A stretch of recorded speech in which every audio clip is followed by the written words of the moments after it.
Quick Transmigration Canon Fodder's Record of Counterattacks Chapter 3712 to Chapter 3798. You persuaded Fation, but you didn't go yourself. Why did you let Fation go? Ningxu asked with a smile. The little girl was stunned for a moment. Because Fation is very powerful. If Fation makes a move, I will definitely make a move with him. Fation rolled his eyes. Whether I go or not is my own business. I will just watch from the side. So what if I am very cold? I made them fight. I instigated them to fight. Since you are so kind, why don't you go yourself? The little girl showed her sharp teeth and looked very fierce. She angrily shouted at Fation, Fation, you know what I mean. Why do you have to twist my words? Ningxu wanted to laugh as he watched from the side. In fact, intelligent creatures, even void creatures, had similar personalities to humans. With intelligence, they would think more, and the more they thought, the more they would have emotions. This little girl was a vivid example of two words, Saint Mary and Virgin Mary. Saint Mary, they are so pitiful. I want to help them. Virgin Mary, they are so pitiful. Go help them. However, using Virgin Mary to describe Don Lan was a bit too much. Probably in the child's heart, Fation was very powerful. He was like a hero who bravely stood up at this time. Whether it was an adult or a child, self-protection and self-preservation were instinctive. This little girl had been with Fation for a while. She kept nagging at Fation, but she did not make a move. Clearly, she knew that there were some things that she could not show off. Ningxu said, I can't say for sure. I can only say that your way of thinking is different. You are not wrong, and neither is Fation. I won't persuade Fation because I don't want Fation to be in a dangerous situation. In that situation, I will be selfish and cold because I want to live. Don Lan's face twitched a few times. She spread her hands and said, okay, I found the wrong person. Ningxu nodded. Yes, you found the wrong person. Don Lan looked at Fadian. Fadian rolled his eyes and looked away. He did not even want to look at her. Don Lan naturally wouldn't ask for a snub and insist on talking to Fation. She turned around to talk and play with the other cubs. Ningxu nudged Fation with his elbow. She is very disappointed in you. That girl didn't want to see a boy acting like a hero, and Fation's actions weren't heroic at all. Fation, haha. Whether he was disappointed or not was none of his business.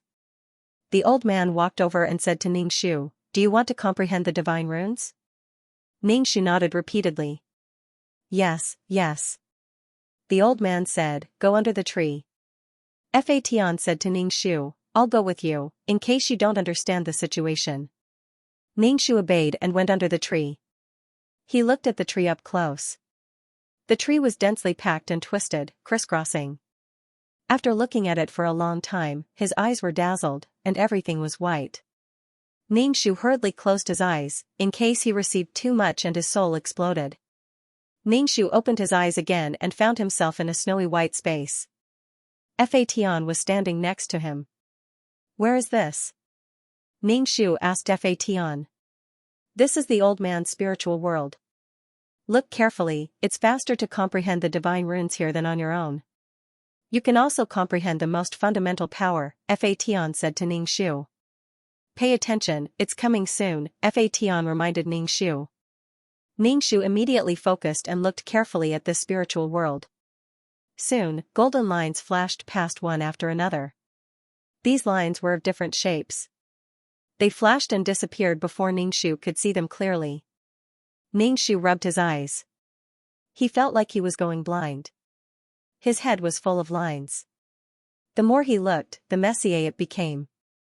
Ningxu looked at these lines expressionlessly. They were getting faster and faster, and he couldn't see a single one clearly. Fation reminded Ningxu, go and grasp these lines. If you want to grasp these lines, you have to know where they are going. Take it slow, don't rush, don't be greedy. Keep your eyes on them and don't look at anything else. The other divine runes are just distractions. Don't look with your eyes, look with your mind. Ningxu listened to Fation's reminder. He closed his eyes and used his mind to explore. He found that the entire space was filled with lines. They were densely packed and twisted. In short, they blended and separated from each other. It was like the game Gluttonous Snake. Fatian beside him also began to comprehend. Clearly, the more lines he grasped, the more divine runes he would be able to comprehend. There were only too many divine runes, not too many. As someone who had entered this place for the first time, Ningxu didn't expect to be able to grasp a single line. He wanted to familiarize himself with the environment and see the characteristics of these divine runes. Fatian beside him reached out and grabbed a line. This line struggled in Fatian's hand, trying to escape from Fatian.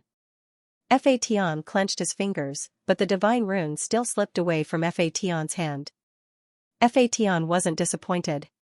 He continued to grasp other lines. Ningxu reached out, wanting to grasp the divine runes.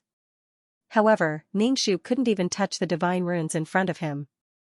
It was very strange. First, you have to know where the lines are going. Only then can you grasp them. You won't be able to grasp them randomly. If you want to track someone, you have to at least know where that person is going. Only then can you catch them and intercept them. Ningxu made an O sound and calmed down. He only focused on one line. He stared at the line with all his attention, looking at the traces of the twisting lines. After observing for a long time, he reached out to grasp the line. However, he still couldn't grasp it. Ningxu wasn't annoyed. If this thing was so easy to comprehend, then it wouldn't be so powerful. Ningxu wasn't a talented person, so he wasn't in a hurry. Fatian at the side felt like he was sitting on a rocket. Ningxu was competing with one line. While they were still fighting a battle of wits and courage, the old man's voice rang out, "Time's up. Come out." His vision blurred. Ningxu opened his eyes and found himself standing under a big tree. Ningxu, so fast?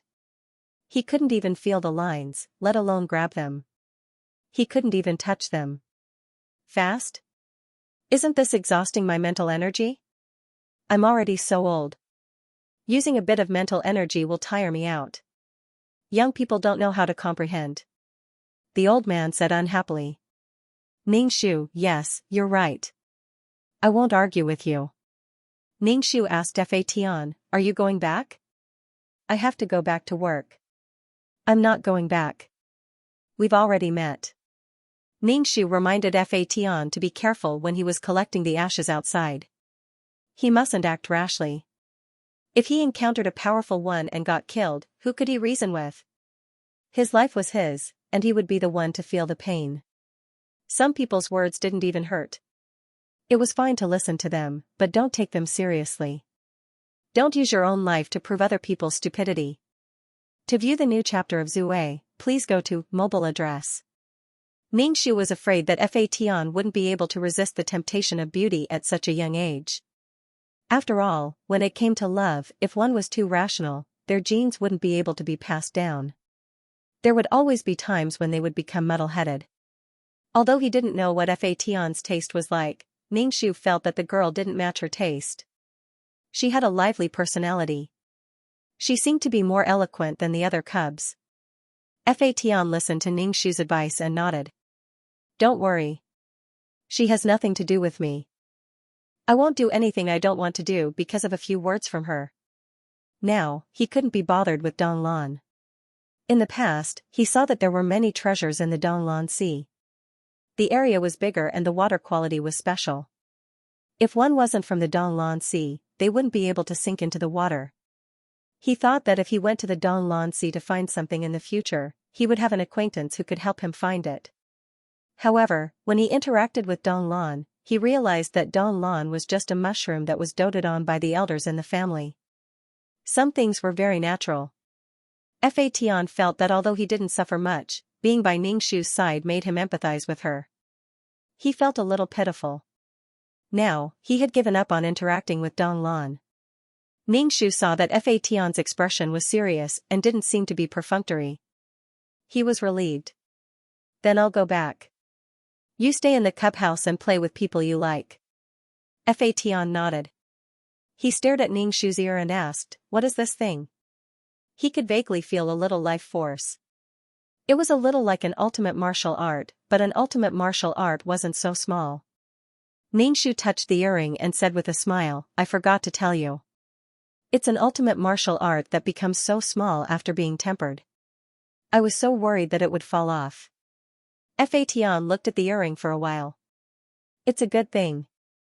If you keep it well, it shouldn't fall off. If you're worried, you can bind it to your soul. The ultimate martial art is you. You are the ultimate martial art. Ningxu? Am I going to become a book? Ningxu raised his doubts. That's not too good. After all, this peerless martial art is about to form a world of life. If it's bound, I'll become this driver's heavenly Tao. If the world collapses too quickly, I will die too. In the future, if her peerless martial arts were to be destroyed, she would only lose half of her soul. She could not put all her eggs in one basket. Tian thought that it was normal for her to have some misgivings since he had not yet succeeded in obtaining the ultimate martial art. Normally, mission enforcers would not easily bind themselves to the world of the living. If the soul was not fatally injured, the soul could exist for a long time. But if it was bound to the world, it would have the same fate as the world. Then let's wait a little longer. However, you must take good care of this thing. Don't lose it. Be careful. Tian instructed Ningxu. Don't give it to anyone. It contains half of your soul. I know. Don't worry. Tian had said it many times. Let's not talk about how long this thing had been with her and had special feelings. Also, this world seemed to be able to provide her with some power. If it wasn't for the power provided by the peerless martial art, she would have been eaten by the grand uncle. No matter who it would have been eaten by him. She felt that Tian valued the peerless martial art very much. She asked, you value it very much? It's okay. After all, it's a world of faith. It's different from an ordinary world. If you preserve it well, you'll have more power. Ningxu nodded. You're right. Tian was thinking for her and the two of them. I'll bring you desserts next time. After Ningxu finished speaking, he left the Holy Land and returned to the system space. He was called to deal with the Star Stone. Tan Lang's eyes turned green when he saw Ningxu. Ningxu walked over. Ningxu said directly, I can't leave the organization. Tan Lang was silent for a moment and said, congratulations. You've learned how to answer first. Ningxu said, you're welcome. Tan Lang wanted to say something, but Ningxu said again, I can't leave the organization. Tan Lang took a deep breath and opened his mouth. Ningxu interrupted him again. The organization is stupid. Why would they let me leave? Tan Lang took a deep breath. Ningxu continued, don't say it. This is a misunderstanding. It's a rumor. Rumors. Stop with a wise man. You're a wise man. You should stop the rumor. Tan Lang's face turned ugly. Can you let me say something? Ningxu looked at him as if he was listening. Say it. Anyway, it's fake. Tan Lang had no desire to chat at all. He turned and left. When he turned, he rolled his eyes. Obviously, he didn't want to see Ningxu. Ningxu now had time to do things. Otherwise, people would come over and ask her if she didn't want to do things. Ningxu processed the starstones very quickly. She wanted to finish the mission and then go to the Holy Land to comprehend the sacred pattern. The person who came to take over was Taishu. His face was a little pale. In fact, his skin had always been white, but now it was mixed with a gray color. It was the feeling of having no blood. Ningxu touched her face. Her entire head had been bitten off. Her heart was suddenly filled with hope because she had a chance to kill Taishu. Let's see who would die first. Now that she saw Taishu, her heart was calm. There was no fear like before. As for his situation, she wasn't interested and didn't care. Ningxu handed the item to Taishu. Half of Taishu's face was rotten, but now it seemed to have recovered. There wasn't even a trace. Taishu took the item and looked coldly at Ningxu's head. He asked, is your head okay? Ningxu grinned and said calmly, it's okay. Thank you for your concern. Then she turned and left. It wasn't that she wasn't interested in chatting with Taishu. There was nothing to chat about. It was time to do the mission. Ningxu returned to the system space and said to Dan Qing, "Let's do the mission." Now, he could do fewer missions. The number of missions was reduced by 20%. Although it was less, he still had to do it. As long as he was a mission taker, he had to do missions for a day. Dan Qing agreed. Ningxu exchanged some necessities for survival and directly entered the world. After a moment of dizziness, Ningxu entered a body.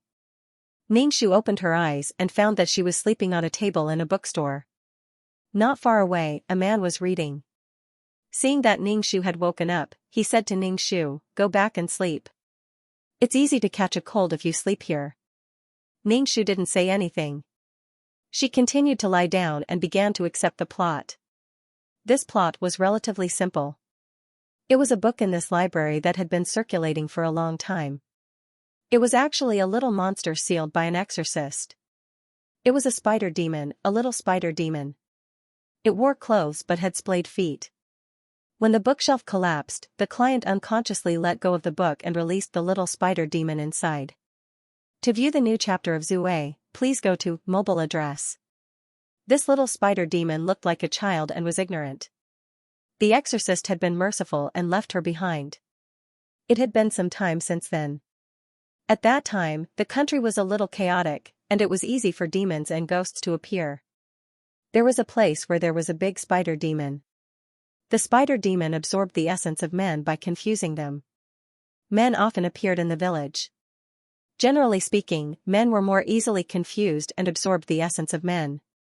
What was the point of confusing women? The villagers were afraid and couldn't do anything to the spider demon, so they hired a more famous exorcist. Spiders were more prolific. During fights, many small spiders would be born to help fight. When the big spider was suppressed by the exorcist, its corpse was suppressed in a temple. After the mother was suppressed, the little spider hatched from the spider egg. It was ignorant and stumbled to the ground. It was surrounded by angry villagers who raised their hoes and sickles to kill the little spider. It was scared and helpless. It cried and covered its face with its spider legs, as if it could avoid the fate of being beaten to death by the villagers. The exorcist saw that the little spider was harmless and stopped the angry villagers, saying that the heavens were virtuous. But the villagers didn't agree, saying that it was a demon that harmed people. The exorcist said that he would watch over it and be responsible for it. So the exorcist brought the little spider home and taught it, fed it, read and write, hoping that he could understand the little spider and not let it harm people. But spiders were spiders. The exorcist found that the little spider was unconsciously or deliberately confusing men and instinctively absorbing their essence. Seeing this, the exorcist thought that perhaps he was also confused by the little spider and didn't kill it. Instead, he used his own ID and life to seal the little spider. Now, the book was in this bookstore. After the spider was released, the client saw the introduction in the book, which explained the little spider's origin clearly. It had the ability to confuse people, especially men. When the client saw this, he told the young shop owner to continue sealing the little spider, or the consequences would be serious. Especially since the shop owner was a man, he was too easily confused. Moreover, the client had a good impression of the shop owner, and the two were friends who had known each other for many years. But the shop owner didn't seem to have such feelings for the client. Perhaps it was not the right time, but the two of them were still very good friends. The shopkeeper saw that Spider was just a child, and he liked the child's face. He thought that Spider had been sealed and was probably just a skeleton by now. Without the command of the big spider, the small spiders would definitely not do anything evil. He still insisted on adopting this child. If this child did not look strange, had 8 spider legs, and wore rather complicated clothes, it would not be the simple clothes of today. When she walked, she crawled on the ground, but she had the face of a lowly girl. The client felt that the little spider should be sealed, but the shop owner disagreed and brought the little spider home. Because of this, the two of them became quite unhappy. Moreover, the client often found that her friends seemed to be a little bewitched by the little spiders. Sometimes, her friend's expression was very confused, and her face would blush as if she was intoxicated. Usually, at this time, the client would wake him up and tell him that he had been bewitched by a spider and quickly sealed the small spider. He did not know if there were still exorcists around. The shop owner didn't mind and insisted that he wasn't bewitched. He hinted that the situation was getting worse and that the client was dying of anxiety. After all, it was someone he liked. Perhaps he was really annoyed by the client, so the shop owner brought the client to find a person who was very proficient in ancient Chinese. He ran an antique shop. The old man told them that if they were bewitched by the spider demon, they would only become a puppet that was controlled. After hearing the old man's words, the shop owner thought that they could put the little spider back, but the exorcist was dead and there was no way to seal it. The old man took out a scroll and said that there might be a clue that they wanted. After that, the old man specifically instructed the client to take good care of the shop owner and to wake him up at all times. Thus, the two of them and the little spider demon went to the place on the scroll. This was a relatively remote area, and no one lived there. When they passed by the temple, the little spider was very excited because her mother was sealed and suppressed inside. The two of them quickly followed. The whole temple was covered with many invisible spider webs. The client was stunned, but the little spider and the shop owner had already disappeared. The client quickly followed and found that he had been bewitched by the spider and walked straight to the deep pool behind the temple. The big spider demon was suppressed in the deep pool at the back of the mountain. The shop owner's body was wrapped in a lot of spider webs. The client quickly removed the spider webs on him. Without the spider webs, the shop owner wouldn't become a puppet that was controlled. However, he was pulled into the deep pool by the giant spider's feet. The two of them were about to fall into the deep pool when the little spider webs caught them. The little spider pointed at the beautiful spider that was President Hu and called for its mother. The little spider broke the spider webs on the client's side, causing him to fall into the deep pool. The spider mother ate the client's soul, while the little spider took over the client's body and lived with the humans. The old man was also a captive monster, or he was also bewitched by monsters. Perhaps this treasure hunt was actually a trap set up by the shop owner and the old man. So, was the shop owner bewitched or pretending to be bewitched, or maybe he sacrificed his friend for his strange hobby, and it was a friend that saved him from danger time and time again? Xianxia asked, if your soul wasn't eaten, how did you counterattack? There's resentment. This mission is completed, so the client can't come back. The soul power you obtained is actually from the organization. Dan Qing was probably a bit self-deprecating. He explained everything clearly to Xianxia. Xianxia, I'm a fake body now? You can say that. Xianxia, ha ha ha ha, suddenly, he couldn't help but want to laugh. If it went according to the plot, the spider mother would get her soul, and the little spider would get the body. Hee hee, would the big spider mother be able to swallow her soul, and would the little spider be able to get the body? That scene would be quite interesting. Let's see if the little spider could still wear a human body and walk the world as a monster. In that case, he still had to go through the plot. After Xianxia accepted the plot, he exhaled and pinched his own body. Fake? To view the new chapter of Zue, please go to mobile address. The fake body was pretty good too. This way, she could do whatever she wanted with this driver. He didn't know if the client's soul was in Spider-Girl's body, digested, or left in her body. There were many skeletons in Spider-Girl's body. When she was injured by the exorcist, she took out many bones from her body. It was obvious that she ate people into her body. I saved you from the demon's mouth, but you pushed me into the demon's mouth. Although the client fell into Spider-Girl's mouth because the small spiders cut off the spider's silk, the client's fate must have been promoted in many ways.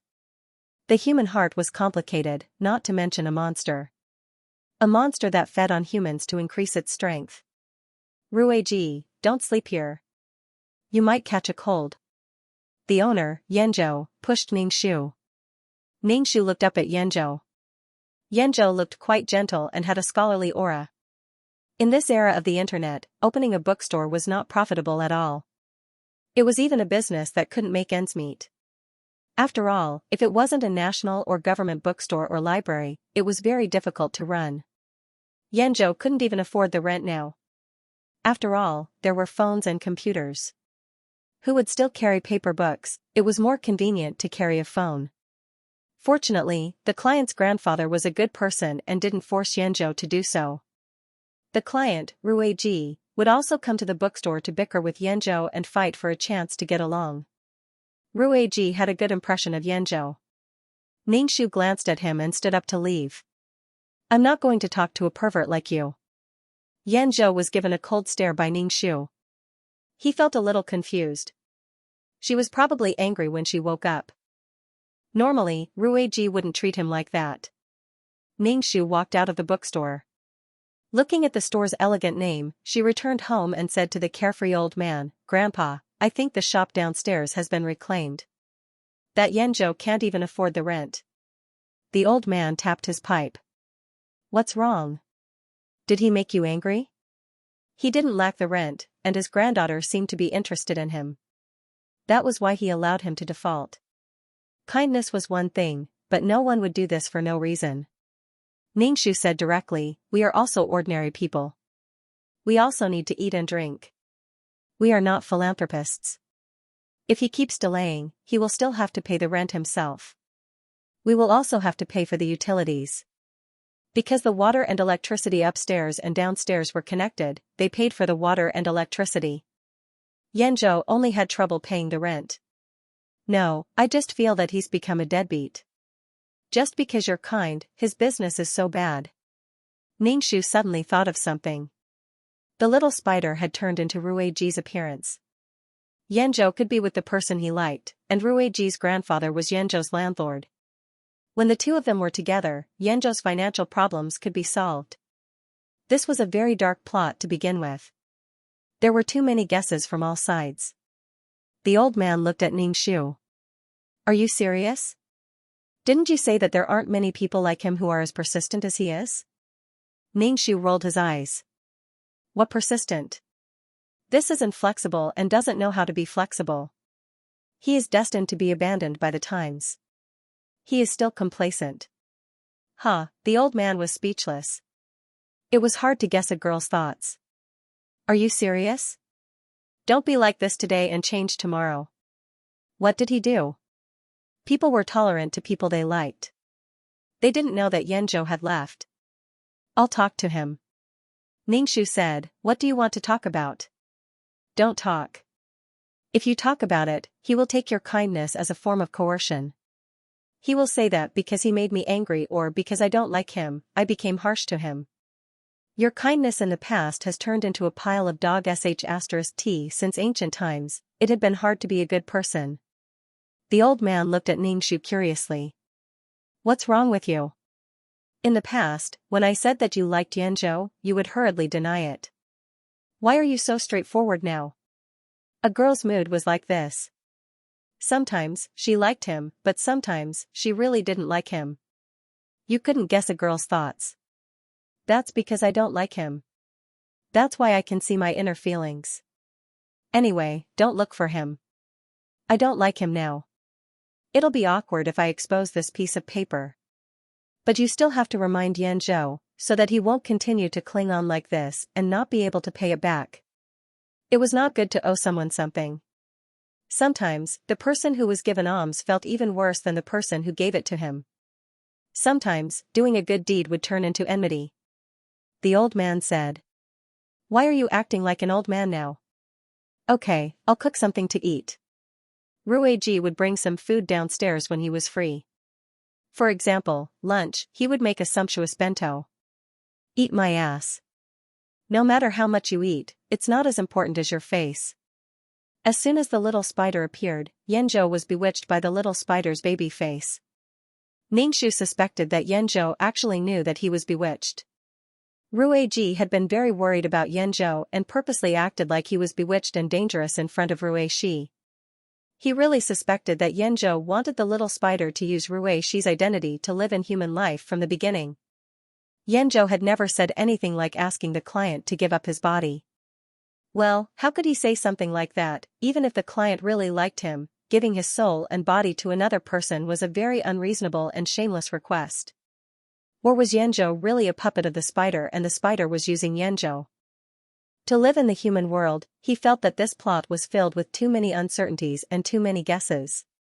After all, the plot was only from a god's perspective. He needed to observe to come to a conclusion. After all, it was impossible to know what other people were thinking. Because it was a fake body, Xianxia didn't feel hungry at all. He went to the kitchen to get something to eat. Otherwise, it would be easy to arouse suspicion. However, Xianxia suddenly realized that when he completed the mission, he had to find a suitable way to disappear and think of a legal way to die. After all, the client wouldn't come back. Once she left, Ruiji would no longer exist in this world. But in reality, Ruiji was in the original plot. Ruiji existed in his grandfather, neighbors, relatives, and classmates. So, he had to find a suitable way to die. Xianxia looked at the old man who was smoking. He should be living with a monster. A monster that took over his granddaughter's body, called him grandfather, and would even swallow him in one bite. To watch the new chapter of Zue, please go to mobile address. After hearing his granddaughter's words, the old man went to Yanzhou and tactfully persuaded Yanzhou to change his profession. This business was really bad. To be honest, the old man was very embarrassed now.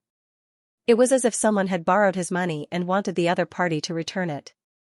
If he had known earlier, he would have done business as usual. This was so awkward. Yanzhou said that he still wanted to persist. Regarding this, the old man had nothing to say and could only return empty-handed. Seeing his granddaughter, he could only shrug awkwardly. It could only be said that it was really hard to be a good person. If you want to do it, then you have to persist. If the old man suddenly wanted to do business as usual, all the good things he had done before would be completely erased. On the contrary, it would make both sides unhappy. According to the plot, the bookshelf collapsed, and the book scattered on the ground. It was simply a disaster scene. The customer symbolically bought a book and left with an apologetic face, leaving the messy Yanzhou looking at the books on the ground. It was a mess. Yanzhou had no choice. He was very desperate. He was the only one in this shop. He was now having difficulties even with his own living, let alone hiring a staff. What could he do? He could only thicken his face and go to Xianxia. Usually, Ruiji would go downstairs to the shop when she had nothing to do. If she wasn't talking to him, she would read by herself. Anyway, he was in the shop and could see her anytime. In these few days, Yanzhou found that Ruiji didn't come much. At first, he didn't feel anything, but now he needed Ruiji. He looked up and couldn't see her. He was a little uncomfortable. It was so messy. How long would it take him to tidy up? If a customer came and saw the disaster scene, they would turn around and leave without thinking. Yanzhou hesitated for a moment and went upstairs to ask Ruiji for help. Xianxia had spiritual power. Of course, he knew what happened downstairs. He saw Yanzhou walking around the door with a particularly embarrassed look. Xianxia of course took the initiative to help. After all, the little spider was released by the person who entrusted it. Probably to release the demon, someone was needed as a sacrifice. The person who entrusted it was probably such a sacrifice. The price was too high. Xianxia wanted to follow the plot, so he had to release the little spiders. When Yanzhou was still at the door, Xianxia opened the door and looked at Yanzhou blankly.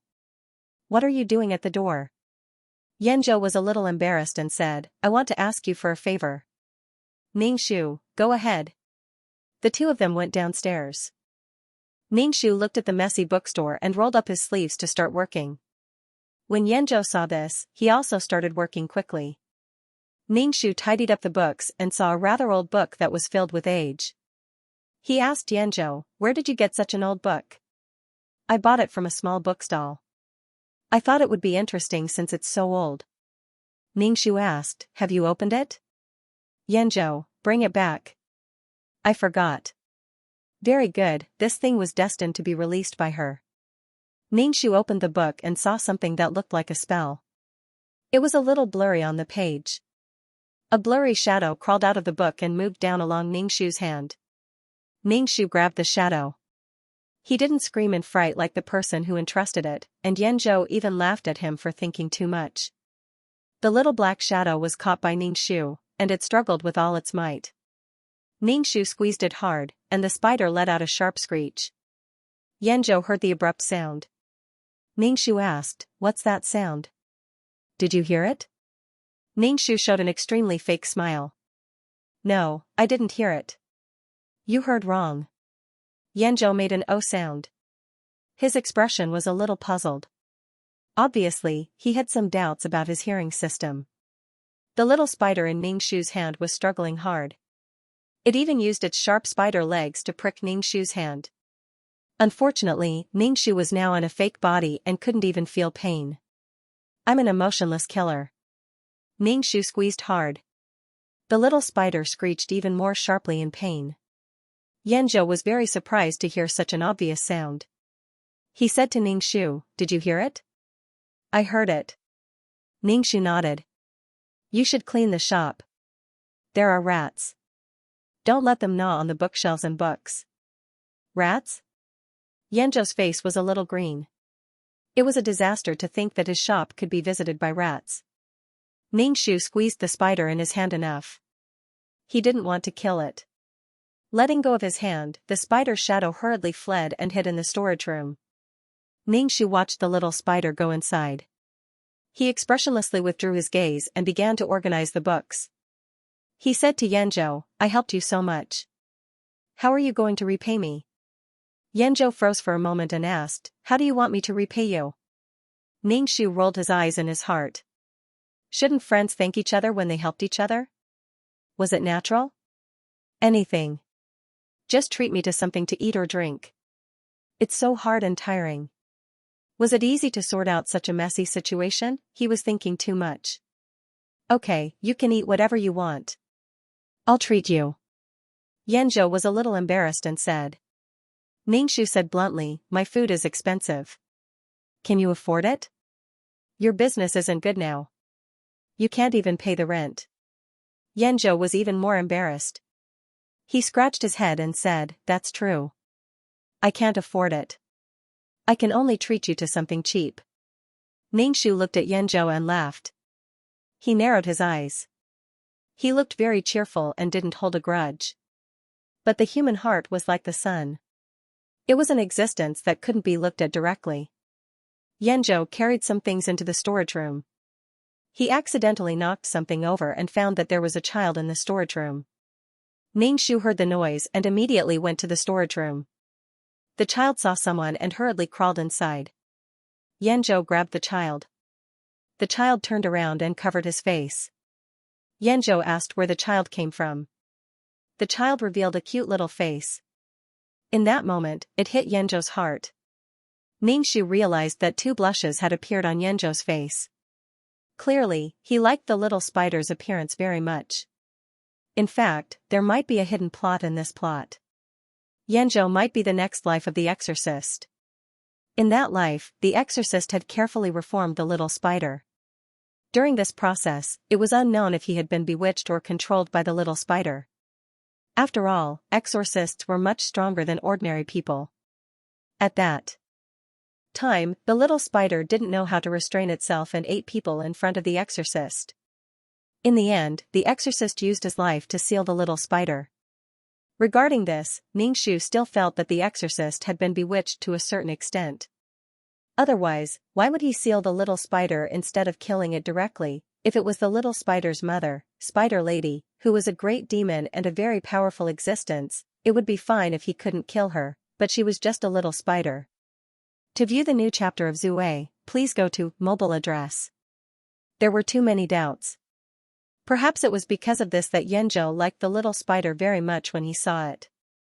Yanzhou stretched out his hand towards the pitiful and ignorant little spider, gently telling the little spider not to be afraid. The little spider reached out and put its sharp spider leg on Yanzhou's palm.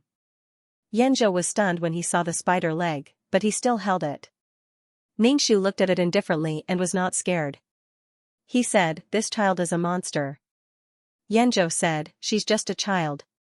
Ningshu looked at Yanzhou's overflowing lowly heart and said, like in the plot, "She's a monster and may bring disaster to the world. I think we should send her away." Hearing this, the little spider's face became even more pitiful. It even trembled, as if it was a little afraid of Ningshu. It did not dare to bare its teeth at Ningshu. In the plot, because the client wanted to send the monster away or seal it, it was tit for tat. However, the little spider and Yanzhou got along very well. This was probably the tit for tat between two love rivals. It often played tricks on the client, and the client was not wronged. After all, it was a person who talked about sealing it or sending it away every day. It was polite not to eat it in one bite. The little spider that broke out of the seal was much smarter. The reason it was sealed was that the little spider ate a person. The exorcist also saw that the little spider was difficult to train. It was useless to reform it for such a long time. At the last moment, the little spider was sealed.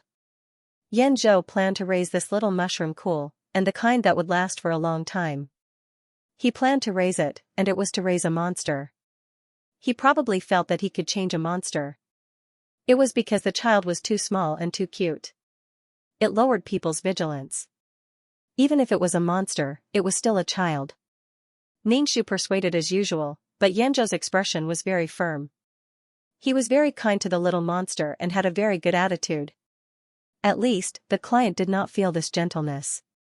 There was no other way. After all, Yanzhou didn't like the client. He couldn't use this to criticize Yanzhou. Ruiji did not listen to Yanzhou's advice.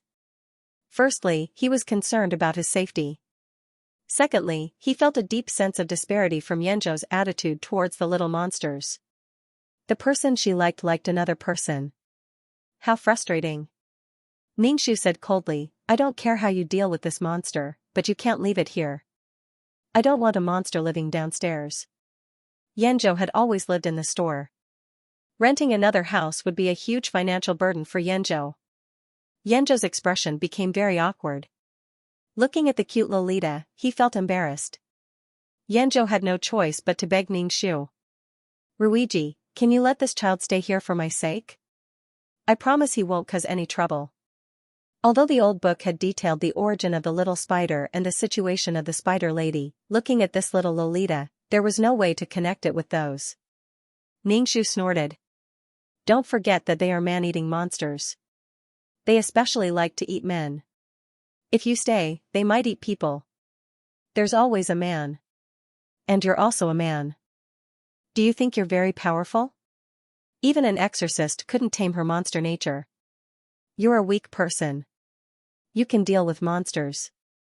It was really an inexplicable sense of self-confidence and the thought of greatness that had raped his brain. Yanzhou was speechless. Holding the little spider's leg, he silently expressed his decision. Ningxu couldn't be bothered with him. He said indifferently, "If you want to raise her, then raise her. Don't do it in my house. Ruiji, I'll take good care of her. How about this, I'll pay more rent," Yanzhou said. In the original plot, there was no such thing as rent. But Ningxu wanted to talk about it, constantly reminding Yanzhou that he was poor. Ningxu said directly, "You haven't paid my grandpa rent for a long time, and you still want to pay more? Do you think you can afford it? It's already good enough that you can pay the normal rent, and you still want to pay more? What kind of unrealistic dream was that?" Yanzhou's face was red. He was probably provoked by Ningxu. He said fiercely, "I'll pay more rent every month. I'll pay on time. Whatever. Keep an eye on her. If anyone goes missing, I'll immediately suspect this monster. Also, if anything happens to my grandfather, I won't let you go." Ningxu stared at the little spider. The little spider was so scared that it hid behind Yanzhou. Following someone who could turn people into puppets under his control was truly exhilarating. Ningxu turned and left the bookstore. Yanzhou breathed a sigh of relief. He was really afraid that Ruiji wouldn't agree. Since then, the little spider lived with Yanzhou. The two got along well. Ningxu occasionally went downstairs to take a look. The little spider didn't dare to play tricks on Ningxu. It was probably scared by Ningxu when it was first released from the seal. Ningxu looked at Yanzhou. There was a pink bubble around him. In short, he was very happy. Ningxu glanced at him and left. Yanzhou didn't care. He was always paying attention to what was going on downstairs. Seeing that Yanzhou seemed to be confused, Ningxu went downstairs. He picked up the teacup on the table and threw it at Yanzhou. It hit the back of Yanzhou's head. The pain woke him up. When he woke up, he was confused for a moment. Ruiji, you're here. Ningxu said with a serious face, you were confused. Yanzhou hurriedly denied, no, I was just in a daze. Ningxu just laughed. Yanzhou felt a little pressured. He touched the bruise on his head and hissed in pain. Ningxu asked, are you okay? I just saw your eyes staring straight ahead, and you looked like you were about to drool. I reflexively grabbed the teacup on the table and threw it at you. Fortunately, you woke up.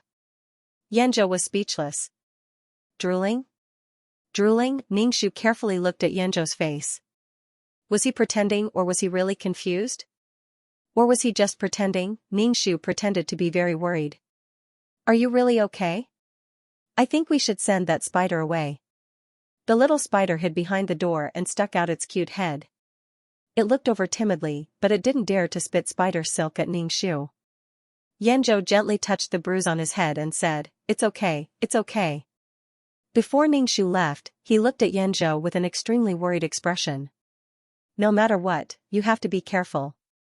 The little spider didn't dare to get close to Ningxu. After Ningxu left, the little spider approached Yanzhou. Yanzhou touched the little spider's head with a loving expression. Once Yanzhou showed signs of being confused, Ningxu threw whatever she had at him. To watch the new chapter of Zue, please go to mobile address. Anyway, Yanzhou's head was full of bumps. If he was really faking it, Yanzhou wouldn't dare to act like he was confused by Ningxu. Ningxu was more loyal to Yanzhou. Even if he was confused, he didn't resist. He really liked Little Spider. As for whether Little Spider liked Yanzhou or not, Ningxu was more inclined to not like him that much. Maybe she saw Yanzhou as someone she could rely on to survive in the human world. After all, Yanzhou could be considered as its food. It could open its mouth and eat it at any time. Maybe she liked him too. In short, the relationship between these three people was a little twisted. There were a lot of things mixed in. Ningxu knew that it wouldn't be long before they went to the temple to look for Spider Lady. Ningxu was a little eager to try, so he ran downstairs to the bookstore every day. Seeing his granddaughter being so attentive, the old man was helpless. Girls were really capricious. Previously, she said that she didn't like Yanzhou anymore. How long had it been and she changed again? She shouldn't care about these juniors. Sigh, the old man was really speechless. He just didn't care anymore. With Ningxu's interference, the three people were quite awkward. Little Spider was a little afraid of Ningxu. When Ningxu talked to Yanzhou, she didn't dare to come over. Probably because of Ningxu's silent oppression, Little Spider was like the plot, calling for her mother. Little Spider usually didn't talk much. When she said the word mother, her voice was a little shrill.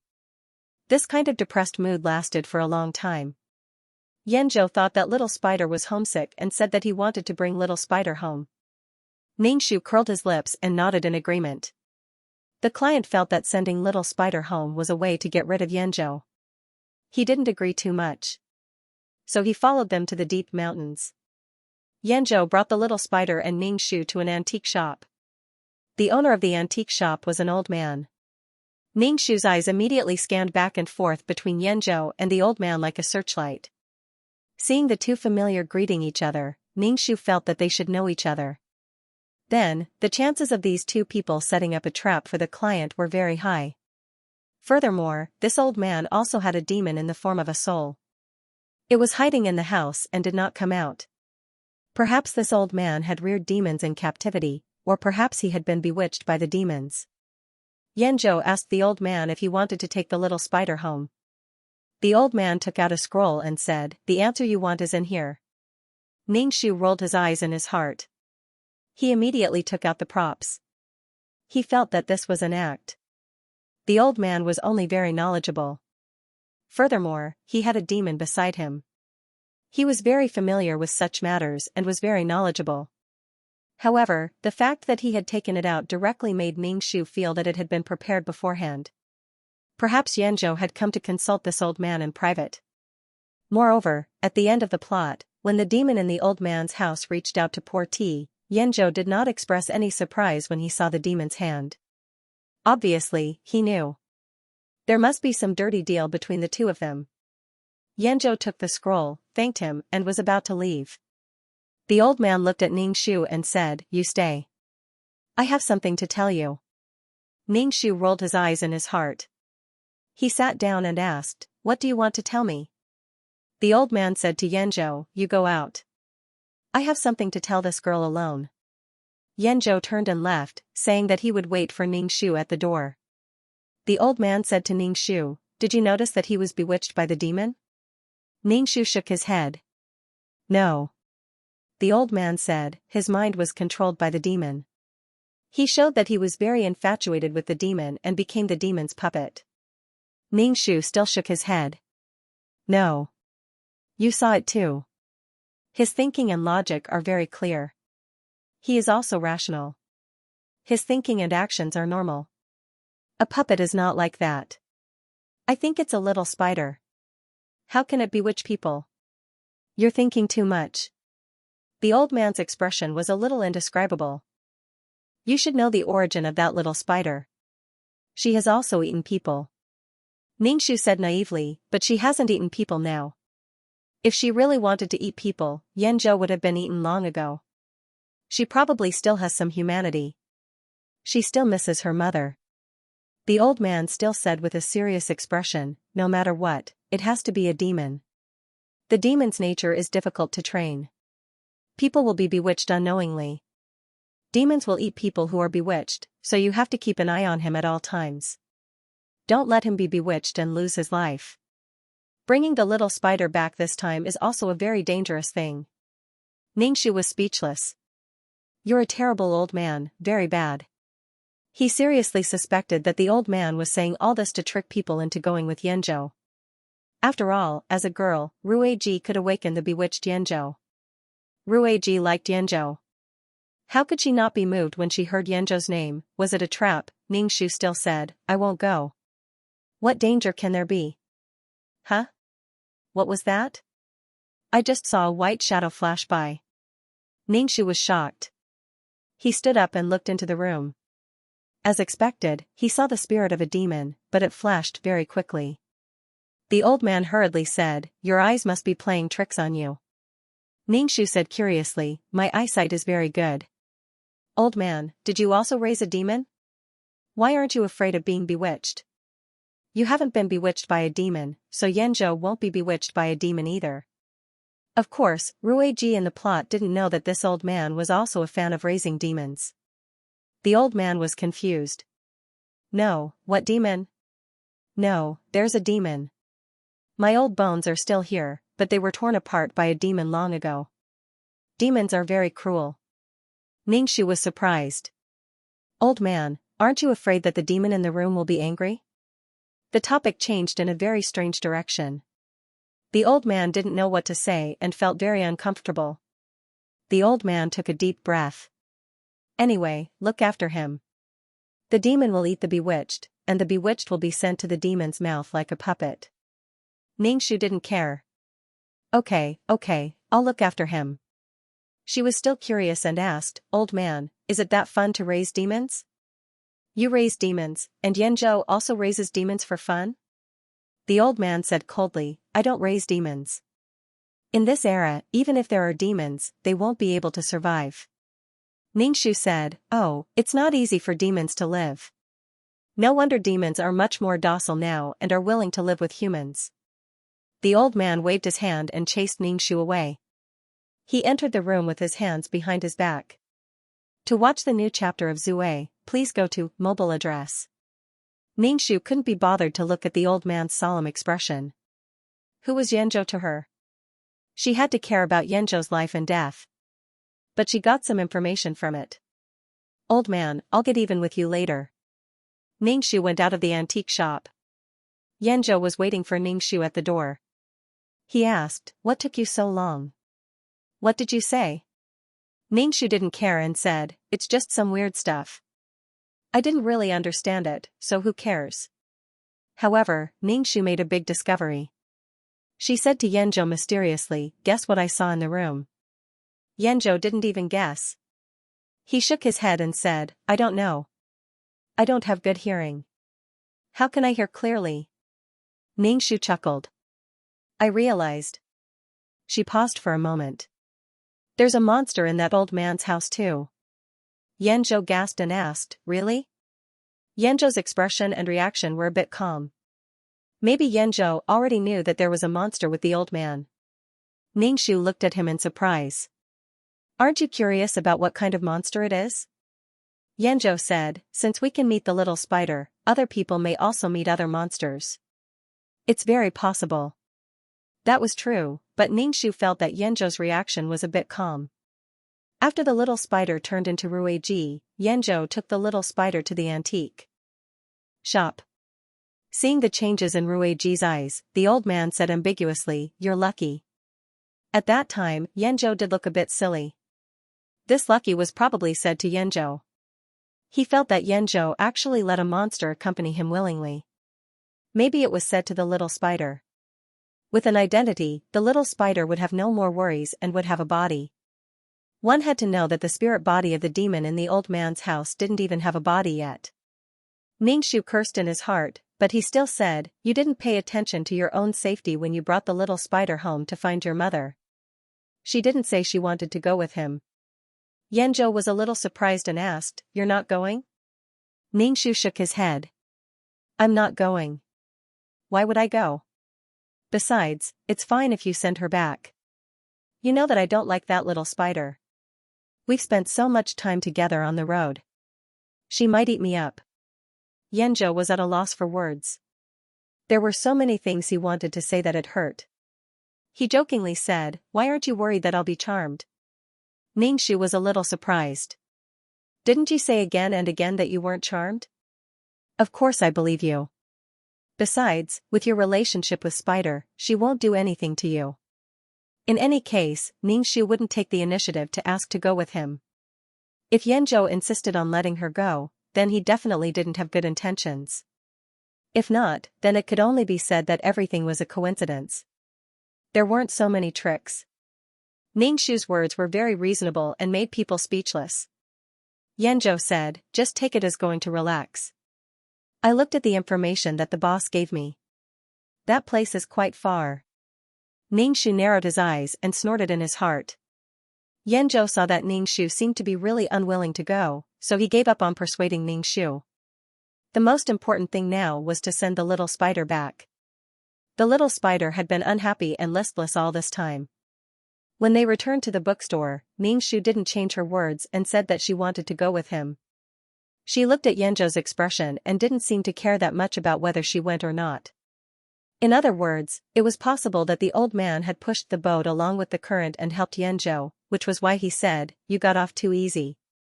Ningxu gritted her teeth and chuckled in her heart.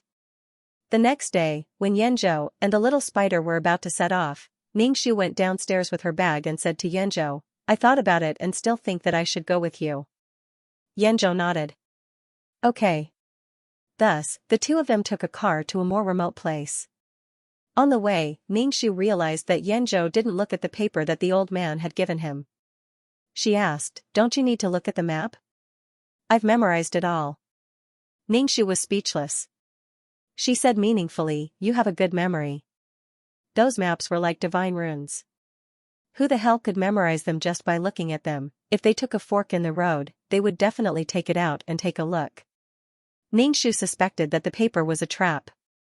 The plot only gave them superficial things. There were too many uncertainties, and it depended on what they thought.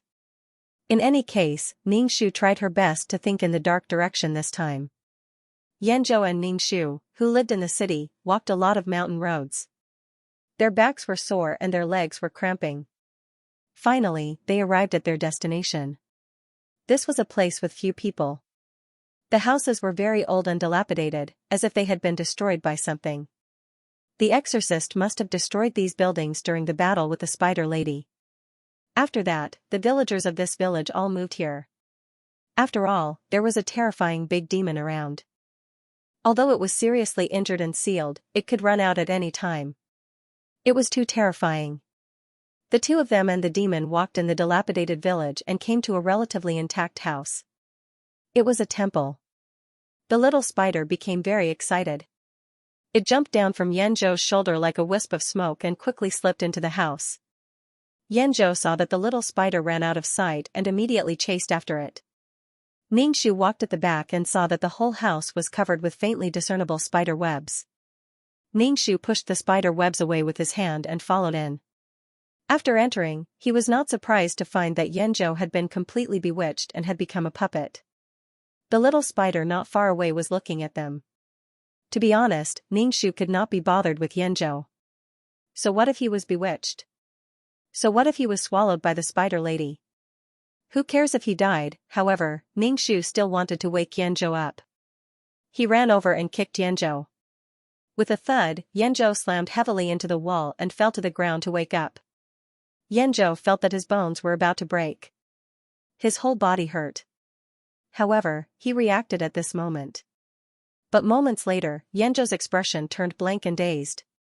His eyes were empty as he walked towards the deep pool in the backyard. Yanzhou did not hesitate as he walked towards the deep pool like a puppet. There were many spider webs wrapped around his body. These spider webs controlled Yanzhou's actions. Ningxu removed the spider webs from Yanzhou's body. Yanzhou regained some of his consciousness, but a huge spider leg extended out of the deep pool. The spider leg directly clawed at the house above the deep pool. The house had been in disrepair for many years. With the huge spider leg clawing at it, it broke apart. Ningxu and Yanzhou's bodies fell uncontrollably into the deep pool. Just as they were about to fall into the deep pool and become the spider lady's meal, they suddenly stopped. A spider web fell from the sky and caught the two of them in midair. A figure fell from the sky. It was Little Spider. Now, Little Spider did not look like a little loli. Instead, she looked like a young girl. She was very beautiful. Yanzhou turned to look at Little Spider. His face revealed an intoxicated expression as if he had been charmed. Little Spider stopped the water and called out for her mother. A beautiful woman appeared in the water. If it was not for the huge spider leg in the water, the woman in the water would be filled with gentleness. She had a smile on her face as if she was welcoming her child home. One really could not tell that she was a monster. To be capricious, one had to have the ability to charm people. Little Spider and Spider Lady were undoubtedly very beautiful. They were so beautiful that one could almost overlook their nature. They were cute and adorable, beautiful and gentle. Little Spider stretched out her leg and cut off the spider web on Ningxu's side. Ningxu fell straight into the deep pool. Yanzhou was indifferent to Ningxu's situation. He held Little Spider's leg and revealed an intoxicated expression. It was said that people who were charmed would become food in the mouth of monsters. Yanzhou was charmed. Logically speaking, Yanzhou would become food in Spider Lady's mouth. Little Spider might be using Ningxu in exchange for Yanzhou's survival.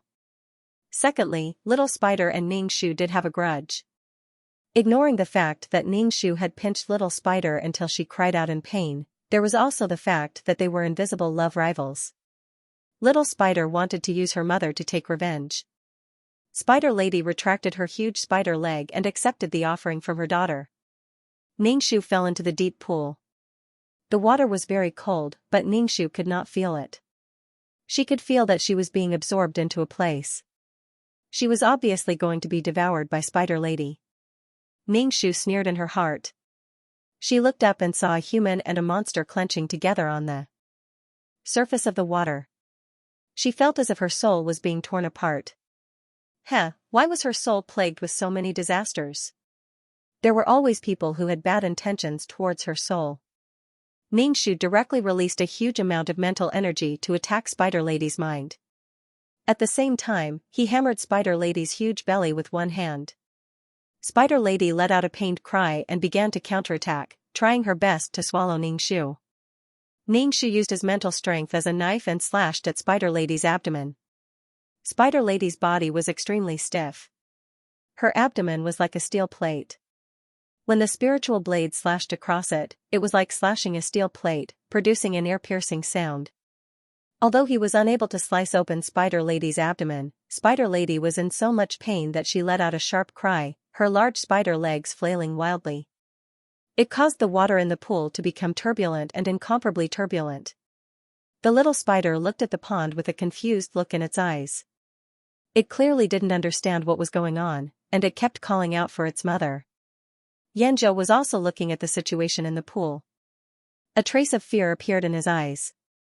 Seeing a great Yao go berserk, Xianxia, as an ordinary human without the strength to truss up a chicken, was unable to suppress the fear and horror in his heart. At this moment, Spider Lady no longer looked like a gentle and beautiful woman. Instead, she looked like a huge and ferocious spider. The ferocious appearance of a demon would cause people to be intimidated. Ningxu poured out a huge amount of mental strength, but condensed it into the shape of a small dagger. Ningxu grabbed the invisible mental blade with both hands, his expression cold. In the cold pool, he swam and used the mental dagger to slice open Spider Lady's abdomen. Spider Lady let out an incomparably sharp and mournful cry. Its abdomen was cut open by Ningxu. Immediately, a stream of green water came out, polluting the pool. The more Spider Lady moved her body, the more bones and skulls in her abdomen popped out. These bones were the bones of the men who had died in her abdomen. The pool water was polluted black and green, and a strong stench assaulted their nostrils. Spider Lady was in extreme pain. Ningxu was suffocating in the stinky water. He constantly used his mental strength to attack Spider Lady. The physical and mental pain caused Spider Lady's condition to worsen. After being sealed for so many years, coupled with the lack of a source of power, Spider Lady's condition was not very good. If Ningxu was an ordinary soul, he would not need to expend energy at all. However, Ningxu's was a fake body, and his mental strength was strong enough. After all, Ningxu's sea of consciousness was like a star's mental strength. His mental strength was enough to cut Spider Lady's body. Spider Lady's abdomen was cut by Ningxu again and again, revealing more and more sticky and stinky liquid. Piles of white bones came out of her abdomen. One could imagine how many people this great demon had eaten. Spider Lady was in extreme pain. Since she could not beat him, of course she had to escape. This reminded her of the pain of facing an exorcist. Her daughter brought something with her. Ningxu cut off Spider Lady's spider leg, causing her to let out an even more painful wail. "Mom, Mom." Little Spider was at a loss. There was a trace of water in his eyes, but he did not dare to jump down because this place could seal demons. Spider Lady endured one stab after another. In the end, she became a naked, legless spider. Her full belly had become like a punctured balloon, and existence like a rag. Spider Lady's breathing was weak. Ningxu endured the stench and swam to the shore. Sigh, it was too smelly. He could not find a place to wash. Ningxu raised his head and looked at Xianxia and Little Spider in midair. He let out a chuckle. Her body was dirty, contaminated by the pond water. When he laughed, he revealed his white teeth. Even if his teeth weren't that white, they were still frighteningly white against his dark face. Little Spider's expression was somewhat startled. Clearly, he did not expect Ningxu to be able to escape from his mother's mouth. His mother had become a legless monster. Her breathing was getting weaker and weaker. Xianxia was at a loss and at a loss. Ningxu's mental strength condensed into a huge hand that grabbed at Little Spider. Little Spider dodged Ningxu's mental strength and transformed into a spider as he frantically fled.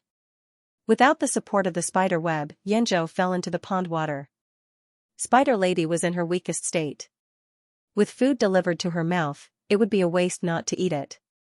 Spider Lady opened her huge mouth and bit at Xianxia. However, Xianxia did not appear to have been charmed at all. He did not take the initiative to give himself a wound. Instead, he fled with all his might.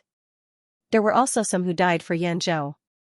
He might have been charmed, but when he was about to be eaten, such an ugly spider would have been scared awake, so he wasn't charmed now. Spider Lady had no legs and could not move. All she could do was spin on the spot. As she spun, some of her intestines and organs flowed out. Food was right in front of her, but she could not eat it. Spider Lady spat out her spider web in a bid to bind Xianxia and drag him to her mouth. Xianxia was entangled in the spider web and couldn't move. He was getting closer and closer to the ferocious spider's mouth. Ningxu glanced at Xianxia's situation and turned away coldly. If Xianxia was really swallowed by the Spider Lady, she would die sooner or later. Then the two of them would encounter danger while traveling and be killed by a mutated spider. Yes, this was a very reasonable way to die. But before he died, he had to get rid of the little spider. Ningxu ignored Yanzhou and chased after the little spider. Now he had to get rid of the little spider. No matter if you were a cute loli or a young girl, he would kill you today. He wouldn't let the little spider use Ruiji's identity to roam the world again. He was waiting for this moment to catch the two of them in one fell swoop and find a reasonable reason for his departure. The little spider fled very quickly. Occasionally, Ningxu would spit out a large number of spider webs to block Ningxu's progress. The spider webs were very stiff and could pierce through wooden planks and houses. Ningxu dodged and jumped, avoiding the spider webs. The little spider was so anxious that it didn't know what to do. Despair and fear appeared in its misty eyes. The little spider had always been afraid of Ningxu. Especially when it saw its mother being tortured so miserably by him, the fear in its heart deepened. Because its mother was so strong, a great monster. Ningxu extended his mental power. A powerful mental power stabbed at the little spider like a sharp sword. The little spider's mental power was stimulated and it fell to the ground with a thump. Her appearance was pitiful and her face was pale. Her appearance was enough to evoke pity in people's hearts. Back then, the exorcist saw her harmless and pitiful appearance, so he kept her by his side and tried his best to reform her. But there were still men who went missing in the village. In the end, the exorcist found that a monster was a monster and its nature was difficult to tame. In order to prevent her from becoming a disaster like her mother, he finally risked his life to seal her. Now that they were out of the seal, the little spider was much more restrained and did not eat anything. In Yanzhou's mind, other than the fact that the little spider was a monster, there was nothing special about it. Ningxu approached step by step, and the little spider retreated step by step. Her body was trembling as she was forced to the corner of the wall. She raised her head and opened her beautiful but somewhat scarlet eyes, trying to charm Ningxu. She spat out a dense amount of spider silk. Unfortunately, her charm had no effect on Ningxu at all. Not to mention that Ningxu was originally a woman, the effect of a woman's charm on another woman was reduced by more than half. Ningxu had a heart of stone, not to mention that she also had the faith halo. This thing could prevent the owner from being organized. This kind of charm couldn't even be considered a curse, so it was useless. Ningxu dodged the spider silk and extended countless spiritual tentacles to wrap around the small spider. The little spider was caught by an invisible binding. It couldn't break free, and it looked panicked. Ningxu moved his neck and approached the little spider step by step. He looked even more cruel than the spider monster. He looked like a pervert who was bullying the weak. Ningxu didn't intend to waste any more time with the little spider. He reached out his hand, wanting to break the little spider's neck and send it to reincarnation. The souls of those who ate humans were filled with black energy and sin. If they jumped into the pool of reincarnation, the pool of reincarnation would extract more soul power. The more sinful the soul, the weaker it would be after purification. If it was a little spider in this life, who knew what it would be in the next life? What was there to redeem? If he couldn't redeem it, he could just cremate it. Wait. A weak voice stopped Ningxu. A person covered in green and purple appeared. He couldn't even walk steadily. Ningxu turned to look at Yanzhou. Some spider silk hung on his body, and it was wet. Spider Lady was really useless. She actually didn't swallow Yanzhou. If Yanzhou was alive, he would definitely save the little spider. There was no need to even think about it. As for the people eaten by the little spider and Spider Lady, who would remember the dead, on one hand, she said that the dead were more important. On the other hand, she said that they should live in the present. Yanzhou was in a very bad state. The poison from Spider Lady's stomach, death energy, and yin energy had all invaded Yanzhou's body. Even if he was alive now, no one knew how long he would live. This was good too. If he was eaten by Spider Lady, it would be easy for him to be free. It was good to bear the pain and torture of his body. Sigh, brother, you're green. You're just like the Hulk. When the little spider saw Yanzhou, its tears fell. It looked as if it had been bullied and saw the person closest to it. Yanzhou gasped for breath. The stench at the tip of his nose made it hard for him to breathe. He said weakly to Ningxu, Yanzhou, don't kill the little spider. Ningxu spat and said coldly, "What right do you have to ask me?" "She threw me into Spider Lady's mouth." "Why didn't you plead for me?" Yanzhou gasped for breath. He swam in the pool and couldn't avoid swallowing some of the polluted water. At this time, Yanzhou's esophagus and organs were burning. It was as if he had drunk sulfuric acid or some kind of poison. Yanzhou had difficulty speaking. Yanzhou was speechless. He begged Ningxu. Ningxu's heart didn't waver. He directly used a psychic blade to cut open the little spider's neck. Green juice spurted out from her neck. It was unknown if it was blood. It splattered on the ground and corroded the wooden floor with a sizzling sound. Seeing this, Yanzhou couldn't help but touch his neck. His throat seemed to be burning even more. The little spider's vitality was tenacious.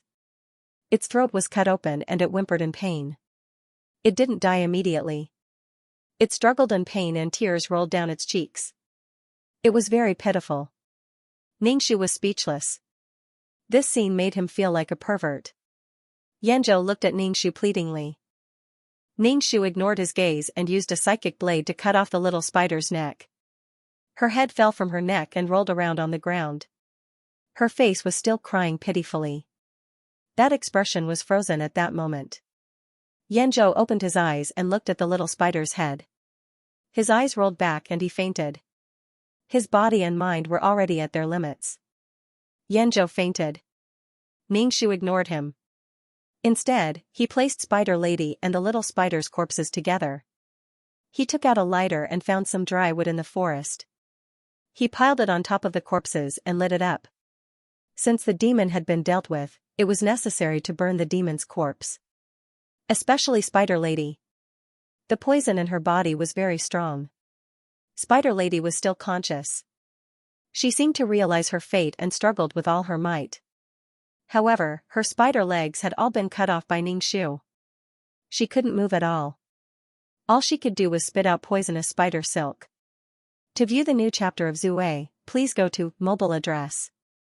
Unfortunately, her stomach had already been destroyed by Ningxu, so there wasn't much spider silk left to spit out. Ningxu threw a spiritual blade towards Spider Lady's mouth.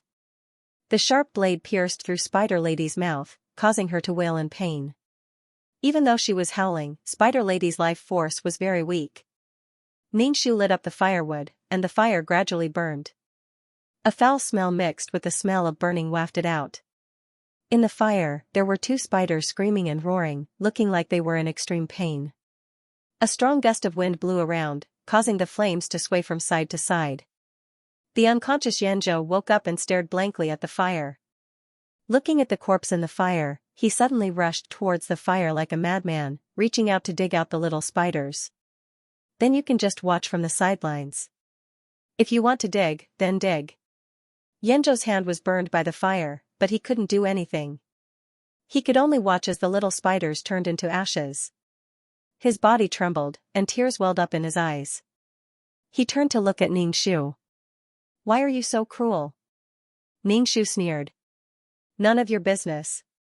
So what if I'm cruel? It was me who was thrown into the deep pool. If I didn't have some strength, I would have been swallowed like the person who entrusted me. I have strength, but I punished the little spiders and Spider Lady." Yanzhou's body seemed to have lost its support, and he fell to the ground powerlessly, looking at the fire in a daze. His body's condition was really not good. Ningxu asked if he wanted to go back, but Yanzhou ignored Ningxu. Maybe it was because he was angry, or maybe he didn't hear him at all. Ningxu didn't care if he wanted to go back or not, but if he wanted to go back, he had to go back and settle something. Ningxu said to Yanzhou, "Since you like the little spider so much, and seem like you want to die for her, it's okay, I'll die with you." Yanzhou turned his head to look at Ningxu blankly. Obviously, he didn't understand what Ningxu was talking about. Ningxu looked at Yanzhou with pity.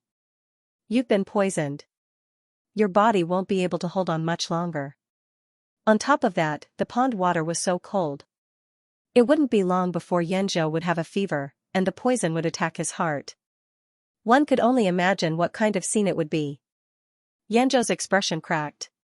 He was obviously shocked that he was going to die. No one could be so calm after knowing that they were going to die. He might be sad that little spider was gone, but if he really committed suicide for love, he stood up shakily, but his body couldn't hold on any longer. With a plop, he fell to the ground again. He muttered, I want to go back, I want to go back. He still wanted to live. Ningxu had an inexplicable smile on his face. He helped Yanzhou up and said, I'll take you to the hospital. Yanzhou couldn't hold on any longer. This time, he was very dizzy. His body was roasted by the fire, and he was on the verge of death. After making sure that the two monsters had turned into ashes, Ningxu took Yanzhou back to the city. He threw him into the hospital and asked the doctor to torment Yanzhou. In Yanzhou's situation, even if he survived, he would be very weak and in pain. Ningxu hummed a tune as he came to the antique shop. He walked into the shop and said to the old man with a smile, Hey, old man, we meet again. The old man was stunned when he saw Ningxu. Then, he asked calmly, You're back so soon? He stared at Ningxu's eyes. Ningxu blinked his eyes and asked, Old man, are my eyes very beautiful? The old man was speechless. Ningxu sat down, looked around and said, Old man, you're a guest. Why don't you give me a cup of tea? Haha, you're a guest, you don't come with good intentions, the old man asked, Where's Yanzhou? Ningxu said, Oh, so you really know each other. Yanzhou is so pitiful. He was almost eaten by a monster. Now he's in the hospital. It seems that he won't live for long. She said indignantly, I told you that you shouldn't bring a monster with you. It's too scary. By the way, where's the tea? I'm thirsty after talking so much. The old man snorted. I'm an elder, and I'm making tea for a junior. Don't you think too much? Ningxu sighed. Don't you have a monster in your house that pours tea for you? I've seen it. Ask it to pour me a cup of tea. The old man looked at Ningxu coldly. After a while, the door opened a crack. A tentacle was holding a teacup. Ningxu took the teacup and took a sip. He looked very happy. It seems that the monster in your house is quite docile, unlike the one in Yanzhou's house. It's a bit ferocious. The old man didn't say anything. Anyway, no matter what Ningxu said, he had a noncommittal expression. He didn't like Ningxu. The words see him out were written all over his body. However, Ningxu didn't have any eyesight at all. He asked, Old man, aren't you a bit selfish to keep a monster's spiritual body by your side? And you don't let the monster enter the cycle of reincarnation. You're very bad. As for me, I can let your spiritual body enter the cycle of reincarnation. That's good. It's better than not seeing the light of day. The old man suddenly looked at Ningxu gloomily. What do you mean? Who are you? I don't mean anything. I'm a warm-hearted person. You can also call me the most beautiful exorcist. It's not a big deal to destroy the monster. I have to expiate the monster, right? Ningxu obviously felt that the breath in the next room was a little disordered, which showed that the heart was not calm. Old man, don't you like to raise monsters? I don't care if you're bewitched by the monster's puppet, or the monster that you raised in captivity. If I get rid of the monster, you'll feel very uncomfortable. The old man raised his lips and sneered. Do you think it's willing to go with you? Ningxu spread his hands. I'm an unreasonable person. It has to go with me whether it wants to or not. Your wishes have nothing to do with me. As for whether there was any deal between Yanzhou and the old man, it didn't matter. When he saw the soul, he should send it to the world of samsara. Ningxu laughed mischievously. Her laughter made people want to hit her. Don't think that I don't know. You want to find a body for your monster, just like how that little spider turned into me. You're a bad old man. You still want to harm people. You'll be struck by lightning. The muscles on the old man's face twitched. Obviously, he was very angry with Ningxu. He was trembling all over and clenching his fists. He looked at Ningxu and asked, gnashing his teeth, What do you want? Ningxu made a sound of surprise. Old man, what's wrong with you? I'm doing it for your own good. You've been bewitched by the monster and you're willing to be its puppet. I want you to get rid of the monster's control. Secondly, it's very dangerous for a monster to live in a human city. Maybe other people will be unlucky and be eaten by the monster. The people who will be eaten will be wronged. Thirdly, I'm kind enough to send this demon's spiritual body into the cycle of reincarnation. I won't charge you anything. Click here to view the new chapter of ZUI. The old man looked at the shameless Ning Shu and was speechless for a long time. His lips trembled, but there was nothing he could do. Over and over again, there was only one sentence: "What do you want? What do you want?" Ning Shu was anxious about the old man's IQ. He said so much, but the other party didn't even listen. The old man saw Ning Shu's unhappy face and asked, "What do you want me to do to let it go?" Ning Shu put down the teacup heavily. The tea in the teacup splashed out, and a few drops splashed on the table, making people want to wipe the water droplets off. Clang! It directly hit the old man and the demons in the room. Ning Shu said unhappily, "What do you mean I won't let it go? I'm doing this for its own good. Do you think letting it live with you like this is for its own good? I'm sending it to the afterlife, not killing it. You're slandering my character, I won't be polite to you." Ning Shu looked at the old man coldly. The old man suddenly smiled. "How do you feel now?" Ning Shu's expression became a little incredulous. I. She clutched her stomach. "You did something to the tea." "No, this thing won't have any effect on you, it will only make you fall into a deep sleep." Ning Shu's body became weak. She was still full of vigor before, but now she was like a drowned rat. "What do you want to do to me? Could it be that you," her expression was very ugly, "you also want to take over my body? F***ck, you rotten old man." The old man: "I didn't have this idea at first, but you sent it to me. You don't understand the matter between me and Xianxia at all, but you want to send it away." Ning Shu: "I don't want to understand your matter at all. What does your matter have to do with me? It's really F***king disgusting. If my body is really taken over by that demon called Xianxia, I might be touched by this rotten old man.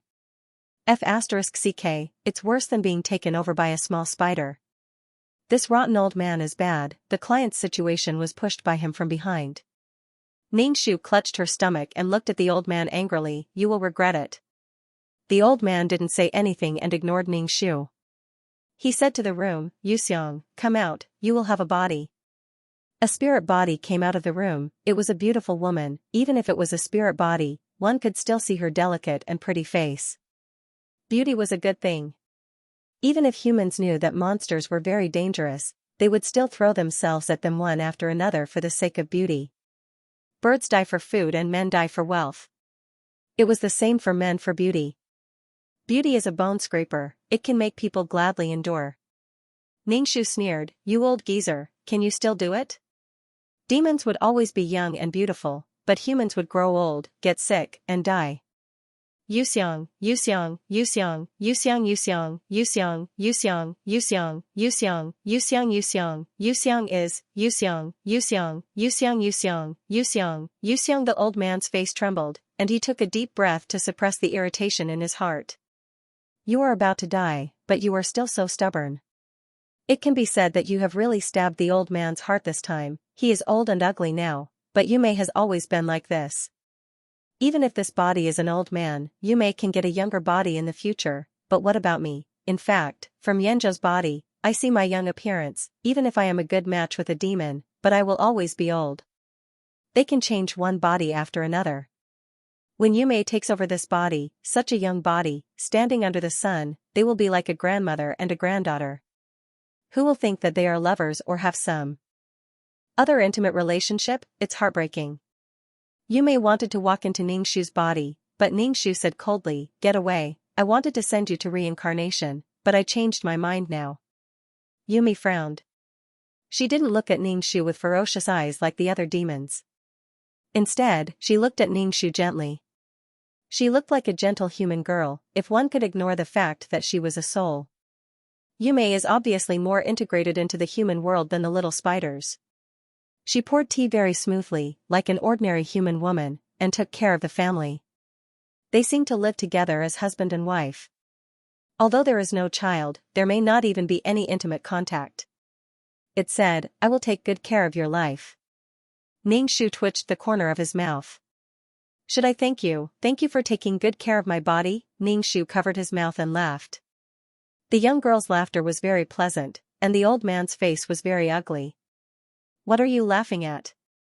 Ningxu, nothing, I lied to you because my stomach hurts. I am not a person who can be defeated by a little demon poison. My body is fake, old man. The person who is poisoned now is Yanzhou, and he is still in the hospital. Ningxu picked up the teacup and gulped down all the tea.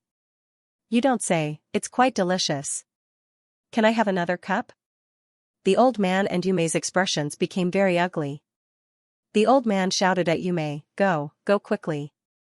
Obviously, this guy is very arrogant and does whatever he wants. Yumei is just a spirit now, and she can't beat him at all. Yumei is very obedient to the old man, and she doesn't bother him too much. She turns around and runs, but when she reaches the door, she is directly bounced back. She tries several times, but it is the same. Yumei can't help but feel a little desperate. She looks at the old man, and the old man looks at Ningxu. Ningxu laughed and said, I am here to do good things today. If I don't do good things, I won't leave. Old man, don't you like to help people? I also like to help people, so don't thank me. Help Yanzhou and the little spider achieve their wish. The old man's lips trembles. Ningxu doesn't say anything more to the old man, because he feels that this fake body can't take it anymore. He started to fight with Spider Lady, blisters, poison, overexertion, and here he is also poisoned. He has to finish things within the limits of his body. Ningxu points out a black hole, and the black hole slowly appears behind Yumei. The dark and deep black hole makes people feel fear, as if they will never be reincarnated if they enter. Yumei immediately jumps away and hides behind the old man. She doesn't look like a monster at all, but an ordinary human girl who is hiding behind the man she loves when in danger. Although this man is now a bad old man, it doesn't affect Yumei hiding behind him. Seeing this, Ningxu gave the old man a thumbs up. You're really good at teaching. Good skills. In terms of intelligence and life experience, this old man completely crushes Yanzhou, but he is old, and his body doesn't have much strength. To view the new chapter of Zue, please go to mobile address. To be able to make a monster so docile, he was even better than the exorcist. The exorcist painstakingly tried to change the little spider, but the little spider still went to eat people. He sacrificed his life to seal the little spider, but in the end, the power of the seal weakened, and the monster still escaped to the human world. No matter how the old man trained the monster, Ningxu still admired him for being able to make the monster so docile. But he couldn't bear to scheme against her. The old man ignored Ningxu's praise. He frowned and thought about how to make Yumi escape. But just as Yumi tried to escape, she was bounced back. It must be the power of the talisman. The old man was an experienced ancient player and had a deep understanding in this field. Although he wasn't an exorcist, he knew a lot of theoretical knowledge. Looking at the black hole, it slowly rotated. He didn't know where it led to. As long as Yumi entered it, she would be swallowed and they would never see each other again in this life. Ningxu walked over and pushed the old man away. The old man was pushed by Ningxu and almost fell to the ground. His body swayed and didn't fall. The old man was not as strong as the young. After being pushed by Ningxu, he almost fell to the ground and tried to scam Ningxu. Without the old man in front of her, Yumi suddenly felt insecure and began to tremble. Ningxu was speechless. Dear, are you a monster? Why do you look even worse than an ordinary woman? The way you're trembling makes me think that you're a pervert. She doesn't look like a monster anymore. How did the old man train this monster? Ningxu grabbed Yumi and threw her into the black hole. Don't think that you can be reincarnated just because you entered the world of reincarnation. No matter where, it was very difficult for the weak to survive. With Yumi's personality, she would probably tremble and be terrified when she entered a strange place. A monster like Yumi who relied on the old man to live didn't look like a monster at all. She was no threat to people. On the contrary, the old man was a threat to people. The old man needed to find a body for Yumi, a suitable body for her to walk under the sun and walk on the road of the human world. The situation was reversed. Ningxu grabbed Yumi and threw her into the black hole. The old man panted as he stood in front of Ningxu. Wait a minute, Ning-shu, I'm not waiting." Without another word, he threw Yumi in. The old man hurriedly used his hands to catch Yumi, but Yumi was unable to escape the suction of the black hole and was sucked in. The black hole slowly closed and finally disappeared. Ning-shu clapped his hands and called it a day. The old man sat on the ground wearily, staring blankly at the place where the black hole had disappeared. At that moment, he looked even older. It was as if she had lost the person she relied on and loved one. Tears dripped from her eyes. Well, looking at it this way, he looked more like a heinous pervert who bullied them. The old man was a person who paid great attention to his manners. He wiped his tears, got up from the ground, and said, "I've made a fool of myself." Ning-shu didn't care. He turned around and left. He didn't care about the old man's gaze. If the old man wanted to deal with her, she would send him to the reincarnation world. This time, the reincarnation location was the original reincarnation world of this world. Yumi's reincarnation location was her reincarnation world. If he separated these two people, even in the reincarnation, the next life, and the life after that, they would never meet again. After all, the reincarnation world was different. They wouldn't be in the same world. How could they meet again? The old man better not have any evil thoughts. Otherwise, she wouldn't even need to think about how to die. After finishing Yumi's matter, Ning-shu went to the hospital. The doctor told Ning-shu that Yanzhou's condition was very bad. He was probably crippled. Now, his whole body was black and swollen. He was on the verge of death. There was no way to save him. The doctor asked Ning-shu what happened to Yanzhou and how his injuries were caused. Ning-shu said, "I was traveling. On the way, I passed by a forest. He was bitten by a big spider. I guess he was poisoned." When the doctor heard this, he looked worried. He was bitten by a spider. How could he detoxify the spider's poison? There was no spider serum. In short, this patient was not easy to save. The doctor carefully asked what the spider looked like. Ning-shu said that it was very black and very big. It seemed to have mutated. The doctor's face became more worried. Modern science couldn't detoxify this kind of demon poison. In Yanzhou's situation, it would be better if there was a monster sucking the poison out for him. Otherwise, it would be a dead end. The internal organs would slowly corrode. Ning-shu looked sad and begged the doctor to save Yanzhou. Yanzhou was still so young. The doctor could only say that he would try his best. On the way back, Ning-shu went to see Yanzhou. Because Yanzhou's situation was special, he was in a ward alone. He didn't know if his condition was contagious. To be on the safe side, the doctor arranged a separate ward for him to observe and isolate him. Under the white bed sheet, Yanzhou on the bed was black as if he was burnt. Ning-shu looked away. When he got home, he found two old men playing chess under a tree by the road. When he got closer, he saw that it was the old man and the old man. When did these two people get together? Ning-shu looked at the old man. This person's mentality was really not ordinary. Not long after he sent Yumi away, he was actually playing chess with the old man. What did the old man want to do by finding the old man? The old man was the client's grandfather. If something happened to the old man, then she would lose her family. Did the old man also want to let him experience the pain of losing a family member? The old man introduced his new friend to his granddaughter and said, "He is a customs expert. He is very knowledgeable. He knows a lot of strange people and customs." Ning-shu smiled sweetly and greeted the old man like an ordinary girl. The old man's hand that was holding the chess piece was shaking. Ning-shu showed a stiff smile. Ning-shu went upstairs and looked down at the two people from the window.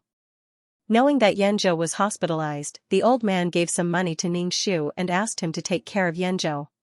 He was also glad that Ning-shu was not bitten by a spider. In the future, it's better not to go to those places where there are few people. Although some legends and stories are exaggerated, there is still a basis. Out of humanitarian spirit, the old man took some money. The main thing was that if they went out together, others would have an accident while his granddaughter was fine. The money was also to prevent people from saying that they were cold and heartless. Ning-shu nodded and took the money. The old man was actually a little rich. The main thing was that he had a lot of houses, so he could collect a lot of money from the rent. Therefore, he didn't care much about the rent of such a small bookstore. Yanzhou's parents were not in this city, so there was no one to take care of him. To view the new chapter of Zue, please go to mobile address. Ningxu didn't have the contact information of Yanzhou's parents, and Yanzhou had been in a coma since he entered the hospital, dying. Today, someone came to visit Yanzhou. It was the old man who came to visit Yanzhou. Ningxu put a bouquet of flowers on the bedside, looked at the old man on the other side, and said, "I can see that your relationship is really good. Are you kindred spirits?" They were both monster owners. The old man had aged a lot. He didn't say a word to Ningxu. He stayed at the bedside for a while and then left. Ningxu sat by the bed and accompanied Yanzhou for a while. Looking at Yanzhou's situation, Ningxu felt that she should inform Yanzhou's parents. She didn't want to blame it on the old man if she really died. She would definitely be dead by then. She didn't want the old man to die before his own child and end up with this kind of thing. Ningxu found Yanzhou's phone from the drawer. She couldn't open it, so she directly used Yanzhou's fingers to try one by one to see if the fingerprints could be unlocked. Fortunately, it was unlocked. She found the contact information of Yanzhou's parents and told Yanzhou's parents about the situation. After hanging up the phone, Ningxu casually glanced at Yanzhou, and immediately turned back to look at Yanzhou carefully. She found that Yanzhou's complexion was much better. Before, it was dark, but now his complexion suddenly improved a little. It wasn't so dark anymore. Although it was still dark yellow, it was much better than before. Ningxu didn't believe that it was the hospital's credit. After all, the hospital could only treat Yanzhou in the usual way, and it was good enough that the usual way could keep Yanzhou's life. The old man had been here, and Yanzhou had such a change. It must be the old man's credit. Hey, this old man really hit it well. He was obviously the one behind the scenes. Now, he was absolutely certain that the situation of the client was closely related to this old man. He didn't know what method the old man used to improve Yanzhou's condition, but Yanzhou still hadn't woken up. The longer he delayed, the more damage the poison would do to his body. Moreover, it was impossible to remove all of the toxins. Even though Yanzhou was still alive, he still had to endure the pain in his body. This old man, I have to deal with him before I leave. Moreover, he had purposely approached the old man. He must have some bad intentions, or perhaps he wanted to ask the old man about his situation. How would the old man know that this granddaughter was not his granddaughter? Yanzhou's parents rushed over and saw their son lying on the hospital bed in such a miserable state, while Ningxu, who had gone on a trip with them, was perfectly fine. Obviously, they were angry. This was also human nature. You were fine, so why should I be the one to be unlucky? Facing the eyes of Yanzhou's parents, Ningxu stretched out his hand and said, "Please return the medical fees I paid for this period of time. Yanzhou was bitten when he wandered around, and I sent him to the hospital. I also paid for the money. Otherwise, you won't be able to see your son." Ningxu didn't say that there was a monster. No one would believe it even if he said it. Yanzhou's parents had no choice but to return the money to Ningxu. Although this was very reasonable, it didn't make sense. In that case, this girl was also Yanzhou's savior. But why were they so angry? It was probably because one was lying on the hospital bed, and the other was alive and kicking. The difference was too big. Ningxu took the money and left the hospital. He bumped into the old man. Recently, the old man often came to the hospital. Every time he came, Yanzhou's situation would be better. He tried his best to save Yanzhou. It was probably because they were in the same boat. Both of them had lost the monster they liked. Ningxu asked the old man curiously, "How did you save Yanzhou?" "It's so magical." "Do you have something to detoxify the poison?" "Otherwise, it would be really difficult for a human to deal with demonic poison." The old man chuckled and said, "You want to kill him, so I have to save him." Ningxu shook his head. "I didn't want to kill him. If I really wanted him to die, I would have just thrown him into the mountains. Why would I have to suffer and send him to the hospital?" The old man thought for a moment and said, "Maybe you don't want him to die, but you want him to live in pain." Ningxu wanted to give this old man a thumbs up. Sometimes, people were quite talented in figuring out the dark. That was what she thought. She didn't want Yanzhou to die. She wanted Yanzhou to hold his sick body and endure the pain of losing the little spider to live on. Ningxu shook his head. I don't know what you're talking about. Yanzhou's death won't do me any good. The old man said, I asked your grandfather. You don't know any exorcism methods at all. It's not the exorcism methods passed down in the family. Ningxu spread his hands. So? This old man approached the old man with such intentions. He wanted to test him. The old man rubbed his eyes and felt a little uncomfortable. It was as if his eyes were covered by a thin layer of cloth. In an instant, he couldn't see anything. The old man's voice rang in his ears. You can't see, can you? Ningxu said, you're asking for nothing. Of course I can't see. You're really good at playing dirty. This was the second time he had played dirty with her. He really had a lot of treasures in his hands. The old man said, I worked hard to find this. I learned it after reading a lot of books. Ningxu nodded. You're very good. The old man said coldly, what's the use of an invisible exorcist? He really knew how to break a person's proud spine. A blind exorcist who couldn't even see the figure of a monster was even worse than an ordinary person. She needed someone to take care of her. How uncomfortable must it be, Ningxu smiled. Her eyes were shadowy and grayish-white. Her pupils and the whites of her eyes were indistinct. It was obvious that she was blind. Ningxu reached into her bag. Under the stimulation of Ningxu's mental strength, the surrounding cameras crackled and lost their function. She took out a shiny dagger. The old man took 2 steps back. Why? Are you angry and want to kill me? Ningxu walked straight toward the old man. Her eyes were fixed on him and she didn't stop walking. It seemed that she wasn't blind at all. She didn't reach out and touch anything in a panic. Ningxu stopped in front of the old man and grabbed his hand. She shoved the dagger into the old man's hand and stabbed the dagger into her own abdomen at the speed of lightning. The old man was stunned by Ningxu's actions. He was in a daze and didn't react for a long time. When he reacted, he quickly let go of the dagger. Ningxu fell to the ground and said to Danqing in her heart, leave this world. She could die perfectly. So what if she was blind? With her mental strength, she could even see the grains of sand clearly. To watch the new chapter of Zue, please go to mobile address. Ningxu was more worried about what if his body didn't bleed. When the dagger stabbed into his body, Ningxu didn't feel any pain, but his face was still twisted in pain and he wailed. The people around, including the old man, were shocked by Ningxu's wailing. Only then did the old man let go of the dagger in a panic. He looked at Ningxu in disbelief. No one would do such a thing if they didn't play by the rules. Ningxu covered the bleeding wound and pointed at the old man. You want to kill me. The onlookers were shocked and rushed into the hospital.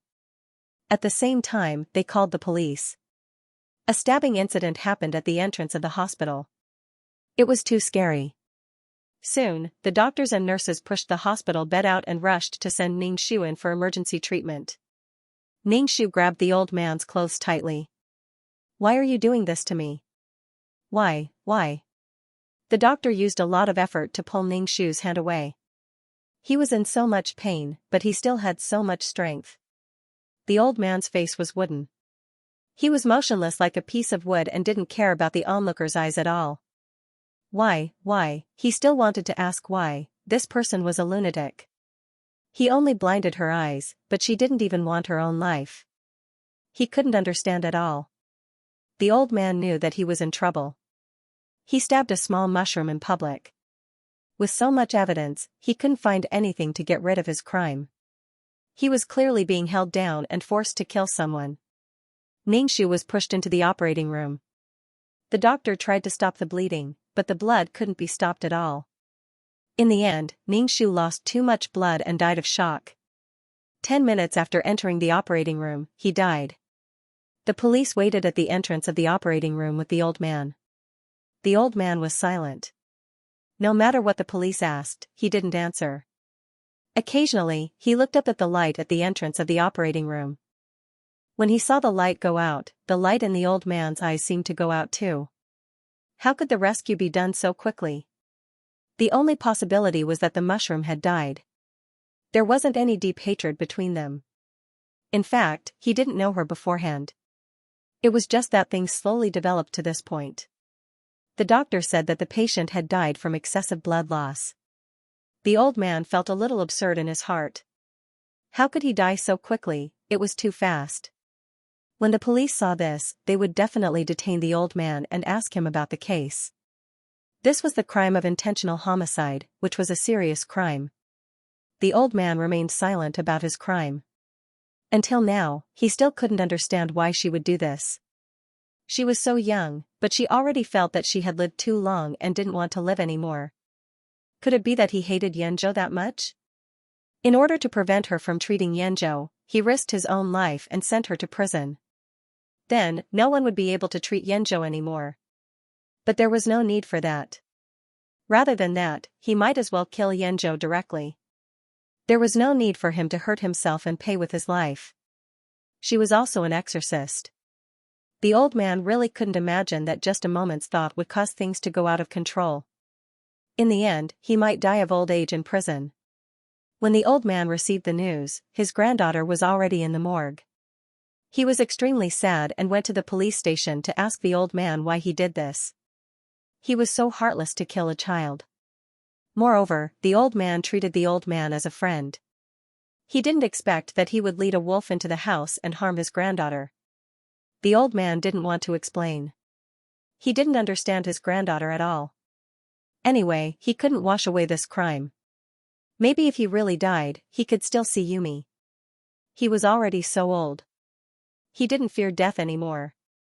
He had experienced many things in his life. Xianxia woke up, but his body was still weak. The old man who could treat him couldn't see the light of day. Although he removed a part of the poison in his body, there was still some poison in his body. However, there were still some toxins in his body. Xianxia could only live in such a weak state. His lifespan would not be long, and the toxins would eat away at Xianxia's life. Xianxia woke up and found out that the old man killed Ruiji. He was stunned. What happened? Why did something like this happen between the two of them? Strictly speaking, the two of them didn't know each other. Xianxia's parents couldn't vent their anger on Ruiji and Ruiji's family. Ruiji was dead now, but their son was still alive. Although his body wasn't in good condition, he was still alive. The old man was also angry. He took back the house and wouldn't rent it to Xianxia anymore. He also wanted to ask for the rent he owed. Xianxia didn't have the face to owe money. The old man was like a firecracker. He would explode with a little provocation. Moreover, he was a little guilty about Ruiji's death. Moreover, the twists and turns in this matter couldn't be explained in a sentence or two. Xianxia came to the big city to work. However, it seemed that he couldn't keep up with the pace of the times. His business didn't make any progress. Instead, it was a loss. This time, the hospitalization and rent were enough to make Xianxia's parents bleed a lot. Moreover, Xianxia's body wasn't suitable to stay in the city. He was so weak that he took 3 breaths with every step. He was probably crippled. Xianxia definitely had to go back to his hometown with his parents. Sitting in the car, Xianxia's expression was a little dazed. He felt that everything that happened recently was as unreal as a dream. In the end, everyone didn't have a good ending.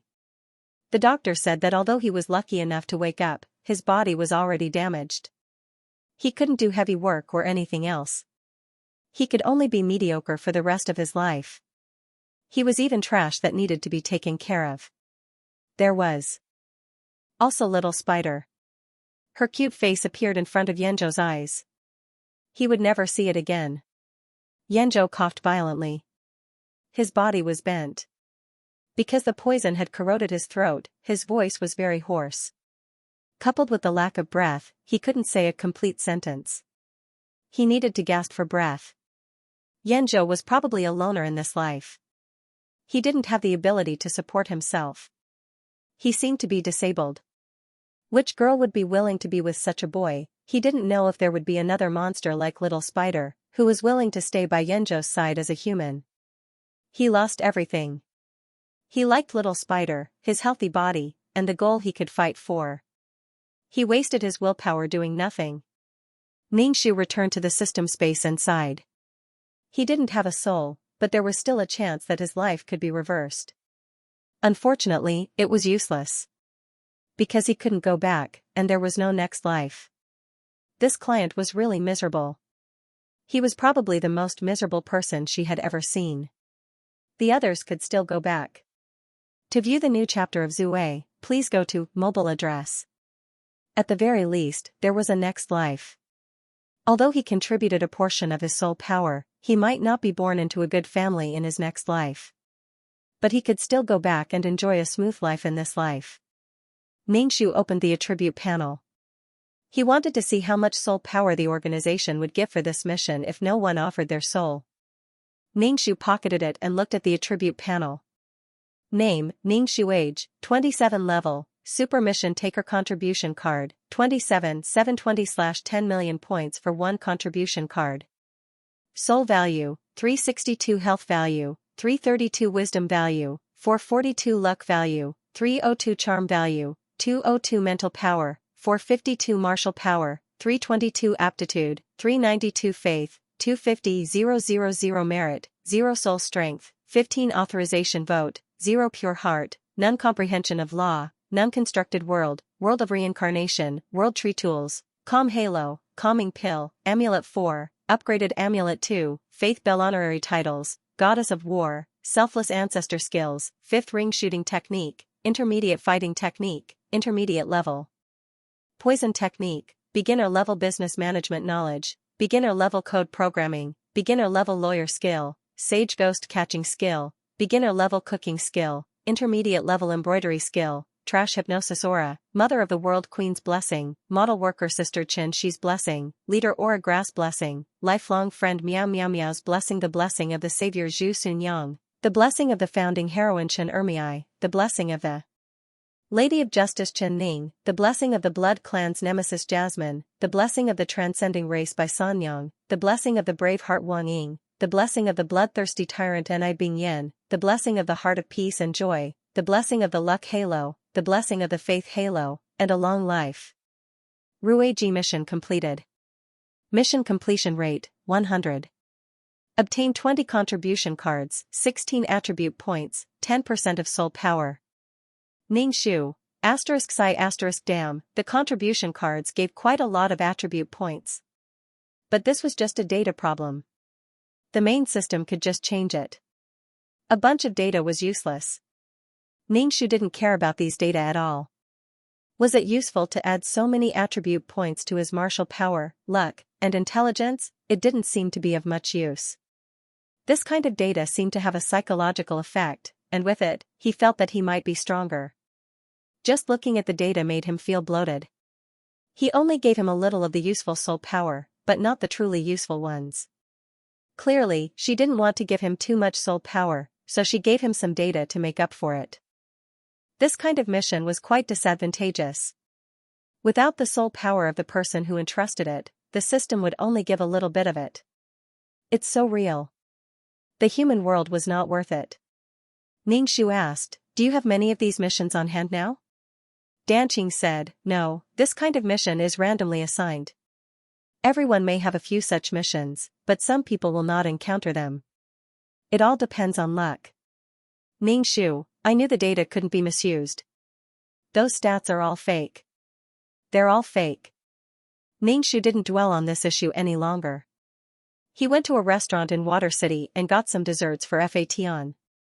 After thinking about it, he also sold a big bag of sweets and gave 2 to each cub. Now that he liked to run to the sacred grounds, he might be able to enter the old man divine tree's spiritual space to comprehend the divine imprints. Ningxu was a little worried. There were many cubs and they could eat a lot. He might as well make pancakes, 1 for each of them. But where could he find so much flour? It was so painful to think about kneading dough and making pancakes. Forget it, jerky was really good stuff. Ningxu brought a lot of things to the Holy Land. Probably because the cub shelter had already recognized her as a person, the barrier didn't stop her when she entered the cub shelter. Entering the cubs, there were all kinds of lively scenes. The cubs of various races were playing and playing. Until now, Xianxia still didn't know who established this cubs. Xianxia felt that the void was wild and mysterious. Various races were entrenched in tribes. But the cub's existence gave Xianxia the feeling that the void also had a very powerful civilization. Xianxia gave the desserts to Fatian. Fatian took it happily and asked, "Why are you here again so soon?" "After I finished the mission, I came to take a look. I have to go back soon." Xianxia took out a big bag of sweets and said to the cubs, "I brought some sweets. 2 or 3 for each of you." When the cubs heard that there was food, they gathered around as fast as they could and extended their claws in front of Xianxia. Xianxia stuffed 2 sweets in each of their claws. The cubs who received the sweets clumsily peeled off the wrapper and stuffed it into their mouths. A sweet and great taste filled their mouths. If the creatures in the void wanted to eat something sweet, they would definitely eat fruits. Don Lan walked in front of Xianxia. She still had sweets in her mouth. She said to Xianxia, "I like to eat this. I also want to eat the things in Fatian's hands." She pointed at the sweets in Fatian's hands. They were cute and full of appetite. She took out a conch-shaped object and said, "This thing can let you hear very far away. It can help you avoid some dangers. Take it and help me by the thing that Fatian ate." Xianxia accepted the conch. This was probably something from Don Lan's hometown. It could hear very far away. It was not bad. It had the buff of clairaudience. Although this kind of pastry also required merit points to buy, it was still a pastry and did not cost much. Xianxia nodded and smiled at Don Lan. "Okay, I'll buy it for you next time." With Don Lan's example, the other cubs followed suit. They took out their own things and bought what they wanted from Xianxia. Some cubs even plucked their own fur and stuffed it into Xianxia's hands. Looking at the fur in his hand, Xianxia was silent. Why would she keep such fur? Could it be that this fur could change 72 times? After a while, Xianxia received all kinds of things. Of course, some of them were useful, while others were useless. In the end, he was still taking advantage of these cubs. The old man from the divine tree watched from the side and did not stop Xianxia. He only watched silently while stroking his long beard that trailed on the ground. After he was done, Xianxia sorted out the things he received. As for the fur and the lost baby teeth, Xianxia did not throw them away. Needless to say, these baby teeth were very hard. In the mortal world, they were definitely divine weapons. There was no harm in keeping them. Xianxia also recorded the cubs' needs. When the time came, he would purchase them one by one and become a qualified logistics staff. After he was done, Xianxia greeted Old Man Divine Tree. Old Man Divine Tree snorted and said unhappily, "You don't want to make food. You use these little things to trick the cubs." To view the new chapter of Zue, please go to mobile address. Xianxia wasn't afraid of Old Man Divine Tree. He said, "When you eat too much, you won't be able to move. It's the same for the cubs. I don't think we should feed them too much. Half full is enough." If she really ate so much 3 meals a day, she would probably die of exhaustion. Old Man Divine Tree knew that Xianxia wanted to slack off, but he couldn't refute him. He was unhappy and said, "I wanted you to comprehend the divine rune, but I'm not happy now. I'm not in the mood, so I won't open the spiritual space." Xianxia smiled and said, it's okay. There's still a long way to go." This thing wasn't easy to comprehend, but Xianxia wasn't in a hurry. With the sacred ground, Xianxia felt that he had a place to stay even if he left the organization. Ordinary void creatures had ways to enter the sacred ground, and their whereabouts were unpredictable. It was probably the safest place in the void. He didn't have to worry about leaving the organization and wandering in the void. When he left the organization, he didn't have to do missions. He had plenty of time to comprehend the divine rune. Now that Old Man Divine Tree was unhappy, Xianxia didn't insist on comprehending it. Danqing was urging Xianxia to go back again. Xianxia said goodbye to Fatian. Fatian stood up and said, "I'll go back with you to see the little mouse sculpture." Xianxia didn't pay much attention to the little mouse sculpture. He asked, "It can come back to life so quickly? How long has it been? This is too miraculous. It's a godly skill." Fatian shook his head. "No, I'll go back and water it." Ningxu was speechless. The clay sculpture could be watered, so it wouldn't be soaked. Ningxu didn't comment on things he didn't understand. He asked, when will it come back to life? Fa Tian said casually, I don't know.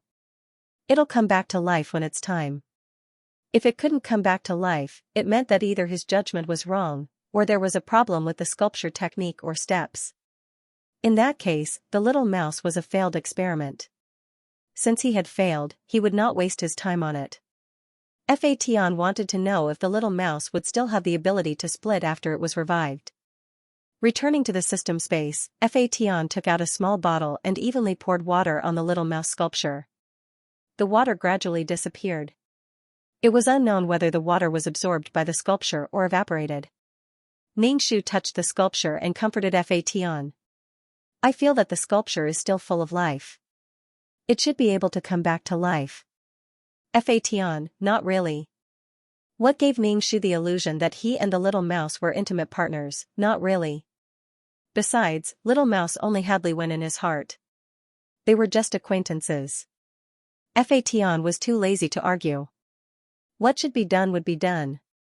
I'm going to the void. You don't have to bring me anything next time. In the future, when those cubs ask you to bring something, just throw the soil they give you directly in their faces. Don't spoil them, Fa Tian said. Some cubs were more funny. They grabbed a handful of soil from the ground and wanted to exchange it with Ningxu. Ningxu told Fa Tian to be careful. Void creatures were strong in single combat and liked to live in groups. Fa Tian was still a baby. Ningxu went to deal with the Starstone and changed shifts with Grand Uncle. Ningxu raised his eyebrows. He was the one who changed shifts last time. Did Grand Uncle not change shifts while she was on a mission, but he didn't care. He could change shifts whenever he wanted. Grand Uncle said to Ningxu, come with me to a place later. Ningxu said indifferently, I want to deal with the Starstone. Grand Uncle, someone is coming to change shifts. It didn't matter. She would wait for the person to change shifts. No matter what Grand Uncle and the others were doing or what they were calling her to do, Ningxu was very calm. Probably the previous battle had completely dispelled the fear in her heart. In other words, Ningxu, who had expanded to 100 kilograms, wasn't afraid of death. With the power provided by the peerless martial arts and the will of death, it wouldn't be easy to die in a short time. She really wanted to die. She knelt and begged for death. After a while, the person who changed shifts came. Ningxu followed behind Grand Uncle and came to a place. Ningxu looked at the sea of law that had no waves. It was like a piece of stagnant water. Occasionally, a pitch-black fish jumped out of it. Ningxu, so ugly. The fish looked like it was burnt. Ningxu didn't make a sound and looked at the sea of law. Grand Uncle didn't make a sound, and she didn't make a sound either. Grand Uncle looked at the calm sea of law and said, it doesn't have any vitality anymore. Ningxu raised her eyebrows and said, it's so pitiful. My condolences. He probably wanted her to donate and let her see the patient's condition. Ningxu said, I'm willing to donate my 2 arms to the sea of law. No matter what Grand Uncle's purpose was, she had blocked the way in advance. Grand Uncle, he was speechless for a long time.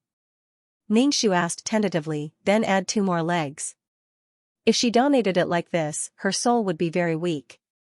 Was she still not satisfied? Sorry, there was nothing I could do. They were here for the vitality. Ningxu wanted to touch the peerless martial arts on her ear subconsciously, but she resisted. At this time, she couldn't do too much to attract Grand Uncle's attention.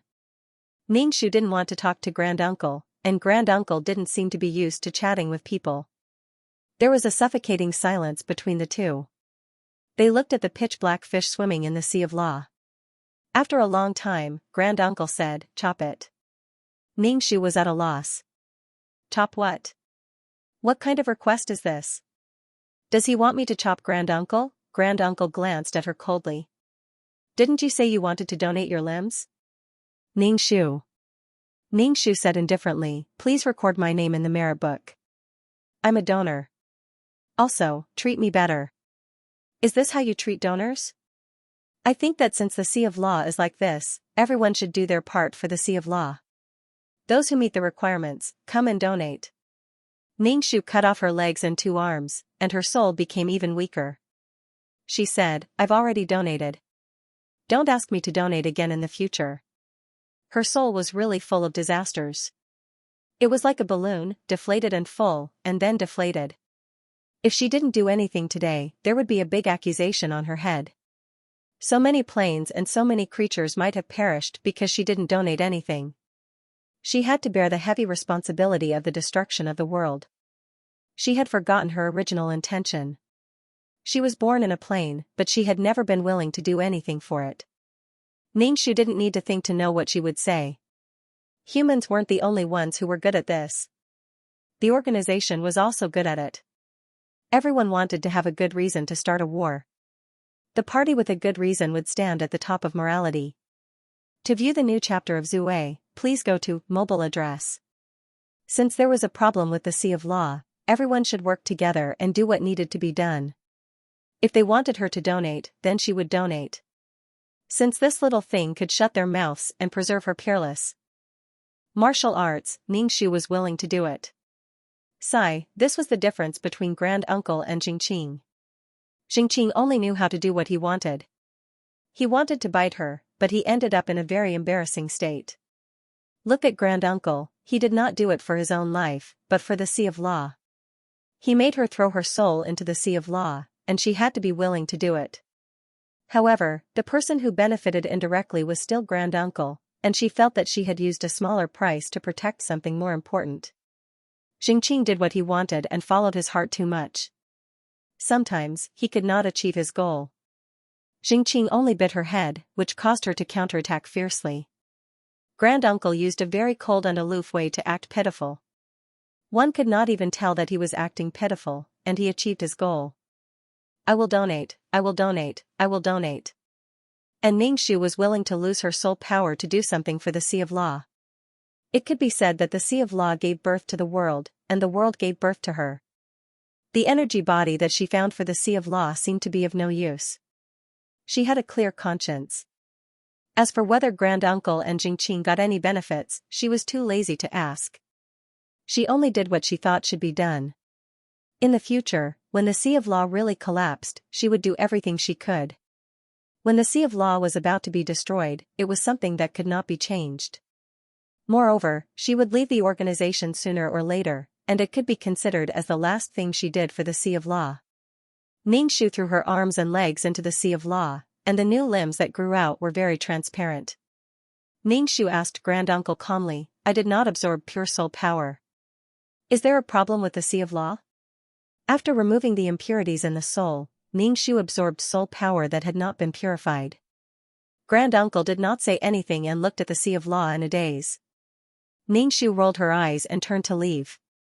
The weak Ningxu ran to the world of reincarnation to find Zhu Jun.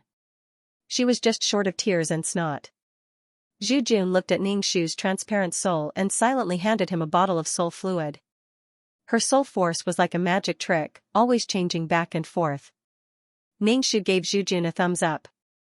He took the soul fluid and gulped it down. Only then did he feel a bit better, and he gave Zhu Jun some more merit.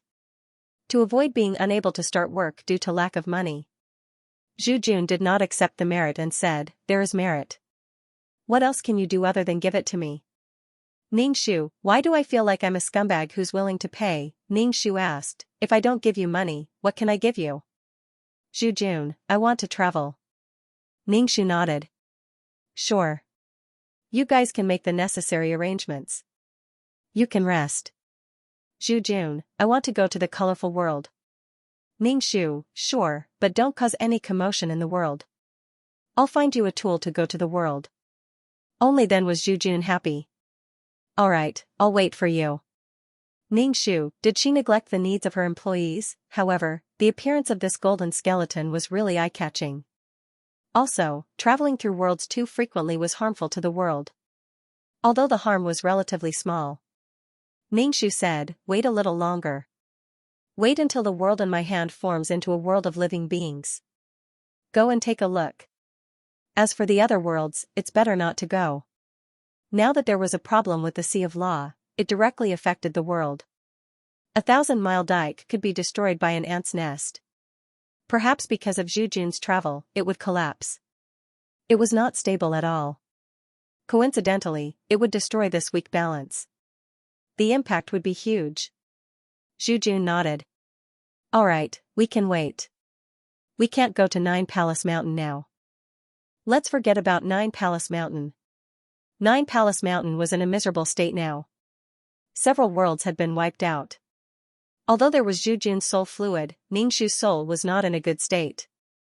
Looking at the souls walking around him, Ningxu wanted to grab a soul and eat it. However, she was an ordinary soul after all. She had a burden in her heart. Directly devouring souls was like eating humans. Unlike the little evil demon, who was born at the top of the soul food chain. If Ningxu ate chicken, duck, and fish, he naturally would not feel any burden. To the little evil demon, the souls in World of Reincarnation were chicken, duck, and fish. He understood the situation in World of Reincarnation from Zhu Jun. There were no problems in World of Reincarnation now. It was just that some souls would riot and devour each other. They wanted to devour more souls to strengthen themselves. No matter where one was, there would be rich and poor, strong and weak. Even if they were all souls, there would be differences in strength. However, facing these skeletons, the souls in World of Reincarnation were very fearful. Especially the skeleton's shining golden merits, which made the souls envious. However, the riot of souls did not affect World of Reincarnation. If the scale was too big, the skeletons would stop it. After understanding World of Reincarnation, Ningxu went to Nine Palace Mountain and carefully checked the crack. The cracks were sealed with stellar stones, preventing any life force from seeping out. However, even though it was mended after the sheep were lost, it was still a huge blow to the Nine Palace Mountain duo. Ningxu entered Nine Palace Mountain's second layer and found Earthworm and Xianxia. Other than them, there were also a few children beside them. When Xianxia saw Ningxu, she happily called her aunt. Ningxu did not see Hanchen. He asked, "Where's Hanchen?" The smile on Xianxia's face gradually disappeared. She calmly said, "He left." Left? Where did he go? What happened? There must have been a conflict between the two of them. That was why Hanchen had left. Hanchen had vowed to protect Xianxia. Even under the pressure of a mountain, he was still able to leave. Clearly, it was not a small matter. Xianxia bit her lips and said, "Actually, it's not a big matter. He doesn't agree with me teaching the peerless martial arts to others. But aunt, you told me to teach it to people who need it." Hanchen did not agree. He also knew that peerless martial arts were very powerful. If everyone learned it, they would not have any advantage. The two of them could not convince each other. So, Hanchen directly left. In Hanchen's view, Xianxia was courting death. She had taught the peerless martial arts to others, and now there were a few children beside her. Such a situation made Hanchen feel very passive.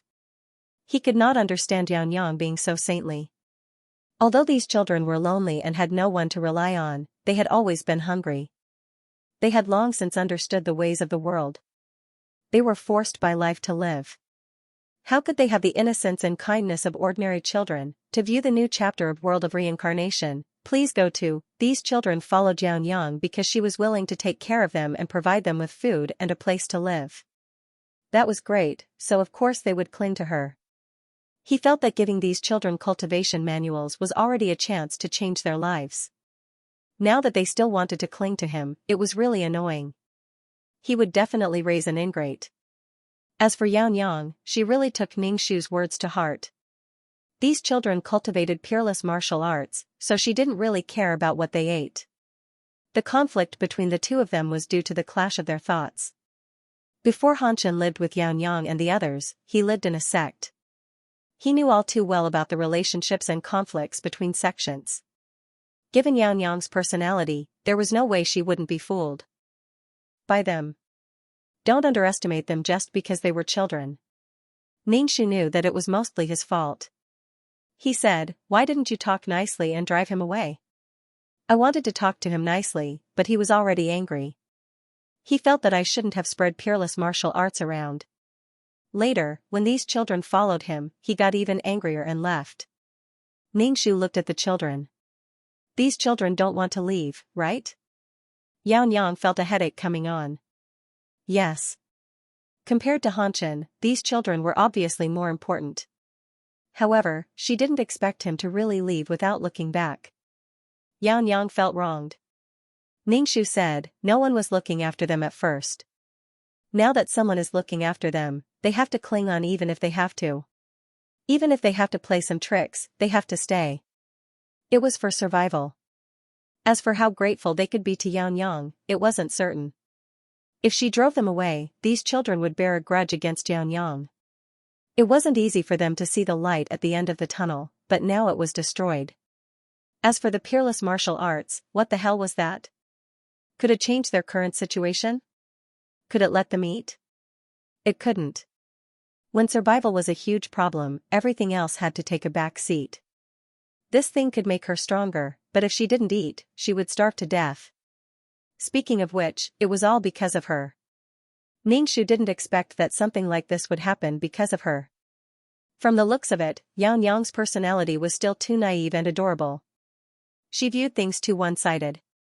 He shouldn't have allowed Xianxia to do such a thing again, lest she got herself into trouble.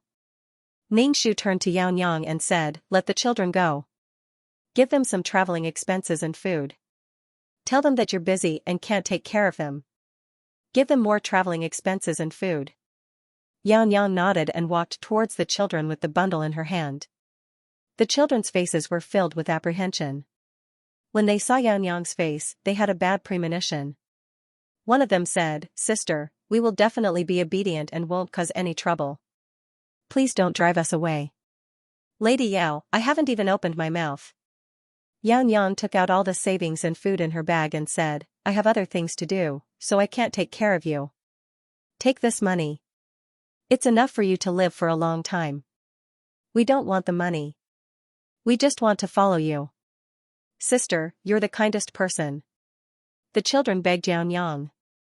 When money ran out, food would run out. Only by following this sister could they always have food to eat. They didn't ask for much.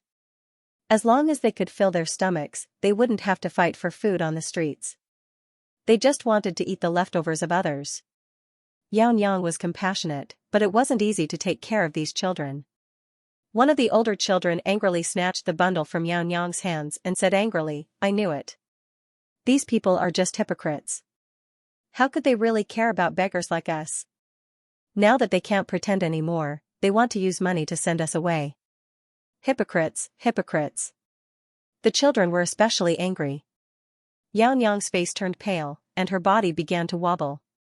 During this period of time, she had not mistreated these children. She had given them food, clothes, and even took care of the children's cultivation of peerless martial arts. She treated them with sincerity. At this moment, the children's angry faces made Xianxia feel extremely uncomfortable. She almost burst into tears. She steadied her voice and said emotionlessly, just take it that I'm being hypocritical. I was just being kind for a moment. I don't want to care about you anymore. You can leave. Hearing Xianxia's words, the children didn't know what to do. They instinctively said those words just now because they wanted to make Xianxia feel guilty. It was also because they were sensitive and felt inferior. Seeing Xianxia say such words so emotionlessly, the children couldn't bear any more hope. They said hatefully, let's go. Grabbing the bundle, they ran away. She gave them food and money, but she didn't even receive the slightest bit of gratitude. Instead, she was filled with resentment. Confusion flashed through Xianxia's eyes. Why was it like this? Ningshu apologized to Xianxia, I'm sorry. She shouldn't have given Xianxia such a simple task. If it was Ningshu who imparted peerless martial arts to others, he definitely wouldn't have done it so perfectly. Xianxia's eyes were filled with tears. Auntie, I don't understand. Why is it like this? Earthworm anxiously comforted Xianxia, it's those bastards who are cruel and unscrupulous. It's not your fault. It really isn't your fault. Ningshu pursed his lips and said, if you give them too much, it's inevitable that they'll want more. This was the principle of giving kindness to those who give them too much. If Xianxia just casually tossed a few copper coins into the bowls of these child beggars, they would definitely be very grateful. In their hearts, a few copper coins were enough for them to eat a full meal. If their expectations were low, they would be very grateful. However, Xianxia gave them too much, which made these children's appetites grow bigger. Their expectations of Xianxia were anchored in a relatively high range. Thus, their expectations of Xianxia were set with this as the starting point. If their expectations were lower than this point, Xianxia would be faced with resentment, not gratitude. Xianxia revealed a bitter smile. It seems that I was wrong. Hanshan was right. Ningxu shook his head. You weren't wrong. There's nothing wrong with doing good deeds. However, there's also a need to pay attention to the rules. When doing good deeds, you need to think more than when doing bad deeds. When doing bad deeds, one only needed to do them. However, when doing good deeds, one needed to think more than just doing them. Xianxia paused. Then I'll go and ask for those things back. Thinking back, if they don't remember my good deeds after taking my things, I might as well feed them to the dogs. Ningxu didn't have any objections. Whether Xianxia wanted them back or treated it as a lesson, it was all up to her. To view the new chapter of Zue, please go to mobile address. The more Xianxia thought about it, the angrier she got. She said, I want my things back. Eating, drinking, and going to the toilet required money. Without these things, they would have to suffer. It was too hard to live in the open. There was no need to sacrifice herself to help others. When Xianxia was angry, her eyebrows raised, adding a bit of heroic spirit and sharpness. Ningxu felt that this was quite good. Kindness had to have a sharp edge. Without a sharp edge, kindness was just a weakness that could be bullied by others. Xianxia tapped the ground with the tip of her foot and jumped onto the treetops. She quickly chased after the children. Ningxu glanced at Earthworm next to him. Earthworm was confused by Ningxu's gaze and asked, What are you looking at? Did I do something wrong? Ningxu sighed. Earthworm was not human. He did not understand the ways of the world. The Xianxia he raised was also naive. Knowing the ways of the world but not being sophisticated was the most mature way of thinking. Earthworm was even more flustered by Ningxu's sigh. What was with that look of disdain? Why are you sighing? Why are you looking down on me? You left the children to me. Now that there's a problem with the children, you're blaming me. You're just a piece of trash, a piece of trash, a piece of trash. Ningxu felt guilty. You're right. It seems that I'm indeed a piece of trash. The children were raised by Earthworm. He did not care much about them. He did not have the right to criticize Earthworm. Ningxu apologized. Sorry. Earthworm was used to talking back to Ningxu. Now that Ningxu really apologized to him, his whole body went numb. He did not know what to do. He snorted and turned his head away, ignoring Ningxu. After a while, Earthworm spoke to Ningxu. What do you think we should do with our daughter? I also think that her personality is not good. Being bullied all the time is not a solution. Our daughter, Ningxu was too lazy to correct his slip of the tongue. He said, it can only be changed slowly. The most important thing is still to see the ability. Don't do kindness that exceeds your capabilities. Otherwise, you'll end up with a body full of complaints and a miserable ending. A while later, Xianxia returned with a bundle in her hand. She looked refreshed, and it was comforting to see the fear and heartache on the faces of the children. This in itself was even more comfortable than taking the item back. She smiled and said to Ningxu and the Earthworm, I'm back, and I brought back the things. With these things, we don't have to live in the open anymore. Ningxu nodded. Alright, I'll listen to you. Seeing that Xianxia didn't seem to be affected by this matter, Earthworm was slightly relieved. The Earthworm would rather let Xianxia live according to her own wishes than let her suffer grievances. Some random people shouldn't even dream of making Xianxia unhappy. The Earthworm shrank and burrowed into Xianxia's waist pocket. Along the way, he said to Xianxia, in the future, let's ignore those heartless bastards. Xianxia thought for a moment and said, everyone wants to live a good life. They think that I can give them a good life, but now that I can't, they'll be disappointed and angry. Speaking of which, she thought she was smart and overestimated herself. However, she was still very angry that Hanshin left just like that. If you're so capable, don't come back for the rest of your life. The two of them hurried to the town ahead and found an inn. When they walked in, they saw Hanshin sitting on a stool leisurely, sipping wine. He seemed to be waiting for something. Sensing that someone was at the door, he turned around. When he saw Ningxu, he choked on the wine in his mouth. Hanshin immediately wiped the wine from his mouth and stood up as if he was being punished. He no longer looked like a leisurely expert. Xianxia's face lit up when she saw Hanshin. However, she thought of something and immediately put on a stern face, ignoring Hanshin and sitting down at another table. Ningxu didn't say anything and sat down as well. Hanshin coughed and walked over. Ningxu cupped his hands and said, "Senior, you're here." Ningxu nodded and asked, "Why are you here?" Hanshin said, "I'm waiting for Xianxia here. Something happened earlier, so I waited here." Ningxu nodded. "It's been hard on you." Hanshin sighed in relief and said to Xianxia, "It's my fault." Lady Yao pouted. "Alright, I'm the one who's being unreasonable and insensible." Hanshin sat down and asked, "Where are the children?" Xianxia felt guilty. "I sent them away." Hanshin raised his eyebrows. His survival instincts prevented him from saying anything and asking anything. After that, the group went to many places and exposed many scams. After a great disaster, people urgently needed someone to rely on. At this time, some people jumped out to swindle money and women. As for teaching peerless martial arts, Ningxu told Xianxia to stop. Xianxia wasn't suitable for this job. Hanshin saw that Ningxu didn't seem to have any intention of teaching peerless martial arts to others. He sighed in relief. If this thing became a street item, it wouldn't be special. Everyone had cultivated Qi Jin, and everyone was so powerful. They had no advantage at all. It was fine to say that he was selfish or narrow-minded.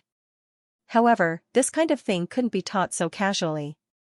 Ningxu could understand Hanshin's selfishness. However, Ningxu wanted more and wanted to see further. He wanted to increase the power of faith for peerless martial arts. However, the power of faith wasn't something that could be obtained easily. People who cultivated peerless martial arts had to believe in them in order to produce the power of faith. However, most people treated peerless martial arts as a kind of power, and wouldn't produce the power of faith. Ningxu also didn't plan to let Xianxia do it. Xianxia was an ordinary person. Even if she practiced peerless martial arts and lived longer, she was still an ordinary person. She would die one day. She should be happy and not shoulder too much. After walking for many days, Ningxu felt that it was time to return, so he left the Nine Palace Mountain. Returning to the system space, the chat system rang. Ningxu opened it and saw that it was sent by the main system. Main system, you donated the power of the soul, compensation for you. Ningxu, compensation, how interesting. Ningxu rejected the compensation and said, "This is my voluntary donation. It can be considered my sincerity towards the Sea of Law. As for the compensation, there is no need. I donated, and now I want to return the donation to her. It can't be that I want to give her the power of the soul and let her donate it after enriching her soul. To be honest, the power of the soul isn't important. What's important is the life force in her soul. These old fogies are very bad. Don't tell me I have to keep donating? Speaking of which, this is also a method. Is it reasonable for me to keep donating blood? To view the new chapter of Zue, please go to mobile address. Ningxu didn't even think about it before rejecting the soul power from the organization. Previously, Zhongqing had eaten her soul power, so she had to accept it as compensation. But this was donated by her, so she didn't want it. The organization gave it to her because they wanted to get her to donate again, so they could achieve their goal in another way. It wouldn't cause her to retaliate violently. Although she might be overthinking it, it might even be the organization's compensation. After donating her blood, she would still get 2 eggs to eat. But Ningxu didn't want it. The main system was a little surprised. You don't want it? Usually, she would make a fuss when she had nothing to do. Whenever she lost something, she would make a fuss about it. Now, she didn't want it at all. Ningxu, no, I donated it. Asking for the donation back? What kind of donation was that? It was clear. Now that she had accepted the gift, it was unclear. The main system was silent for a while and didn't give her any more soul power. Then, it typed a few words. Go and deal with the star rock. Ningxu rolled her eyes. My soul is weak. I can't deal with the star rock. Let's talk about it later.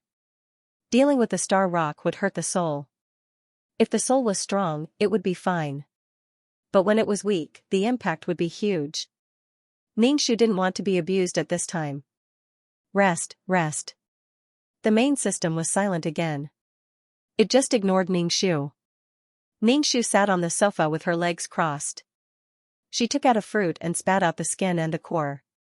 She was carefree. After resting for a while, she would do missions and get some soul power. Then, she would get Zhu Jun to help her collect some soul fluid. Maybe her soul would recover soon. Ningxu ate the fruit and realized that she couldn't even hold it. She looked at her soul. It was so transparent that she couldn't see it. What was going on?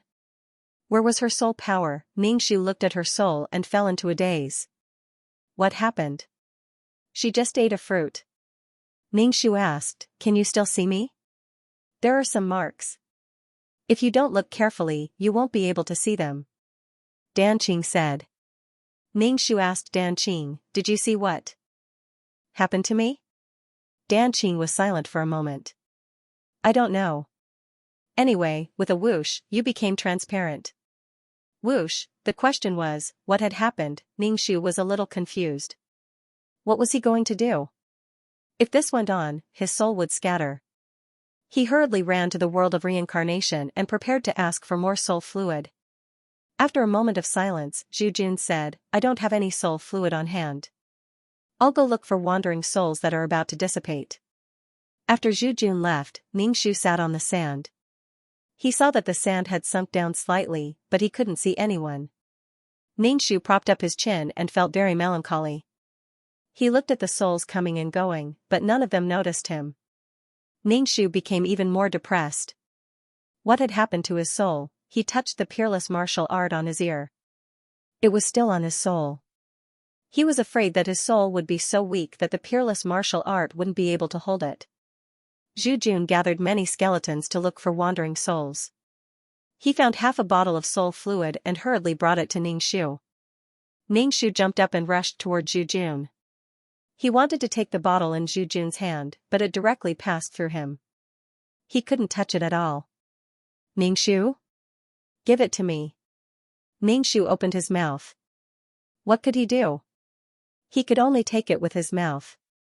Zhu Jun held the bottle and poured the soul fluid into Ningxu's mouth. After half a bottle of soul fluid, Ningxu raised his transparent hand and looked at it expectantly. But after a while, his soul didn't change at all. The smile on Ningxu's face froze. The smile gradually disappeared. The smile completely disappeared. Ningxu was expressionless. Zhu Jun, do you want me to go look for some more in the other worlds? Zhu Jun asked. Ningxu had an extremely terrifying thought in his heart. That was, his soul had some unknown changes. It might have always been transparent like this. Or it might be that his soul power wasn't enough. Ningxu nodded. Okay, get more this time. Zhu Jun turned around and went to work. He informed the skeletons in the other worlds to help him look for wandering souls that had no consciousness and were about to dissipate. Ningxu sat on the sand in a low mood. His whole person was not good. He thought that he was as beautiful as a flower, but in the end, he became a transparent person. No one could see his beauty anymore. Moreover, he couldn't see his own beauty anymore. He could only see a transparent outline in the mirror. It was really a dog's cry. Ningxu envied the souls with strong souls. They walked in front of him one by one. Even a weak soul was much better than his current state. Ningxu was bored of waiting. He stretched out his hand and couldn't even grab the sand. What use would he have in the future? He still had to go to the cub shelter to cook. How could he cook like this? Now, Ningxu felt that he was crippled. He couldn't carry anything on his shoulders. He was a cripple. He just didn't know if he could hold the god-beating whip now. His combat strength had been reduced to 10%. Sob, sob, sob. He really wanted to cry. Zhu Jun came back with 2 bottles of soul fluid. He didn't say much. He opened them and poured them directly into Ningxu's mouth. Ningxu smacked his lips and drank the 2 bottles of soul fluid. He looked at his soul with anticipation. From then on, Ningxu lost her beautiful smile. Unless his soul recovered. Ningxu felt that his soul was like an hourglass. There was a hole. No matter how much soul power was poured in, it was useless. Why was it like this? What happened? He just ate a fruit. That fruit was just an ordinary fruit of the void. He didn't know how much he had eaten in the past. Zhu Jun, do you want me to go and find some more? He asked Ningxu. Ningxu waved his hand. Forget it. There's no need. It's useless no matter how much you have. There was a problem with his soul. He even suspected that it was because he donated his soul power that the peerless martial art was very dissatisfied with, so it did this. Because his soul was tied to the peerless martial art, donating it would damage the peerless martial art's vitality. Although it was just a guess, Ningxu felt that this was the reason. The peerless martial art simply took the firewood from under the cauldron. It directly caused his soul to become like this, leaving him with nothing to donate. Even if the organization asked him to donate now, it was just a chicken feather. Why did this peerless martial art have such a personality? If you don't want to, you can tell me. Why are you tormenting me like this? He couldn't do anything now. He was like a cripple. He couldn't even pick up things. She was being coerced and controlled by the peerless martial art. However, the peerless martial art was just a book now. Even if it wasn't a book now, it still had to evolve into a world of life. It was still a world after all. It was still different from a human's thinking. Ningxu suspected that there was a problem with his soul. As for what the problem was, he hadn't found the root of the problem. To view the new chapter of Zue, please go to mobile address. It was probably not the organization that did something to her. If she was the organization and wanted her to donate her soul, how could she donate when her soul had become like this? Ningxu was lazy and didn't want to move at all. What should she do? Zhu Jun could only vaguely see a transparent silhouette that had shrunk into a ball, looking pitiful. He said, I'll get you some more. Ningxu didn't want to waste time. No need, it's useless no matter how much I eat. Zhu Jun, then there was no other way. Ningxu couldn't touch her own face. Thinking about her beautiful face, she felt that it was a pity. Her soul didn't hurt or itch, and she didn't feel weak. Why was it so transparent? Was it because the peerless martial art absorbed her soul? That peerless martial art was really omnivorous. After eating so many good things, it was still interested in her soul. Zhu Jun asked, then what are you going to do? I'll do what I have to do. At most, I'll take a vacation while my soul is transparent. She wasn't in the mood to do missions or work. Her mood was very low. Zhu Jun suggested, then why don't you go to the colorful world for a stroll? She didn't want to go. Ningxu shook her head. No, you can wait for a while if you want to go. Zhu Jun suggested again, then why don't you stay in the world of reincarnation for a while to nourish your soul? Although the world of reincarnation didn't have much effect on nourishing the soul, it was better than other places. Ningxu nodded in boredom. Let's talk about it later. Zhu Jun looked at Ningxu's half-dead appearance and said, why don't you go ask the others and see what's wrong with your soul? Ningxu made a no sound. He probably wouldn't be able to get anything out of anyone. Moreover, Ningxu didn't want to ask Sang Liang and the others. It was embarrassing to appear in front of them like this. She was someone who wanted to save face. Didn't he want to save face too? Maybe after a while, her soul would be fine. Let's wait and see. In one's life, one had to experience some bitter things. Zhu Jun was completely at his wit's end. He stood silently beside Ningxu. Ningxu was in a daze for a while. Seeing that Zhu Jun was still there, he said, go ahead and do your work. I'll stay here for a while. Zhu Jun, then I'll be leaving. Ningxu waved his hand. Zhu Jun, then I'm really leaving. Ningxu waved his hand. Let's go. This time, Zhu Jun really left. He didn't stop at all, leaving behind a carefree figure. Ningxu sat on the black veil. He thought that he should ask the Abyssal Prefect about the soul. Perhaps the Abyssal Prefect would know. However, it seemed that the little demon was at a critical juncture and couldn't be disturbed. Forget it, his soul was fine for the time being. Let's talk about it later. Let's talk about it later. After all, he had experienced some things. Facing such a situation, Ningxu did not panic. No matter how much he panicked, it was useless. He wasn't dead yet. Ningxu wandered around the world of reincarnation and found some black fruits.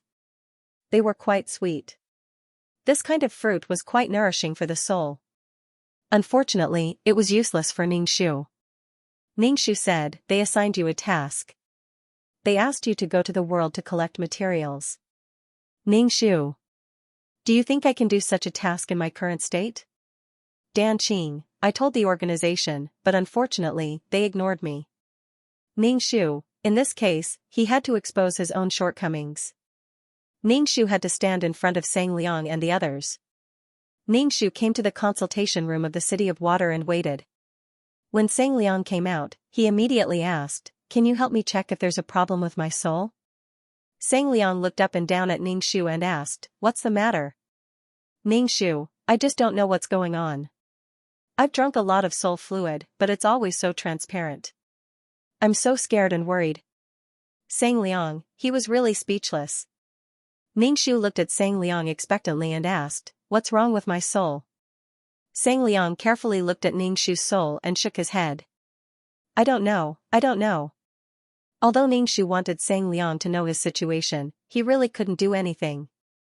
He also hoped that Sang Liang could know his situation. Maybe he could find a way to solve it. He was a little disappointed, but he didn't despair. Thank you. You can see my current situation. I can't even pick up things. I can't take props. There's no way I can handle star stones. Sang Liang said coldly, "If you can't pick up props, go do missions. Once you enter your body, you can pick up anything." Ningxu, we'll talk about it when my soul recovers, Ningxu said. Sang Liang nodded. But you'll need to leave the organization for a while. After all, you have to finish what you need to do. Ningxu, got it. There was no other way. This was the deal. Ningxu asked casually, "How much?" Sang Liang asked for money every time they met. Sang Liang, 100,000 merit points. Ningxu paid and left. He wanted to eat something, but he couldn't pick up his chopsticks. It seemed that he could only do missions. He couldn't do anything else. Originally, he thought that with his soul in this state, the soul power obtained from missions would be useless. Because it would be useless no matter how much he gave it, he decided not to do missions. In the end, he still had to do it. Otherwise, he would have to delay his departure from the organization. Whether this promise was true or not, and whether this deal could be fulfilled in the end, Ningxu had to do it. Back in the system space, Ningxu said to Dan Qing, "Let's go do missions." Dan Qing was a little surprised that he could take the initiative to do missions. She immediately nodded. Okay, let's do missions. Fa Tian came back in a hurry. He didn't notice the transparent Ningxu at all. He picked up the little mouse statue and smeared a layer of something on the little mouse. Then, he stared at the statue without blinking. Ningxu looked up with tears streaming down her face. Even Fa Tian couldn't see her now. Ningxu walked to Fa Tian and suddenly said hi. Fa Tian was startled. He looked back and saw the transparent outline of Ningxu. He asked, "What's wrong with you?" Ningxu smacked her lips and wanted to cry. "I don't know. Anyway, my soul suddenly became like this." Fa Tian raised his eyebrows and reached out to touch Ningxu's soul. His hand went through her soul. Fa Tian took back his hand and looked at it. He said, "Don't worry too much. It's good to be transparent for a while. Just think of it as fasting." Ningxu? She didn't have a body. What fasting? Ningxu looked at the little mouse statue and asked, "What did you do?" Fa Tian said casually, "Oh, I just did something to see if it could come back to life." Ningxu looked at the statue and said, "Oh, I see. Why do I feel like this statue is alive?" Ningxu looked closer and found that the little mouse's fur seemed to be real. It was reflecting light. It was made of mud. No matter how realistic it was still fake. To view the new chapter of Zue, please go to mobile address.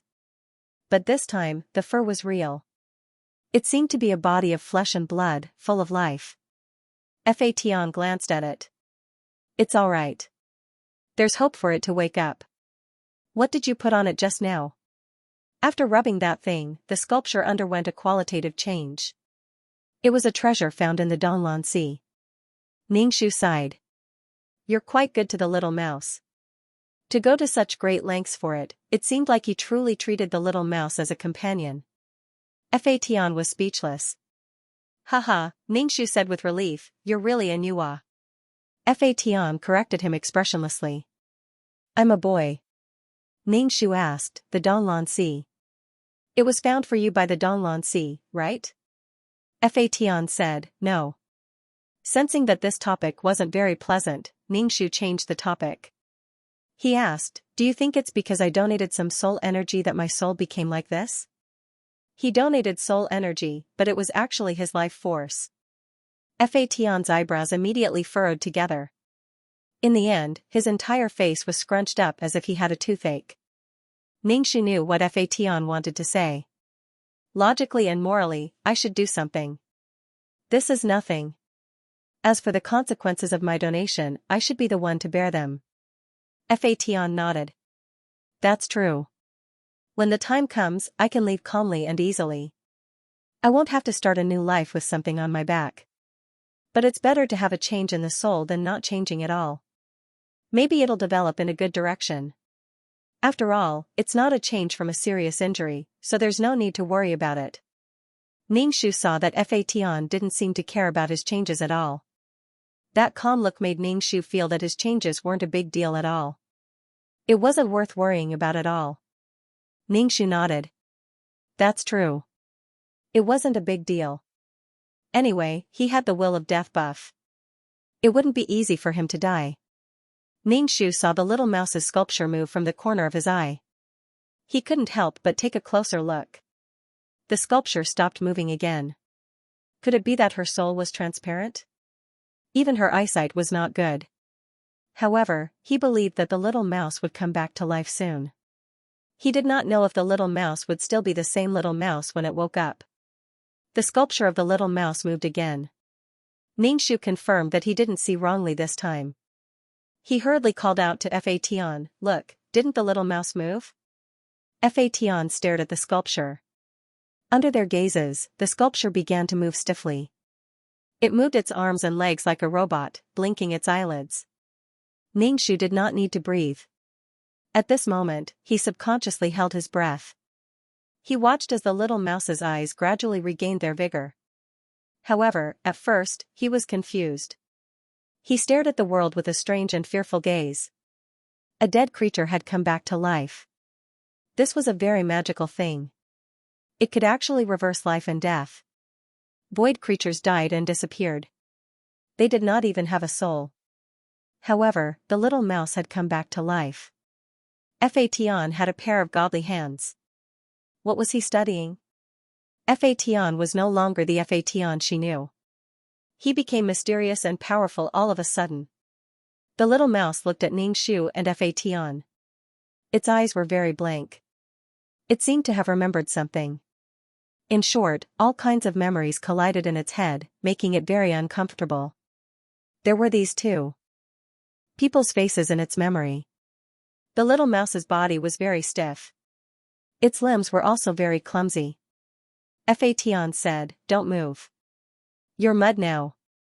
If you move too much, you'll lose your arms, legs, and head." Ningxu. It was really made of mud. When the little mouse heard Fatian's words, its eyes were confused. It took a long time to understand Fatian's words. It stood there obediently and refused to move. Not to mention other things, just the fact that it had a low IQ made it completely the little mouse. Ningxu wanted to do the mission, but she had to keep an eye on the little mouse's current situation.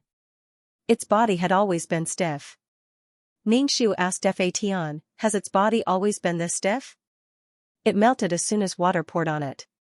It was like a clay doll that couldn't be blown away by wind or hit by rain.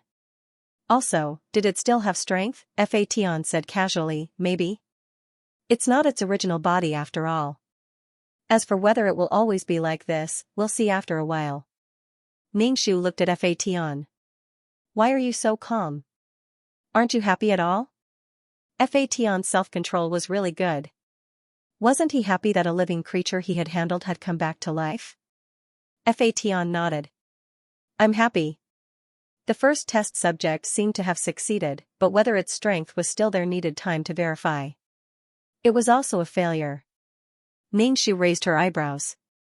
This kid, forget it. Fatian was a steady kid. She couldn't expect him to jump around happily like an ordinary kid. The little mouse that had woken up was an ignorant child. It also had a problem, which was that it kept howling as if it was in pain, but it couldn't say what it was. The howling made one's liver tremble. Ningxu asked Fatian, what's wrong with it? Why is it in so much pain? Fatian thought for a moment and said, it's probably a memory conflict. Because it had just woken up and was hit by the memory crystal, its head hurt. It'll be fine after a while. It'll be fine after it digests the memory. Memory? Ningxu frowned. Does it still remember Li Wen? Fatian hesitated for a moment and shrugged. That's hard to say. It depends on how well it can accept it. Besides, I don't know much about the relationship between the two of them. I only mentioned it briefly. Ningxu nodded. Fatian secretly poked the little mouse with his finger. The little mouse howled when Fatian poked it. Looking at the little mouse, Ningxu fell into depression. How was he going to deal with this little mouse? Did he have to take care of another child? Moreover, it kept howling day and night. The howling made one's liver tremble. It felt like it could die in the next second. Besides watching and listening, there was nothing they could do. Ningxu tried to think of a way to stop it from howling, but he couldn't think of anything. He could only light some agarwood. The agarwood could calm the mind. Fatian dug his ears. His ears were probably hurting from the little mouse's howling. He said, I want to go back to the Holy Land. Ningxu looked at the little mouse and waved his hand without looking up. Go ahead. It's really annoying. I'll look after it. If there's any problem, I'll look for you. Fatian let out a sigh. Forget it, I'll stay here and wait for it to stop causing trouble before I leave. Fatian thought for a moment, grabbed the little mouse, and drew some divine patterns on its body. The little mouse seemed to calm down and fell into a deep sleep. However, not long after, the little mouse started howling again. It was a nightmare. Ningxu. It was painful. She also felt her head hurt. It was very painful. There was nothing heaven could do. He could only let him howl as he pleased. To watch the new chapter of Zue, please go to mobile address. The little mouse's wails echoed throughout the system space. It opened its mouth and cried loudly. Ningxu wanted to get a pacifier and stuff it into the little mouse's mouth. He had a bad feeling. He felt that the little mouse in the future would be more annoying than the little mouse in the past. In particular, their IQ was lower than before. If they grew up and saw Li Wen, they would run away. That would be really troublesome. After all, the little mouse only had Li Wen in its heart. It wouldn't care about anyone else. Thinking of this, Ningxu really wanted to crush the little mouse. He didn't know what the little mouse saw in Li Wen. It was so sincere. It was a mystery. It was a crazy fanboy. A creature in the void worshipped a human so much. Li Wen was really a role model for humans. Dan Qing had already shut off his 5 senses. He didn't urge Ningxu to do the mission. In this situation, he knew the answer even if he asked. Fatian asked Ningxu, why don't we just crush it? It had been a long time, but the memories hadn't been received yet. Could it be that when he squeezed its head too small? Now it looked like a person with cerebral palsy. Such a child would suffer if it lived. It was a failed experiment. Ningxu said, that's not good. Let's wait and see. After all, it was the first creature that Fation revived. With the little mouse by Fation's side, it could take care of Fation a little. Now that Fation was walking alone in the void, Ningxu was especially worried. Fation secretly rolled his eyes and dug his ears. He silently threatened in his heart, "If you shout again, I'll crush you." However, the little mouse didn't know what Fation was thinking. Perhaps it sensed some danger, and its wails turned into soft sobs. It sobbed, and it felt like it might not be able to breathe. It was equally frightening. Ningxu sighed. He felt that little mouse's IQ was a problem.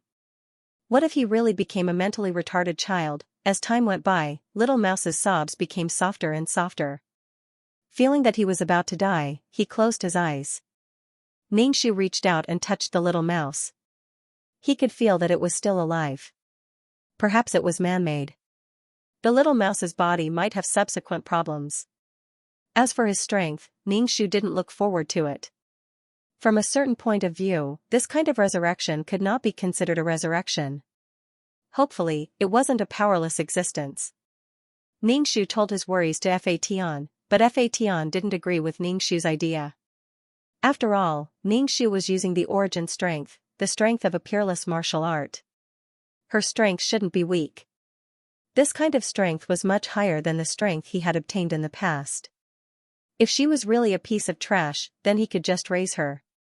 If she was really a defective product, then her lifespan wouldn't be long. Moreover, she was made of mud. Once there was a problem, she would die very quickly. Fation comforted, "She shouldn't be weak. After all, we used many treasures on her body. Don't worry." Ningxu's mouth twitched. How could he believe it? Forget it, he would just treat her as a pet. He wouldn't bring her out. He would just raise her in the system space. Fation stopped wailing. Ningxu also relaxed a little. He said to Fation, "Go back to the sacred land. Tell Elder Divine Tree about my situation. I won't be going to the sacred land to cook or comprehend divine imprints for the time being." Fation asked, "Then what are you going to do?" "Do missions. If I keep delaying it, the time I have to leave the organization will be longer." Fation nodded, "Okay, I'll tell Elder Divine Tree. I think we should find a safe place in the void as a place to stay after leaving the organization. There's no rush to find a place to stay. Take care of your safety." Wherever the void was safe, there was no safe place. The sacred land was relatively peaceful and safe, but it didn't seem like he could stay there forever. When Fation was no longer a cub, the cub wouldn't take him in anymore. Could it be that he wanted to open a shop in the sacred land? What kind of requirements would there be? Ningxu thought a little further. What he hoped for the most was that he had enough strength. That way, he could go wherever he wanted and do whatever he wanted. He didn't have to worry about this and that. There was so much void waiting to be explored, but he didn't have the strength to do so. It was too sad.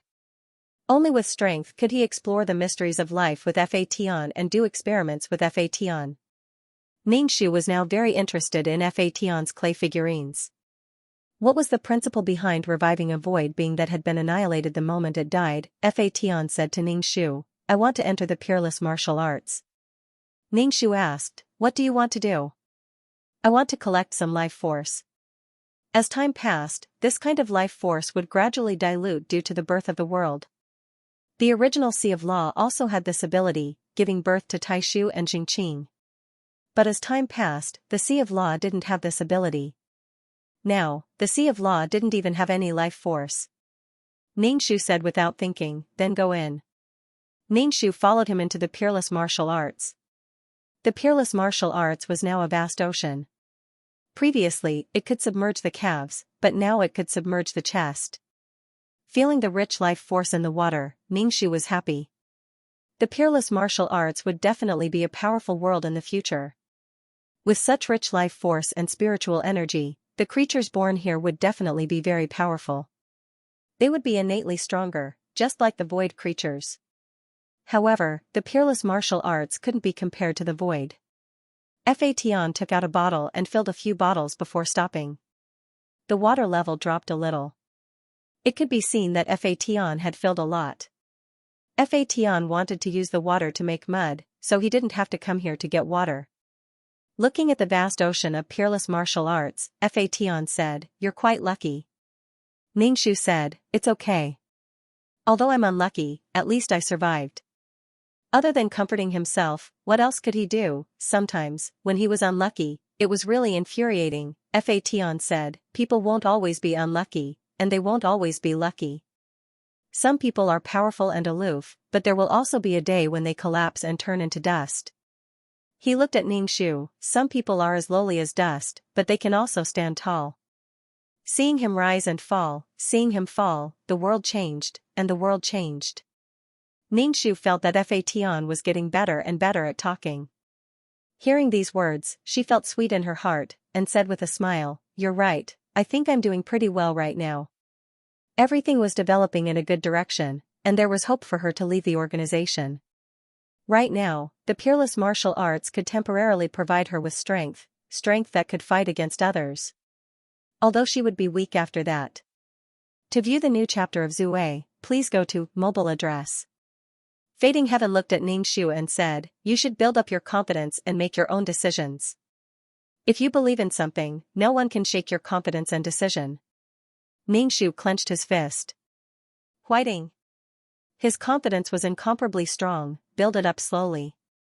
Strong confidence came from strong strength. Only with confidence could one have confidence. As long as he had strong strength, Ningxu felt that he could expand by more than 250 kilograms. Ningxu asked, "Have you collected enough? If not, get more. Otherwise, there might not be much left." A living world had water first, but water alone was not enough. There had to be land, so the water would slowly disappear. Fation said, "It's enough. I've collected a lot." It was enough for him to make a lot of clay figurines. And it would not form so quickly. If it was not enough, he would get more. The two of them came out of the ultimate martial arts and stayed inside for a while. The world tree absorbed some spiritual energy. At this time it grew some branches and looked more luxuriant. It was green and looked especially healthy. With more branches, there would be more leaves. With more leaves, there would be more living worlds in the future. Ningxu was calm about the changes in the world tree. The world had changed, which meant that Ningxu had more responsibilities. Therefore, Ningxu was not happy at all. It was something that was born in his hands, so he had to protect it. Ningxu stretched and felt very comfortable. He felt very relaxed, as if a heavy burden had been lifted from his body. Although he did not know why, he felt great. He just felt relaxed and comfortable. However, the little mouse's cry broke Ningxu's comfortable mood. He forgot that there was such an annoying little guy in the system space. He did not know how to coax it. If it did not understand, he could not hug it in his arms. Ningxu's current soul state could not carry it at all. Ningxu said to Fation, "Why don't you hug it and coax it?" Fation's expression changed greatly, and he frantically rejected this suggestion. "I don't want it, I don't want it." Ningxu had no choice. He made a cradle and said to Fation, "You put it in there. I'll use the vines to rock the crib." Fation picked up the little mouse and threw it directly onto the crib. The little mouse was thrown into confusion. Ningxu was speechless. How violent. Ningxu rocked the cradle.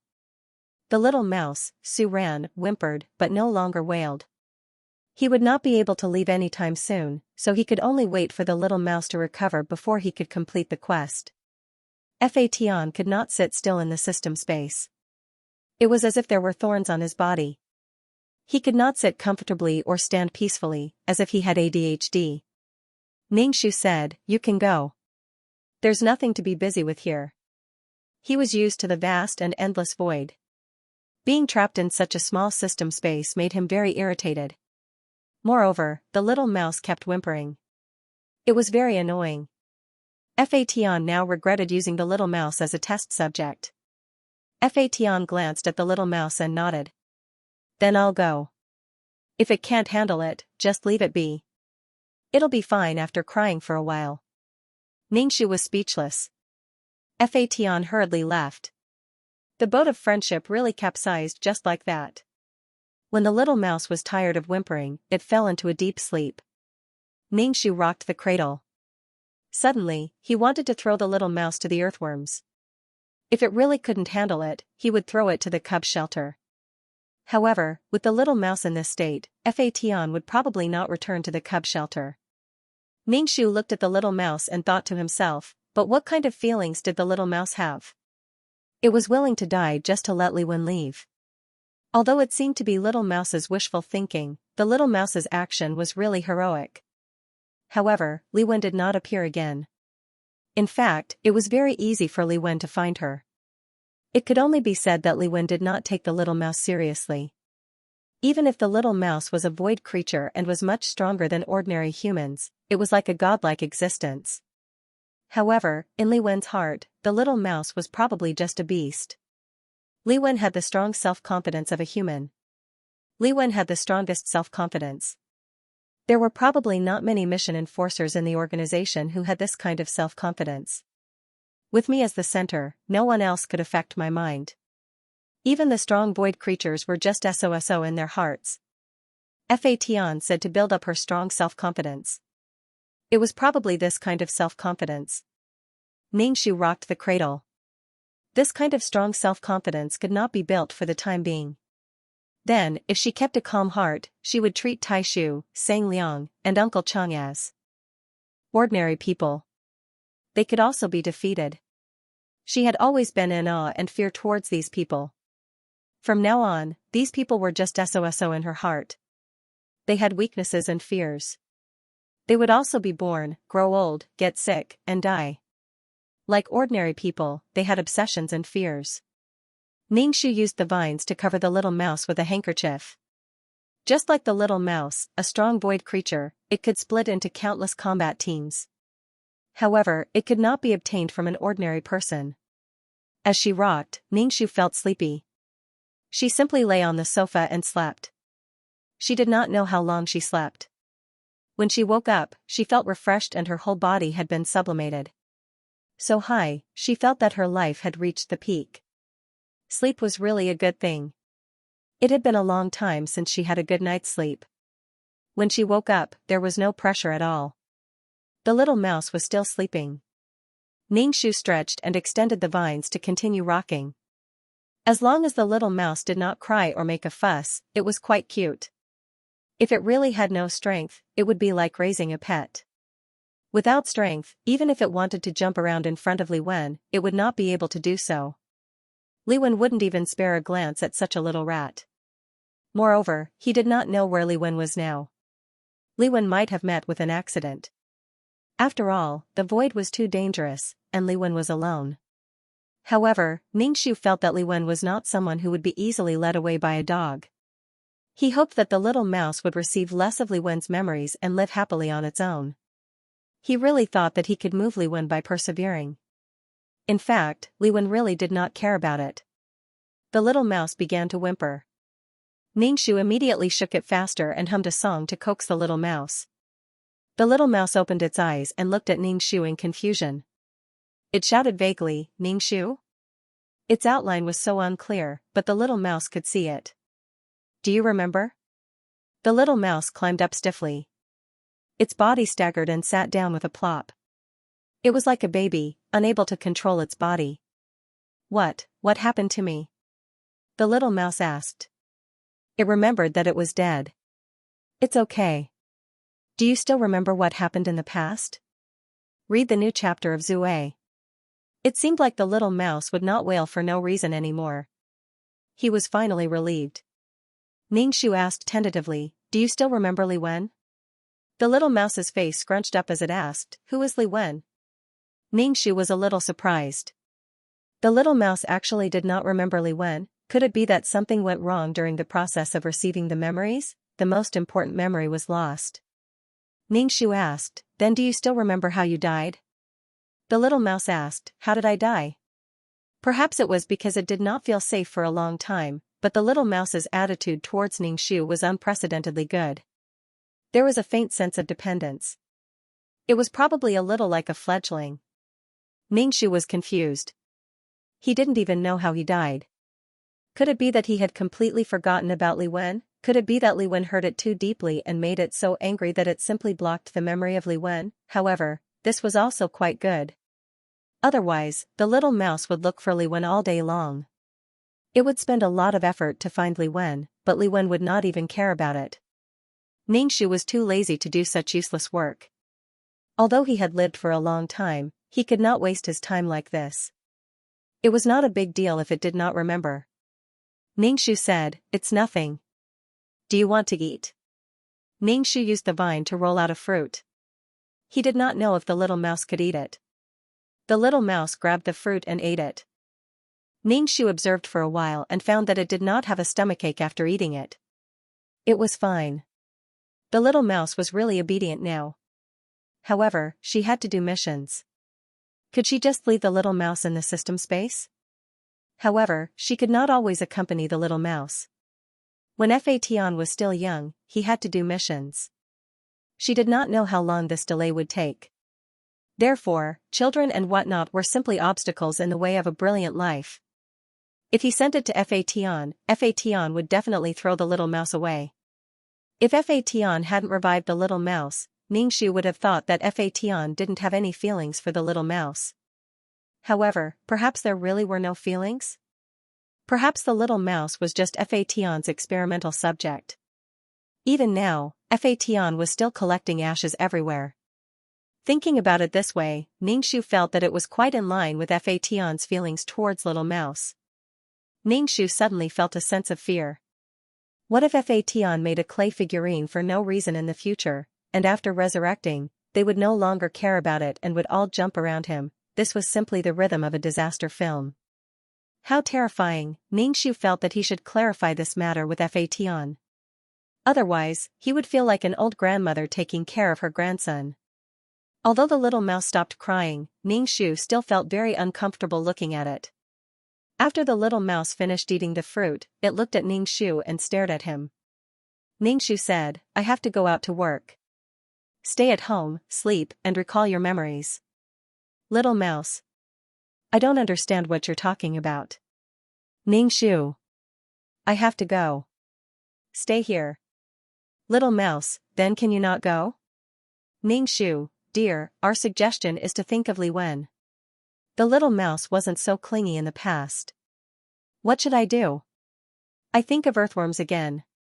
Ningxu wrapped a vine around the little mouse and brought it to the second level of the Nine Palace Mountain. Seeing the two people and the earthworm, Ningxu looked at the earthworm with a wide smile. The earthworm didn't have any hair, but all the hair on its body stood on end. Although he couldn't see the smile on her face, the malice in her body was already gushing out. Okay, ever since he met this woman, nothing good had happened. Seeing Ningxu's transparent soul, Xianxia asked worriedly, "Auntie, what happened to you? How did you become like this?" Han Chen also looked at Ningxu. She was so transparent that she looked like she was going to disappear. Ningxu said nonchalantly, "It's nothing. It's just a matter of cultivation. I'll be fine after a while." Souls had always been like this. In any case, he was already used to it. Seeing that Ningxu didn't care about it, Xianxia was slightly relieved. She asked, "Auntie, why are you here?" Ningxu revealed a smile that made the earthworm's hair stand on end. She used a vine to pick up the little mouse and said, "I found a pet. It's pretty good. I'll bring it to you." Xianxia looked at the little mouse with shiny silver fur and a small pink nose. It looked really cute. Being carried and curled up into a small ball, it looked really cute. At least, Xianxia liked it. Her eyes lit up. The earthworm felt as if it was facing a great enemy. It could sense the powerful aura emanating from the earthworm's body. Clearly, it was not an ordinary mouse. The earthworm asked Ningxu cautiously, "What do you want now?" "I'll tell you, I won't let you succeed." Ningxu said, "I'm a little busy. I'll have to trouble you to take care of this little pet. When I'm done, I'll come and take it back." The earthworm immediately said, "You scum, throwing things at me again. What do you take me for?" Xianxia took the little mouse from Ningxu's hand and hugged it in her arms. She said to Ningxu, "Okay, I'll take good care of this mouse." The earthworm said sharply, I don't agree. Xianxia took out a bottle of pills and said, "Look at your body. You've always been like this. Turn into a human as soon as possible. Don't you want to walk on 2 feet?" Crawling on the ground was not as comfortable as walking. The earthworm rolled its eyes. "It's none of your business. I like my body." It rolled the bottle with its tail, opened the cap, and stuffed a pill into its mouth. "Let me see if you've poisoned it. It smells so good." Xianxia said to the little mouse, "These people are all close to me. They'll take care of you. Don't run around and make it hard for others to find you. I'll come and pick you up when I'm free." The earthworm, it really wanted to spit on her face. "Shameless." The earthworm said, "Then come quickly." As soon as it spoke, Xianxia was so shocked that she almost threw it out. Xianxia stared at the little mouse in a daze. On the contrary, the earthworm was the calmest. Xianxia said to Xianxia, "She's a little intelligent. She's equivalent to a 5 or 6-year-old human." Xianxia made an "oh" sound, but she was still very surprised. However, Xianxia was thinking that this was a divine beast that could speak human language. He wondered how strong it was. At first, Xianxia didn't pay much attention to this mouse. But now, he felt that since it was by the red-clothed demoness side, even if it was a pet, it should be quite strong. Xianxia stopped his relaxed thoughts and paid more attention to the little mouse. Was a divine beast so small? How big was its body? As a man, he hoped to have a powerful divine beast as a pet. It was as cool as a modern man hoping to have a luxurious car. When he walked on the road, he would be domineering. To view the new chapter of Zue, please go to mobile address. Being able to communicate made it easier to take care of. At the very least, it knew what it wanted to eat and what it wanted to do. Xianxia quite liked the little mouse. She stroked its smooth fur and said to Xianxia, "Auntie, don't worry. I'll take good care of it." "Okay, I'm leaving." Xianxia thought to himself. The little mouse probably still wanted to eat energy bodies. Even if it didn't eat energy bodies, it probably still needed to eat plain fragments. He just didn't know if it would change its diet after waking up. Time to get some fragments. If the earthworm had hands, it would have already given Xianxia the middle finger. Scum, what a scum. Xianxia looked at the little mouse and felt a little jealous. He said to Xianxia, "Let me hug it." Xianxia handed the little mouse to Xianxia without hesitation. Xianxia reached out to take it, but the little mouse raised its paw and scratched at Xianxia's hand. A few scratches immediately appeared on the back of Xianxia's hand. Blood seeped out from the scratches. Xianxia hissed and quickly retracted his hand. The mouse was too fast. He didn't even see it attack before he felt pain on the back of his hand. Xianxia was shocked. She hurriedly asked, "Are you okay?" Xianxia handed the little mouse to the earthworm. The earthworm was very reluctant. It could only use its tail to catch it. It repeated countless times in its heart, "Xianxia is a scum, a scum, a scum who only gave birth but didn't raise anything." The little mouse stood on the earthworm's tail, but it didn't attack the earthworm. Xianxia was very depressed.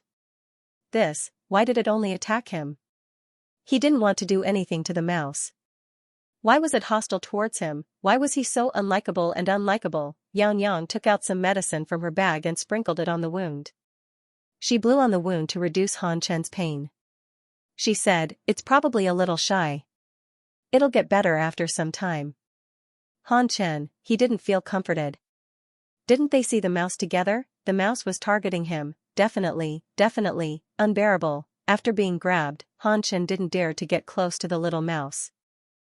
It didn't look lethal, but it had a bad temper. The thing that followed the red-clothed demoness was definitely not simple. Unfortunately, it was too sensitive, probably because it was more sensitive to human emotions. He admitted that he wanted to get close to it because he wanted to gain the approval of the mythological beast. Xianxia said to Dan Qing, "I'm going to pick up some fragments." "Where is the plane now?" "Give me the location of a spatial node." Although he couldn't find any tools to deal with the star stones, he still had the vines to pick up the fragments. He gave the little mouse something to eat. As for the energy bodies, it seemed that the little mouse only ate the green energy bodies that were full of vitality. She did not even have an energy body, let alone a green energy body. To be honest, after Little Mouse forgot about Li Wen, Ningxu also regarded Little Mouse as one of his own people. If Little Mouse remembered Li Wen, it would be useless no matter how much she did. Because in Little Mouse's heart, Li Wen was the only one it cared about. It didn't care about others. If that was the case, Ningxu was too lazy to care about it. He didn't know if it would remember in the future. He forgot the most important person. Dan Qing, okay, I'll ask. After a while, Dan Qing sent the location of the spatial node. Ningxu reached the location and stretched out his vines to pick up the fragments. He was going to pick up a bag of fragments to bring back for Little Mouse to grind its teeth. He just didn't know if Little Mouse could consume it now. Ningxu's soul was transparent. At first glance, those vines seemed to grow out of thin air. Under the scrutiny of others, Ningxu picked up bag after bag of fragments. When the army came to collect the fragments, Ningxu asked them for a bag of fragments. These fragments were actually useless. Without Little Mouse, no one would come to harass the plane. These fragments were actually used to send Little Mouse and the others away. Of course, they weren't given for free. 10 points of merit was nothing at all. Ningxu returned to the 9 Palace Mountain and handed the bag to Xianxia. This is food for it. Let it eat it. Ningxu put his vines into his pocket and took out a fragment for Little Mouse. Little Mouse took it and started chewing. So, its eating habits haven't changed. Xianxia looked at the fragment that looked like frosted glass and asked, "What is this?" She chewed, and it sounded like her teeth were chattering. Ningxu, it's a fragment of a living world. When a world is destroyed, there will be fragments like this. Xianxia, oh, Han Chen, oh, is it so high and mighty? The food of a fragment of a world is so awesome. What kind of monster is this? Little Mouse didn't feel like eating anymore after eating a fragment. Clearly, this thing didn't suit its taste. Energy bodies were the best things to eat. Little Mouse was a little unhappy. Xianxia hugged it, and Ningxu asked, "What's wrong with it? Is it unable to digest this? What kind of divine ingredient is this, Ningxu? It doesn't like this thing, and it wants to eat something better." Xianxia, oh, Han Chen, #degree. If this thing doesn't taste good, what does it want to eat? Ningxu said, "Don't worry about it. It'll know how to eat when it's hungry." This thing could fill one's stomach, but it couldn't compare to energy bodies in terms of nutrition and texture. Xianxia felt like she wasn't hugging a pet, but an ancestor. "I'll take good care of it." Ningxu thanked Xianxia and gave her some spirit stones so that they could use them together to increase their strength. He also instructed the earthworm to cultivate well and transform as soon as possible. The earthworm rolled its eyes. "I don't want to become a two-legged monster." After Ningxu left, Han Chen looked curiously at the fragment of a world in the bag. He reached out and wanted to take it out, but he found that he couldn't even lift a piece of frosted glass. He used all his strength, but he couldn't move it at all. Wow, what are these things? He felt like a frog at the bottom of a well who had never seen anything before. Han Chen looked at the Little Mouse. Unfortunately, this divine beast didn't want to get close to him at all. Every time he looked at it, the divine beast would look at him with a sharp gaze. As a result, Han Chen wanted to do something, but he was stopped by such a gaze. He couldn't think of anything. That little thought in his heart was extinguished. He couldn't afford to offend this thing that gnawed on the world. He even made the red-clothed demoness develop a bad impression of him for no reason. Han Chen was a very sensible person. He wanted to be proud and arrogant, but he couldn't be proud and couldn't be. He was miserable. Han Chen looked at the Little Mouse with some resentment. The Little Mouse was baffled. It raised its paw and scratched at Han Chen, wanting to warn him, but it scared Han Chen so much that he retreated far away. Xianxia and the earthworm looked at him. Han Chen rubbed his nose and said awkwardly, "I thought it was going to scratch me again." Xianxia felt that this mouse probably only liked girls and didn't like boys. His attitude towards boys was very bad. As for Earthworm, how could he be considered a boy? He was only an old boy, an elder. Xianxia stroked Little Mouse and said, "He's with us. Don't scratch him." Han Chen felt a little uncomfortable. Why was he so unlikable? Without Little Mouse, Ningxu naturally had to do missions. He finally got rid of Little Mouse. Little Mouse probably hadn't recovered its abilities yet. Perhaps it didn't have any strength and couldn't cause any trouble in Nine Palace Mountain. If Fation revived more and more things in the future, did he have to throw them all to Earthworm? Earthworm would definitely explode. Even Ningxu felt embarrassed. In the future, he would explain to Fation that he would be responsible for his own creation. She was such a pitiful old mother. Ningxu said, "Let's do missions." Hurry up. He really wanted to do missions. Then, Ningxu felt dizzy and entered a body. When he opened his eyes were stinging and his eyelids were swollen. His eyes were almost blurred. He was panicking and short of breath. He didn't feel good. Ningxu sat up on the bed with difficulty and rubbed her head, which was hurting badly. This was a house in a small district. There was no one in the house. His body was too tired, and it seemed that his period had come. His stomach hurt when he moved. No, it was very painful. Ningxu lifted his clothes and saw the wound on his stomach. It was a little red. This Dao Ba probably had a cesarean section. There was a big wedding photo hanging on the bedside. It was obvious that this was a married woman who had just given birth and was in confinement. Moving made him feel so uncomfortable that he wanted to cry and vomit. He felt like dying. Ningxu didn't want to move. He lay back down and accepted the storyline. The client wanted Ting. She had just given birth 10 days ago. There was no one in the house now because everyone had gone to look for the child. Her grandmother took the child out and lost it. Now, everyone was looking for the child. The client was still in confinement and couldn't go out to look for her because of her health. However, she was more anxious than anyone else as she sat on the bed and cried nonstop.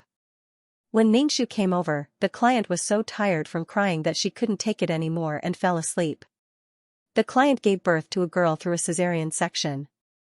Although her mother-in-law didn't say anything, it was obvious that she wasn't happy because it wasn't a grandson.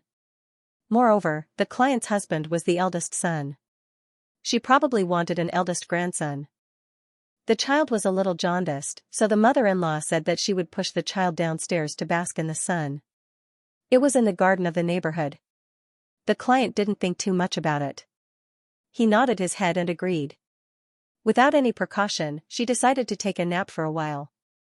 She didn't know how long she slept, but when she woke up, her mother-in-law came back with a panicked look on her face.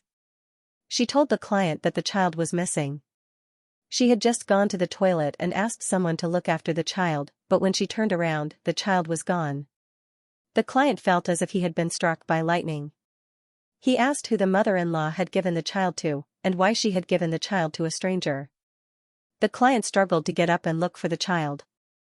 She quickly called her husband who was at work and called the police without hesitation. When the mother-in-law saw that Ting had called the police, she was stunned for a moment and said, "Why did you call the police?" Ting was about to die of anger. The child was missing. If she didn't call the police, did she have to rely on 2 or 3 people at home to look for the child? The husband came back with the police. The police asked the mother-in-law about the facial features of the person who took the child away. The mother-in-law also said incoherently. She couldn't tell the facial features of the person at all. The police didn't expect to get anything out of the old woman's mouth. Another police team checked the surveillance footage and found that the mother-in-law had pushed the child out of the neighborhood and then pushed it to a place 10 miles away. That place was under construction and was relatively desolate. She had left the child there. Of course, there were no surveillance cameras near the road. The police guessed that the child might have been left there. The police rushed to that place urgently, but they didn't find the child at all. Moreover, there were no surveillance cameras in that place. It was summer and it was extremely hot. There wasn't even a person there. When Ting and her husband found out that the mother-in-law had thrown the child away, they were furious. They questioned her why she had thrown the child away. This was her granddaughter. How could she bear to do that? The mother-in-law felt wronged, but she still maintained the appearance of an elder. She said in a somewhat unreasonable manner, "Your sister is going to give birth soon. If there are more children, I won't be able to take care of them at all," so, Ting cried. If you're not willing to take care of them for me, just tell me. Why did you throw the child away? That's a child, a life, and your granddaughter. How can you be so heartless? This old woman also knew that in this era, people still favored boys over girls. She would be laughed at, so she said something about throwing her son's child away when her daughter's child was about to be born. It was simply shocking. To put it bluntly, she favored boys over girls. She directly threw away a child. If there were no children at home, the daughter-in-law could have another child. Speaking of which, it was probably because the client suffered to give birth to this child. She was in pain for a long time but couldn't give birth. She could only be stabbed to give birth. The client vented her anger and told her husband that she didn't want to give birth anymore. Yin Ting's husband doted on his wife and comforted her repeatedly, saying that she didn't want to give birth anymore. The mother-in-law probably heard it and took it seriously. She directly threw the child away. The police couldn't find the child. When they came back, they regretfully told Yin Ting that they would continue investigating. When the client heard this, she fainted. The longer it took, the greater the danger the child was in. The child couldn't be found. Was it picked up by someone or was it dead? After waking up, Yin Ting wanted to fight the mother-in-law. The husband had no choice but to stop her. Yin Ting was upset. She killed our child. That's our child. You still have to protect her. The husband was also very helpless. This was his mother. The child was missing. He also hated it. The husband said, in the future, she won't live with us. I'll definitely stand on your side. When the mother-in-law heard this, she was extremely angry. But when she saw her daughter-in-law's red eyes and crazy appearance, she didn't dare to say anything. She left the old man at home and came over to take care of her and serve her during her confinement. She threw the child away for their own good.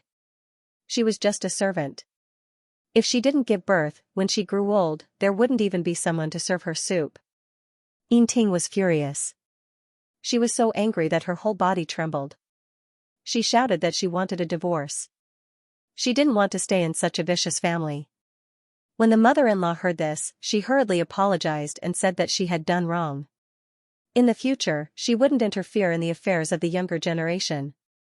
The child's matter was her fault. Her son had divorced. In the future, he would have to spend a lot of money to get another wife. The girls now were different from the past. They could be married with a few dollars or tens of dollars. To watch the new chapter of Zue, please go to mobile address. Nowadays, girls wanted houses and money. They had all kinds of demands. If they married someone, they would be like their ancestors. Yin Ting had feelings for her husband, but this matter was really too sad. Her husband knelt in front of her and hugged her. He buried his head in her chest and cried silently. This made Yin Ting extremely upset. She felt as if her heart was being pressed into a pot of oil. It was torturous and painful. However, this matter would not end just like that. After the police searched for more than 10 days, they still could not find the child. Then, the mother-in-law would have to face criminal responsibility. The crime of abandonment. The mother-in-law abandoned the child who was less than a month old and had no ability to take care of himself. She did not even know if the child was alive or dead. For the elderly, young, sick, or other people who did not have the ability to live independently, refusing to support them despite having the obligation to do so, if the circumstances were serious, the sentence would be imprisonment of not more than 5 years, criminal detention, or surveillance. Moreover, she left the child in a relatively desolate place. If anything happened to the child, he could not be treated. The circumstances were more serious. The police came and detained the mother-in-law. If possible, she would face jail. The mother-in-law was frightened. She cried and shouted for her son to save her. She was already so old and looked very pitiful. It made people feel that she was hateful and pitiful. After such a thing happened, it was impossible to really leave her alone. Yin Ting's husband first lost his child. Now, he had to run around for his old mother. To reduce the mother's crime, the best way was to write a letter of forgiveness. A petition was to say that she was forgiven and reduce the punishment. Although she was still guilty, at least she would not go to jail. If there was a next time, there would be a severe punishment. Yin Ting's husband knelt in front of Yin Ting and begged her to sign the petition. Yin Ting refused to sign the petition no matter what. To put it cruelly, she wished that her mother-in-law could die. She didn't even know if her poor child was dead or alive.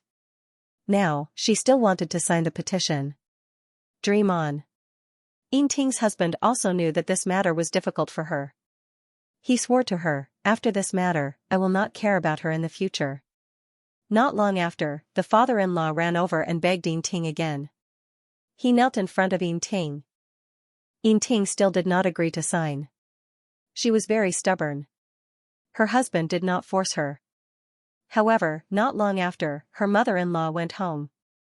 Why did she go home? Only then did Yin Ting realize that her husband had signed the petition on her behalf, saying that she had forgiven her mother-in-law's actions. What a joke, she had not forgiven her mother-in-law at all. She was so angry that her eyes almost popped out of their sockets. Like a crazy demon, she wanted to kill her mother-in-law with a knife. She was frustrated that the murderer was not punished. She had no way to vent her anger. She couldn't control her actions. She waved the knife and rushed over. In the end, she stabbed her husband. Blood flowed out, and Yin Ting woke up immediately. The husband stood in front of his mother-in-law. Fortunately, her husband was young and the doctor did not stab him too deeply. After a few stitches, the bone was not damaged. Her mother-in-law didn't blame Yin Ting for hurting her son. Instead, she knelt in front of Yin Ting and slapped herself, saying that it was all her fault and that she would never interfere in their family's affairs again. Yin Ting was at a loss. She didn't even know where she was or what she should do. Too many things had accumulated in his heart. After that, her husband asked about her well-being. In order to take care of her body, he ran around the hospital. As long as Yin Ting wanted to eat something, he would have to get up in the middle of the night. Of course, Yin Ting was tormenting him on purpose. Looking at him in such a sorry state, Yin Ting's heart ached. But when she thought of her child, at the mention of divorce, her husband hugged her and cried silently. A man would bleed but not cry. With him crying like this, Yin Ting didn't know what to do. Life seemed to get better. This scar would scab, but this scar would also heal. Her mother-in-law basically didn't come over. Even if she came, she didn't dare to enter the house. She would leave some things at the door and leave. That timid and weak look made people feel pity for her. Some people even advised Yin Ting that things were over and people had to move on. That mother-in-law of hers also knew that she was in the wrong, blah blah blah. Yin Ting looked at the person who spoke with a gloomy face. She stared at the person so hard that the person couldn't continue speaking. It's not like your child is missing. It's easy for you to say that. The client's health gradually improved, and her life seemed to be on track. But the client kept thinking of her child. 2 or 3 years later, the client's husband said that he wanted a child. The client was unwilling in her heart. She endured a disgusted feeling and made a child with her husband. Perhaps something like that happened during her confinement and her body was damaged. Perhaps it was retribution. She couldn't conceive at all. Even when they went to the hospital for a checkup, there were no major problems with their bodies. It was just that the client was a little weak and started to recuperate. After recuperating for a long time, there was still no sign of the child. In the blink of an eye, both of them were in their 30s, but they still didn't have a child. After a long time, some people would probably forget what they had done and start to worry about the hearts of their elders again. They would send food to the client with a loving attitude. Early in the morning, they would go to the market to buy an old hen and spend a long time stewing it. After stewing it, they would send it to the client. It seemed that this mother-in-law was really great. When she sent it over, she even said to recuperate well and have a child. Both of them weren't young anymore. The client sneered in her heart. Originally, they had a child, but this child was thrown away by the client. Now, they didn't even know if the child was alive or dead. The client couldn't conceive a child. She was probably unwilling in her heart. She was also afraid that if she gave birth to a daughter, her mother-in-law would throw the child away behind her back. She couldn't harm her own child. If she didn't have some feelings for her husband, she would have left. In front of her mother-in-law, she directly poured the old hen soup away with a cold smile. Her mother-in-law wanted to flare up, but when she saw her daughter-in-law's expression, she didn't dare to say anything. The client threw away all the things given by her mother-in-law in front of her mother-in-law. The mother-in-law helplessly said to her son. After such a long time, her daughter-in-law still hadn't forgiven her. How could she continue to live with such resentment in her heart? She couldn't conceive a child either. It was because she didn't want to have a child. If a woman didn't have a child, she would be incomplete. A family couldn't be called a family without a child. The son was annoyed by his mother. He originally had a child, but the child was gone. Now, he was 34 or 35 years old. Not to mention a son, he didn't even have a daughter. The two of them continued to conceive, but there was still no sign of a child. The client felt that it was really retribution. That child was definitely no longer in this world. To view the new chapter of Zue, please go to mobile address. This was their retribution. There would be no more children. The murderer was alive and well and had not been harmed. She still wanted a child. What was she dreaming about? The client had already given up on having children. This scar ran through her heart. There was another scar on her stomach that reminded her constantly. But the husband wanted a child. The client allowed him to do whatever he wanted. The disappointment was too torturous. The client's husband was also a little irritated.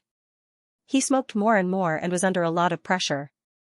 The mother-in-law felt that the client was deliberately not having children. It was to take revenge on their family and make their family have no descendants. Yes, she was wrong to throw the child away. But she didn't want to have children after giving birth to a girl. She wanted their family to have no descendants. The man was responsible for supporting the family, and the woman was responsible for carrying on the family line. She couldn't even do her own responsibilities. The husband was very annoyed with his mother. She deliberately drove a wedge between them. The more she meddled, the colder his wife was to him. He could feel that his wife was getting colder and colder to him. She was also cold in bed, like a robot. He was not in the mood at all. It was too uncomfortable. The atmosphere at home was also gloomy. He didn't want to go home. When the husband and wife were separated, all kinds of problems appeared. In addition, there was a talkative mother who was always at the side. After a long time, the relationship between the two became more and more unfavorable. But the client didn't care at all. She looked a little disheartened. She couldn't get gentleness and consideration from the client. Naturally, she would get gentleness from other girls. The client's husband had sex with a girl in the company. It was a muddle-headed thing. Originally, it was a matter between adults. The girl also said that she was willing and would not interfere in his family. The client's husband felt guilty. There was a period of time when he came home early after work. He was very gentle and considerate to the client and gave her gifts. It was very romantic. The client's heart softened and she treated her husband better. Unfortunately, after one night, the employee in her husband's company was pregnant. Pregnant. She hurriedly found Zhou Shouping, who had a night of love with her, and asked him what to do. Zhou Shouping's first thought was to get rid of the child in her belly. But when he thought about how he and his wife couldn't have a child for so long, he thought about it.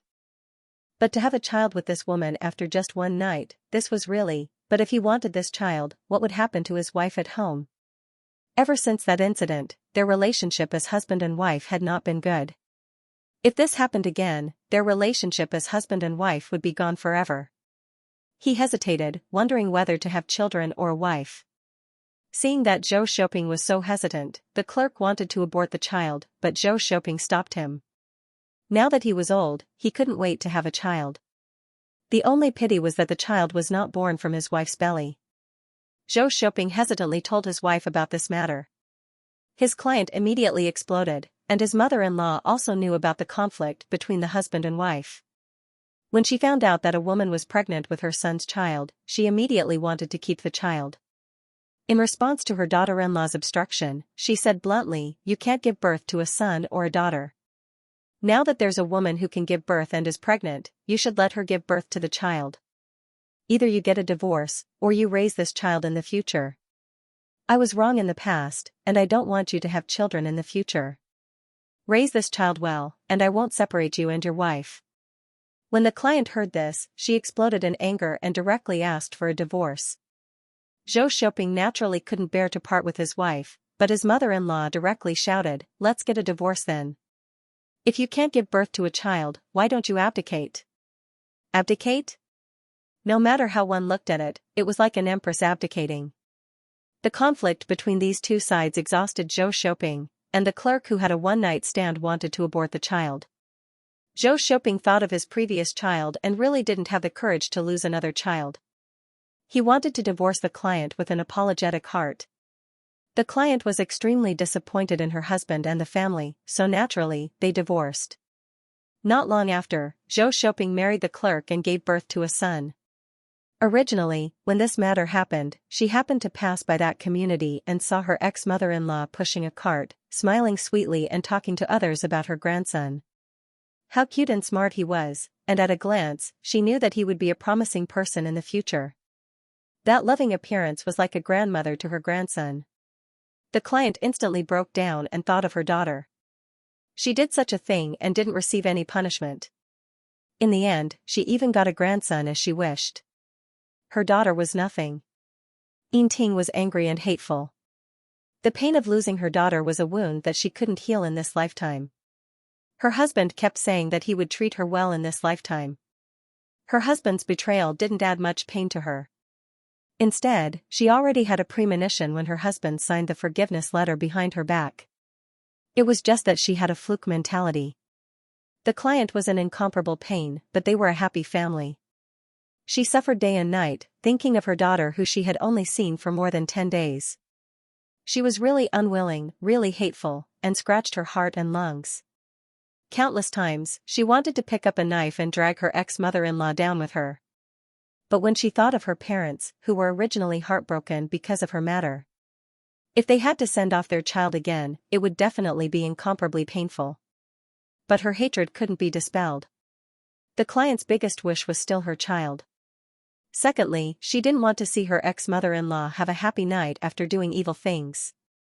Her husband, let's not talk about it. If there was a scumbag mother, there would be a scumbag husband. That Zhou Xiaoping seemed innocent and helpless, but sometimes, it was actually his mother who stood in front of him and became the bad person for him. After Ningxu received the plot, his head hurt so much that it felt like it was going to explode.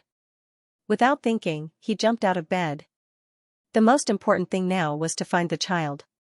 In the plot, the client didn't go out to look for the child because her body didn't allow it. The knife wound hadn't healed.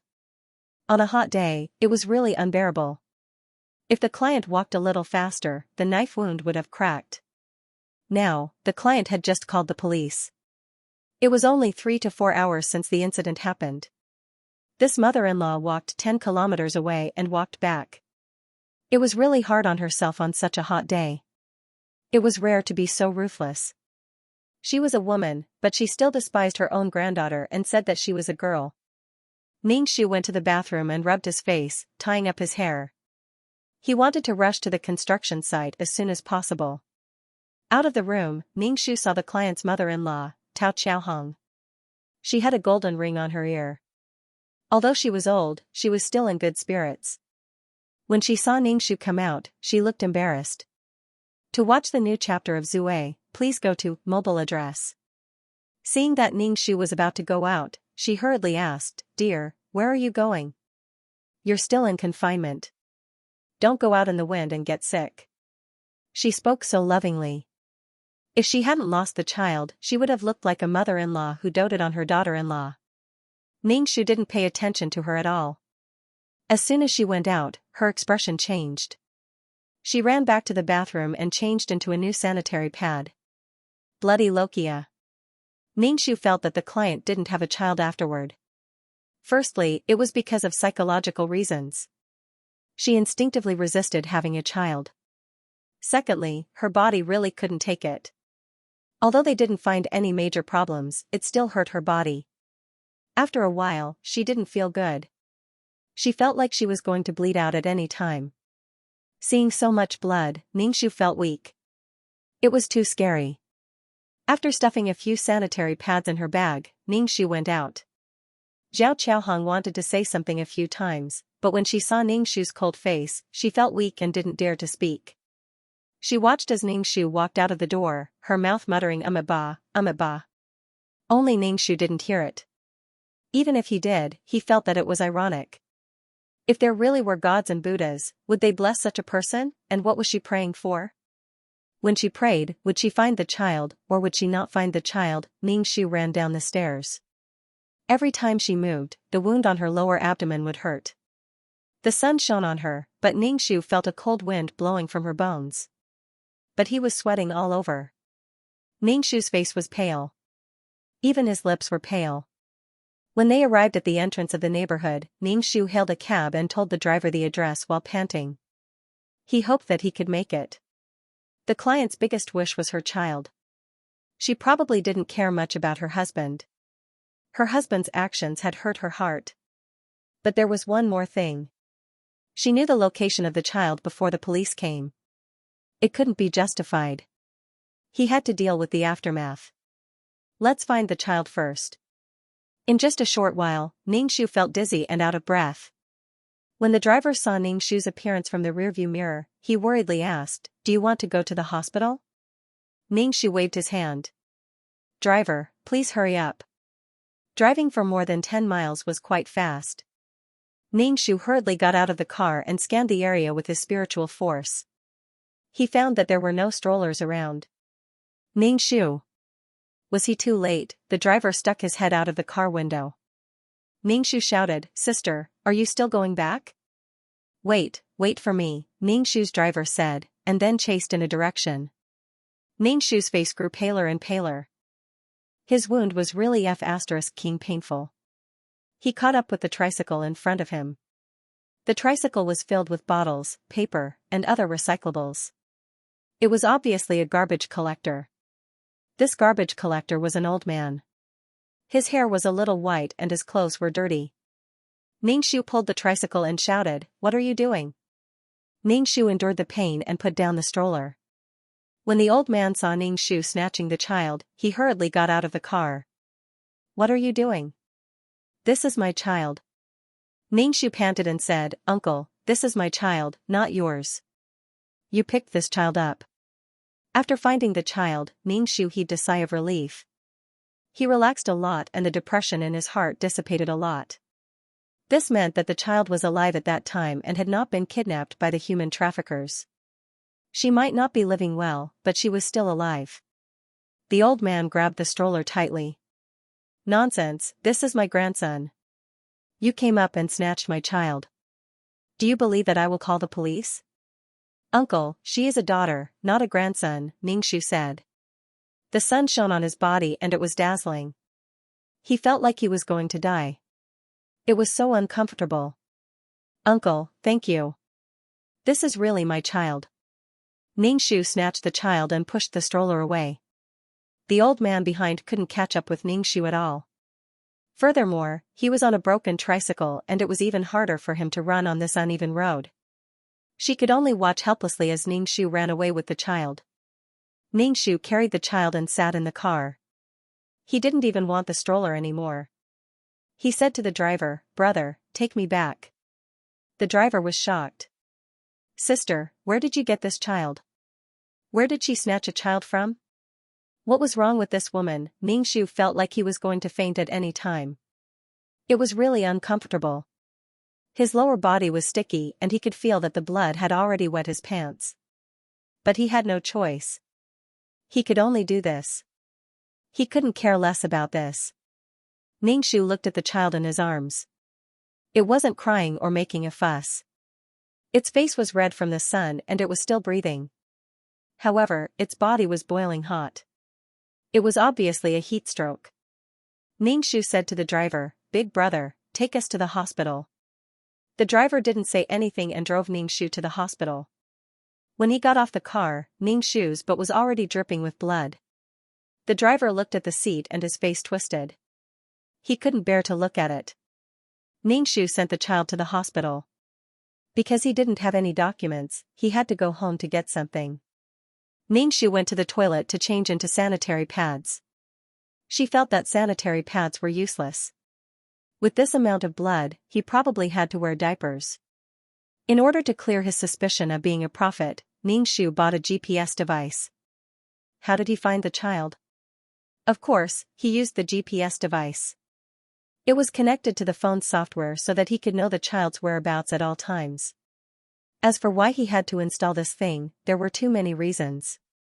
After going back and forth like this, Ningxu's face was already pale. When he got home, the client's husband, Zhou Shouping, and the police were in the house. When they were asking how the child went missing, Zhao Qiaohong spoke incoherently. She insisted that the child was taken away when she went to the toilet. He didn't know anything. Seeing Ningxu come back, Zhou Shouping quickly held Ningxu's arm. He really saw Ningxu's pale face. Where did you go? You're not in good health and you still went out to look for the child. Ningxu ignored him and went into the house to change his pants. Now it was sticky and uncomfortable. When he got to the hospital, he had to ask the doctor to prescribe some medicine for him.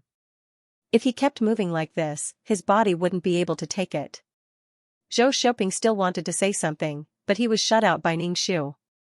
He almost hit his face. Zhou Shouping turned the door but found that the door was locked from the inside. He couldn't get in at all. Zhou Shouping was a little worried. His wife didn't say a word when she came back. She looked at Zhou Shouping coldly and didn't say anything. This made Zhou Shouping feel very bad and uncomfortable. The child was missing. He was worried about the child and his wife's health. To watch the new chapter of Zue, please go to mobile address. Zhao Qiaohong couldn't sit still. She regretted taking the child away. If she had known it would be so troublesome. When ordinary people saw the police, they were more or less afraid, and Zhao Qiaohong had done something wrong. Although she said again and again in her heart that it was for the good of her son's family, in fact, she understood that it was wrong. Ningxu took off her pants and looked at the blood on her pants. It was terrible. If there was so much blood on other wounds, there would have been a problem. Only a woman could bleed like this, but it seemed to be quite abnormal. She would stay in the hospital with the child. Ningxu took her ID card and bank card, stuffed them in her bag, and put on a few clothes to change. She was ready to go to the hospital. Now, she had to deal with the child first. When the child was better, she would solve the problem of this family. The most important thing now was to take care of herself and the child's body. Otherwise, she would not have the energy to fight with evil people. Now she was panting when she walked and spoke without confidence. Ningxu opened the door with her bag. Zhou Shouping saw this and reached out to take the bag in her hand and asked, "Where are you going?" Ningxu put her hands behind her back and did not let Zhou Shouping touch her things. She said, "I'm not in good health. I'm going to the hospital for a few days." And, she looked at Zhao Qiaohong and said, "I found the child. He was found at a construction site 10 miles away." How did the child get there? I hope the police can check the surveillance video. Zhao Qiaohong was shocked and blurted out without thinking, "How did you find him?" Several police officers and Zhou Shouping all looked at her in surprise. She realized that she had spilled the beans. Ningxu was a little out of breath. When she spoke, it sounded particularly sonorous and powerful. "My mother-in-law, this is a high-tech era. It's not the era where you can't find your child if you throw it away." "I put a tracker on the child," Ningxu said. "Tracker, why did it sound like a TV drama?" She felt like she had been fooled and said angrily, "Tracker, you're guarding against me, your mother-in-law. In all honesty, I left my family behind and came to take care of your child." Ningxu's expression was cold. "I wasn't guarding against it, but I didn't expect it to work. Officer, this is considered abandonment." Moreover, she abandoned the child at a construction site with few people. That construction site has now stopped development, and very few people usually go there. Leaving the child without treatment on such a hot day, the child will either die of thirst, starvation, or exposure to the sun. The plot is too bad. She values boys over girls. She despises the fact that I gave birth to a girl and wants to throw my child away. The child is already born. It's just a human life. Ningxu shut her mouth. She was out of breath after saying those words, but she steadied her breathing to prevent herself from speaking too quickly. No matter when she needed to confront someone, she had to be calm. Things like holding a knife and slashing people were illegal. It was more interesting to torture them slowly. The most painful thing in life was not death, but endless pain. That was despair. The police officer was stunned by Ningxu's words. When he came back to his senses, he nodded. Yes, if the truth is like that, then she committed the crime of abandonment. Ningxu curled her lips and smiled. This time, there was a petition. I'll F** King kneel down for you. Zhou Shouping had better be aware that she had to make a fuss so that everyone knew about it. In the plot, Zhou Shouping could even be considered to have forged documents. That meant that the person who commissioned it did not care. If they did, it would be enough to make Zhou Shouping suffer. Also, if she had an affair, the person who commissioned it would not care. However, Ningxu felt that she was a petty person. She had to be calculative. Zhao Qiaohong relied on her old age and the petition from her family. She only lost some money and Zhao Qiaohong escaped punishment. It did not affect Zhao Qiaohong at all. In the end, she even succeeded in getting a grandson. She enjoyed her old age and was a happy old man. Sometimes, when people did evil, they really did not get any retribution. However, after Zhao Qiaohong died, when she reincarnated, more of her spiritual energy would definitely be taken away by the reincarnation pool. However, who knew that it was difficult for the living to get rid of their depression? Telling others about the next life was not comforting at all. What kind of hatred and resentment could be held in this life?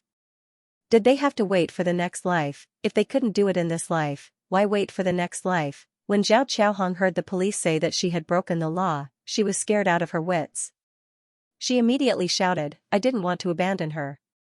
My daughter is about to give birth. I can't take care of her. This reason was too far-fetched. She was treating others as fools. Ningxu sneered, you don't care about your daughter at all. You haven't treated her well since she was young. After your daughter got married, she rarely came back. You still want to take care of her child. You can't even find a better reason. She was a person who valued boys over girls.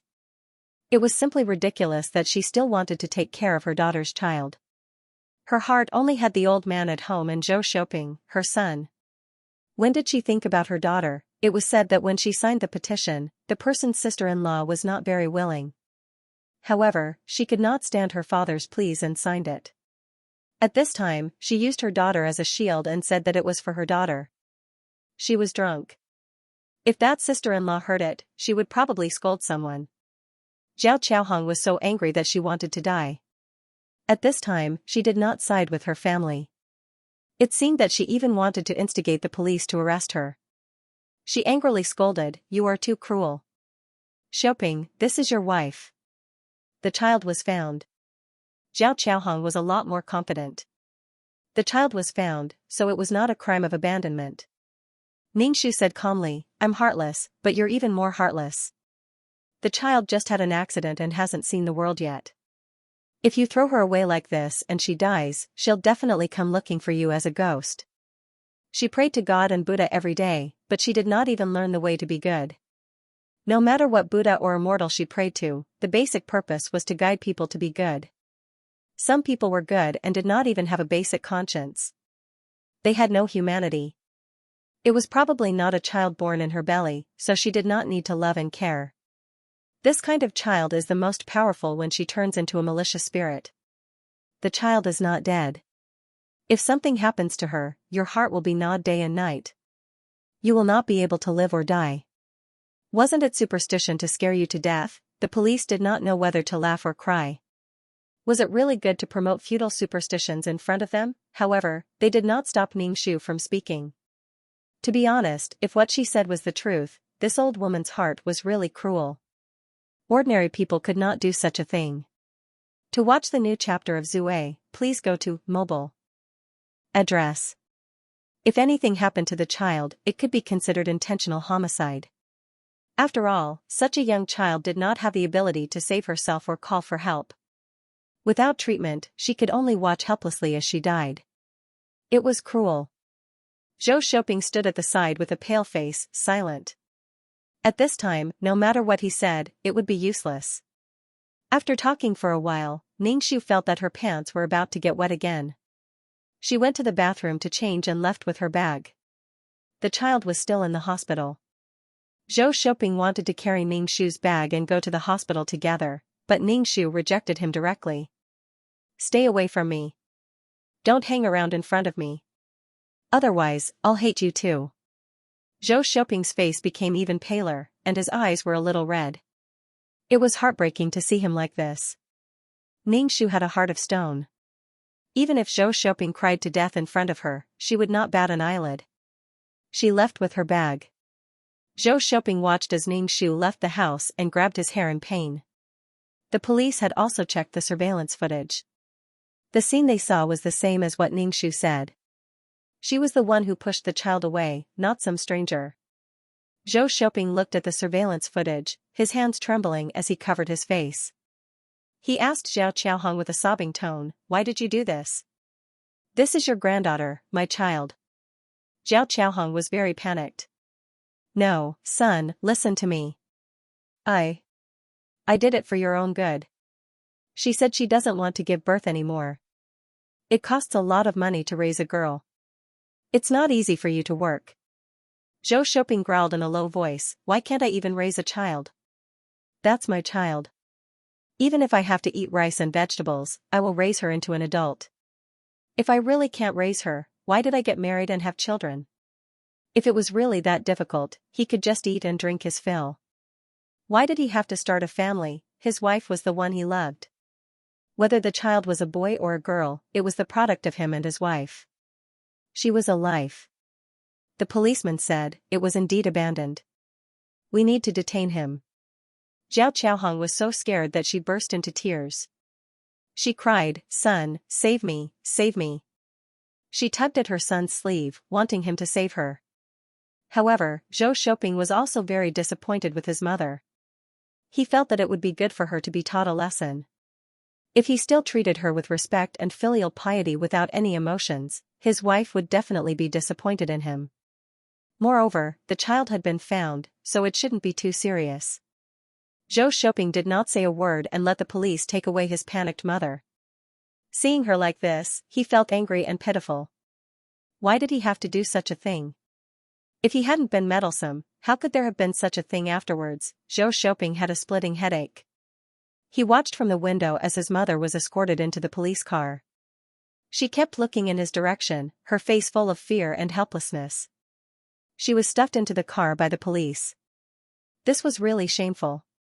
If this matter spread to the unit, he didn't know what kind of eyes his colleagues would use to look at him. What era was it now? There was still a female infanticide, and it happened in his own home. It was too shameful. Zhou Shouping called Ningxu. He wanted to know which hospital the mother and daughter were in so that he could take care of them. The child was lost. He couldn't be at ease without seeing the child with his own eyes. His wife was still in confinement. Her face was very pale. There seemed to be something wrong with the child. Zhou Shouping was burning with anxiety. He wanted to fly to the hospital. However, the phone couldn't get through at all. The first time it got through, it was ruthlessly hung up. When he called again, it couldn't get through, or it was in the middle of a call. Although he didn't want to admit that his wife had blocked him, it was the truth. She didn't want to answer the phone and directly blocked him. There were so many hospitals. Where was he going to find them? He was angry with his wife. There was no way, although Zhao Qiaohong was his mother. Before the child was born, the family was harmonious. His mother didn't look like someone who would throw away the child. His wife was also a gentle person. Now both of them had taken a big turn. Zhou Shouping, who was in the middle, was very uncomfortable. Zhou Shouping's message to Ningxu was like a stone thrown into the sea. There was no reply. Zhou Shouping had no choice but to ask the hospitals one by one. It wasn't that the overbearing CEO with a net worth of hundreds of billions had his secretary to help him. Ordinary people like Zhou Shouping could only look for them himself. Ningxu went to the hospital and looked after the child. With the doctor's treatment, the child's condition was much better, but she still didn't wake up. Ning Shu asked the doctor to prescribe some medicine for her. Her lochia was too serious. It was so serious that she was going to have a hemorrhage. She planned to stay in the hospital for 10 days to half a month. As for the money, she had it in her bank card. In order to avoid Zhou Shouping reporting the loss of her bank card, she couldn't withdraw money. Ning Shu simply took out a lot of money and kept it with her until her body got better. She didn't want to save money for her family. Saving money was also saving money for her future woman. She should use it. Otherwise, when she left, she wouldn't have a good body. She would save money for them, but she would have nothing. Glancing at the message on the phone, Ning Shu casually threw the phone on the bed and picked up the child to feed her. Ning Shu, I'm so tired. I'll leave as soon as it's over. Breastfeeding will take several months. Moreover, it's full of milk. It's so damn shameful. Ning Shu went straight to the hospital for her postnatal confinement. She managed to regain consciousness. A few days later, Zhou Shouping also came looking for her. He looked exhausted and was covered in dirt. Zhou Shouping must have been very tired after running around for a few days. When he saw Ning Shu and her mother, he breathed a sigh of relief and said, "Why didn't you give me a message? I was very worried." He wanted to hold the child. Ning Shu took the lead and held the child, leaving Zhou Shouping empty. He took back his hand and didn't dare to be angry. He said, "I asked for leave from the company to take care of you." Ning Shu rolled her eyes. "Don't. You go to work. We'll feel better without you around. You're just making things difficult for me. When I see you, I think of your cold-hearted mother." I said, "Don't jump around in front of me. I'm unhappy when I see you. It affects my mood. If I'm in a bad mood, I might take the child to another hospital." After a few days of nutrition injections, Ning Shu's complexion was much better than before. She didn't pant when she spoke and ate well. Although the nutrition injections were a bit expensive, it was worth it. Zhou Shouping thought that she was still angry, so he didn't go against her. He said, "Mother has been detained." "Oh, is that so? That's normal. If every old woman did this, the society would be in chaos. There would be no ethics and morality. How can we build a harmonious society?" Especially Zhao Qiaohong's abandonment of the child was out of individualism and extreme selfishness. She was so old. It was fine if she wasn't loving, but she could still do such a thing. It was really intoxicating. To watch the new chapter of Zue, please go to mobile address. Zhou Shouping saw that his wife was ignoring him, so he could only tell her to take good care of her body. He would come over every day. Ning Shu was coaxing the child and didn't even look at him. Zhou Shouping touched his nose awkwardly and could only leave. Ning. She rolled her eyes. Without Zhou Shouping in front of her, the air was much fresher. To say that Zhou Shouping was an evil person, he wasn't. But sometimes, our lives were ruined by people like him. They also had their own difficulties and had no choice. However, this unavoidable hardship was shouldered by someone else. After all, in life, there weren't many evil people. Most of them were ordinary people. Zhou Shouping walked out of the hospital. The sun shone on his body, making him feel cold and hot. Zhou Shouping felt that he might be sick. Otherwise, why would his body be in such a situation? His phone rang. It was the police station, asking him to go over to handle something. Thinking of his mother, Zhao Qiaohong, Zhou Shouping's face was full of helplessness. When he arrived at the police station, his old father was there. When the old couple saw Zhou Shouping, they didn't ask their son to save his wife. Instead, they blamed themselves for not taking care of their wife. Making an old woman do such a thing and throw away her granddaughter, he said it with great sincerity. His muddy old eyes were filled with tears, and his body was hunched over. It made Zhou Shouping's heart ache. This old father seemed to be a very reasonable person. He thought of his father raising him. At that time, the family's conditions weren't good, but his father insisted on him studying. When he entered society, his job was better. At least he didn't have to work hard. Sitting in a clean office with bright windows, he married the woman he loved. If his conditions weren't good, he might not have the life he had today. His mother was wrong, but his father still had to worry at his age. On one hand, there were his parents. On the other hand, there was his wife. His own small family tore Zhou Shouping's heart in half. It was bloody. If he forgave his mother too easily, he wouldn't be able to get past his wife. Zhou Shouping's father held his son's hand. His son's hand was trembling, and there were some age spots on the back of his hand. He was also quite skinny. In his impression, his stalwart father was already old. When your mother comes out, I will definitely take good care of her. Shouping, can you forgive your mother this time? Zhou Shouping couldn't refuse his father's pleas. He told the police that he forgave his mother and that everyone in the family had forgiven her. Moreover, she was already so old and had a child. She hoped that Zhao Qiaohong would not go to jail. As for the fine, they would accept it. Zhao Qiaohong was indeed old. The police had asked Zhou Shouping to write a document. Moreover, the child had been found. If he really pursued her, it would be considered an attempted crime. Zhou Shouping agreed and went to prepare the petition. He went to see Zhao Qiaohong, who was detained. When Zhao Qiaohong saw her son, she cried with snot and tears. She begged her son to save her. She didn't want to go to jail. She really knew that she was wrong. She was still in jail. Her life in jail would definitely be more difficult. She still had to go to jail when she was old. How could it be like this now? She didn't know how many people abandoned their children in the past, but nothing happened. How could it be so serious when it was her turn? It must be that her daughter-in-law Yin Ting was unwilling to forgive her. Thinking of spending the rest of her life in jail, Zhao Qiaohong was extremely terrified.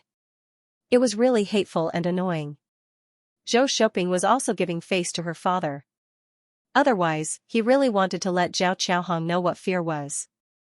Her crying made people upset and uncomfortable. Zhou Shouping promised that he would take her out, but he was not allowed to interfere in their family's affairs in the future. In particular, he had to meet Yin Ting less. Yin Ting was now angry and even ignored him. It hurt the relationship between husband and wife. Hearing that there was hope to get out, he agreed to whatever his son said. The old father sighed and said to his son, "We are sorry to you. We are sorry to our daughter-in-law. She is still in the hospital." "How is she?" "I will go and see her." Thinking of his wife's attitude now, Zhou Shouping felt that their family should not provoke her. He refused his old father's visit and said, "Let's talk about it later. Let her take good care of her body." His old father sighed and moaned, feeling resentful toward his wife for failing to live up to his expectations. Zhou Shouping took the petition everywhere to find people to sign. Generally, he found relatives and neighbors with whom he had a good relationship. Some people signed because of their feelings. However, there were some people who had signed the papers, but they still wanted to ridicule Zhou Shouping. Zhou Shouping's mother was in the wrong. No matter what, that child was still her granddaughter. What could Zhou Shouping do? He could only nod and listen. Besides that, what could he say? Could he defend his mother? No, this was the truth. There were already many signatures on the petition. In fact, these signatures were all miscellaneous people. The most important thing was the signature of the person involved. This was a signature with weight. With his wife's signature, this petition had weight and value. Zhou Shouping held the petition and paced around the door of the ward. He did not dare to go in because he could not open his mouth. He mentally prepared himself countless times before he pushed the door and went in. Ningshu continued to ignore him. She already knew that he was loitering around the door for something. It was nothing more than the petition. He even knew how to be embarrassed. Zhou Shouping was not a bad person. He also had a conscience and a sense of shame. It was especially painful to be caught in the middle. However, it was not her. What did it have to do with her? Was the person who entrusted it not painful? Zhou Shouping looked at the child. Seeing that the child was white and tender and sleeping soundly, his face relaxed a little. During this period of time, he had been tense. He had to go to work and worry about Zhao Qiaohong. This was his daughter. His daughter that he had lost and found again. Ningshu looked at him like a loving father and asked indifferently, "What's the matter? If there's nothing, you can leave. You're not in a good mood." Zhou Shouping looked away from his daughter and looked at Ningxu. He said, I came to look for you this time because I have something to discuss with you. Ningxu raised his eyebrows and said, oh. He asked casually, what is it? Zhou Shouping took out the petition from his document bag. He hesitated for a moment and handed it to Ningxu. Can you sign on it? Ningxu took the document and looked at it. He threw the paper away expressionlessly. What the hell are you showing me? Do you want me to smash your head? Zhou Shouping expected this reaction from her and was not disappointed. He begged Ningxu in a low voice, Yin Ting, please. She's my mother. Ningxu said, what does it have to do with me? She's not my mother. I'm still my daughter's mother. Zhou Shouping saw that she was not angry but faced it with an indifferent attitude. This made him feel very bad. If she was angry, it meant that she cared and cared about the direction of this matter. Because she cared, she was angry. To watch the new chapter of Zue, please go to mobile address. But her attitude was nonchalant and cold. She wasn't even angry. That was the worst thing. She probably already had a plan for the worst. She had a plan to cut off all means of retreat. Zhou Shouping was panicking. He knew that he might face his wife's fierce opposition, but he didn't want to face such a calm and oppressive situation. He didn't even have time to think. He knelt down with a thud. The people passing by couldn't help but look inside and block the door. Ningxu was still expressionless. What are you doing? You're threatening me with kneeling down. It was said that men had gold under their knees. But in Ningxu's plot, the thing he did the most was kneel down in front of Yin Ting. He rarely even knelt down to his parents, but in front of Yin Ting, he knelt down without a word. It was probably because of this that his client didn't divorce him. In her most painful times, he was gentle and considerate. Zhou Shouping felt that everything he did was wrong. In her eyes, he was a person with bad intentions. Some people who were watching the show at the door were still saying, Sister, a man is kneeling down in front of you. What's the big deal? Some people even said that kneeling down in front of so many people was a big crime. Sister, don't forgive him. Don't forgive him so easily. In short, it was noisy as if they were watching a show. Ningxu flipped her hair and said, actually, it's not a big deal. It's just that my husband's mother values boys more than girls. I gave birth to a daughter, but she abandoned the child behind my back. Although the child was found, she still committed the crime of abandonment. Now, my husband is begging me to sign the petition to reduce my mother-in-law's crime. Let's see if you can still kneel down. The people around, why did it feel like there was too much information? It was hard to take in. Those who understood were surprised. They looked at Zhou Shouping, who was kneeling on the ground, and didn't sympathize with him. Some people even said, Sister, I support you. Don't sign the petition. How ruthless is she to abandon her child? Zhou Shouping didn't expect his wife to say this in front of so many people. Now, he didn't know whether to kneel or get up. His knees felt as if there were many steel needles pricking them. It was very uncomfortable. Zhou Shouping stood up and closed the door, isolating the onlookers outside. He helplessly said to Ningxu, I know you're angry. You know that I'm angry, yet you still use this thing to anger me. You're trying to make me collapse from anger. Ningxu snorted. You can leave. I won't sign this. Zhou Shouping still wanted to say something, but Ningxu put his index finger to his mouth and made a shushing gesture. He opened his mouth and said one word silently, get lost. Zhou Shouping had no choice. He didn't know what she would do if he forced her. He felt that his wife had been greatly affected by this incident and had become completely different from before. She had no scruples, and her actions were completely confusing. She was no longer as gentle as before. It was probably because she was a mother. Speaking of which, their family had wronged her. In the face of Ningxu's bad attitude, Zhou Shouping chose to be tolerant. He even asked with concern, do you have enough money on you? Do you want me to bribe you? Okay, give me the money. Ningxu didn't refuse at all. Zhou Shouping took out his phone and transferred a sum of money to Ningxu in front of her. He told Ningxu not to save money and to take good care of her body. Ningxu casually nodded and said, I know. I will definitely take good care of my own body. Zhou Shouping revealed a bitter smile and turned to leave the ward. There were still nosy people outside the ward in twos and threes. When they saw him come out, their eyes lit up like bugs and stared straight at him like spotlights. Some of them gathered together and whispered. It was obvious that they were talking about him. Zhou Shouping, after leaving the hospital, his body was infected with the cold air in the hospital. Under the sun, cold air came out from his bones. Coming out of the air-conditioned room, it was cold and hot. Zhou Shouping returned home and found his wife's handwriting.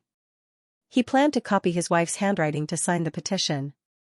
This was also why he gave the money in the hospital so readily. Firstly, it was because he really felt sorry for the mother and daughter. Secondly, it was because he felt guilty. Zhou Shouping practiced for a long time before he could imitate her handwriting. When he signed the petition, he was very hesitant. If he signed it, his wife would definitely be very, very angry. Once he signed it, there would definitely be a crack in their relationship. After all, this matter was his mother's doing. But if he signed the petition, it would be his doing. He would be hurting Yin Ting with his own hands. Should he sign it? Zhou Shouping picked up the pen and put it down again. He was very conflicted. The phone rang. It was his old father, asking about the petition. Zhou Shouping's throat seemed to be blocked by a huge stone. He couldn't breathe and said with difficulty, "It's done. I'll send it to the police station immediately." After hanging up the phone, Zhou Shouping picked up the pen and took a deep breath. He still wrote Yin Ting's name on the petition. After writing it, Zhou Shouping's body seemed to have lost all strength. He slumped in the chair, his face a little pale. Then, he put the petition in a folder and took it to the police station. The police took the document and let Zhou Shouping pay the fine. They also warned that if there was a next time, there wouldn't be such a good result. Zhou Shouping nodded repeatedly and promised that there wouldn't be a next time. There definitely wouldn't be a next time. He wouldn't let her touch the child in the future. Fortunately, Yin Ting installed a GPS device on the child. She probably thought that the human traffickers were rampant now and wanted to avoid losing the child. But she didn't expect that it would come true for her mother. When Zhao Qiaohong heard that she could go out, she saw her son and husband coming to pick her up. The moment she came out, she hugged her son and cried. In just a few days, Zhao Qiaohong looked even older. She looked panicked. She was probably frightened. Zhao Qiaohong cried as she went home. She asked her son timidly, "Why don't I go and apologize to Ting Ting?" Don't go. Don't go. If you go, you don't know what will happen." Yin Ting was still angry. Even if you go and apologize, it would be useless. Moreover, she didn't even sign the petition. If she knew about it, she would definitely explode. It was better to take it slow and wait for time to pass. Zhou Shouping had a headache. Don't bother about our matters in the future. Whether it's a girl or a boy, they are all my children. You seem to be doing it out of kindness. You suffered, the child also suffered. Why do you have to do it? Zhao Qiaohong was a little unconvinced, but her husband grabbed her and warned her not to say anything. To watch the new chapter of Zue, please go to mobile address. After leaving her son's house, Zhao Qiaohong complained tearfully to her husband, "I raised him until he was so big. I did that for his own good. Why can't I care about him?" She was very disappointed. The son who used to rely on her, she also took care of her son's life.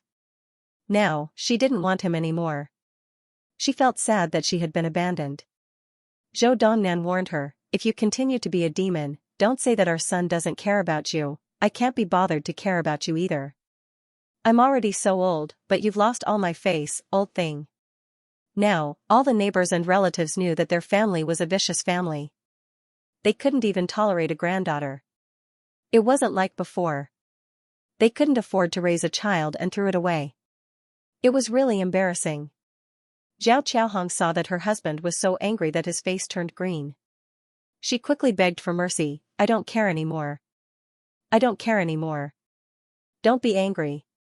My blood pressure will go up later." Ningshu lived a godly life in the hospital. Sometimes, when he was really busy and needed someone to help him, he hired a female nurse in her 40s. She helped to bathe the child and change the diapers. The doctor told Ning Shu that there were no problems with the mother and daughter and that they could be discharged. Ning Shu felt that he still had problems and wanted to stay in the hospital for a while. The doctor joked that Ning Shu was going to stay in the hospital for the rest of the month.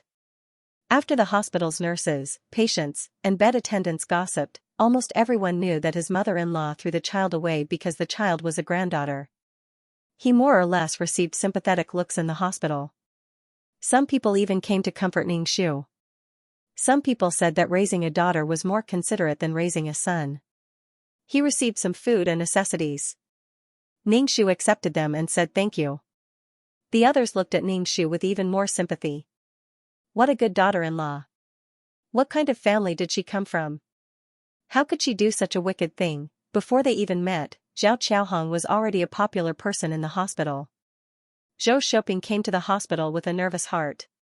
No matter where he went, he was looked at with strange eyes. This feeling was really uncomfortable. She couldn't help but sigh in her heart. Dirty linen shouldn't be aired in public, but she made it known to everyone in the hospital. Even the guards at the entrance of the hospital probably knew about it. Zhou Shouping calmed himself down. No matter what, their family had wronged Ying Ting and their daughter. It was only right for her to be angry. He deserved to be punished for his wrongdoings. Zhou Shouping walked into the ward and saw his wife holding the child. Such a warm scene made Zhou Shouping's heart calm down. He walked in with light steps. Ning Shu glanced at him and then focused on the child. Zhou Shouping stood aside as if he was being punished. His attitude was good. When Ning Shu carried him, he immediately took the child. With a smile on his face, he gently coaxed the child. After a while, Zhou Shouping asked, "Are you going to be discharged from the hospital?" Ning Shu counted with her fingers how long it would take for her to finish her confinement and said, "There's still a week left." Zhou Shouping agreed, okay. Seeing that his wife was willing to pay attention to him, Zhou Shouping was so happy that he didn't know what to do. "Is there anything you want to eat? I'll buy it when we get back. I'll hire a part-time worker to clean the house and make it clean." Ning Shu responded with a lukewarm "Oh," but Zhou Shouping felt relieved as if a 1,000-pound boulder had been removed. After that, no matter how late Zhou Shouping got off work, he would come to the hospital to see his wife and daughter. Ning Shu was indifferent to his behavior and let him do whatever he wanted. The more he did, the more disappointed he would be. When Ning Shu was discharged from the hospital, Zhou Shouping specially asked for leave to drive over to pick her up. Ning Shu was discharged from the hospital with a relaxed body. The lochia on her body was also gone. She felt refreshed and energized to face the future. Although she was in the hospital, Ning Shu was different from other patients. Others more or less had a sickly complexion, but Ning Shu was different. She was well nourished in the hospital. It was as if she had come out of a beauty salon. When Zhou Shouping saw his wife like this, he felt that she had probably thought it through and wouldn't dwell on such things. Even if he said it out loud, his wife might be angry, but it would pass. When they returned home, the house was filled with the fragrance of food and the table was full of food. Zhou Dongnan, who was sitting on the sofa, saw his daughter-in-law and stood up. "You're back." Zhao Qiaohong came out of the kitchen with a plate and placed it on the table. She nervously wiped her hands on her apron and carefully called out, "Ting Ting." Ning Shu was expressionless. "Why are you here? Shouldn't you be in the detention center? Shouldn't people who committed crimes be punished?" Zhao Qiaohong quickly said, "Ting Ting, don't be angry. Your father-in-law and I will leave soon. We just came to make something for you so that you don't have to cook when you're discharged." Ning Shu said, "You're asking why you're here and not in the detention center?" Zhou Shouping said, "Ting Ting, I forgot to tell you about this. Mom is old and the police think that the child has been found." Ning Shu narrowed her eyes and suddenly remembered. "It's that petition, right? I didn't sign it. I'm the party involved. How could she let me out?" Zhou Shouping opened his mouth. I signed it for you." Ning Shu, "Oh, haha, during the divorce, the chances of fighting for the child were greater. There was a grandmother who threw away the child and a father who forged documents. Of course, there was also the father who had an affair. If there were no accidents, the child would definitely be with her. Of course, the divorce also needed the help of the client's family. After the client got divorced, Zhao Qiaohong told the public that Ying Ting, the daughter-in-law, couldn't have children, so they got divorced. What they did was completely glossed over, causing the client's parents to think that the divorce was because of their daughter. Even if the child was lost, the client didn't tell her family the reason for Ji Yi's disappearance. She only said that the child was lost and the child was missing. The client's parents had no choice but to ask their daughter and son-in-law to work harder and see if they could have children. Even if they found out the truth about the child's disappearance and made a fuss, it was over. What else could they do? Ask their son-in-law and daughter to divorce? The daughter was old and the son-in-law had always cared for her. Zhou Shouping looked at Ning Xu nervously. He was afraid that this was the calm before the storm and that there would be a storm soon. Ning Xu, of course, wanted to make a fuss. He was furious and shouted with a ferocious expression, "Divorce, divorce, you're a family of liars. One of you threw away the child and the other signed the petition behind my back. You're all evil. Divorce." Zhou Shouping's eyes were red and seemed to be tearing up. He knelt in front of Ning Xu. "I'm sorry, it's all my fault. Please don't divorce, okay? What a chicken." To watch the new chapter of Zue, please go to mobile address. When Zhao Qiaohong saw her son kneel down in front of her daughter-in-law, she was extremely unhappy. She looked at Ning Xu with a look of condemnation. She felt sour in her heart. She had raised her son with great difficulty and loved him well. She could never bear for him to be wronged, but now, he was kneeling down in front of a woman. She couldn't bear for her son to kneel. Zhao Qiaohong was furious. She also knelt down in front of Ning Xu. "Let's see if you can take it. Let's see what others will say about you in the future." The mother-in-law knelt down in front of her daughter-in-law. "Ting Ting, this is all my fault. It has nothing to do with Shouping. Don't blame Shouping because of me and affect the relationship between you two." Zhao Qiaohong said reasonably, as if she was suffering for the sake of her child and daughter-in-law. Ning Xu stood still and endured her husband and mother-in-law's kneeling. Kneeling was fine. She should kneel and admit her mistake for what she had done. Moreover, kneeling was obviously to roast her. It looked like she was suffering, but in fact, it was a threat. It was also for her son to see. She kept saying that it was for her son and daughter-in-law's relationship. Wasn't she trying to sow discord? Ning Xu hugged the child and ignored the two of them. She coaxed the child in her arms and mumbled to the child, "So cute. Mommy almost lost you. In the future, you will be Mommy's precious baby." Ning Xu carried the child into the bedroom and closed the door with a bang. She directly isolated the situation outside and ignored the big show outside. The mother and son kneeling on the ground were really embarrassed at this moment. In the end, the other party didn't pay attention to them at all. Now, they were in a dilemma. Without the main character, this show couldn't go on. Zhou Shouping felt that he couldn't see through his wife anymore. Even if she made a big fuss, it was within his expectations. However, this situation was completely out of Zhou Shouping's expectations. He didn't know how to solve it. Zhou Shouping felt that he was being ignored. His wife didn't pay attention to him at all and didn't want to communicate. This matter would continue to drag on between the two of them. He had never felt it. He had always had a knot in his heart. Zhou Shouping got up. His knees hurt a little. Seeing that Zhao Qiaohong was still kneeling, he helped her up. Zhao Qiaohong was embarrassed. She couldn't help but complain, "Didn't we find the child? What's the point of her pursuing the matter endlessly? That's not how you live your life." Zhou Shouping coldly called his mother. Zhou Dongxi scolded his wife, "Shut up and stop talking. It's your fault that your daughter-in-law hasn't forgiven you. Who are you to criticize your daughter-in-law?" Zhao Qiaohong was humiliated in front of the whole family. Her husband and son treated her like this. Both of them were fierce to her. Zhao Qiaohong felt so wrong that she wanted to cry. "I've worked so hard for this family for so many years. I've worked so hard for you too. I've taken care of all your needs. Now I'm just hot-headed and did something. I'm a big bad person. Both of you are giving me a hard time." Zhao Qiaohong's voice was very loud. From time to time, she would look at the closed bedroom door from the corner of her eyes. Ningxu heard these words in the bedroom. He rolled his eyes and ignored the situation outside. As long as they didn't live in harmony and happiness, it was fine. As for how they quarreled, Ningxu would treat it as a show. If someone was willing to put on a show for her, she would be happy to support them. Zhou Shouping didn't say a word.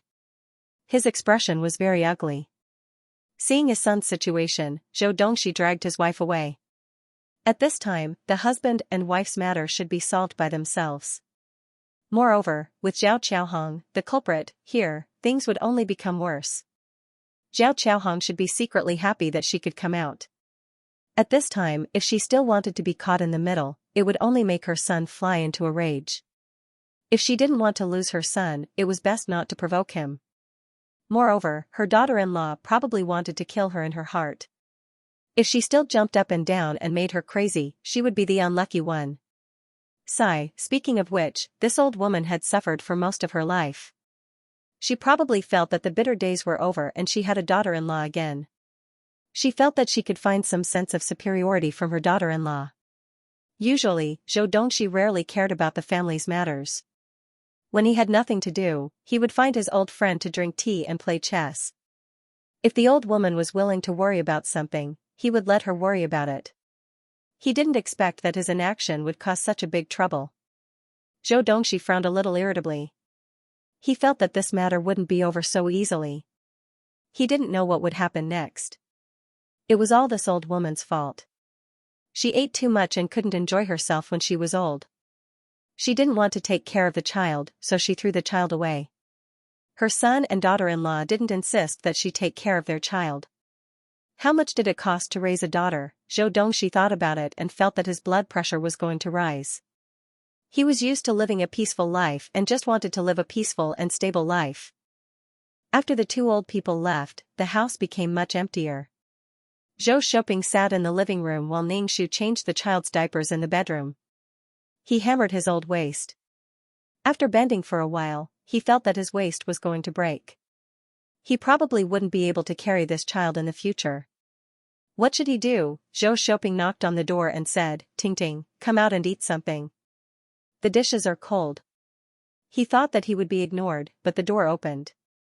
Zhou Shouping looked into the room and saw that the child was asleep in the crib. Ningxu sat down, picked up the bowl, and started eating. It would be a waste not to eat such a big table of dishes. As for the person who cooked, it had nothing to do with whether she ate or not. She wouldn't not eat just because the person who cooked was Zhao Qiaohong. Zhou Shouping sat opposite Ningxu and put food into Ningxu's bowl. "Eat more. You've lost weight."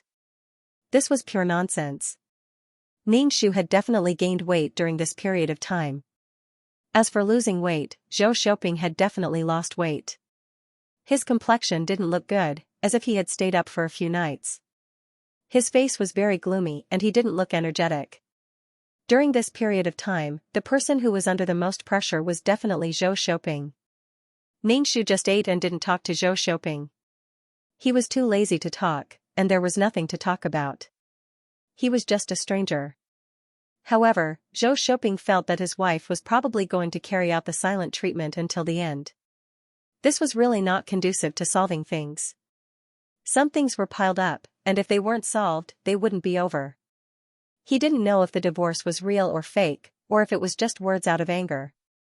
Her behavior really made Zhou Shouping feel uneasy. After experiencing suffering, one should cherish a good life even more, and not keep the suffering in one's heart, torturing oneself and others. To view the new chapter of Zue, please go to mobile address. It was precisely because of suffering that happiness was so precious.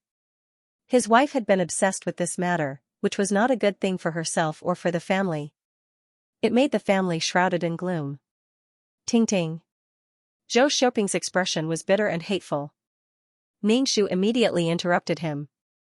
"I just want to eat. Don't affect my appetite. I don't want to talk about things at the dinner table." Zhou Shouping could not continue. He could only eat with Ningxu. He kept putting food into her bowl, which made Ningxu angry. "What's wrong with you?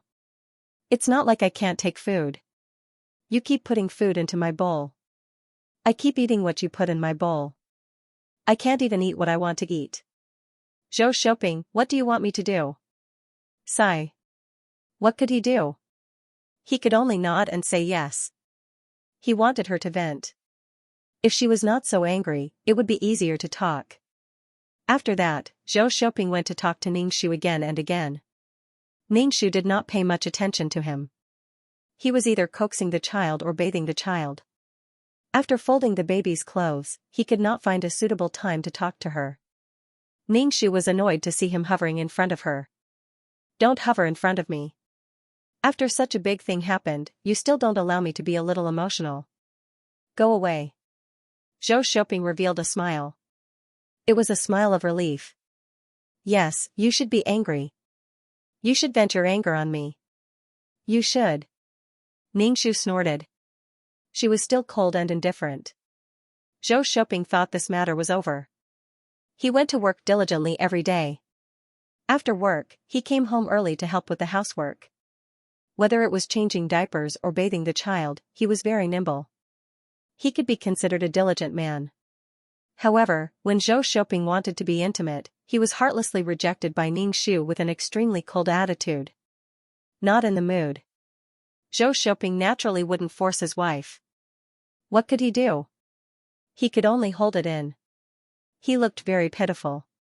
Of course, Ningxu also had a reason to refuse.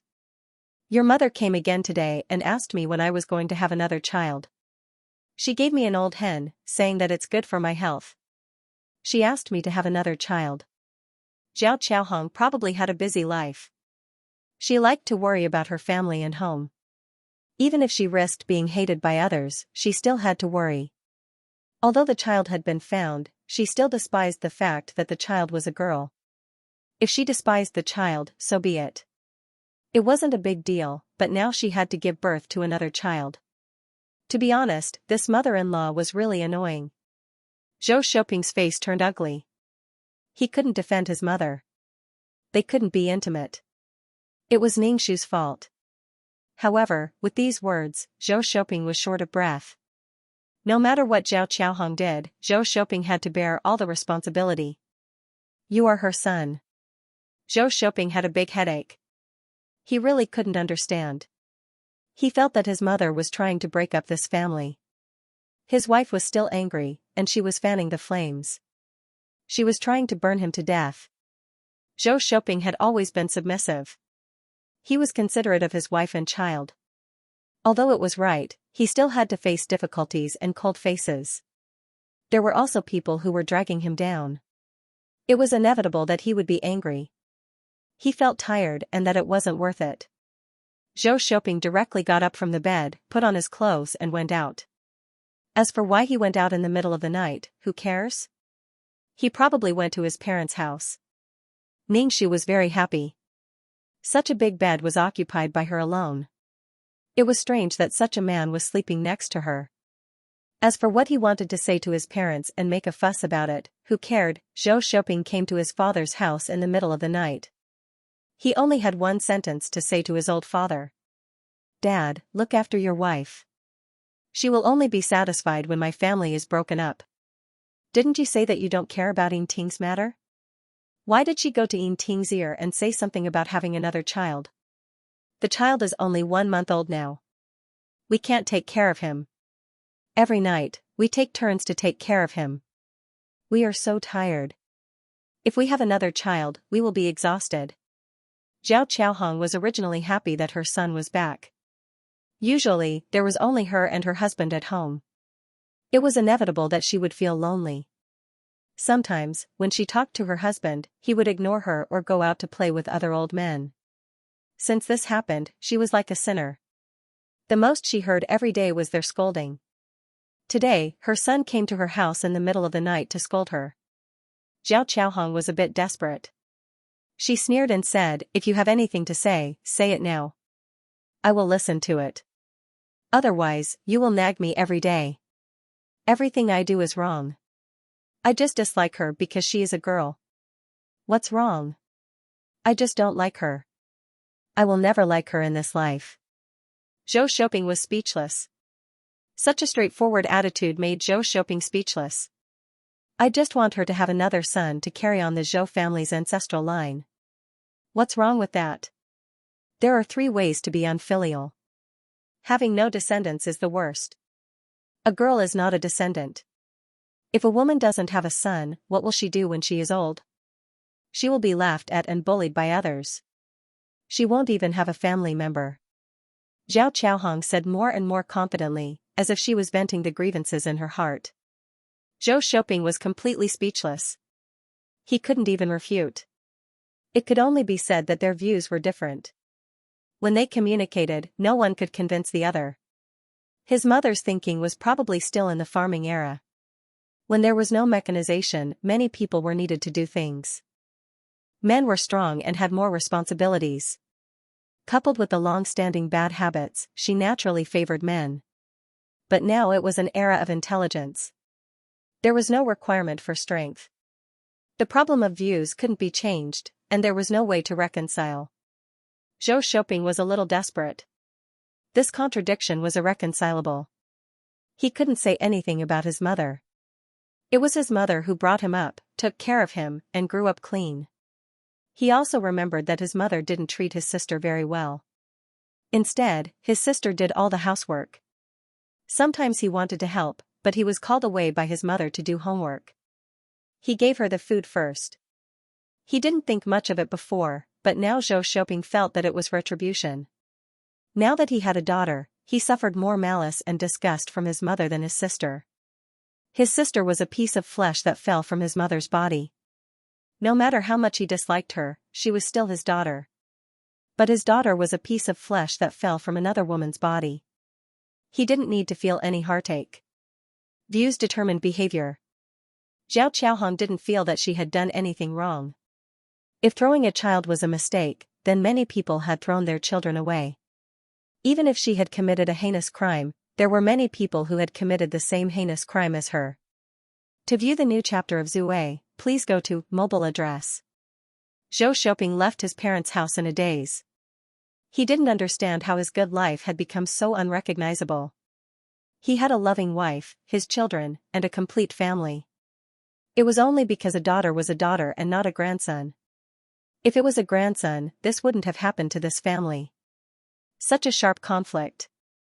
Zhou Shouping didn't resent the fact that it was a daughter and not a son because he knew that it was all because of him. It was a matter of probability, and his daughter was innocent.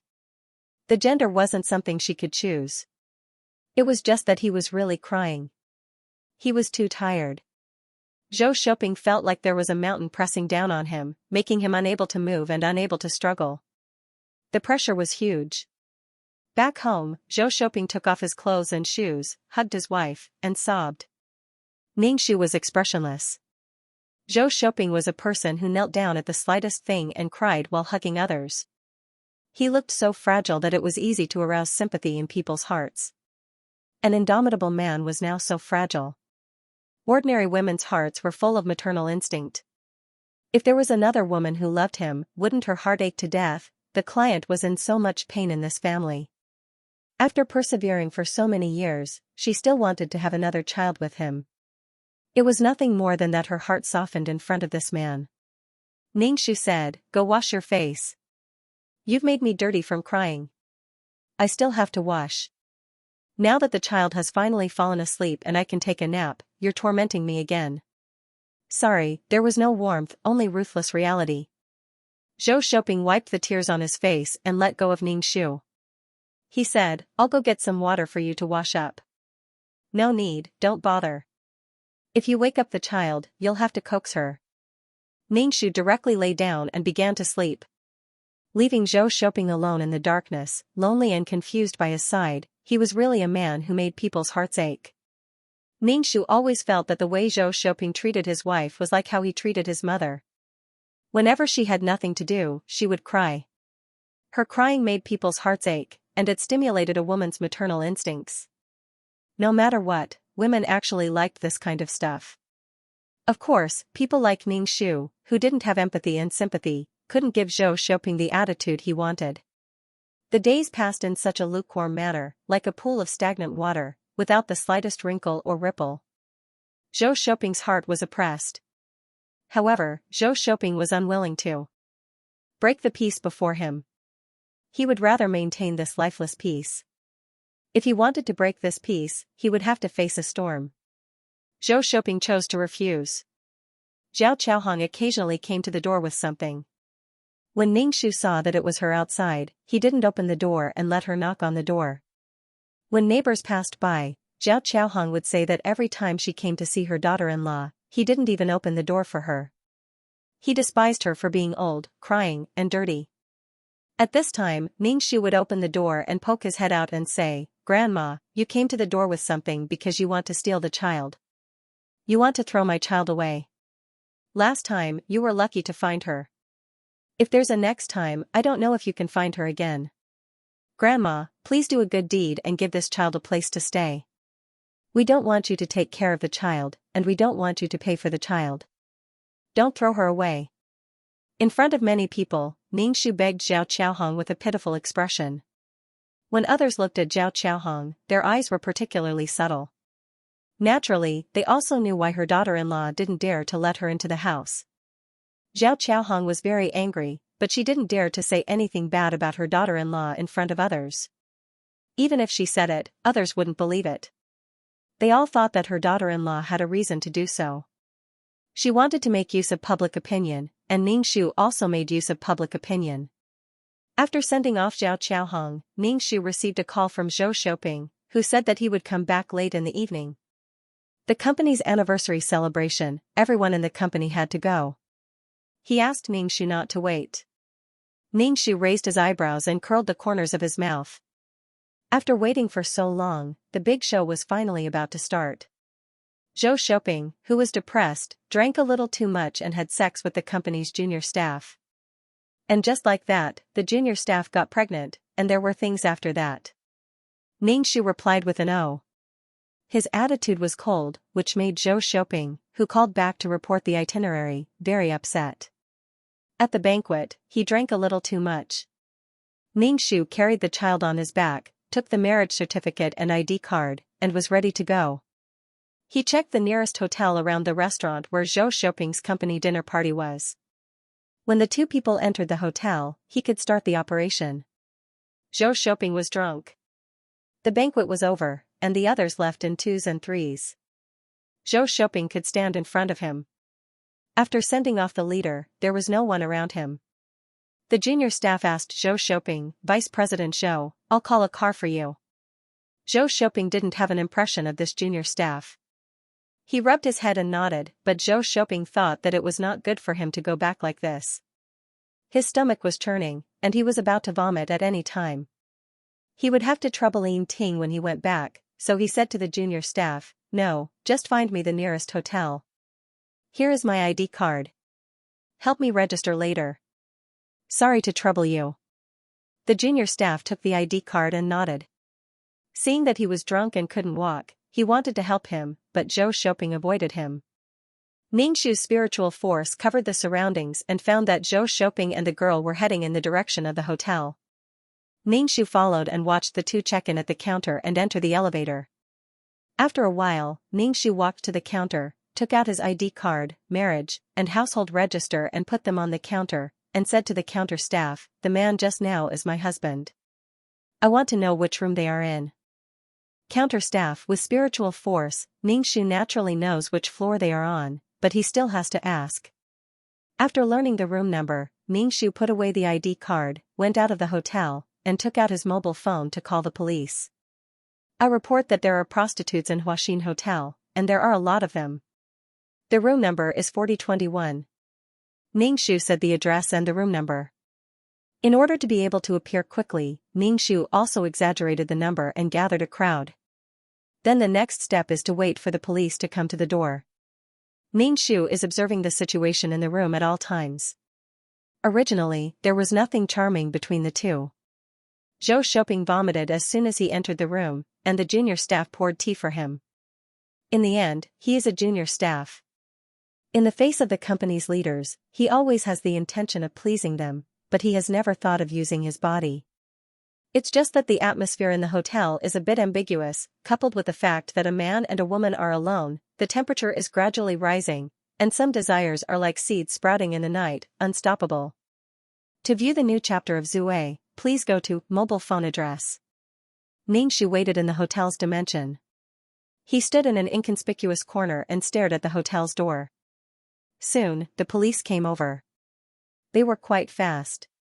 Probably because Ningxu said there were many people, there were several police officers. Ningxu, she didn't make a false police report.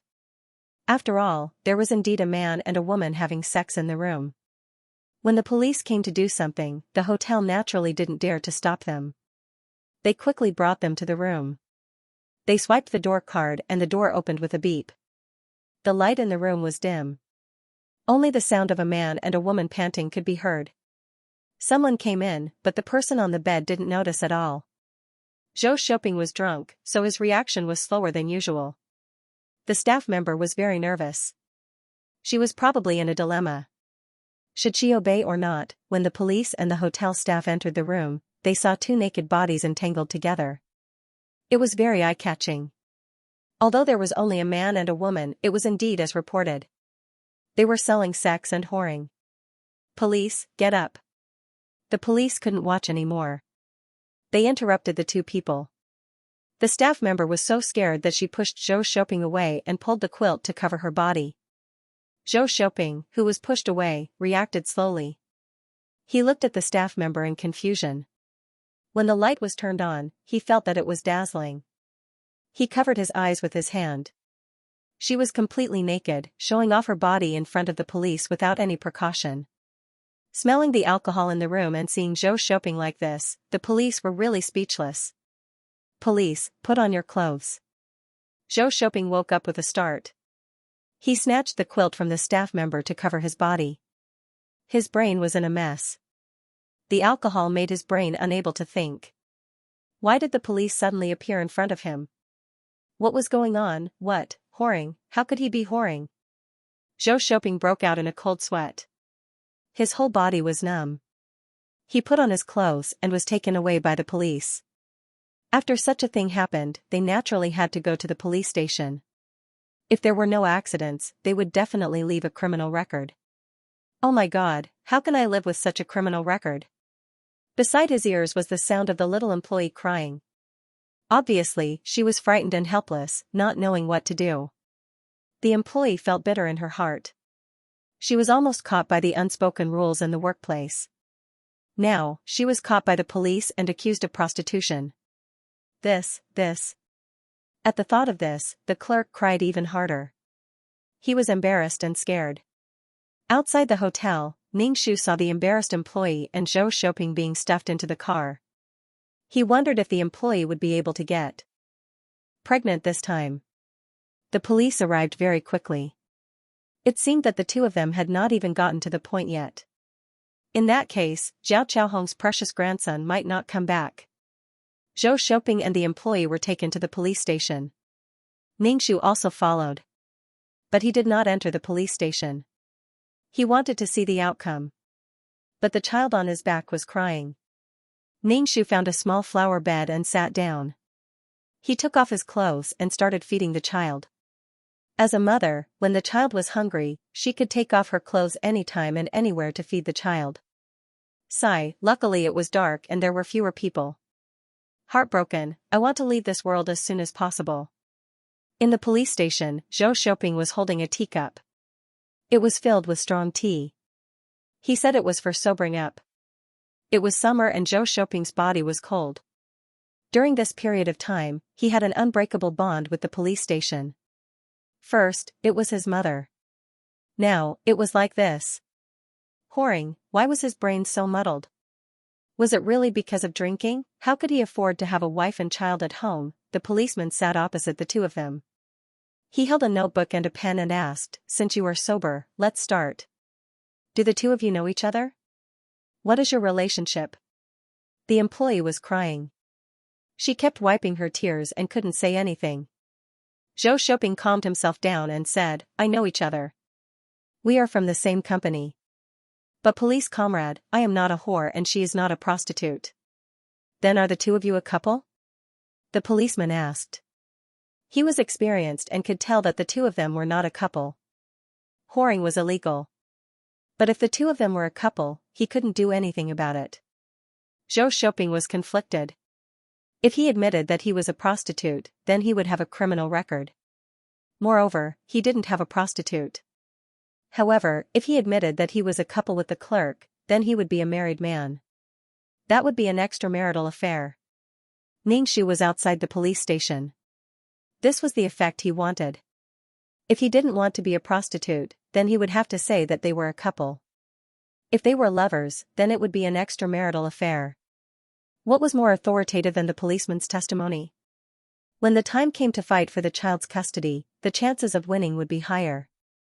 Although there was Zhao Qiaohong, it wasn't safe.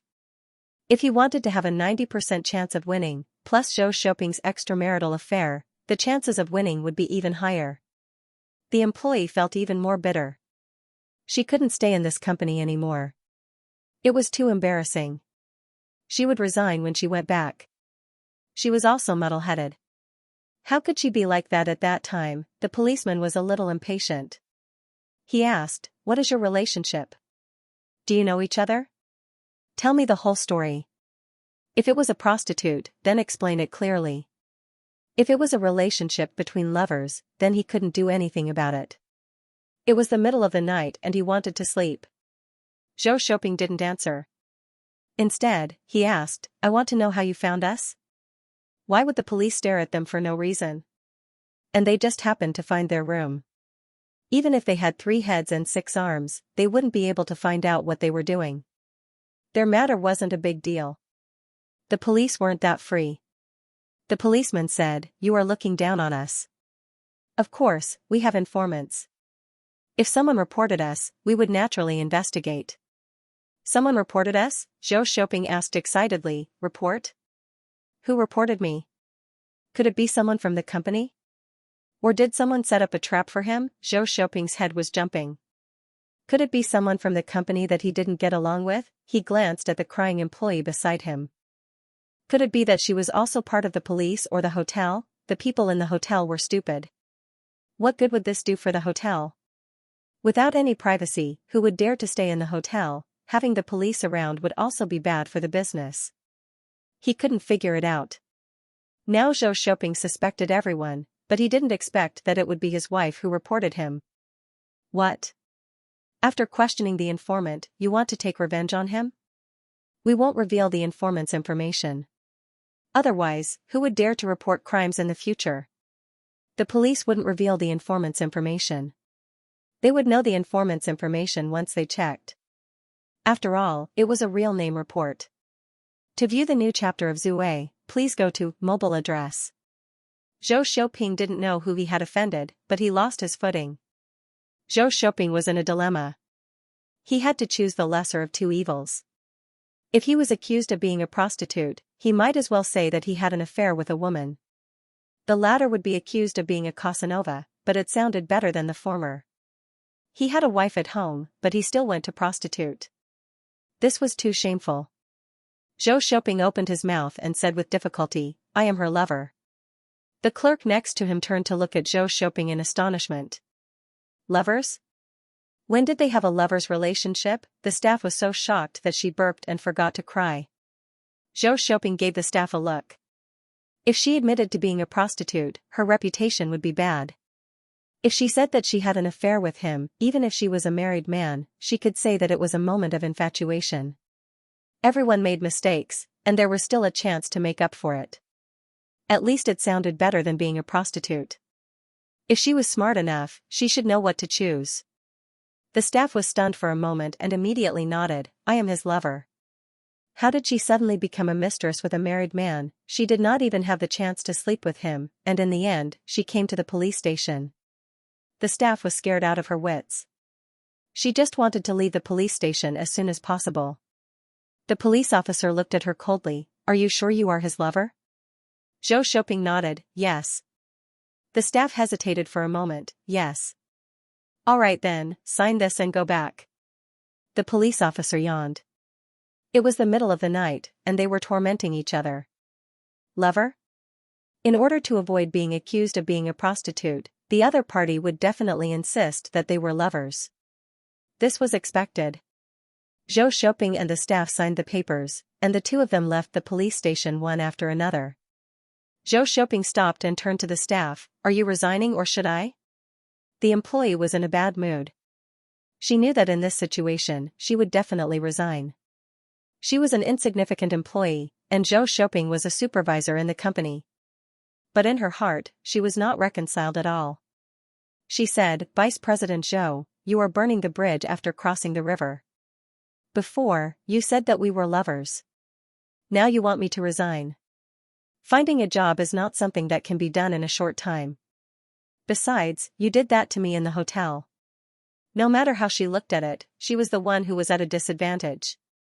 Zhou Shouping's cold attitude made her feel especially uncomfortable. Zhou Shouping didn't know what was wrong with him. How could he do such a thing when he was in a daze? Under the dim light, a woman's body was covered with a layer of hazy soft light. She looked especially beautiful and heartwarming. Somehow, he reached out his hand. Perhaps it was because he hadn't been with his wife for a long time that such an impulsive thing happened. Zhou Shouping rubbed his forehead and asked impatiently, What do you want? The employee said unhappily, What do you mean what do I want? It's as if I want to extort you. Zhou Shouping took out his wallet and gave her all the cash inside. This money is enough for you to resign. And find a new job. It will last you for a while. The employee looked at the stack of money. It looked quite thick. It was definitely more than her month's salary. She was just a small employee in the office. She was just a small employee. She just had to type documents, pour tea, and do some chores. The work wasn't very tiring. She didn't need to work hard. Although it was easy, the salary wasn't very high. Seeing nearly 2 months' worth of salary in one night, a seed suddenly sprouted in the employee's heart with a pop sound, taking root and sprouting. Although it wasn't obvious now, it would grow into a towering tree one day. She would never be able to pull it out from her heart. The employee felt that she couldn't accept this money. But how many people in the world could resist the temptation and corruption of money? The employee hesitated whether to accept it or not. If she accepted it, wouldn't it mean that she had really sold herself? Zhou Shouping stuffed the money into her hands. This is a little compensation for your resignation. From now on, we won't have anything to do with each other. The employee looked at the money in her hands and thought, I don't want to have anything to do with you. I'll find a new job. If I resign, I'll resign. After this incident, the employee felt that she couldn't be alone with men in the future. Men were all pigs. They couldn't just lay their hands on the woman they liked. She put the money into her bag and zipped it up. Don't worry, I'll resign tomorrow. If her colleagues found out about this one day, she wouldn't be able to face them. She was still young. She didn't want to get married. She might as well leave the company early. Zhou Shouping heaved a sigh of relief. We're not allowed to contact each other in the future. The employee snorted. Men, she hailed a car and left. Zhou Shouping wiped her face dispiritedly and also hailed a car to go home. Before that, Ningxu got the result she wanted and went home early. When Zhou Shouping came back, Ningxu was holding the child and coaxing her. She went out at night and the child had a fever. Ningxu had to take care of the child without sleeping. The child was a little weak now. But she had to go out in that situation. Zhou Shouping sorted out her emotions and said to Ningxu, I'm back. What's wrong with the child? She has a low fever. Fortunately, she looks fine. Ningxu said as usual, as if she didn't know what had happened. Zhou Shouping thought about how the child was sick and what had happened to her outside. She felt even more guilty and quickly said, Let me hold her. You sleep for a while. Ningxu rejected him coldly. No need. You reek of alcohol. Don't let the child get sick. Wash up and go to bed early. Zhou Shouping sighed. She took a shower and brushed her teeth. She dawdled for a long time before coming out of the bathroom. Her skin was all wrinkled from washing. I wasn't supposed to come back tonight. But I remembered that you were at home, so I checked out of the hotel, Zhou Shouping said. Ningxu made an O sound and didn't have any other reaction.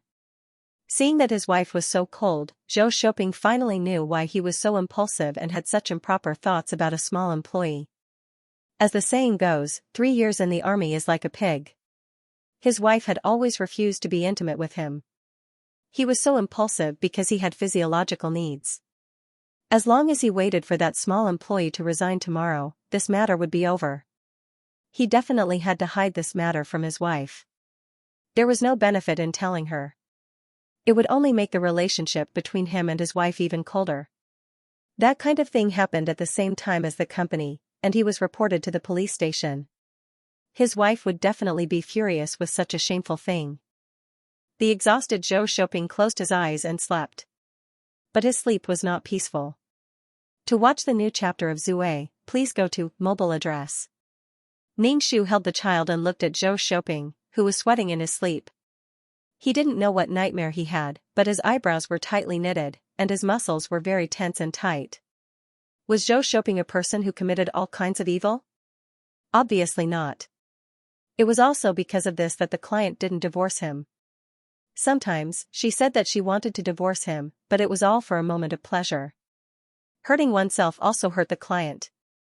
After waking up, Zhou Shouping didn't feel relaxed. Instead, he was more tired. When he got up, he didn't even have the strength to lift his hands and feet. His heart was tired, and his body was even more tired. But he still packed up early to go to work. The most important thing was to see that little employee resign and leave the company.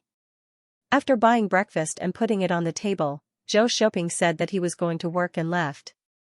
Ningshu took the child's temperature. The child's temperature had gone down. In the future, he couldn't take the child out in the middle of the night. The child's immune system was weak now. Ningshu, alas, why am I so skilled? Zhou Shouping arrived at the company early and found that the person who came earlier was the little employee. Zhou Shouping found an excuse to call her to the office and asked her when she would leave. The little employee, Yao Lin, said, "Sorry, I don't think I can leave this company." Zhou Shouping suddenly rubbed his temples. He felt as if his brain was about to explode. He asked in a low voice with anger, "Why? You promised me last night. Do you think that with our current relationship, we seem to meet every day?" Yao Lin whispered, "It's nothing. No one knows about this. I thought about it carefully yesterday. It wasn't easy for me to get familiar with this company. If I change to another company, I need a period of adjustment." When she was at the police station, she was frightened. Her first reaction was to resign and leave the company. But when she went home, she thought about it carefully and realized that it was not a big deal. Although it might be discovered, there was a boss in the company who took care of her. It could be said that she had something in her hands. She had to take care of herself. Going to a new company wouldn't be like this, so Yao Lin felt that staying in the company had more advantages than disadvantages. She counted the stack of money that Zhou Shouping had given her last night. There was a total of 5,000 yuan. Zhou Shouping stared fixedly at Yao Lin. His eyes were dark and gloomy, like dark clouds hanging low, bringing with it an oppressive feeling that a storm was coming. Yao Lin was a little frightened. "Why are you looking at me like that? I just want to be in a company I'm familiar with. I don't have any intention of extorting you. Besides, I'm also a person who cares about her reputation." Zhou Shouping waved his hand and told Yao Lin to get out. His mind was in a mess. It was the after effect of drinking last night. If Yao Lin didn't leave the company, this matter would be exposed at any time. Zhou Shouping never thought that his life would be smooth sailing. He relied on a prestigious university, entered a big company, and struggled until now. In the end, when he was in his 30s, he encountered such a situation. If Yao Lin didn't resign and leave the company, would he? The price he had to pay for leaving was too great. He had fought so hard to get to where he was now. Zhou Shouping was really unwilling to start over in another place. He was in a dilemma and couldn't choose. But once he compromised with Yao Lin, whether it was giving money or giving care at work, Yao Lin would grab hold of his shortcomings. It was also a very painful thing. When facing Yao Lin, as long as he showed a strong attitude, he wouldn't be afraid of this matter being exposed. However, the other party was just a small employee. The price he had to pay was very small. As for himself, could he bear such a price? Zhou Shouping was in too much pain. He couldn't resign and couldn't be in the same company as Zhao Lin. He was on tenterhooks. His days were simply unbearable. Ningxu realized that Zhou Shouping was like a ghost recently. He had lost a lot of weight and had dark circles under his eyes. In the past, he could be considered a high-spirited man who could barely be considered an elite in society. But now, he was incomparably dispirited. He was exuding a depressing aura from head to toe. Was it that unbearable? Sometimes, he would come home reeking of alcohol. When asked, he would say that a colleague in the company treated him to a meal and he drank 2 more glasses. Zhou Shouping asked Ningxu tentatively, "Ting, if I did something to let you down, would you treat me like this?" "Ningxu, did you do it?" Zhou Shouping denied, "Of course not. Why would I do anything to let you down? Even if I did, it was because I had no choice. I also had my difficulties." Ningxu, "Oh, then that's it. Zhou Shouping, will you leave me?" Ningxu, "It depends on the situation." Of course, there was no such thing as guarding against thieves for 1,000 days. The child would be able to walk and read in the future and be able to move freely. What if Zhao Qiaohong didn't give up and coaxed the child to throw away the child? The client couldn't hang the child on his body like when he was young. There were always times when people were careless. In order to put an end to this situation, he had to completely draw a line with Zhao Qiaohong. Zhou Shouping wasn't a bad person. He seemed to be a good person. He didn't have bad habits and could support his family. He was also good-looking and could be considered a good man. But there was no other way. There was no way to separate him from his mother. There was family blood, and Zhou Shouping also had the responsibility to raise Zhao Qiaohong. Just as the client was most concerned about the lost child, Zhao Qiaohong was most concerned about her son, Zhou Shouping. The contradiction was irreconcilable and there was no way to coexist. Unless the child was a boy. As long as it was a boy, all the troubles and contradictions would no longer exist. It was even impossible for such a thing to happen. It was a bit ridiculous, but for the client, it was very sad. Zhou Shouping decided to resign from the company. He came back to discuss with Ningxu, "I want to change to another company." Ningxu asked, "Why resign at this time?" "I don't have a job and I have to take care of the child. I have to spend money on food and clothes at home. You don't have any income during the gap between jobs. What happened that made you willing to resign? Was it still because of the prostitution incident?" Facing Ningxu's questioning, Zhou Shouping couldn't refute. He couldn't say why he had to resign. But working in the company, he felt very painful. Especially when he saw the small staff swaying in front of him like a fish in water. Sometimes she would come to him to ask for advice if there was something she couldn't do. Although she said she was asking for advice, he didn't know what was going on. She probably just wanted to be lazy. He had no choice but to arrange it for someone else. Once or twice was fine, but if it happened too many times, others wouldn't be satisfied. There would also be some rumors. Once people got to the bottom of it, the matter between him and Yao Lin might be known. And Yao Lin seemed to be a bit addicted. Being lazy was addictive. She was using this matter to take advantage of his authority in the company. To watch the new chapter of Zue, please go to mobile address. Zhou Shouping obviously felt that he was being coerced and threatened. Although Yao Lin didn't say it explicitly, her actions indicated this. Moreover, her attitude towards him was becoming more and more casual. She no longer had the basic respect for her superior. This wasn't a good sign. If it wasn't stopped, the situation would definitely get worse. This was a classic case of a stone hitting porcelain. He was a delicate porcelain and couldn't stand the collision. However, the other party was a stubborn stone. It wasn't worth it at all. He had too many things to worry about. His status, reputation, and the job that he had worked so hard to get. It wasn't that Zhou Shouping was mocking Yao Lin. Yao Lin was just a small staff member with nothing. She didn't have anything. Her looks were only average. In the face of Ningxu's inquiry, Zhou Shouping couldn't say anything. He couldn't say the reason for his resignation. It was because he couldn't say it that he thought of resigning. Ningxu looked at Zhou Shouping's troubled eyes. He could roughly understand that Zhou Shouping's matter was probably related to the small staff member. In the plot, Zhou Shouping was also very conflicted. In addition, the small staff member was pregnant. It successfully tilted the balance in Zhou Shouping's heart. However, this plot was much earlier than before. It was probably because Ningxu was too cold to Zhou Shouping. He had never had any activities with Zhou Shouping as husband and wife. The client had always been intimate with Zhou Shouping. Although it wasn't very passionate, it was enough to let Zhou Shouping vent his desires. However, Ningxu was too cold to Zhou Shouping. From the time she was pregnant to the time she gave birth to the child, Zhou Shouping had been living a life of purity and abstinence. In addition, so many things had happened before. Zhou Shouping was too tired and wanted to vent the pressure in her heart. Then it became what it was now. Zhou Shouping didn't dare to open his mouth. Once he opened his mouth, the whole thing would be torn open. It was like a flood breaking through a dam. It couldn't be stopped. Zhou Shouping was terrified. He could only find an excuse and said, "I want to change my working environment. I'm very depressed in this company. There's no room for improvement." Ningxu said, "Oh. Then wait for a while. Wait for the child to grow up." Zhou Shouping couldn't wait for a moment. Wasn't Yao Lin relying on his concerns and didn't dare to speak up? As long as he left the company, Yao Lin would have nothing to rely on. Over time, Yao Lin's appetite. He was afraid that if this went on, he wouldn't be able to satisfy Yao Lin.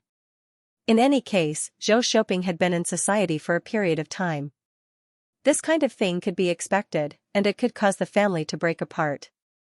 His marriage was already on the verge of collapse.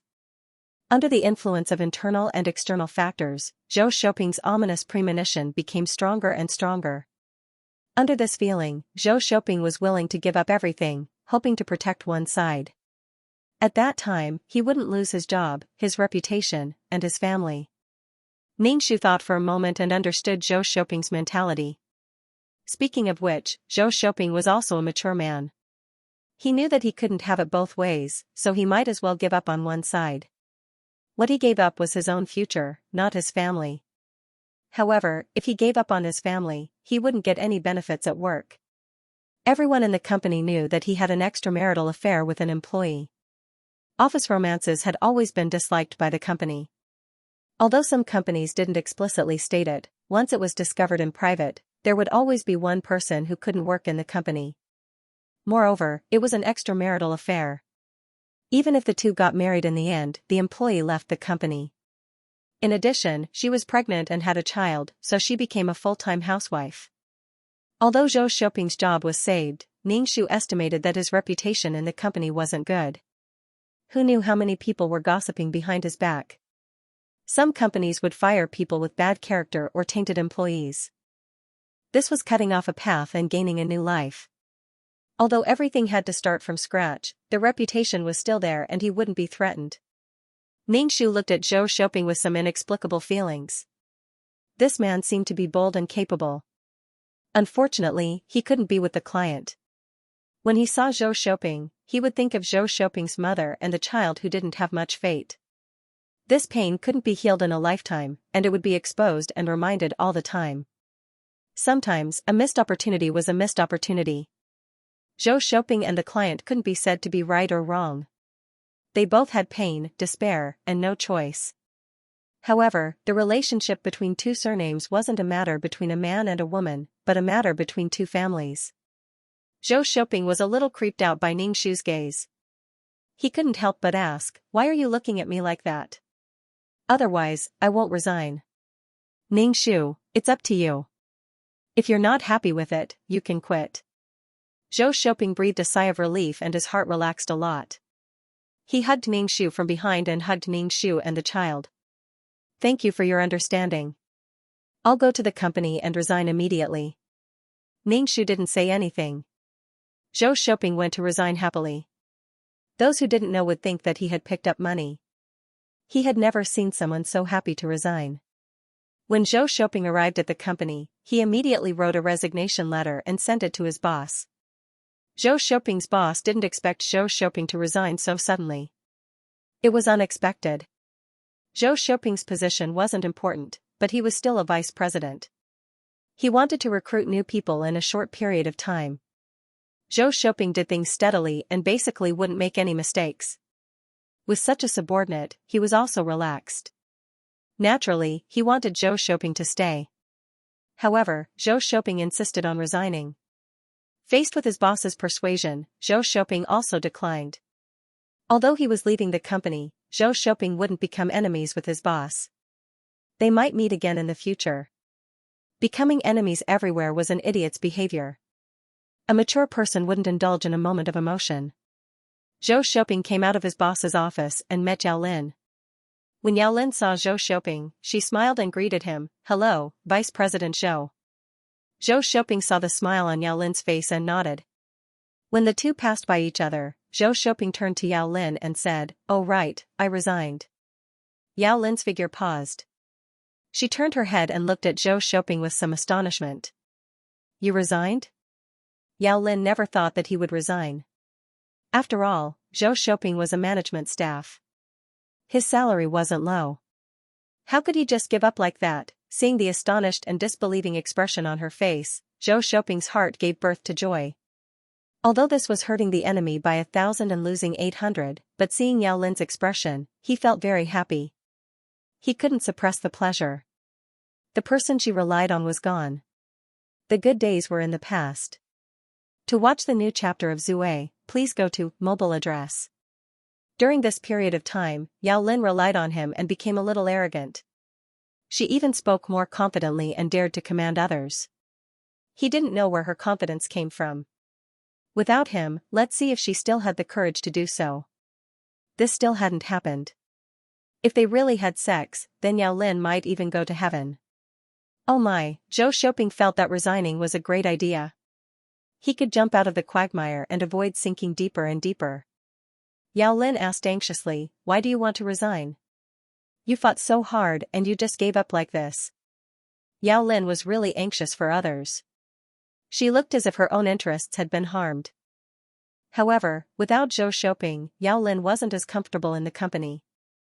People's mentality and aura were different from those who had someone to rely on. Zhou Xiaoping was baffled. Why was Yao Lin so anxious? It was as if she had intervened in his life. Even his wife wasn't so anxious about resigning. Why was Yao Lin so anxious? However, Zhou Xiaoping was still very happy. His sullen mood had been released. It was rare to see her so anxious. Yao Lin calmed herself down and asked, "Aren't you doing well? Why are you resigning? Also, I didn't plan to tell anyone about that. Are you so guarded against me? Don't you even want your own future?" Zhou Xiaoping said very straightforwardly, "Yes, I don't believe you." Yao Lin's actions made Zhou Xiaoping very uneasy. He could predict the development of the matter. Yao Lin, this was too straightforward. She didn't want to hurt Zhou Xiaoping at all. With Zhou Xiaoping around, Yao Lin felt at ease. Yao Lin was just short of cursing and swearing. "Vice President Zhou, you're being too suspicious. What good will it do for me to make this matter public? Not thinking about it now didn't mean in the future. Because people's appetites would get bigger and bigger, and their greed would get heavier and heavier. In the end, they would be implicated." Zhou Xiaoping couldn't be bothered to look at Yao Lin, so he turned around and left. Yao Lin chased after Zhou Xiaoping in her high heels and asked anxiously, "Then where will Vice President Zhou go in the future?" Zhou Xiaoping turned to look at her. "What does that have to do with you? In order to avoid you, I've already resigned. Why should I let you know where I'm going?" Dream on. Zhou Xiaoping entered the office, and Yao Lin followed him in. Zhou Xiaoping saw that she had followed him in. Through the glass window, there were many colleagues outside. If someone saw them in the same room together, who knew what would happen, he didn't want anything to happen before he left. "Why did you come in? Get out," Zhou Xiaoping said in a low voice, his face full of helplessness. Yao Lin, men, when he was hugging her, he had a different attitude. Now, he had a different attitude. It was truly chilling. Women always had special feelings for men who were intimate with them. Although they didn't seem to have reached the final step, their relationship was still different. Yao Lin got a little bit of care and reliance from Zhou Xiaoping. She unconsciously treated Zhou Shouping as different from the other colleagues. Yao Lin looked at Zhou Shouping eagerly. After leaving the company, where are you going? Zhou Shouping said coldly, I don't know. I don't have any plans for the time being. Don't ask. I don't even know myself. Yao Lin couldn't help but say, Vice President Zhou, can't you not resign? Zhou Shouping chuckled. If he didn't resign, something would definitely happen. If he did, it would be a misfire. Sooner or later, something would happen. Moreover, Zhou Shouping saw a trace of hidden affection between Yao Lin's eyebrows. Even she herself might not have noticed it. However, Zhou Shouping noticed it. Especially the way Yao Lin looked at him. His heart was beating fast. It wasn't excitement, but fear and disgust. She really wanted to stick to him. She really had improper thoughts. Zhou Shouping pointed at the door. Hurry up and get out. I have to work. Don't talk about this in the future. Work hard in the company in the future. After exchanging a few pleasantries, Zhou Shouping sent Yao Lin away. Yao Lin still wanted to say something, but when she saw Zhou Shouping staring at the computer, he didn't intend to pay attention to her at all. Yao Lin wanted to talk to Zhou Shouping after work. At work, Yao Lin was absent-minded. She was upset and frequently looked in the direction of Zhou Shouping's office. Some of her work fell behind. When she saw Zhou Shouping leave the office after work, she hurriedly took her bag and chased after him. When Zhou Shouping saw Yao Lin, he immediately quickened his pace and rushed to the garage. He got in the car and started it. You can't afford to offend me, okay? There are good and bad peach blossoms. If you get into trouble with a bad peach blossom, your family might be ruined. A moment of temptation and joy in exchange for turmoil. You would rather live a stable and ordinary life. Yao Lin, was she so scary? Why did he avoid her like she was a snake? Yao Lin stepped in her high heels and quickly blocked the front of the car. She opened her arms and blocked without hesitation. Zhou Shouping stepped on the brakes. His whole body leaned forward and he almost hit his head on the steering wheel. This woman was simply a lunatic. She wanted to die, but she still wanted to implicate her. Zhou Shouping got out of the car and violently pulled Yao Lin to the side. He said fiercely, What do you want? Yao Lin was frightened by the ferocious Zhou Shouping and muttered, I just want to have a good talk with you. I'm sure you have misunderstood me. Zhou Shouping, so what if there is a misunderstanding? So what if there is no misunderstanding? I don't want to hear it at all. Zhou Shouping decided that he didn't need to wait 3 months. He didn't need to go to the company tomorrow. This woman was simply crazy. Stop pestering me. She was just like a malicious spirit. Yao Lin was hurt by Zhou Shouping's attitude. They were in the same boat and had shared secrets. They had experienced some things together. Yao Lin was probably a little moved or delusional. She might have expanded some emotions. Zhou Shouping pushed Yao Lin away and hurriedly ran away. Women were really scary. Yao Lin squatted on the ground and buried her head in tears. She was a little angry, a little heartbroken, and a little resentful. How could he treat her like this? Zhou Shouping returned home. When he saw Ningxu arranging flowers, he instantly felt calm. It was good to be so calm and warm. There were man-eating flowers outside. They could swallow him in one bite. Ningxu glanced at Zhou Shouping and ignored him. She continued arranging flowers. At least it would make her feel better. Ningxu felt that taking care of a child was really too tough. She had such a strong mental strength, but she still felt tired and weak. An ordinary woman's body was still very weak after giving birth. She also had to take care of the infant every day. No wonder so many women looked haggard and tired after giving birth. She didn't have the energy to do other things. The child had already exhausted all her mental strength. To watch the new chapter of Zue, please go to mobile address. Zhou Shouping looked at the calm and elegant Ningxu and said emotionally, Ting Ting, I miss you. Ningxu? What is he doing? Why is he flirting with me? But thinking about it, it was normal. Zhou Shouping was not a man of few words. He was also sweet to his client. Ningxu looked at the warmth and determination in Zhou Shouping's eyes and was a little surprised. It seemed that Zhou Shouping was determined to protect his family and even resign. In fact, thinking about it carefully, Zhou Shouping was not a fool. Of course, he knew what to choose. In the plot, the two of them were real and did not go to the police station. But now, Zhou Shouping and the employee did not have any substantial relationship. Because of the embarrassing incident at the police station, Zhou Shouping only wanted to stay far away from the employee. He wanted a loyal and capable family. No child, no relationship. A normal person would know what to choose. Choose whichever side was beneficial. Reducing losses was a normal person's reaction. Now, his wife and child were still there, a complete family. The situation in the plot was the opposite. The client and Zhou Shouping did not have a child. The child was lost and could never be found. They could not have another child to fill the pain. Zhou Shouping had a one-night stand with an employee, and she got pregnant and had a child. It was a child that Zhou Shouping wished for but could not have. Under such circumstances, in order to protect himself and his child, he chose to give up the client.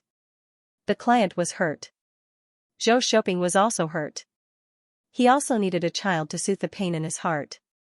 As for whether Zhou Shouping liked or loved the employee, Xianxia felt that there was not much affection.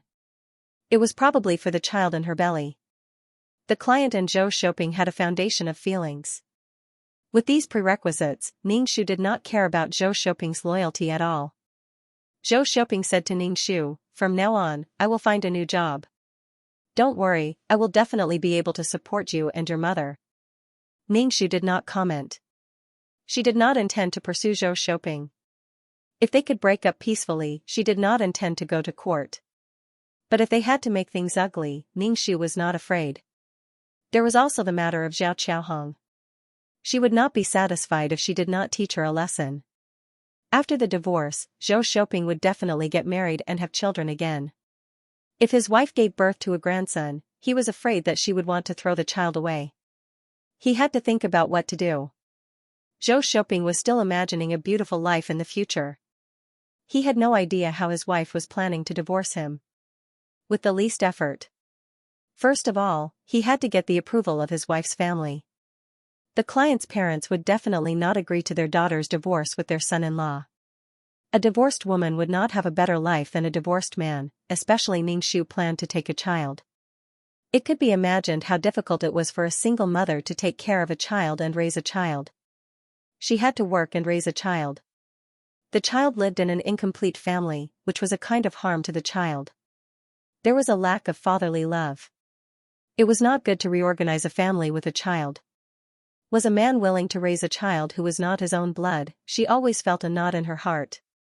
Even if she met a good man, how many chances were she could meet a man who was open-minded? The chances were too small. Waiting for such a chance was as illusory as waiting for a miracle. The older generation felt that even if it was for the child, even if the relationship was not good or the life was depressed, they had to endure it bitterly, just to give a child a complete family. It was as if they were a complete family. They didn't lack a mother or a father. They were a complete family. "Child, let me go." Okay, therefore, persuading the client's parents was the most important thing. Xianxia said to Zhou Shouping, "I plan to take the child back to my mother's house for a few days. My parents haven't seen the child much, so I'll bring her back to see their granddaughter." Zhou Shouping did not suspect anything and asked gently, "Do you want me to go with you?" Xianxia refused without thinking. "If you go, how can I talk to my parents about the divorce?" "No, you do your thing. I'll give you some money. You can buy more things for your parents-in-law," Zhou Shouping said as he transferred some money to Xianxia. Xianxia listened to the sound of the phone's notification. There was 2,000 yuan. It was not a lot but not a little. It was quite generous. This money was for her to buy things for her parents. 2,000 yuan could buy a lot of things. It was nothing more than some fruits and supplements. It was enough and there would be some left. At night, Zhou Shouping hugged Xianxia and had improper thoughts. Xianxia pushed Zhou Shouping away and almost threw Zhou Shouping off the bed. Zhou Shouping, who was pushed away, was a little stunned. Xianxia said expressionlessly, "Don't bother. Don't wake the child up. It's not easy to coax her to sleep." Zhou Shouping, he sighed silently. Children were indeed killers in a two-person world. However, the most stable relationship in the world was a triangle. In a family, parents and children formed a triangle. It was said that children were the ties that held the family together. It was as big as politics. Governance. In the imperial court, even if the emperor wanted the stability of the imperial court, he could promote two opposing ministers. In this way, the monarch and two important ministers formed a triangle. This was the essence of the art of balance. However, some triangular relationships were very dangerous. For example, feelings, mother-in-law, daughter-in-law, and husband. Zhou Shouping's enthusiasm was completely extinguished. They hadn't contacted each other for a long time and hadn't said anything intimate for a long time. Now, his wife only had the child in her heart. It was as if she couldn't leave the child for a moment. She probably didn't have any sense of security and was afraid that the child would be lost again. Speaking of which, it was all his mother's fault. What could he do? He could only bear with it. The next day, Ningxu dragged her bags back to her parents' home. She received a warm welcome from her parents. Mama Yin hugged her granddaughter and smiled and kissed her. Even Papa Yin, who was a little stiff and not good with words, laughed heartily. Ningxu, if she talked about the divorce now, she could guarantee that the atmosphere would turn cold. She had to wait until they were no longer excited. When Ningxu said that she would be staying at home for a few days, the atmosphere became a little strange. Mama Yin asked, "Did you have a conflict with your son-in-law?" What the heck, why were they so sensitive?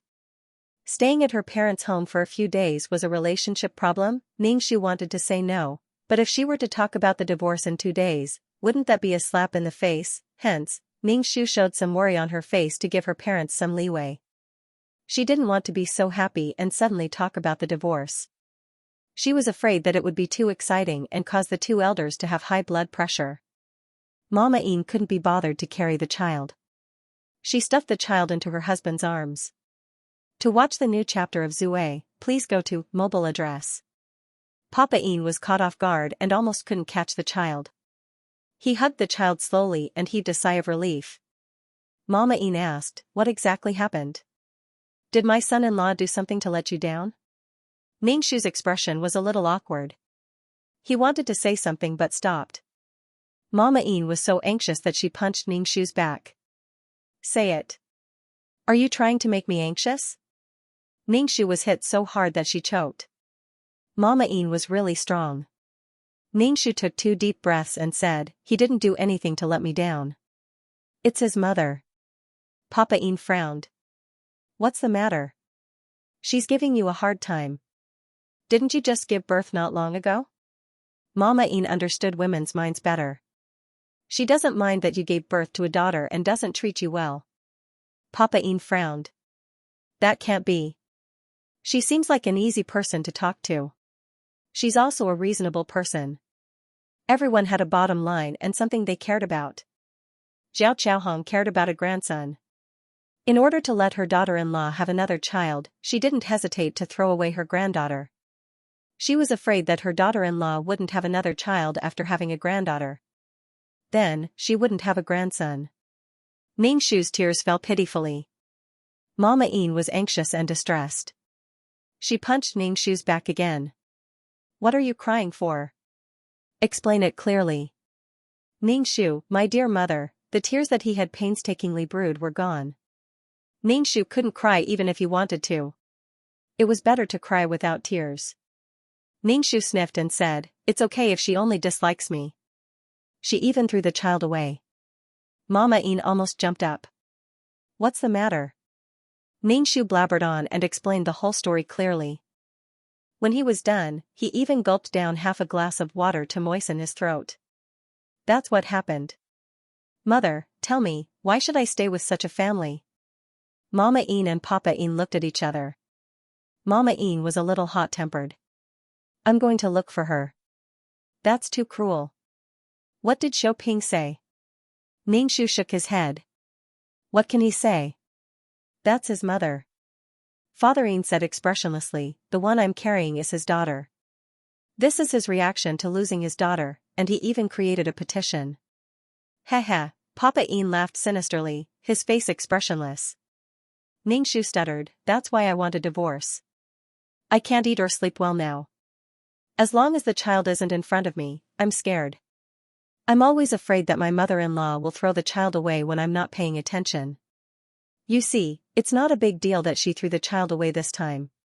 She just went to the police station for a few days and then came back. Ningxu buried herself in Mama Yin's arms and wailed loudly. Mother, I'm so scared. If this goes on, I think I'll go crazy. I can't let the child leave my side. Once she leaves, I'll go crazy looking for her. I don't dare to go out. I'm afraid that the child will be snatched away. I gave birth to this child after much difficulty. The scar on my stomach is still hurting.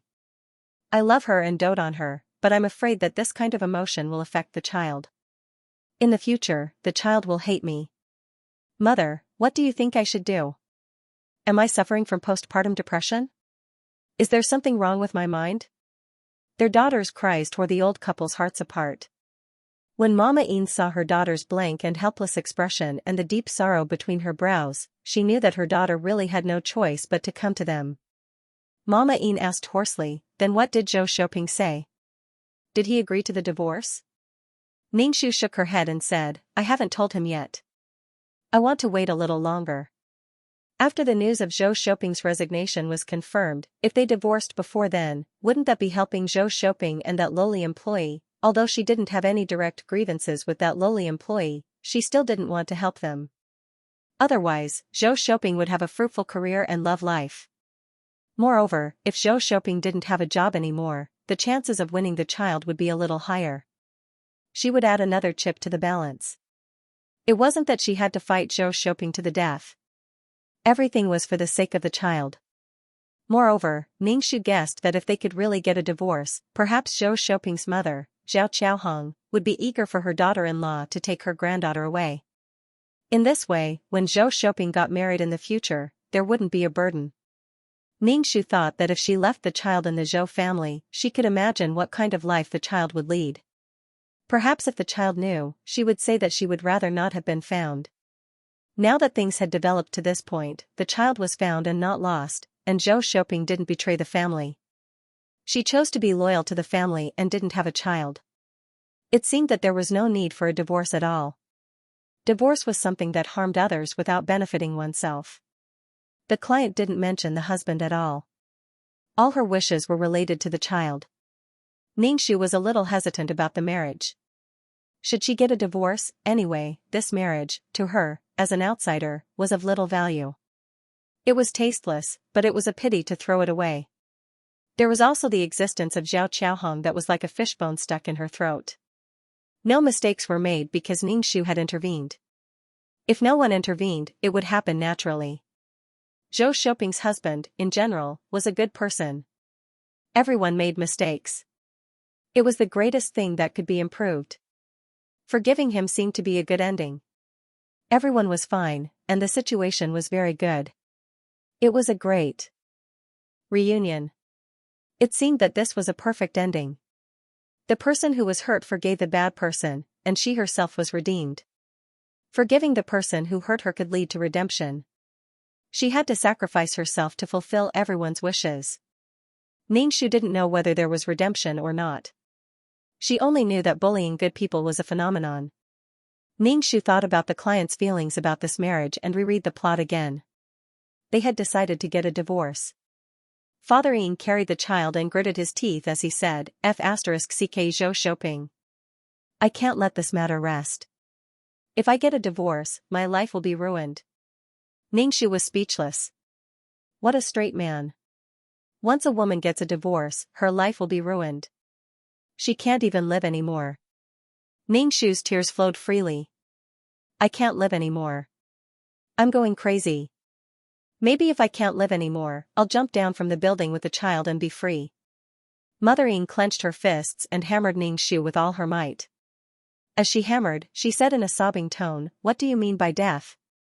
You're saying all this to scare your father and me. If you're so capable, go and die in front of Zhao Qiaohong. What's the point of scaring us? Ningxu was hammered so hard that she really wanted to cry. Her biological mother was hitting her so hard that she didn't even dare to speak. If they got a divorce, Mother Yin would probably hammer her to death. To watch the new chapter of Zue, please go to mobile address. Ningxu coughed and said, I'm only telling you what's in my heart. I just said these things in front of my mother-in-law. I said that I felt terrible and wanted to die. She's not even her biological child. Why would she care about me? She didn't even care about her own daughter. Why would she care about a daughter-in-law? I had no choice but to come back to you. Ningxu wiped his tears and moved away from Mama Yin to avoid being hit again. Mama Yin asked, if you insist on getting a divorce, you can just not let your mother-in-law come to our house. Ningxu said expressionlessly, what if your son doesn't let you in? Mama Yin was furious. How dare he? He wants to turn the world upside down. Ningxu looked at Mama Yin silently. Zhou Shouping and Zhao Qiaohong's relationship was an unchangeable fact. Mama Yin was discouraged. Zhao Qiaohong is already so old. Let's just wait for her to die. Ningxu was speechless. Zhao Qiaohong was in her 60s now. What if she lived to be 80 or 90 years old? Half of her life would be gone. She had sacrificed half of her life just to wait for Zhao Qiaohong to die. Ningxu was speechless. She had already used it. How difficult would her life be? How miserable would her heart be? This was purely for the sake of self-abuse. Ningxu decided not to discuss the divorce anymore. He told Mama Yin and Papa Yin that he would stay at home for a few days. The old couple was worried when they saw Ningxu. Ningxu was going back after a few days. Before he left, he said to the old couple, Dad, Mom, I hope you can support my divorce. I will be responsible for my life. Don't be afraid of being laughed at because of my divorce. We live our own lives. Only we know if it's good or bad. Other people's feelings are not important. You live a happy life in other people's eyes, but I have to suffer for the rest of my life. Mama Yin wanted to hit Ningxu again, but Ningxu avoided her. He was a little afraid of Mama Yin's iron fist. Papa Yin was silent for a while. He sighed and said, if you want to get a divorce, then go ahead. Your mother and I will take care of the children in the future. You have to go out and work. Your mother and I are retired. We don't have the money to support you. Ningxu smiled and nodded. Thank you, Dad. I got it. Mama Yin wanted to say something, but after thinking about it, she got even angrier. She said in a fit of anger, I'll wait for you to regret it. Let's see who you'll cry to then. Ningxu smiled and said, of course I'm crying to my mother. Mama Yin scoffed. See if I'll bother with you then. Ningxu brought the child home. Zhou Shouping came back a little late. When he saw Ningxu, he changed his shoes and said, didn't you say you were going to play for a while? Why are you back so soon? How are your parents? My precious daughter. Zhou Shouping picked up his daughter and kissed her. Ningxu asked, how's your work going? When are you leaving the company? Zhou Shouping coaxed the child and said, I've already hired someone. I can leave the company after I've completed the handover. Ningxu said, that's fast. I have something to discuss with you. Zhou Shouping said with a relaxed expression, go ahead. I'm listening. Ningxu said, let's get a divorce. Zhou Shouping's smile gradually froze. He frowned and then laughed, but his smile was very forced. You're joking with me again, right? Ningxu looked at him expressionlessly until Zhou Shouping's expression became very serious. He looked at Ningxu with some pain. Why? Is it because I've resigned? Are you afraid that I won't be able to support the two of you? Even if I don't have this job, I still have another one. Even if I starve myself, I won't starve the two of you. Ningxu said, you know the reason.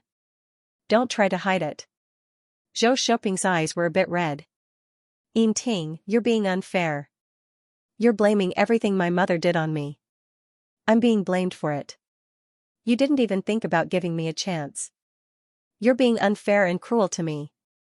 I will never agree to a divorce. Zhou Shouping's attitude was very firm. Ningxu said calmly, you are you. Your mother is your mother. What she did can't be blamed on you. But this is a family, not an individual's matter. If this matter was done by Zhou Shouping's sister, other siblings, or relatives, they could naturally cut off all ties and never contact each other again. But Zhou Shouping was responsible for his parents. Just like this time, Zhou Shouping still had to write a petition to get Zhao Qiaohong out. She had lost her own child, so she still had to forgive her. To be honest, I'm worried every day that your mother will throw the child away again. I can't live like this anymore. Zhou Shouping sneered. This reason is too far-fetched. Ningxu also sneered. Far-fetched. How many days does it take for a child to grow up? Can I watch her every day? Who knows when your mother will lose her mind and throw the child away again? If this reason is far-fetched, then is it enough that you cheated on your marriage and were arrested by the police? Zhou Shouping stared at Ningxu in shock and said, "How did you know?" His first reaction was that Yao Lin had found his wife and confessed to her. His wife was angry and wanted to divorce him. It was Yao Lin who wanted to perish together with him and destroy his family.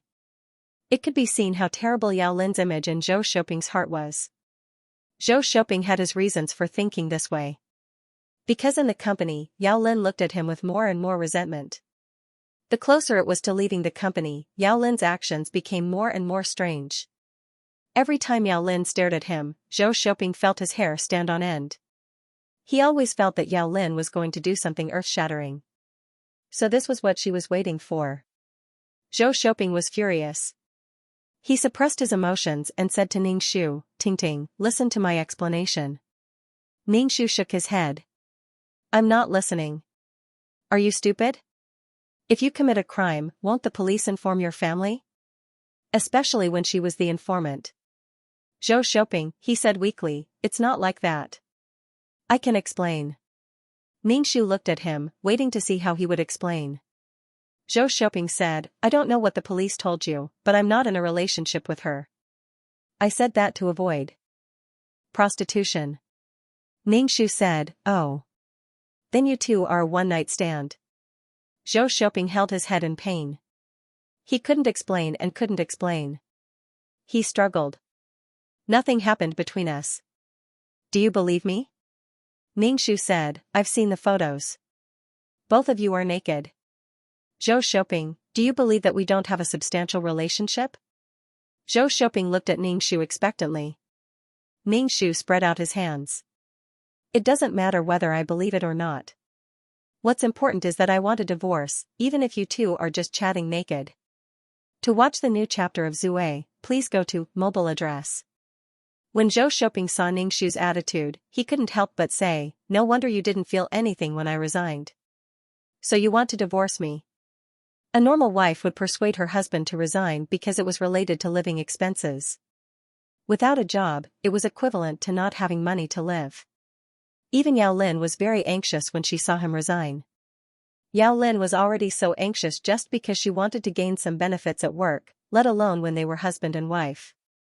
Ningxu was speechless. "You're still feeling wronged," Ningxu said. "First of all, you have to understand the logic. You were the one who wanted to resign, not the other way around. It looked like she was forcing a good girl into prostitution. You did something wrong, yet you still feel wronged." Zhou Shouping decided not to harp on this. He firmly said that he wouldn't divorce her even if he died. Zhou Shouping looked at Ningxu pitifully. "I did do something to let you down, but you have to believe me. I don't have that kind of relationship with that woman. I was wrong. Please forgive me. I will never do such a thing in the future.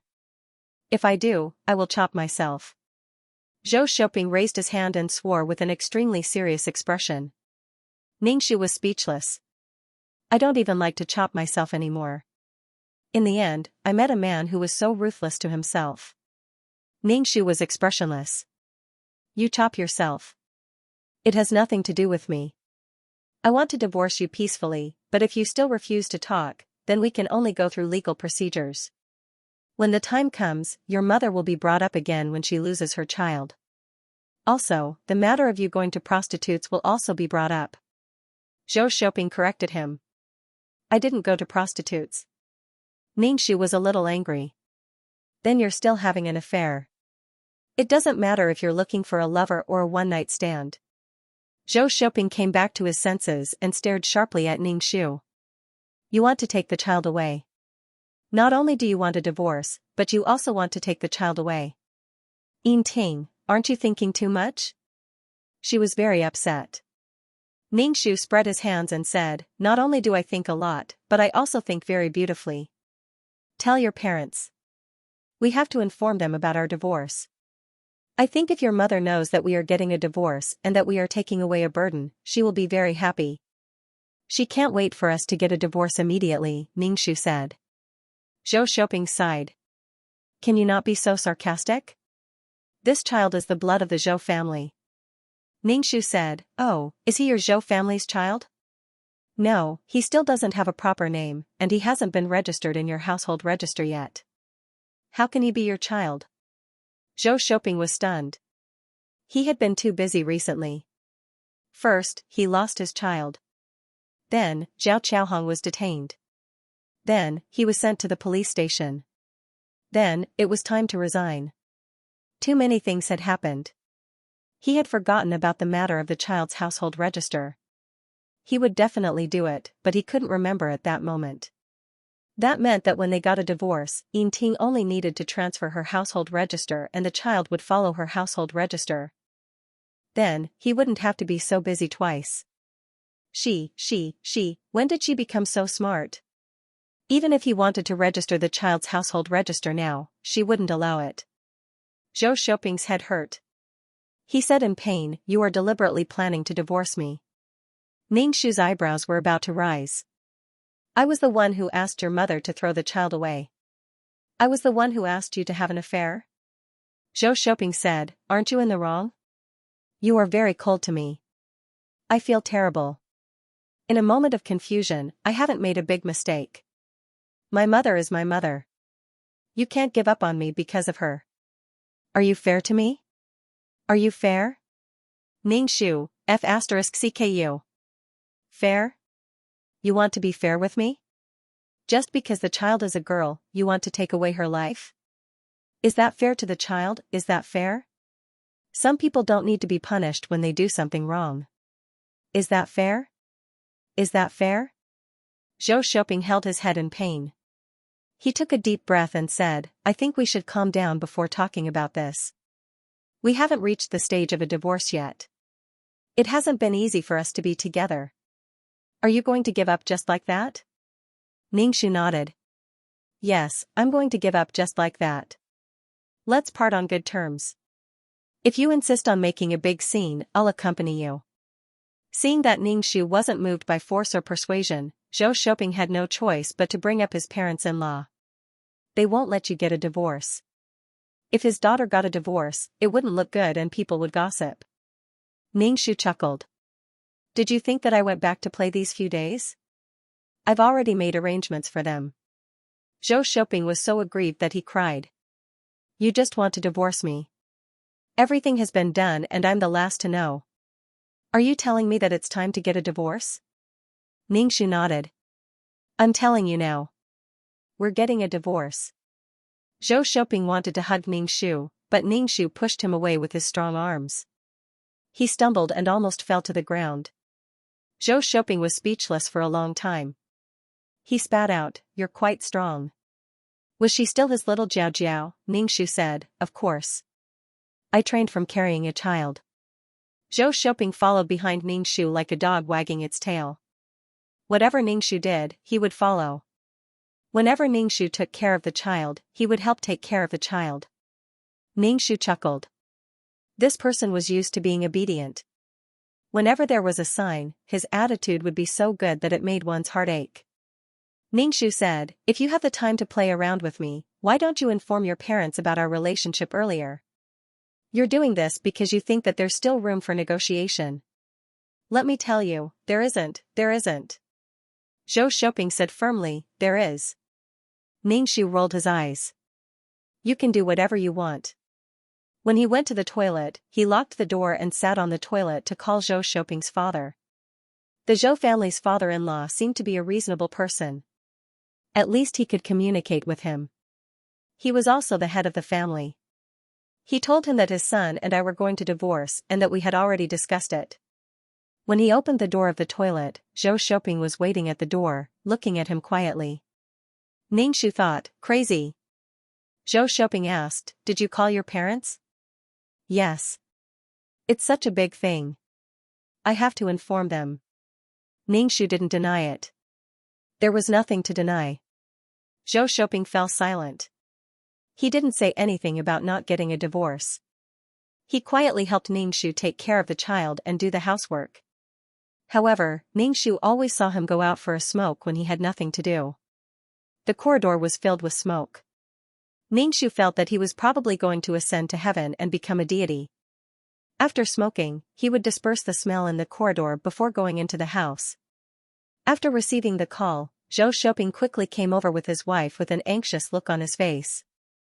To watch the new chapter of Zue, please go to mobile address.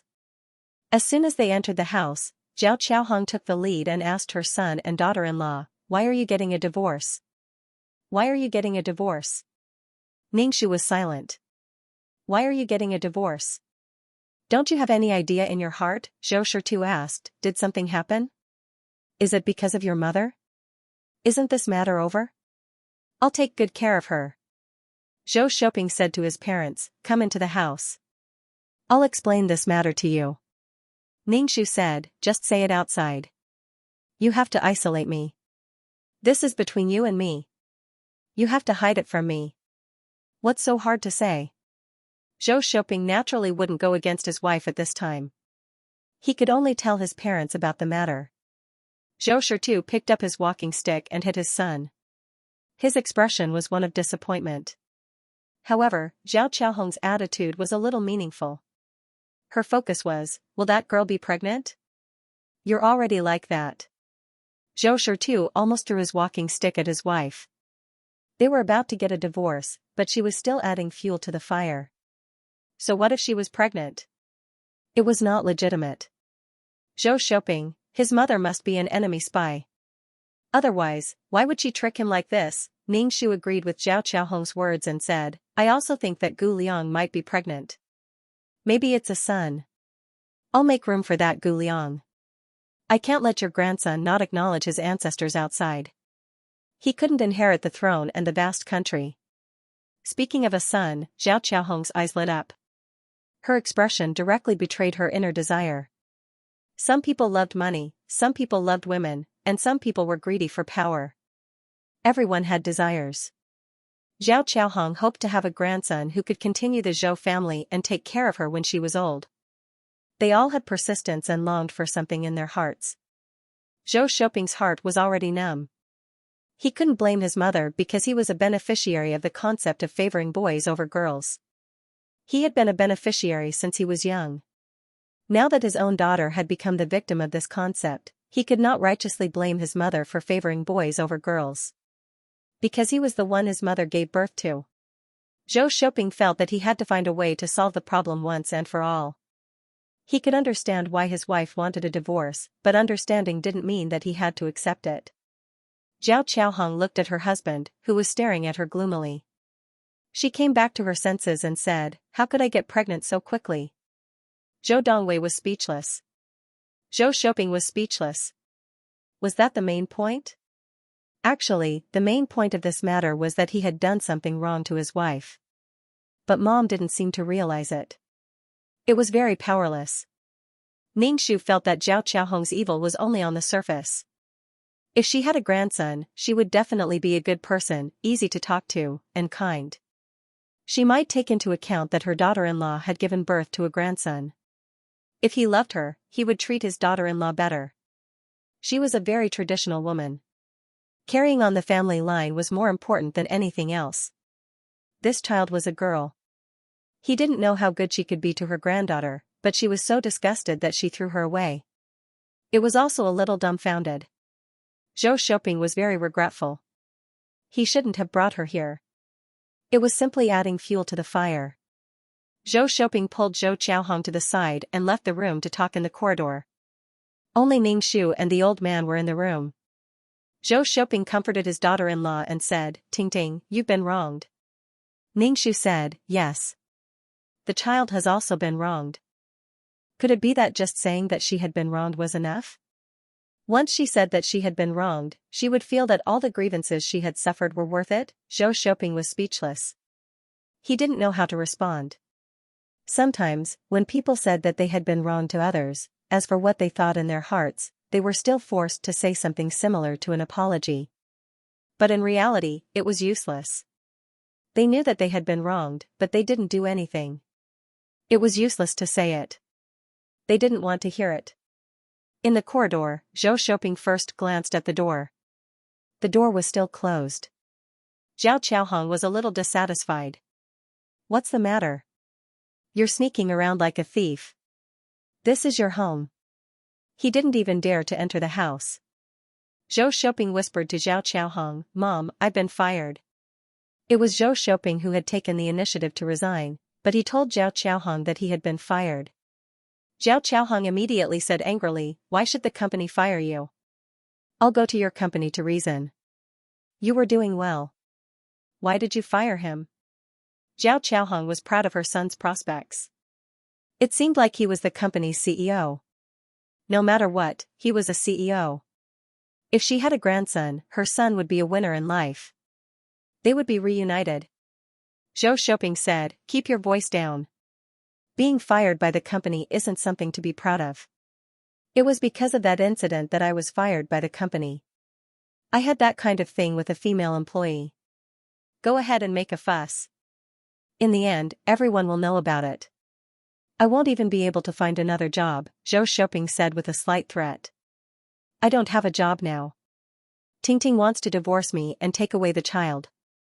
After the divorce, I won't have money or a job. Which woman will be willing to be with me?" Zhou Shouping's tone was full of helplessness and bitterness. "If Tingting divorces me, I probably won't be able to find a wife anymore." Zhao Qiaohong was a person who hadn't seen much of the world. When she heard her son say this, she said uncertainly, "Is it not that bad?" "How is it not that bad? I don't have a job now. I have to start over. My situation will only improve slightly for at least 5 years. 5 years is the most basic. You'll only be able to find a wife after 10 years. Zhao Qiaohong was threatened by her son. She was so frightened that she said, "Then you have to make it clear to Tingting. Don't divorce her. I'll tell her. At most, I'll kneel down in front of her." Hearing that Zhao Qiaohong was going to kneel down in front of Ning Shu, Zhou Shouping was so scared that he trembled. To be honest, no matter what Zhao Qiaohong did now, Yin Ting would think that she had ulterior motives in her heart. It's still because of the child. "Mom, don't say that the child is a girl in the future. Don't interfere in our affairs and don't urge her to have another child. The child is still young and I don't have a job. How can I support the child?" Zhao Qiaohong nodded repeatedly. Okay, I won't say any more." If her son didn't even have a wife, he would be laughed at for being a bachelor at his age. Although the child was a girl, she was still her son's child. If she was taken away by her daughter-in-law, she would have nothing left. Zhou Shouping saw that she had taken his words to heart. He was still a little worried and said, "When the time comes, don't say anything. She'll be angry with you." "Okay." Zhou Shouping and Zhao Qiaohong finished talking and went into the house. In the house, Ning Shu and his father-in-law were speechless and silent. To watch the new chapter of Zue, please go to mobile address. When his son and his wife came back, Zhou Dongshou breathed a sigh of relief. After all, he was an old man, and there were some things that he couldn't say to his daughter-in-law. Ning Shu put the child in the stroller and said to Zhao Qiaohong, "Grandma, I also have something to tell you. Let's go to the corridor outside." Zhao Qiaohong quickly looked at her son, silently asking him what she should do now. Zhou Shouping didn't expect his wife to be willing to talk to his mother. He thought that they would never talk to each other. He just didn't know what to say. Zhou Shouping nodded to Zhao Qiaohong. Zhao Qiaohong could only follow Ning Shu to the corridor.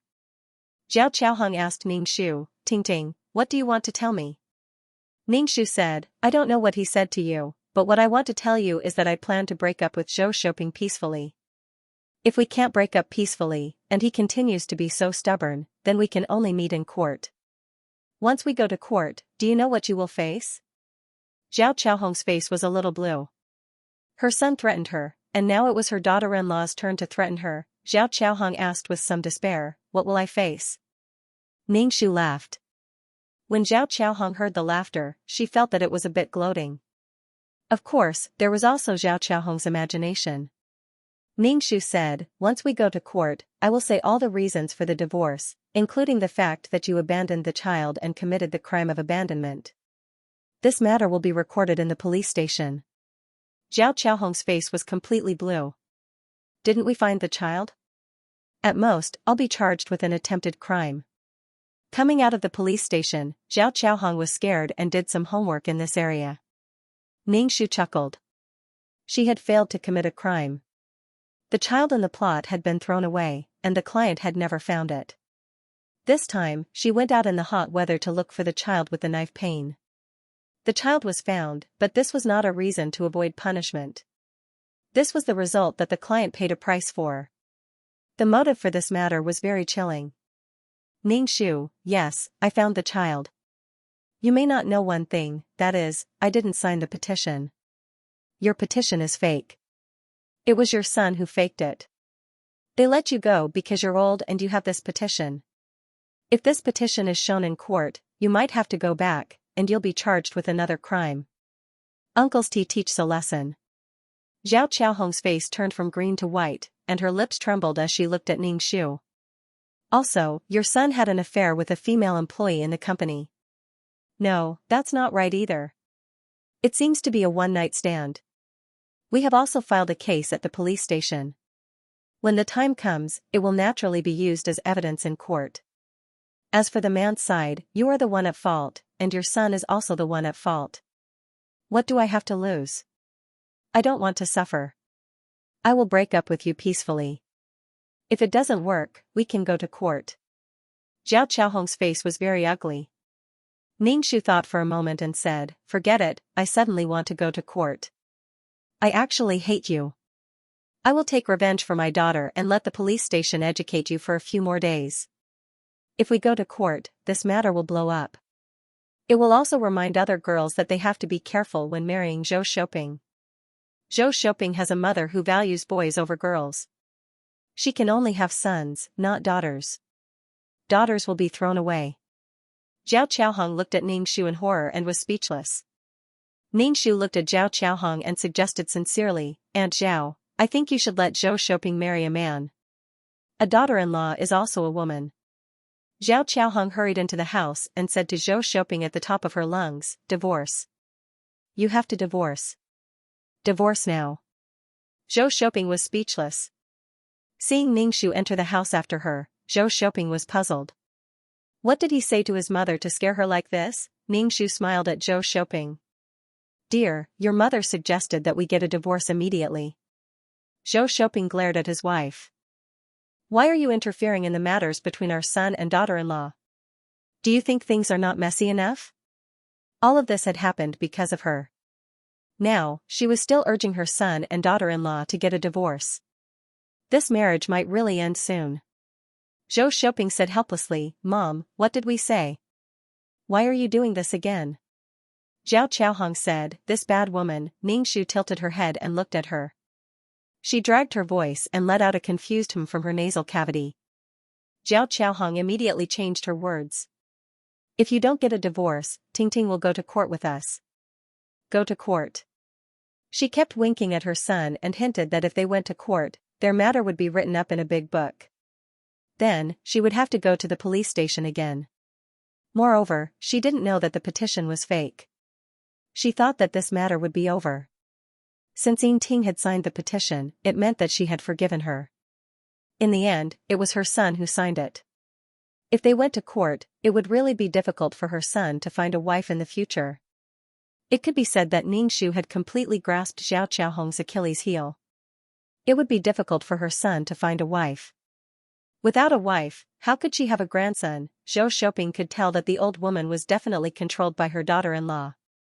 It looked like she was definitely going to get a divorce. He said earnestly, "Daughter-in-law, marriage is a road. No matter how smooth the road is, there will be bumps. There will be stones and uneven ground. Even if it's a little bumpy, you will clamor to get out of the car. Even if you get into another car, the result will be the same. Such an ideal is actually not realistic at all. In the end, the one who will suffer is still you. There was a huge gap between ideals and reality. This was the root of the pain. Ningxu, old master, what dirty joke are you talking about? Ningxu shook his head and said, your family's car is going to crash. You didn't plan to drive properly and insisted on driving to the edge of a cliff. Zhou Shouping, he was speechless. Ningxu carried the child and packed his things. He carried bags of various sizes. Inside were the child's supplies, the baby's birth certificate, and the family's household register. She was afraid that Zhou Shouping would secretly register the child's household register while she was away. Ningxu said, you guys discuss it. Tell me when you're done. I'll go home. Zhao Qiaohong really couldn't stand Ningxu being so arrogant, so she said, leave the child. This is our Zhou family's child. Ningxu turned to look at her. Are you sure? If the child is lost, you'll be committing a second crime. If the child is injured and bruised, you'll be abusing the child. When Zhao Qiaohong heard that it was abandonment and abuse, she quickly waved her hand. Take him away, take him away. She didn't want it. Ningxu snorted. She wanted to use the child as a bargaining chip, but she didn't want to raise the child. What the hell? Ningxu carried the child and left. Zhou Shouping chased after Ningxu all the way downstairs, panting. Zhou Shouping couldn't help but say, why are you running so fast? Ningxu said, I'm taking care of the child. Zhou Shouping asked, must you get a divorce? How can this matter end in a divorce? Ningxu was annoyed. It's just a F*** divorce. It's like the end of the world. If I don't want to live with you, I have to get a divorce. I just don't want to live with you. I'm not happy, okay? Why should I F** tolerate you and your mother? We're supposed to tolerate each other as a family. Why should I be the one to tolerate you? I don't like to tolerate now. That's it. Don't talk to me about enduring humiliation and tolerating each other. Marriage has always been like this. I don't care what marriage is like. I don't want this marriage, okay? This is the reason why this old lady should endure everything you do. This is the reason why this old lady should endure everything. There's a limit to self-hypnosis. Who cares who's right and who's wrong? It's just a divorce. Why make it such a big deal? Who's going to die? Zhou Shouping looked at the fierce Ningxu and was a little speechless. He muttered, I just feel that this matter hasn't reached the point of divorce. Although divorce isn't something that will kill people, it's related to the collapse of two families. Ningxu was expressionless. If we get a divorce, so be it. If we get a divorce, will the country be destroyed or the world be destroyed? Stop acting pitiful and aggrieved. It seems like it's not your turn to be aggrieved. You think that this matter isn't serious, but I'm making a fuss. Your family must be aggrieved, right? If you do something wrong and act like you're loyal to your family, then others should forgive you. If they don't forgive you, then I'm being unreasonable. Feeling wronged, right? Ningxu's tears flowed out like a faucet. She hugged the child and said in a low voice, I beg you to divorce me. I just want the child to live. I don't even know if the child can grow up in this house. I don't want to pursue the matter of you betraying your family. I just want you to divorce me. I just want to live a good life. According to your mother's personality, if I can't give birth to a son, there will never be a day of peace in my life. I can't guarantee that I can give birth to a son. What if it's a girl? Do I have to give birth to both of them, or wait for the child to take shape and abort it if it's a girl? You are a magnanimous person. Can you divorce me? Wasn't she just crying pitifully and kneeling down at the drop of a hat? Everyone sympathized with the weak. Ningxu hesitated for a moment. Should she kneel down? Thinking about it, wasn't it just kneeling down? Zhou Shouping had knelt down many times. Just take it as returning the favor to her. Ningxu knelt down with a thud. She hugged the child and carried many bags. She really looked pitiful. The onlookers quietly surrounded them. Zhou Shouping staggered for a moment. Her expression was one of disbelief. Her lips trembled as she said, no, she won't care about what happens between us anymore. Since the incident happened until now, your mother hasn't apologized to the child. It's probably because the child doesn't have human rights. If I don't give birth to a son, it'll be my fault if your Zhou family's bloodline is cut off. I'll have to endure your mother's nagging. Why should I endure all this? Some women were willing to give birth to a boy even if they had to sacrifice their lives. This was especially so for older women. If the child was born, the uterus might be removed due to excessive bleeding. A uterus in exchange for a child. Was it worth it? Zhou Shouping's face was pale. Even her lips had turned pale. Then you can go back. However, I still hope that you can consider it carefully. Ningxu stood up, carrying her bag and the child. Zhou Shouping helped her up, but Ningxu avoided his hand. She said politely, "Thank you. You should consider it carefully. I must get a divorce. If I don't want those old matters to be brought up in court, it'll make everyone look bad." Ningxu left the neighborhood, hailed a car, and left the Zhou family's residence. Zhou Shouping returned home tiredly. Zhao Qiaohong said to Zhou Shouping, "Hurry up and get a divorce. Otherwise, she'll take it to court." Anyway, she's determined to get a divorce. Zhou Shouping did not say a word. Zhou Shouping sighed and said to Zhou Shouping, "Shouping, do you want to develop in another city?" Zhao Qiaohong's hands could not reach that far. Naturally, she could not do anything about it. This matter was a natural contradiction that could not be mediated. They could only stay away from it and reduce the number of times they met each other. Even if Zhao Qiaohong kept talking, her daughter-in-law could not hear her. Zhou Shouping felt that this was a good idea. He felt that even if he divorced and married another woman, if he did not have a son, today's matter would still happen. Moreover, having a son or a daughter was a matter of probability. It was the man's fault, but he could not have a son. It was all the woman's fault. Zhao Qiaohong's eyes immediately turned red. "You want to change cities to avoid me? I don't agree. My son is fine here. I insist that he leave home." Zhou Shouping was angry. "Shut up. There might be two people in this family who are going to divorce. If they divorce, I'll divorce you too. Look at what you've done to your son. You're already old. Why do you care so much? I'm not even worried about the Zhou family's descendants. Why do you, surnamed Zhou, have to worry about that? Do you have nothing better to do?" Zhao Qiaohong was so angry that she shed tears. "Old thing, I've served you all my life. Now you want to divorce me. Do you want to find another woman? Is it the woman who dances with you? She runs outside every day to please you? Damn old man. You're old." Zhou Shouping was completely speechless. "You're pestering endlessly." "I'm pestering endlessly. I've seen the two of you hugging each other more than once. She's especially coquettish and sticks to you." Zhou Shouping, Zhao Qiaohong sneered. "Even if you divorce me, you old fart, my son is still my son. Don't expect me to serve you." She still had to do what she had to do. She had worried so much for the old Zhou family, but these two old masters did not care at all and even blamed her. Zhou Shouping's head hurt. It was a mess. He could not figure it out. In the future, his child would grow up in such a family environment. It would also be a kind of harm. Moreover, the fact that he had been thrown away could not be hidden at all. Zhou Shouping could not guarantee that his wife would not tell the child everything.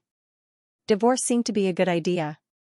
To watch the new chapter of Zue, please go to mobile address. His mother was like this, and there was no way to change it. Just as Ying Ting said, why should she bear such grievances? Zhou Shouping started to think about divorce carefully. He had to admit that divorce seemed to be the only way to solve the problem. He couldn't possibly let the child change sex and become a boy. Another way was to let Ying Ting give birth to a boy. That would solve the problem. But his daughter would be very awkward at home. This was like an invisible bomb that would explode at any time. His daughter might even hate him. If they divorced, perhaps he would still be a good father. But Zhou Shouping wasn't willing to divorce just like that. He had to try his best to salvage the situation. After all, the original couple was different. And if they got married after that, Zhou Shouping felt that they would just be living together. They would just muddle along and live one day at a time. Thinking that Yin Ting was leaving him, Zhou Shouping felt very sad. He called Ning Shu and asked, "What if we go to another city to develop our career? We'll be far away from this home. We'll only come back to visit during festivals. We will give them some money and take care of them when they are sick." Ning Shu said, "The signal is bad. I can't hear anything you say. Have you thought about the divorce?" Zhou Shouping was speechless. "Why are you being so naughty?" Zhou Shouping said, "I have thought about it.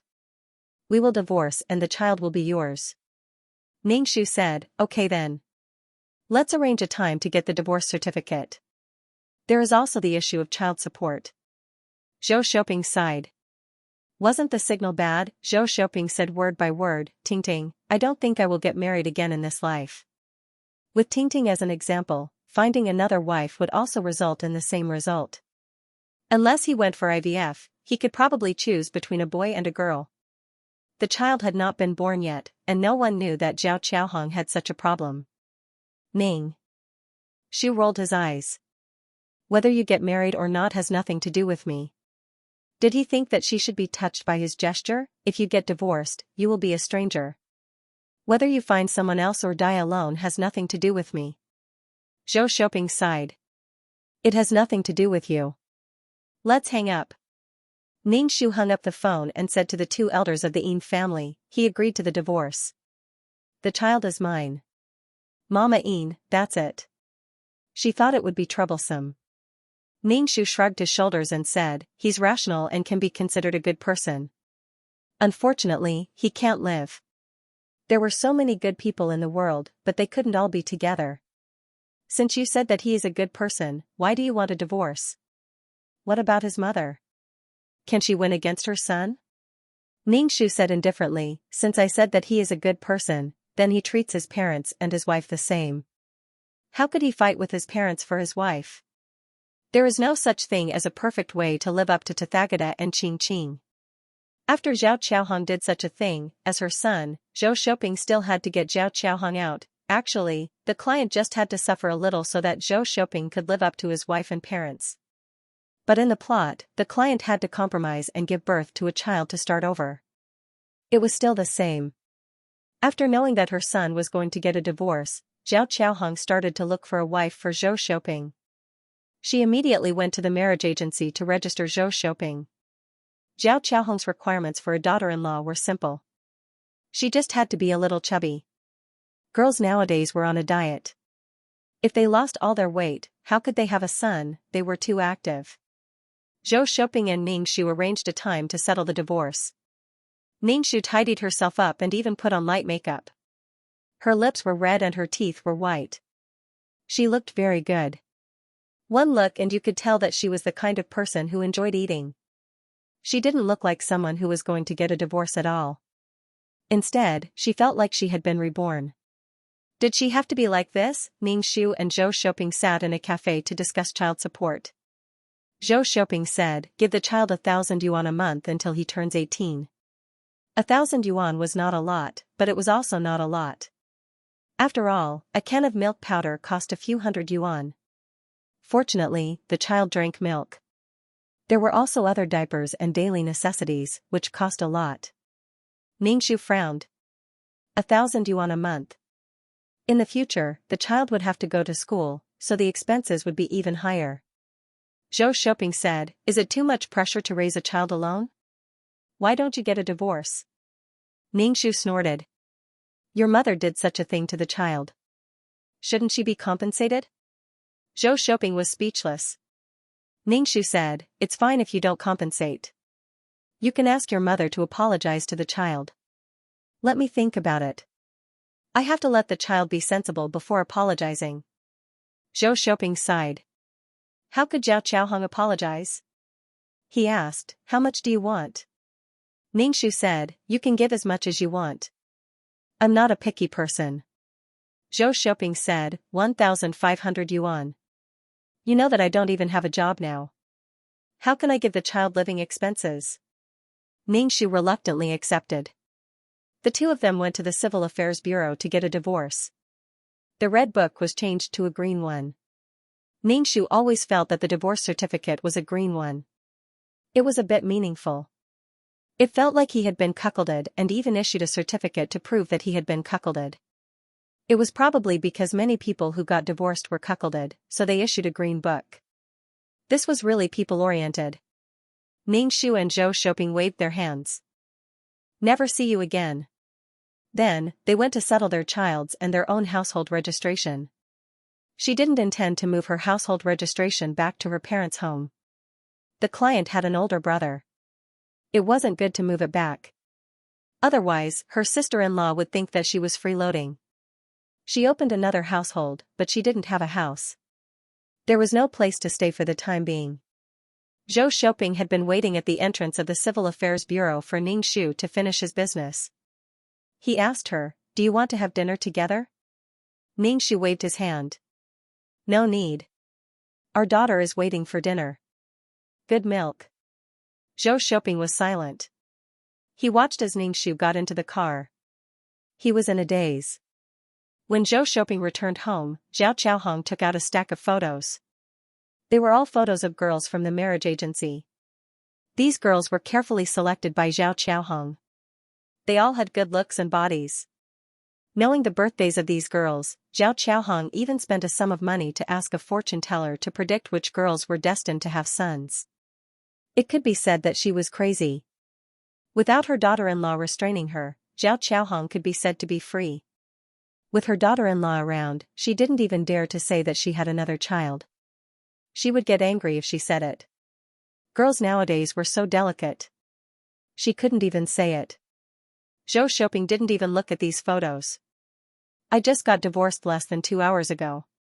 I don't even have a job. I'll look for one first. If she wanted a son, she might as well be a surrogate." To view the new chapter of Zue, please go to mobile address. Translator, Endless Fantasy Translation Editor, Endless Fantasy Translation. If he knew about this, he would have done a surrogate pregnancy. He could have as many sons as he wanted. Actually, he could have done another surrogate pregnancy. But his daughter's matter was a problem. He could not solve it by having another child. He might as well get a divorce. As for whether he would have a family in the future, Zhou Shouping was too lazy to do so. Zhou Shouping started to apply for a new job. It was not easy to find a job. Also, the economy was not doing well. It was easy to leave but hard to get back in. Zhao Chaohong pulled her son. "Anyway, you are not working now. Go and look for someone. If you go to work, you won't have time. You will definitely use work to brush me off. Hurry up." Zhou Shouping took his bag and went out. "I am going for an interview today. If you want to look for someone, you can go." "Why should I go? I am not the one getting married." "What an enemy." Zhou Shouping went downstairs and saw someone. When he saw this person, Zhou Shouping was so shocked that his hair stood on end. "Why are you here?" Zhou Shouping did not expect Yao Lin to come to his house. How did she know his address? Did she really want to move to a different city? What was wrong with these people? One after another, they were all against him. He couldn't keep the people he wanted to keep, and the people he didn't want to see kept coming. Yao Lin was speechless. Why did her face turn black the moment she saw him? Yao Lin said, "I am here to see you. I asked someone in the company about your location. They said that they have something for you and I am here to give it to you. If you have anything, you can just call me. You don't have to send it to my house." Why was she so persistent? She had already left the company and he didn't expect her to come to his house. What was going on? Yao Lin bit her lips and said, "Actually, I don't have anything. I asked the company for your address." Zhou Shouping was speechless. "What do you want?" Yao Lin couldn't help but say, "Do you have to treat me like this? I didn't do anything to you." Zhou Shouping, if you have something to say it. Yao Lin said, "I quit." Zhou Shouping suddenly had a bad premonition in his heart, and a chill spread from his spine to the back of his head. Yao Lin continued, "Which company are you going to?" "I'll go with you." "Sure enough," Zhou Shouping said impatiently, "why are you following me? I resigned to get rid of you, but you still followed me." "Big sister, the road is open to the sky. Let's go our separate ways. Zhou Shouping was really convinced. What was this girl trying to do? She couldn't shake him off no matter how hard she tried. Did he know that she was going to get a divorce, so he chased after her? Even if they were divorced, Zhou Shouping did not plan to have any relationship with Yao Lin. It was because the things that they had experienced were not good. Yao Lin felt wronged. What are you doing? I came all the way here to see you, and this is your attitude? Zhou Shouping, did I ask you to come here? You came here on your own accord. At this moment, he was blaming her for having a bad attitude. If you can stay far away, that would be even better. Yao Lin still wanted to say something, but Zhao Qiaohong came out of the corridor. When she saw her son, she quickly chased after him and said, just now, the marriage agency called. There's a girl who's free. Come with me. Yao Lin looked at Zhou Shouping with some surprise and asked, you're going on a blind date? She remembered that Vice President Zhou was married and had a child not long ago. He gave candy and red eggs to everyone in the company. Why was he going on a blind date now? A thought popped up in Yao Lin's mind, causing her heart to race. You're divorced.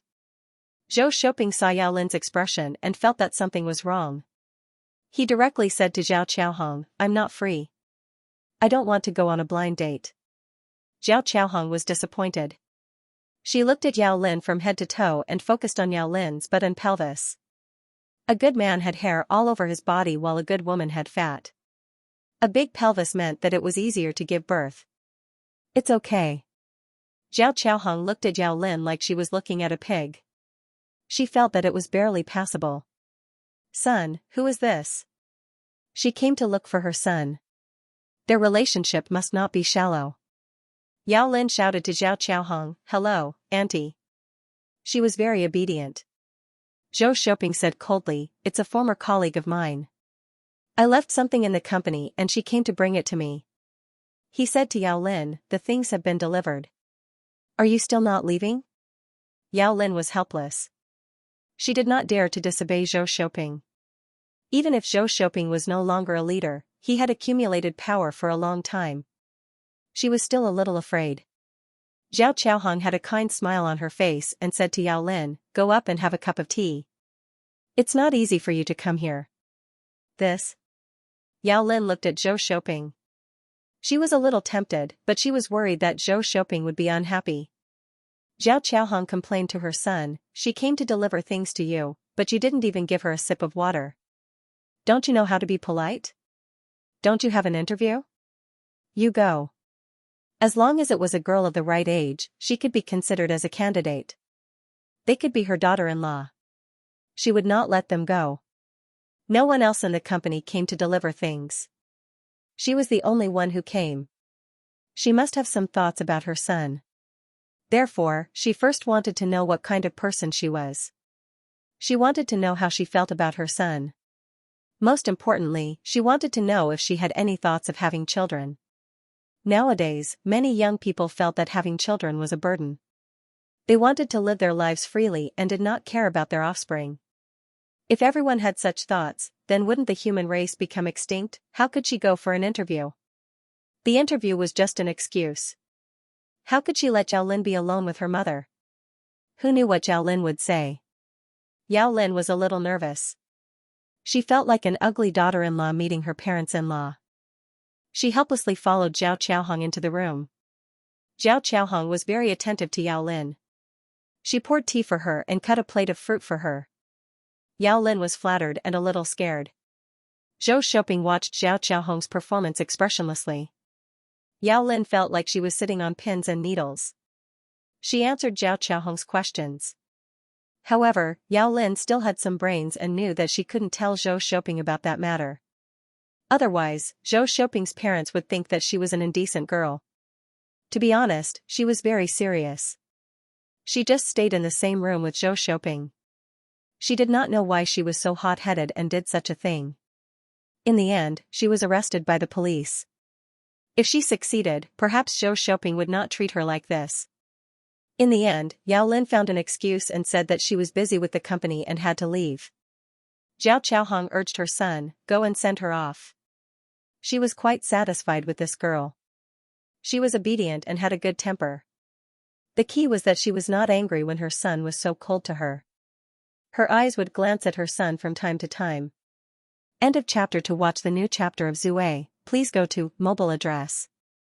Translator, Endless Fantasy Translation Editor, Endless Fantasy Translation. It was obvious that this girl was interested in her son, but her son ignored her.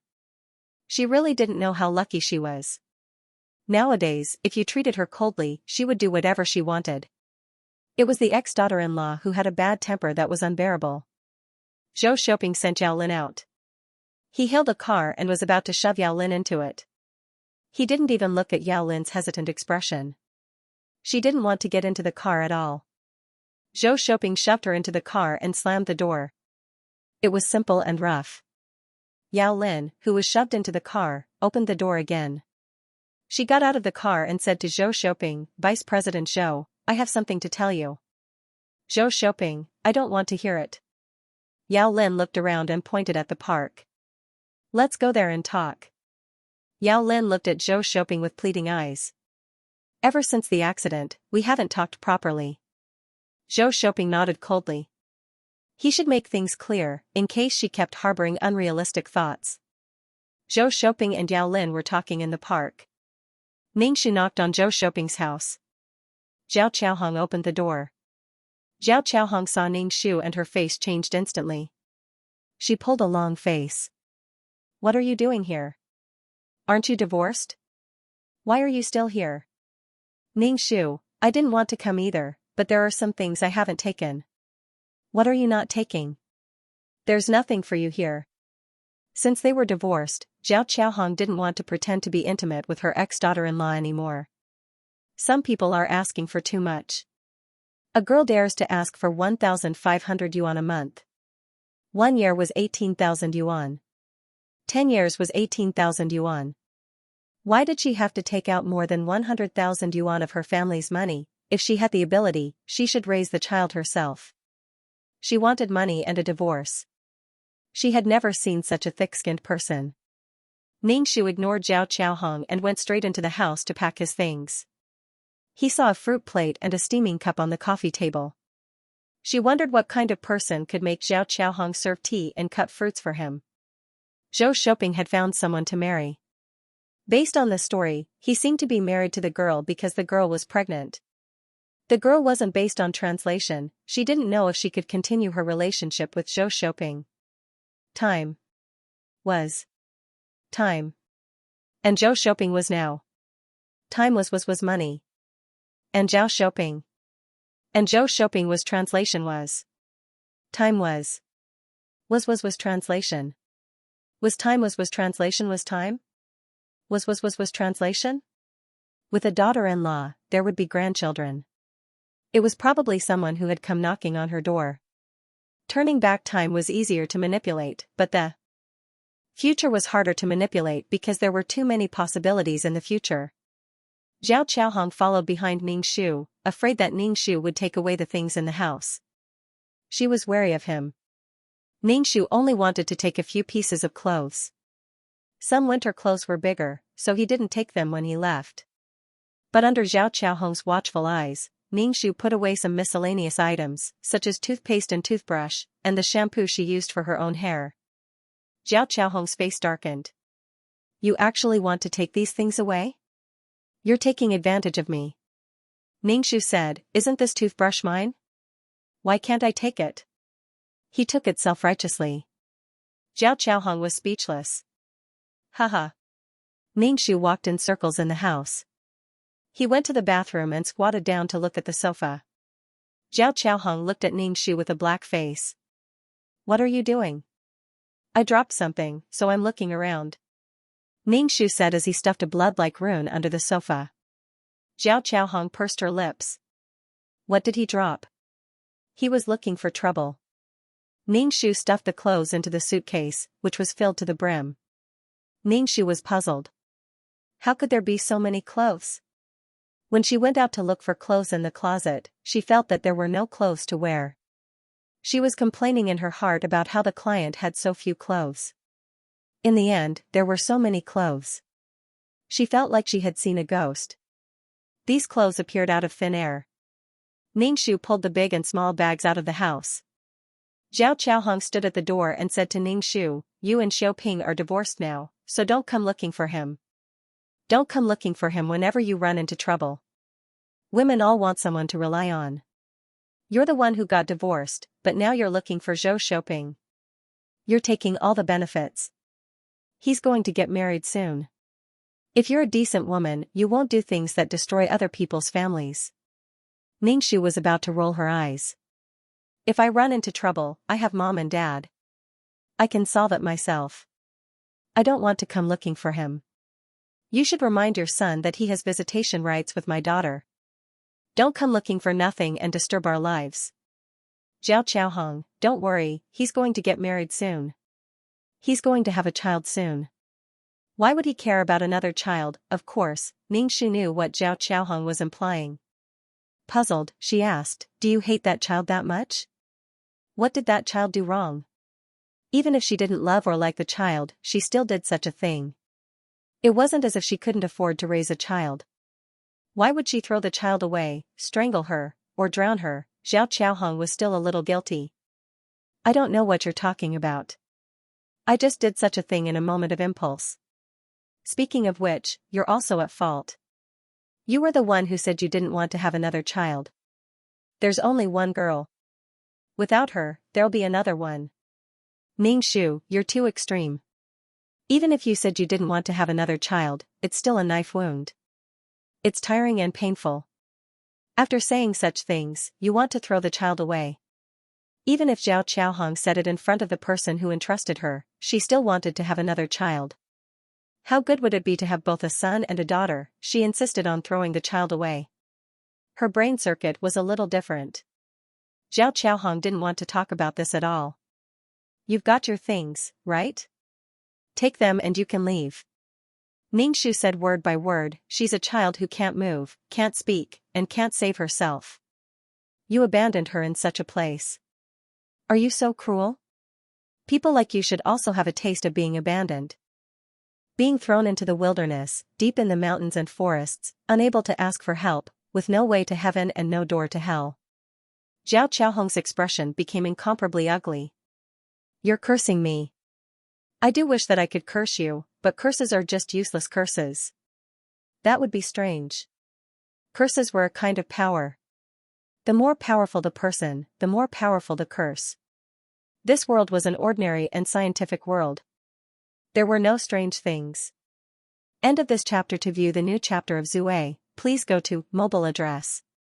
Translator, Endless Fantasy Translation Editor, Endless Fantasy Translation. Even if she had done some homework, it probably wouldn't work.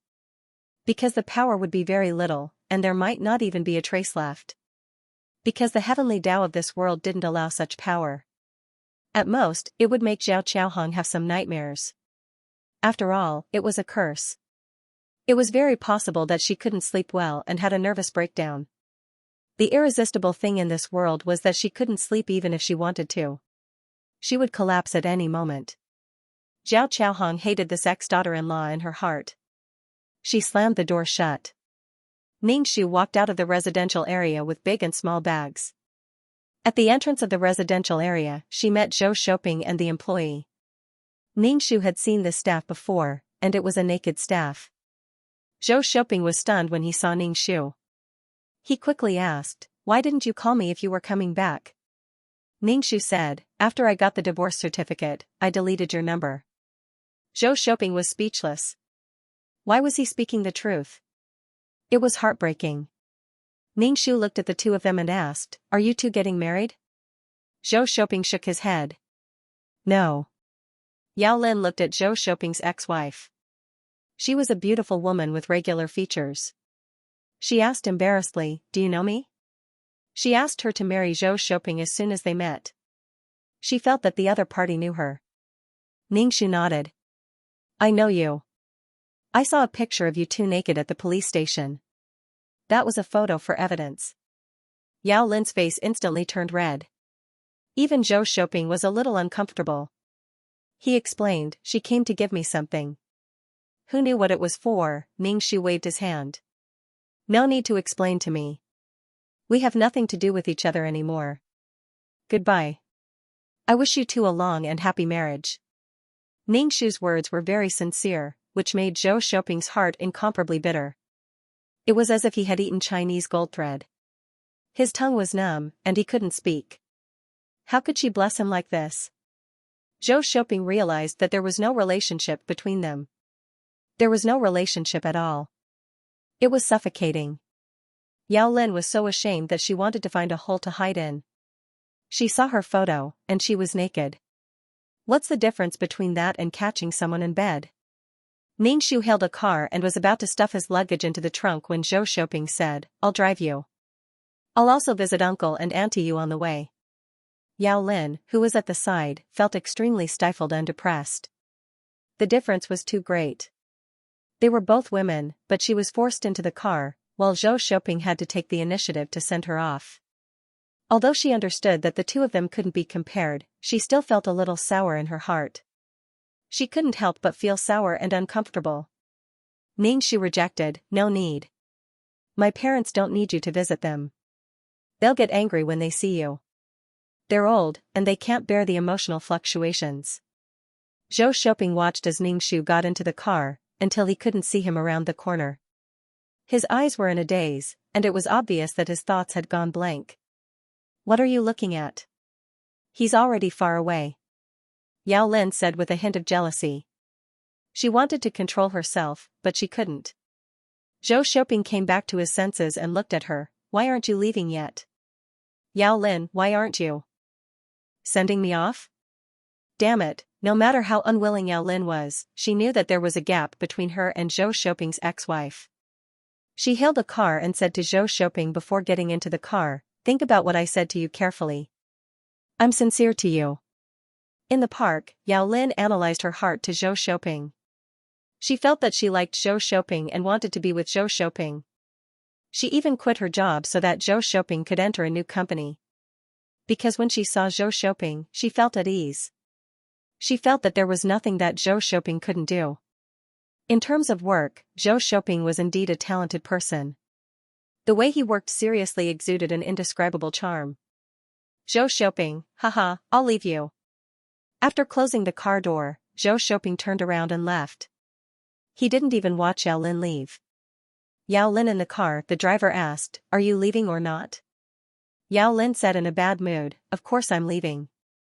Otherwise, why would I take your car?" The driver, when Zhou Shouping returned home, Zhao Chaohong nagged him about how stingy his ex-wife was. Zhou Shouping was getting impatient. "Don't tell me these things. I don't want to hear them." "It's good that you don't want to hear them. Look at the things she did. They're not presentable at all." Zhao Chaohong thought that her son was tired of eating, so she shut up. However, after talking for a while, Zhao Chaohong felt a little tired. She took a sip of water and reminded Zhou Shouping not to forget about the blind date. She originally wanted to ask her son about his colleagues, but she felt very tired. Her eyelids were heavy, so she lay down and fell asleep. In her sleep, Zhao Chaohong felt that she had come to a remote place. It seemed to be surrounded by mountains. She could faintly hear the roars of birds and beasts. It was fine during the day, but at night, the surroundings were pitch black. It was very unsettling. In the darkness, there were many green eyes staring at her. Zhao Chaohong fled with all her might, but there were a lot of things chasing after her. They let out strange and terrifying cries, one after another, very ominous. Especially the night owls. The whole forest was filled with such sounds. In her sleep, Zhao Chaohong ran with all her might. She was very unsteady. She was sweating all over and her breathing was rapid. The darkness was like a monster's mouth swallowing her. She couldn't distinguish between things and couldn't see at all. Her feet were staggering, and she even stepped on something slippery. Zhao Chaohong didn't dare to think too deeply about what she stepped on because the slippery feeling was very similar to that of an animal. She couldn't feel the direction and didn't know where to go. Seeing that the things behind her were getting closer and closer like ghosts, Zhao Chaohong desperately called for help. However, she felt as if something was blocking her throat. She couldn't make a sound at all. Help, help, she knew that this was a dream. She hoped that she could wake up from this terrible dream soon. Mom, wake up. Wake up quickly. Zhou Shouping shook the struggling Zhao Qiaohong. Her whole body was tense. She kicked and shrank her feet. Moreover, she kept screaming. She was obviously having a nightmare. Zhao Qiaohong opened her eyes with difficulty. Seeing her son's anxious face, she finally breathed a sigh of relief and wiped the cold sweat on her face. Hugging Zhou Shouping, she said while trembling, "I had a very terrible dream. It scared me to death. It was all because of that bitching Ting." She cursed her for no reason. In the end, she really had a dream. Her head was so painful that it was about to explode. Her heart was pounding, and even her eardrums were throbbing. Her whole body was weak. However, Zhao Qiaohong was stunned. She found that she seemed to be in the depths of the wild forest. End of chapter. To view the new chapter of Zue, please go to mobile address. This illness came very suddenly, and it seemed to have acted up in her sleep. When Zhao Qiaohong woke up, it was as if she was immersed in a dream and had not woken up yet. Zhou Shouping did not dare to tell Zhou Shitu that Zhao Qiaohong was in the bathroom in the living room. If Zhao Qiaohong could not distinguish between reality and dreams, her body would not be able to take it. Zhou Shouping wiped his face tiredly. He felt that this year was really unlucky.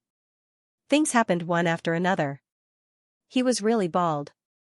Zhou Shitu frowned and complained, "It's good to let you be sick so that she doesn't have to worry all the time." When one was sick, one would know that one's health was important. Zhou Shouping was speechless. What a fake couple. He pushed the sleeping Zhao Qiaohong to do all kinds of tests. He was dizzy from running. After a round of tests, there did not seem to be any problems. There were no major problems. At most, it could be said that she was a little nervous or that there was insufficient blood supply to the brain. The real neurological abnormalities were not detected.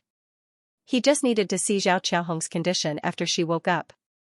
She was hooked up to some infusion to protect the blood vessels in her brain. Zhao Qiaohong slept until the sky turned dark. Zhou Shouping asked his father to go home. His father was old and could not stay in the hospital. If there was any news, he would inform Zhou Shitu. Zhou Shitu left quite quickly. Obviously, he was a little annoyed with his wife during this period of time. He left just like that. She probably had a very good mentality. If she was sick, she would be fine as long as she did not die. She would not have so much energy to jump around. Zhou Shouping felt that his old father was a little relieved too early. According to his mother's current behavior, if she was really sick, it would be chaos. Moreover, the location of her excretion was completely uncertain. She could go to the bathroom anywhere, but she would not go to the bathroom. She might step in feces when she entered the house. This was a very scary thing. Zhou Shouping did not say anything. He would hide it for as long as he could. If only his wife could be by his side at this time and give him some comfort and support. After all, a person's energy was limited, and they would feel tired. Zhao Qiaohong slept until the next morning. When she woke up, her face was extremely tired and her head was very big. Zhou Shouping quickly stood up and asked, "Mom, can you see where we are?" Zhao Qiaohong looked around and asked, "Why am I in the hospital?" "Son, my head hurts. Let the doctor give me some medicine. It hurts." In her sleep, she experienced another great escape. This time, it seemed that she was not in the deep mountains or forests, but in the dark city sewers. Inside, there was a foul stench, and there were squeaking rats. There were even floating human bones. The entire underground sewer was filled with the sound of his footsteps, which echoed endlessly. It was as if he was the only one in the entire world. He was terrified, helpless, and terrified. When he finally woke up, he felt as if he had run 10 kilometers. His head hurt, his eyes hurt, and his heart was beating very fast. It was so uncomfortable that he felt like he was going to die. Seeing that his mother's mind was clear and there were no more hallucinations, he was really relieved. The impact of excreting in the living room was really too great. Now that there were no more symptoms, it was worth celebrating. Zhou Shouping's hanging heart was also relieved. He quickly called out and prescribed some medicine for his mother. Then, he went out to get some food for Zhao Qiaohong. Then, he called his father and told him that his mother was fine. She just had to be hospitalized for a while. He did not know if Zhao Qiaohong would have hallucinations in the future. Zhou Shouping also breathed a sigh of relief. Although he said that she would recover from her illness, he still hoped that she would be well. If something happened, it would be difficult for him to serve her at such an old age. He had a daughter who was not close to Zhao Qiaohong at all. She was only polite on the surface. During the holidays, she would send some things over, but she would leave after a while. She would leave without even eating. This superficial affection was for his father's sake. It was rare to be able to hurt someone to this extent. Zhou Shouping thought about it and also informed his sister. To be honest, the current Zhou Shouping was a little embarrassed to see his sister. His mother's differential treatment hurt his sister, and he could not blame his sister for being cold to his mother because he was the beneficiary. If he continued to blabber, he would be the kind of person who would take advantage of others. When his sister heard that his mother was sick, she said that she would visit her when she was free. This reaction was expected. Carrying breakfast back to the ward, Zhao Qiaohong was too tired and did not have much of an appetite. She put it down after 2 mouthfuls. Zhou Shouping said, "Mom, eat more. Only then will you have strength." Zhao Qiaohong shook her head. "I don't want to eat. I have a headache and want to vomit. I feel uncomfortable after eating." "It's all Yingting's fault that I became like this," Zhao Qiaohong said angrily. However, she did not have much strength and her voice was soft. Zhou Shouping was stunned. What does this have to do with her? They were already divorced, and Yingting had nothing to do with their family. It was not right to blame Yingting for being sick. How is it not related? Cough cough. Zhao Qiaohong said agitatedly. She cursed me to be abandoned. That's why I have nightmares every day. Zhou Shouping was helpless. He did not refute his mother. It did not make sense. This was simply nonsense. If curses were useful, there would be so many people in this world who could only curse incompetence. On the contrary, Zhou Shouping felt that this matter had become his mother's sore point. She probably felt guilty, but she insisted on it. Moreover, it caused their divorce. Zhou Shouping said, "Mom, have you ever thought that this matter was really your fault? How could you abandon the child? Isn't this matter already over? What's the point of bringing it up? That's one thing. I became like this because she cursed me," Zhao Qiaohong said. Zhou Shouping was silent. He felt guilty or something. It was probably his illusion. "Mom, have you ever thought that if you get Yingting's forgiveness, your illness might be cured? This was a psychological illness. You want me to beg her? I would rather die than beg her." "Dream on," Zhao Qiaohong said firmly. Her attitude was very firm. She was no longer her daughter-in-law. Why should she lower her head to her? She would lower her head in the future. She still wanted to marry a better daughter-in-law for her son. It would be best if she could give birth to a son. She would anger her to death and make her regret. Zhou Shouping sighed. He did not know where his mother got her confidence from. It was obvious who was right and who was wrong in this matter. Perhaps it was because he got his mother out of the police station and did not get the punishment she deserved that she became like this. Zhou Shouping's head also hurt. He encountered such a thing when he was looking for a job. He had to temporarily put down his work. He did not know how long it would be delayed. To watch the new chapter of Zue, please go to mobile address. Zhao Qiaohong still needed to be hospitalized for observation. Although she looked fine now, she kept having nightmares. Zhao Qiaohong's mind seemed to be normal, and there were no hallucinations. However, she would have nightmares whenever she fell asleep. Whenever she had nightmares, she would sweat profusely and her muscles would spasm. It would be so serious that her entire body would twitch and her hands and feet would move. She could only use sedatives to relieve it, but this wasn't a long-term solution. She couldn't rely on drugs to maintain it.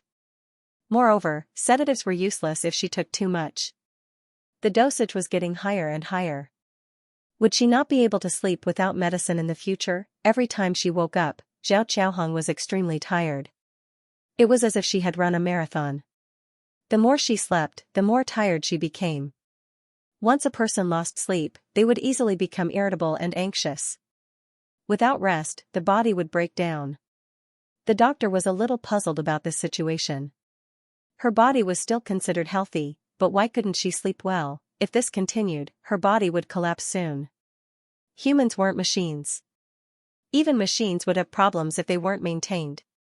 Therefore, they could only start from the psychological aspect. The doctor found Zhou Shopping and asked, "Did something terrible happen recently that traumatized your mother?" Psychological trauma? To be honest, Zhao Qiaohong didn't look like she was traumatized at all. He was divorced, and she was actively arranging blind dates for him. Was this the sign of a traumatized person? Zhou Shopping said, "Something did happen, but I don't think it affected her that much. It's not that big. You're thinking too much. You don't think it's a big deal, but for some people, it's an insurmountable obstacle. Try to help her. She won't have nightmares after her psychological problems are solved. Her body needs rest. Now that we have sedatives, they can't solve the problem," the doctor instructed Zhou Shopping. Zhou Shopping nodded to show that he understood. Could it be that his mother really felt guilty about throwing away the child, but was actually feeling guilty despite her stubbornness? Otherwise, why would she have nightmares? Zhou Shopping took out his mobile phone and wanted to call his ex-wife. Thinking that the other party had blocked him, he sighed. Walking into the ward, he saw Zhao Qiaohong's face was dark and gloomy. The dark circles under her eyes were very heavy. She had not slept well for a few days, so she looked so haggard. Zhou Shopping sat beside her and asked, "Mom, how do you feel?" Zhao Qiaohong said weakly, "I feel tired. I don't even dare to sleep. Once I sleep, I have nightmares." Moreover, she was very tired. Therefore, Zhao Qiaohong decided to stay up all night and not sleep. She thought to herself, "If I don't sleep, how can I have nightmares?" Zhou Shopping wanted to say something but stopped. He organized his words and said, "Mom, Yin Ting is coming to see you." When Zhao Qiaohong heard Yin Ting's name, her emotions fluctuated greatly. She shouted, "Tell her to scram. I don't want her to come and see me." Scram scram, Zhou Shopping was speechless. Was this hatred born from guilt, or was there no such thing as guilt in the first place? She did not realize that she had done something wrong. She did not want to admit that this was retribution, but things were so coincidental. However, this matter was definitely a knot in her heart. Originally, Zhou Shopping wanted Zhao Qiaohong to apologize to Yin Ting. This way, the psychological burden would be reduced and she would not have nightmares all night. But just now, she had such a big reaction when he was just testing her. It was obvious that it was absolutely impossible for her to apologize to Yin Ting. Such a big reaction also showed that this matter was in Zhao Qiaohong's heart. After all, a large part of the reason why he and Yin Ting divorced was because of Zhao Qiaohong. Even if Zhao Qiaohong did not feel that it was wrong for her to abandon the child, how could she not feel when her son's marriage broke down and he became a bachelor? That was why she was even more enthusiastic about matchmaking. Zhou Shopping did not mention the apology for the time being. It was very difficult to make Zhao Qiaohong apologize. It was better to treat her illness first. Who knew, she might be cured. Zhou Shopping was also hoping for a fluke in his heart. He was also a little afraid that the two of them would meet. It would definitely be a volcanic eruption that would shake the world. Who knew what new accident would happen? Recently, his resistance to attacks had been getting lower and lower. He did not want anything to happen at all. Zhao Qiaohong stayed up late at night. She was really too tired from sleeping. When she woke up, she had a headache and her muscles hurt all over. She was completely useless. She might as well not sleep. She stared at the ceiling with her eyes wide open. In the dead of the night, the person next to her was sleeping soundly. She was the only one awake. It was so torturous. She wanted to close her eyes and sleep, but once she slept, she would have nightmares. Zhao Qiaohong would rather endure it. She tossed and turned, and the time was very difficult to pass. It was not easy to wait until dawn. She was no longer sleepy, but when she woke up, she felt like she was floating. Her head was heavy and her feet were light. Her heart was also beating very fast. She felt like she was going to die in minutes. Zhou Shopping came to the hospital early in the morning. When he saw her pale face, he was shocked and asked, "You're like this? Your condition is serious." Zhao Qiaohong's tongue was numb and her heart was beating wildly. I didn't sleep all night. Zhou Shouping, was she crazy? Not sleeping and staying up all night to cultivate immortality? Was she going to become immortal? Young people could die suddenly if they stayed up all night. How old was Zhao Qiaohong? She actually had to stay up all night. However, he could understand why she was unwilling to sleep. I'll get the doctor to prescribe some medicine for you. You can't not sleep. You didn't sleep all night and your face is so pale. Zhao Qiaohong nodded weakly. The food she ate was tasteless. It was like chewing wax. Her tongue could not taste anything. She had no appetite at all. The doctor increased the dosage of the medicine. Zhao Qiaohong ate it and fell asleep. However, she did not sleep well. It was obvious that she was still dreaming. When she woke up, her face was still very pale. Zhou Shouping felt that there was no way to go on like this. For Zhao Qiaohong, he had to contact his ex-wife. He went to the corridor to make a call. However, he could not get through. Her phone was busy and could not be connected. It was obvious that she had really blacklisted him. He thought that she was just saying it. She had really blacklisted him. It was as if she had completely chased him out of her life. Zhou Shouping went to his father-in-law's house. In the corridor, he was hesitating whether he should press the doorbell. The door suddenly opened. It was Yingting pushing the baby in the stroller. It seemed like she was pushing the child out to get some sun. Ningxu saw Zhou Shouping and asked calmly, "What are you doing here?" Zhou Shouping helped Ningxu push the stroller into the elevator. He looked at the child. The child had opened up. She was fair and tender. She was even cute. When he saw his daughter, Zhou Shouping's heart overflowed with fatherly love. He said seriously, "You raised the child very well." Ningxu glanced at him. "This is my child. Of course I raised her well." After exiting the elevator, Ningxu pushed the child into the pavilion. To watch the new chapter of Zue, please go to mobile address. Ningxu was waiting for Zhou Shouping to speak. You don't visit a temple without a cause. Ningxu guessed in his heart, but it wasn't what he guessed. He still had to wait for Zhou Shouping to speak. Zhou Shouping looked at his daughter for a while before saying to Ningxu, "My mother's condition isn't very good." "Oh, what's wrong?" "She's fine when I went to get something." "Why is she not good?" Ningxu said indifferently, his expression saying that he wasn't interested. "Zhou Shouping, I have something to ask of you, and I'm shamelessly begging you." Ningxu scoffed. "Since you know that your request is shameless, don't mention it." Zhou Shouping was gradually getting used to Ningxu's sharp tongue now. He continued, "She has nightmares every night and can't sleep well. She's already in the hospital, but her condition is still not good. The doctor said that it's a psychological problem." Ningxu said, "Oh, what does that have to do with me?" He thought that it wouldn't have any effect, but it seemed that it did. It was good that it could make her unable to sleep well. As for the nightmares, they were scarier dreams. That meant that her power was greatly weakened.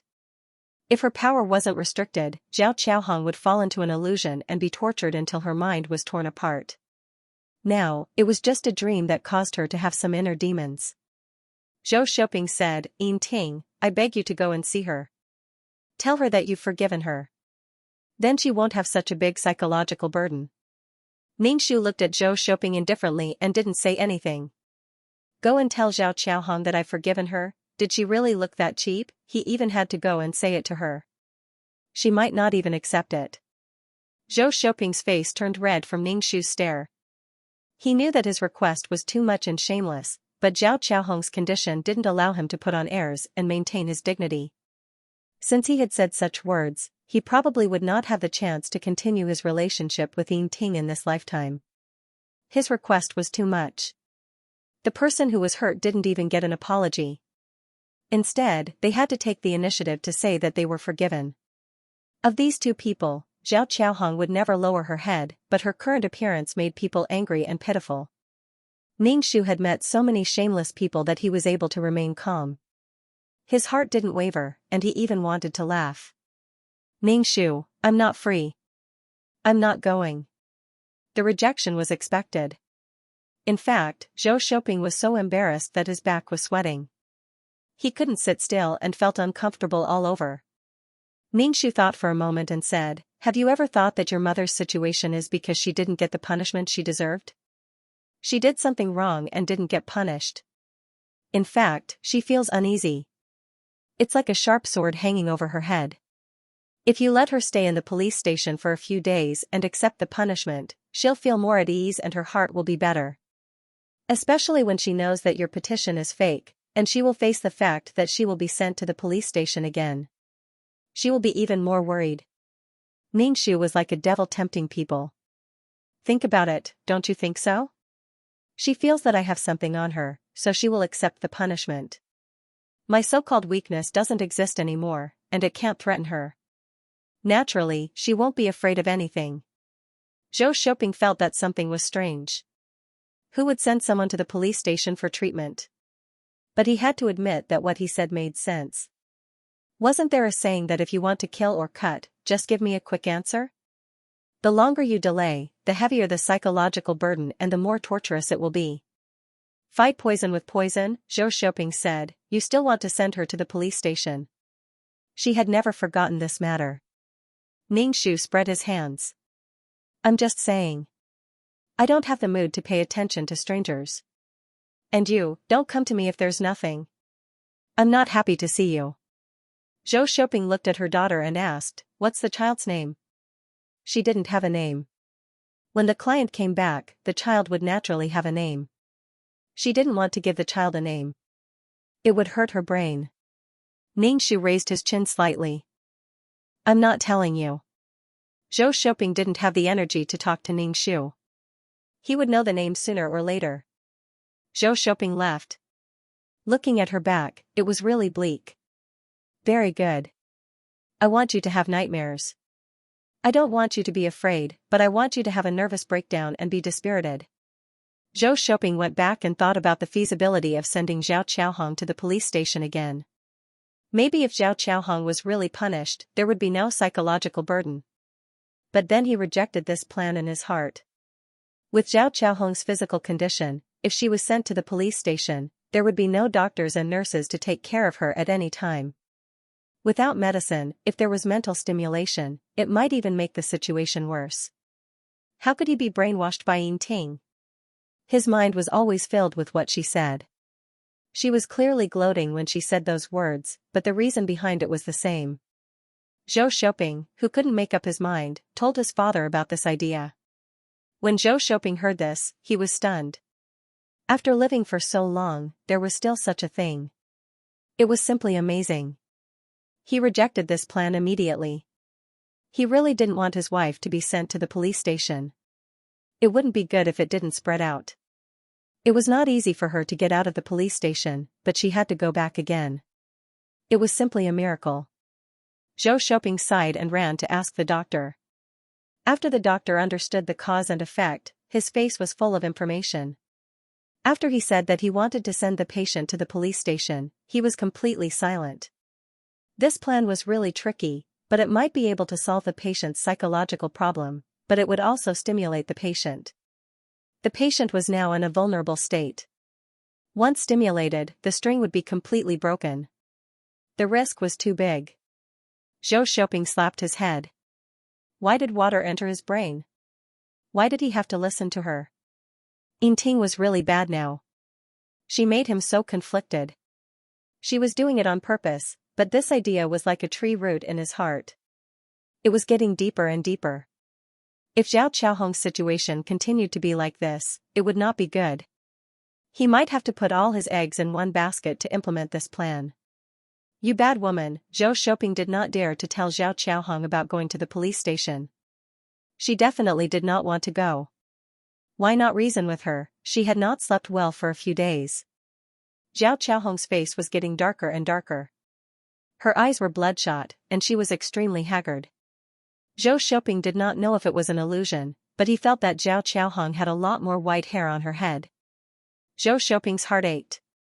Next, he might use his mother. Zhao Qiaohong saw her son and revealed a forced smile. "You're here." Zhou Shouping sat by the bed and said, "Mom, I want to tell you something." You must hold on. The smile on Zhao Qiaohong's face gradually disappeared. She became serious. What happened? Is there something wrong with my body? Recently, she had not slept well. She felt like she was going to die. To watch the new chapter of Zue, please go to mobile address. Zhao Qiaohong's first reaction was that there was something wrong with her body. Could it be cancer? Was it some incurable disease? Zhao Qiaohong held her breath and looked at her son. Is there something wrong with my body? Tell me, I can take it. He hadn't seen his grandson yet. Now that he was divorced, how long would he have to wait to get married? When would he have a grandson after he got married? In an instant, Zhao Qiaohong's mind filled in a lot of thoughts. Zhou Shouping saw Zhao Qiaohong's terrified expression and felt a little guilty, but he still said, Mom, the police station might know that I made a fake petition. I might face criminal responsibility. And you will also have to go to the police station for a period of time. Otherwise, Yin Ting will keep threatening you with this matter. I think that your nightmares might be because of this. What? Zhao Qiaohong was stunned. She felt as if she had been struck by lightning. It took her a long time to react. I still have to go to jail. Ordinary people were afraid of being sent to the yamen. They really didn't want to go to the police station and be afraid. After all, she was an ordinary person. Her psychological quality was poor and she was very afraid. She was quite afraid that she would be abused in jail. It's not jail. It's just going to the detention center for a few days. Otherwise, Yin Ting will use this to threaten us. If I go to jail, you will go to jail too. It wasn't a big deal, but Zhou Shouping made it sound very serious. Zhao Qiaohong grabbed her son's hand agitatedly. How can you go to jail? That's impossible. Her son didn't throw the child away. He didn't do anything wrong. What right did she have to arrest her son? But I was anxious to get you out. Yin Ting refused to sign, so I made a fake signature. If she pursues the matter, we will all be in trouble. Zhao Qiaohong punched the bed blanket. I knew that this woman wasn't a good person. If I had known, I wouldn't have gotten a divorce. Since she wants to pursue the matter, then let her have a husband in jail. Let's see what she can do. Without her husband to rely on, what else could she do? If her husband went to jail, it would be sad for her to cry alone. See if she still dares to pursue the matter. Now that they were divorced, she had no scruples. Zhou Shouping, why was it so strange? Was she cursing Yin Ting or him? Zhao Qiaohong asked, do I have to go to the police station? When will I go? I'll go. As long as I go to the police station, you don't have to go. Instead of his son going to the police station, he might as well go himself. His son still had a bright future ahead of him. How could he have such a criminal record? He just had to endure it. Zhou Shouping felt guilty. He had taken advantage of his mother's love and care for him. Perhaps if he had really gone in for a few days, his mother's illness might have been cured. Zhou Shouping turned himself in at the police station and confessed that he had faked the incident. Also, regarding his mother's matter, he should be educated and would take the initiative to send Zhao Qiaohong over. Police, this was the first time he had seen someone take the initiative to enter the detention center. He was so frank. Actually, this was not a big deal. He did not have to go to the detention center, but Zhou Shouping requested to go to the police station for a few days. Zhao Qiaohong still did not sleep well, especially when she was going to the police station. She was even more anxious. However, when she thought of her son, Zhao Qiaohong was full of motivation. She could bear the suffering for her son. She would definitely be able to endure the days in the detention center. Even if she entered the detention center for a period of education, she would definitely be able to endure it. Zhao Qiaohong felt that nothing in her nightmares could defeat her now that she had the energy. Zhou Shouping went through the discharge procedures. Zhou Shouping sighed, but he could not stop his son. It was his wife's fault for throwing away the child. Speaking of which, he had not seen the child many times. Having a granddaughter at home did not seem to change anything to him. He did not have much contact with her, nor did he develop feelings for her. Therefore, Zhou Shouping did not understand why Zhao Qiaohong had such a big reaction to this child and insisted on throwing it away. Forget it. He was old. He could not care less. Zhao Qiaohong, accompanied by her son, returned to the police station and was locked up in the temporary detention center. Zhao Qiaohong was terrified. She took a deep breath and walked in. She said to her son, "You have to come and pick me up when it's time. Don't worry. Mom can hold on." Zhou Shouping held Zhao Qiaohong's hand through the bars. "Mom, don't be afraid." Zhao Qiaohong's lips were trembling. She forced herself to say, "I'm not afraid. Son, I'm not afraid." Zhao Qiaohong held his hand tightly. "You have to come and pick me up. Pick me up." She was very worried that the things in her dream would become true. She would become alone and abandoned in the wilderness without anyone to look after her. Zhou Shouping knew that her emotions were unstable now. He only left after comforting her. Every day, he came to see Zhao Qiaohong. Zhao Qiaohong saw her son every day. Her mood improved. She said happily, "Son, I have fewer nightmares recently. I can sleep for a while." As expected, Zhou Shouping also said happily, "This is a good thing. You can go out in a few days. In the future, you won't have any psychological burden." Naturally, she would not have nightmares anymore. She would not have nightmares with a guilty conscience. However, Zhou Shouping did not dare to say that he had taken the initiative to get her into the police station. He would definitely beat him up. Ningxu was changing the baby's diaper. Mama Yin entered the house and said to her, "Your ex-mother-in-law was sent to the police station. She has been locked up for a few days. Serves her right. It's all retribution." Mama Yin gloated. When Ningxu finished changing the diaper, she picked up her granddaughter and kissed her. How crazy to throw away a child. Serves her right. Ningxu raised her eyebrows. Zhou Shouping really believed her nonsense. She had said those words on purpose. She wanted to send Zhao Qiaohong to the police station when the effect of the curse was getting weaker. The power of the curse would get weaker and weaker. In the end, it would disappear completely. At most, it would cause some damage to the body. Zhou Shouping personally sent her mother to the police station. It was a completely unexpected surprise. Not bad, not bad. Zhou Shouping was really a good young man. It would probably be the first time that she went to the police station for treatment. Anyway, it was Ningxu's first time seeing it. She had lived long enough to see it. Ningxu's mood was high. She was elated. The next thing to do was to raise the down payment and prepare to buy a small house. It did not need to be big. 40 to 50 square meters would do. It would be enough for her and her child to live in. She could not always stay in Mama Yin's and Papa Yin's house. She would be hated if she stayed there. Moreover, when the neighbors saw it, they would also point fingers. Her parents would not be able to lift their heads in front of the old neighbors. In the hearts of the older generation, divorce was a big deal. Moreover, it was a woman with a child. The kind that had no future at all. The future was bleak. Mama Yin knew that Ningxu wanted to buy a house. She frowned and said, "What are you buying? Do you have the money?" To watch the new chapter of Zue, please go to mobile address. No, there's a down payment. I'll stay here for now and pay you back slowly every month, Ningxu said. Mama Yin said, "How are you going to pay me back? You don't have a job now. What money do you have every month? Stay at home first. When the child is weaned, you can go out to work. I'll help you take care of the child. Your sister-in-law won't let me take care of your brother's child.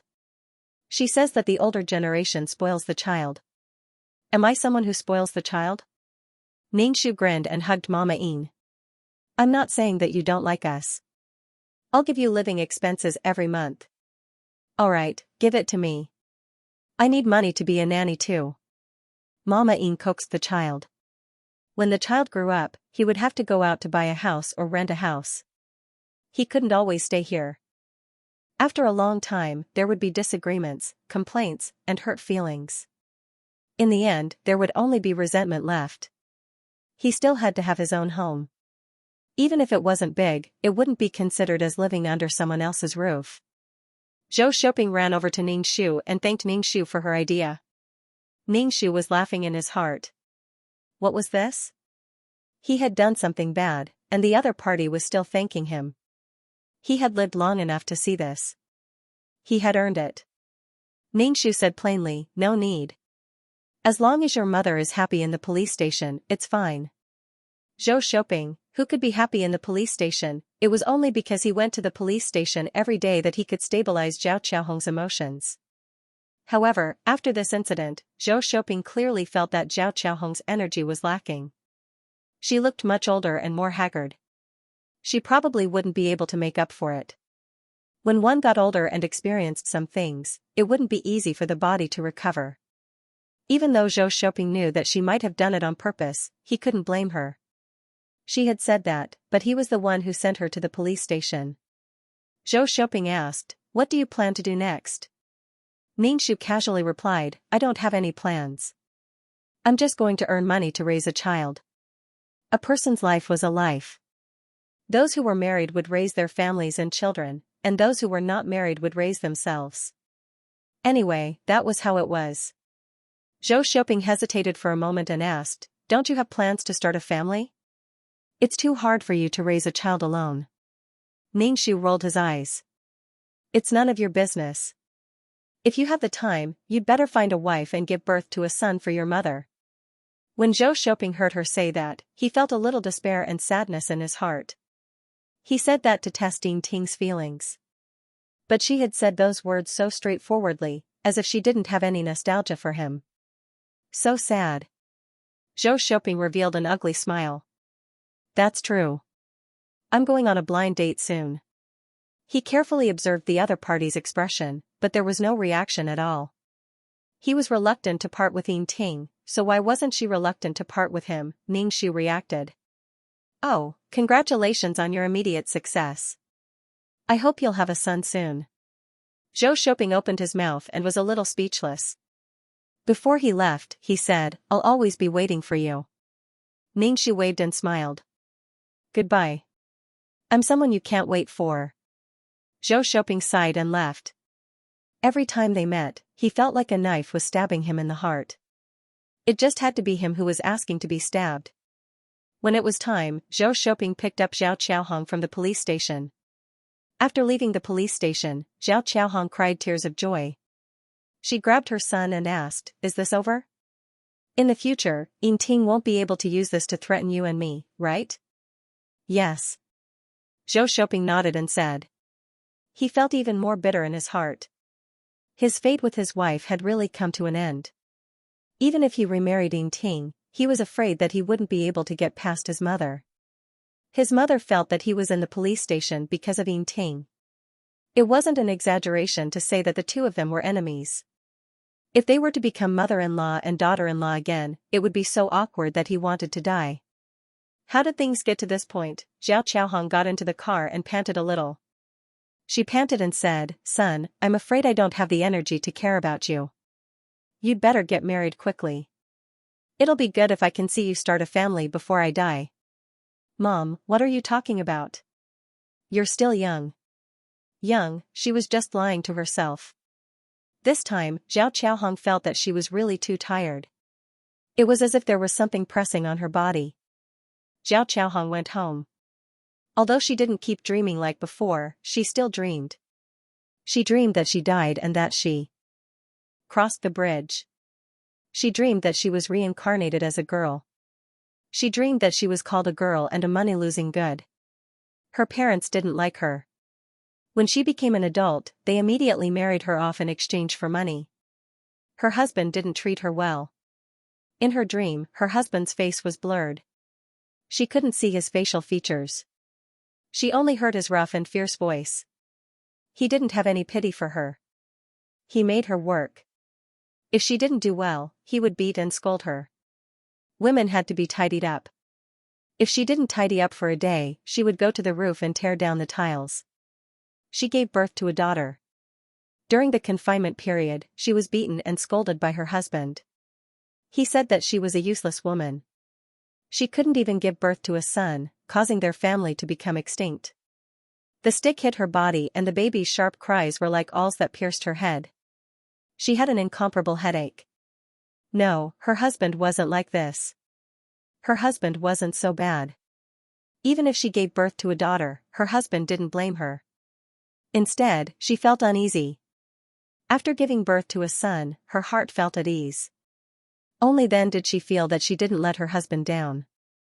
Only then did her back become strong. She wouldn't be looked down upon and laughed at by others.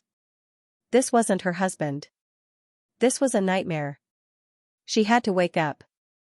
The dream repeated itself. In the dream, Zhao Qiaohong experienced the pain of being a woman many times. The pain of giving birth to a child seemed to be real. When she woke up, her body was in pain and she was sweating profusely. In the dream, she was a woman with a different name. She married a man with a different name and experienced a difficult life. Some men liked to gamble, some liked to drink, and some liked to beat people. These men with bad records all had one thing in common. They all liked sons. However, she couldn't give birth to a son. In the dream, she was most afraid of her belly growing because there would definitely be a girl inside. When the child was born, she would have to face a storm. This kind of dream was the most torturous. It was even more torturous than the previous dream. This was a kind of hopeless life without any hope of survival or light. Even if it was just a dream, it was still torturous enough for him to experience it again and again. When Zhao Qiaohong woke up, she thought of the granddaughter she had thrown away. She vaguely felt that she had really thrown away the child. It seemed that she had never found her again. She didn't know if she was dead or alive. To view the new chapter of Zue, please go to mobile address. Zhao Qiaohong's energy was about to be worn out by the night. If she didn't sleep well, her body would easily fall ill. She took a lot of medicine every day. It was a little useful, so she could only sleep in a daze. If she had nothing to do, she had to go to the hospital to take a blood test to see if there was anything wrong with her body. There was no filial child in front of a long bed. Zhou Shouping had to find a new job to make a living. Once he was busy with work, he wouldn't be able to take care of Zhao Qiaohong.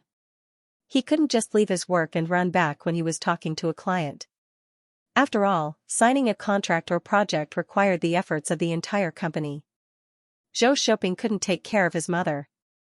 At this time, he needed Zhou Shouping to do something.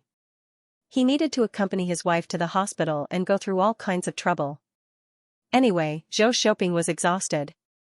He was already so old and should have been living a good old life. He had been busy for most of his life and was finally resting. In the end, he still had to go through so much trouble. After so many times, Zhou Shouping was also annoyed. You did it yourself. Why are you doing it for no reason? I'm not feeling well. What's wrong with asking you to accompany me to the hospital? I've served you two for half my life. You can't even come to the hospital, Zhao Qiaohong said a little sadly. She couldn't sleep well at night. The old man disliked her for being noisy and moved to the next room because she would kick her legs and shrink her feet at night. It wasn't a good thing to keep having nightmares. Although she had fewer nightmares now than before she went to bed every day, she would silently say in her heart, "Don't dream, don't dream." However, whether she dreamed or not was something she couldn't control. Could it be that just going to the police station wasn't enough? Did she really have to apologize to Yingting? However, Zhao Qiaohong couldn't lower her head to her. She held back her anger. Why did she have to apologize? If she apologized, it meant that she was at her bottom. If Yingting left this house, they wouldn't be living well. Wouldn't that be a joke to Yingting? Absolutely not. Even if she had to force herself, she had to let others think that they were living well. Without Yingting at home, they would live better. Besides, she had been locked up and educated for a few days. She had atoned for all her sins. Although Zhao Qiaohong kept reminding herself that she wasn't wrong and that she was very good, she didn't think that she was wrong. However, Zhao Qiaohong was already physically and mentally exhausted from the things she had experienced in her dreams. If he had to admit his mistake in order for the nightmare to disappear, it would be too unrealistic. He had to believe in science. Why don't the two of them remarry? Now, Yingting has a child. She doesn't have a job and still has to raise a child. Who knows how difficult it is?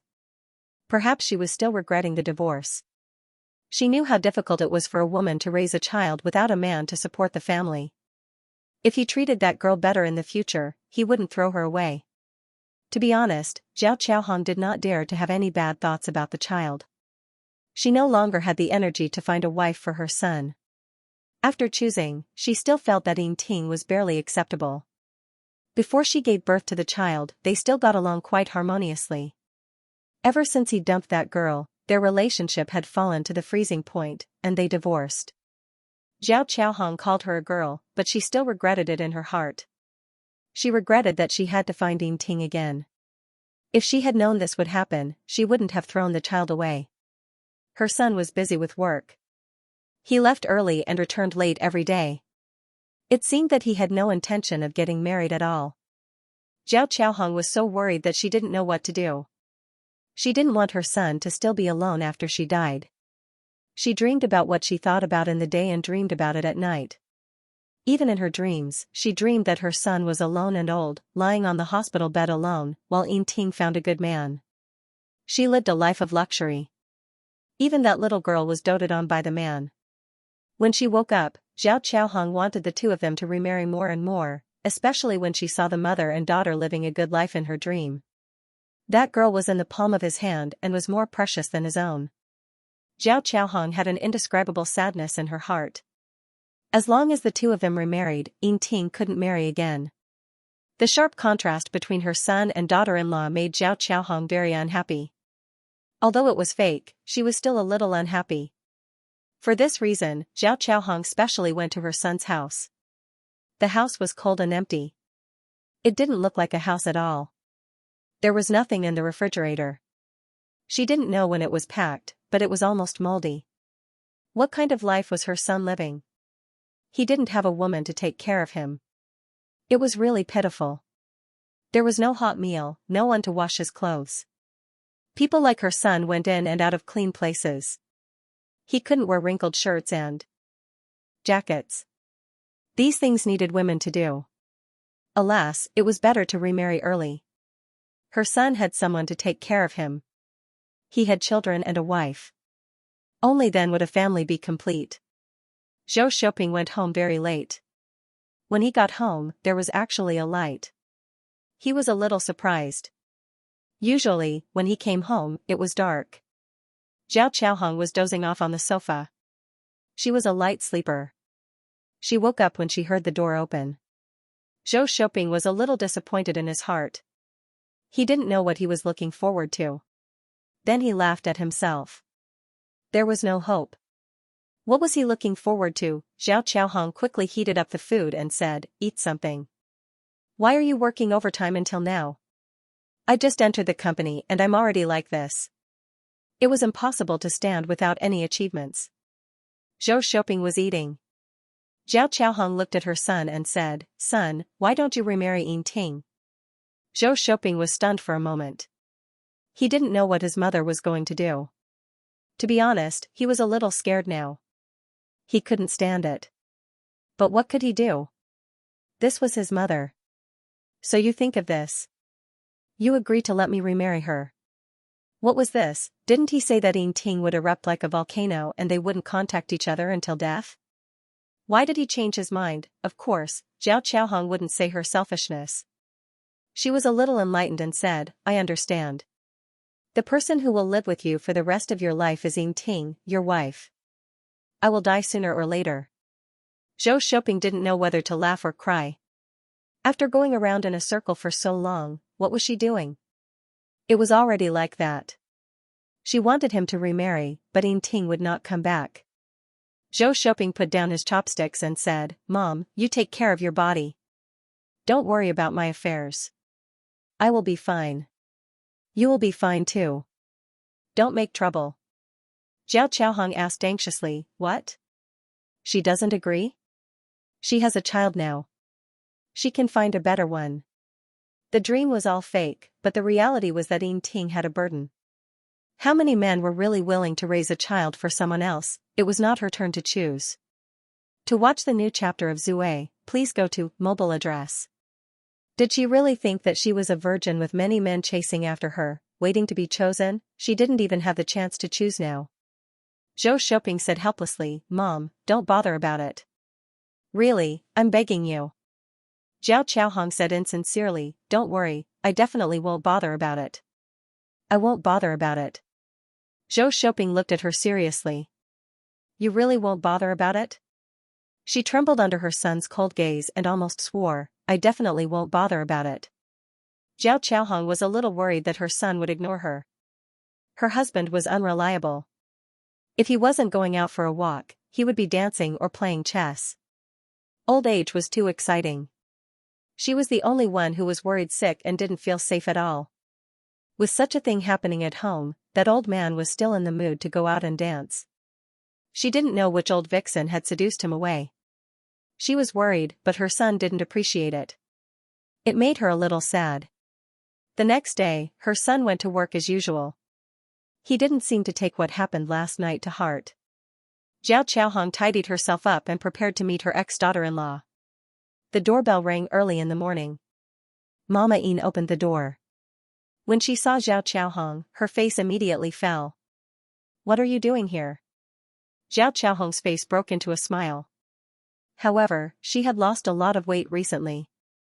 When she smiled like this, it gave people the feeling that she was up to no good. Zhao Qiaohong shouted, in-law. What in-law? Who's your in-law? Don't call her that. My daughter still has to live, Mama Yin said bluntly. Mama Yin was very rude. She didn't even let her in. She threw the child away and still had the nerve to come. How shameless. This shameless old woman. Some people really got worse as they got older. Zhao Qiaohong said, in-law, can you let me talk to my daughter-in-law? Mama Yin raised her eyebrows. Say it again. Who's your in-law? Who's your daughter-in-law? Zhao Qiaohong changed the way she addressed her. I have something to say to Yin Ting. Ningxu came out of the house and looked at the thin and haggard Zhao Qiaohong. He felt very satisfied. He thought that there wasn't much of the curse's power left, but it was better than expected. What did she come to find him for? Ningxu thought that the current Zhao Qiaohong must hate him to death and came to find trouble with him. Ningxu said directly, you're here to apologize to the child. Zhao Qiaohong choked. What apology? She never thought about it. But thinking that she was here to get her daughter-in-law back, she could only nod and say, I'm here to see my granddaughter. I was wrong in the past. After coming back to her senses, Zhao Qiaohong felt a little humiliated. She had to apologize to a baby who didn't know anything, and he was even a junior. It was a little embarrassing. However, for the sake of her son, she could endure everything. Zhao Qiaohong was probably immersed in the feeling of grandeur. Loving her son could make her go forward without hesitation. Ningxu nodded. I accept, but I don't forgive. This matter can't be resolved by an apology. Zhao Qiaohong's breath was suddenly stuck in her throat, and her heart hurt. Why was this daughter-in-law so annoying? She didn't give the elders any face. I've said what needs to be said. You can leave. The two of them were tired of looking at each other and didn't want to open their eyes. Zhao Qiaohong said, Ting Ting, I have something to tell you. Why don't we go downstairs and talk? There was a kind of deliberate affection in her tone, which made Ningxu very surprised. She was already like this. According to Zhao Qiaohong's character, she should have turned around and left. She had already embarrassed her so much, but she still had the cheek to stay. There must be something. Looking at her attentive attitude and the way she treated herself as her daughter-in-law, Ningxu's heart gave birth to an incredible and ridiculous thought. He was really drunk. Ningxu didn't let Zhao Qiaohong into the house. Let's go downstairs and talk. She wanted to see what Zhao Qiaohong was up to. Zhao Qiaohong also wanted to talk to Ningxu alone, so she followed her downstairs. Ningxu crossed his arms and looked at Zhao Qiaohong. Zhao Qiaohong hesitated and asked, Ting Ting, how have you been recently? Ningxu said, of course, I'm eating well and sleeping well. I don't have to worry about someone throwing the child away. I feel at ease. I don't even have to dream at night. I sleep until dawn. Zhao Qiaohong's face was a little ugly. Alas, how could she continue the topic? If she said that she wasn't doing well, she could take advantage of the opportunity to let the two of them remarry. Zhao Qiaohong forced herself to save face and said with understanding, I know it's not easy for a woman to raise a child. You're living a hard life. I know. Ning Shu, haha. Zhao Chaohong was embarrassed. Why don't you remarry? I'll treat that child well in the future. After all, she's the blood of the Zhou family. The blood of the Zhou family. Those who didn't know would think that it was the blood of the royal family. Ning Shu looked at Zhao Chaohong expressionlessly. Zhao Chaohong thought that Ning Shu was thinking about what she said, so she spoke even more enthusiastically. You're a woman with a child. It's not good for you to find someone else to remarry. I know that you and Shopping have feelings for each other. I won't interfere in your affairs in the future. You just have to live a good life. The world is always bad for women. You're divorced and have a child. When the man sees that, he doesn't want to be a spendthrift to raise someone else's child. Your life in the future won't be easy. Ning Shu grinned. The world is bad for women, but as a woman, you still want to make things difficult for another woman. Zhao Chaohong still had a charitable attitude. She was a divorced woman with a child.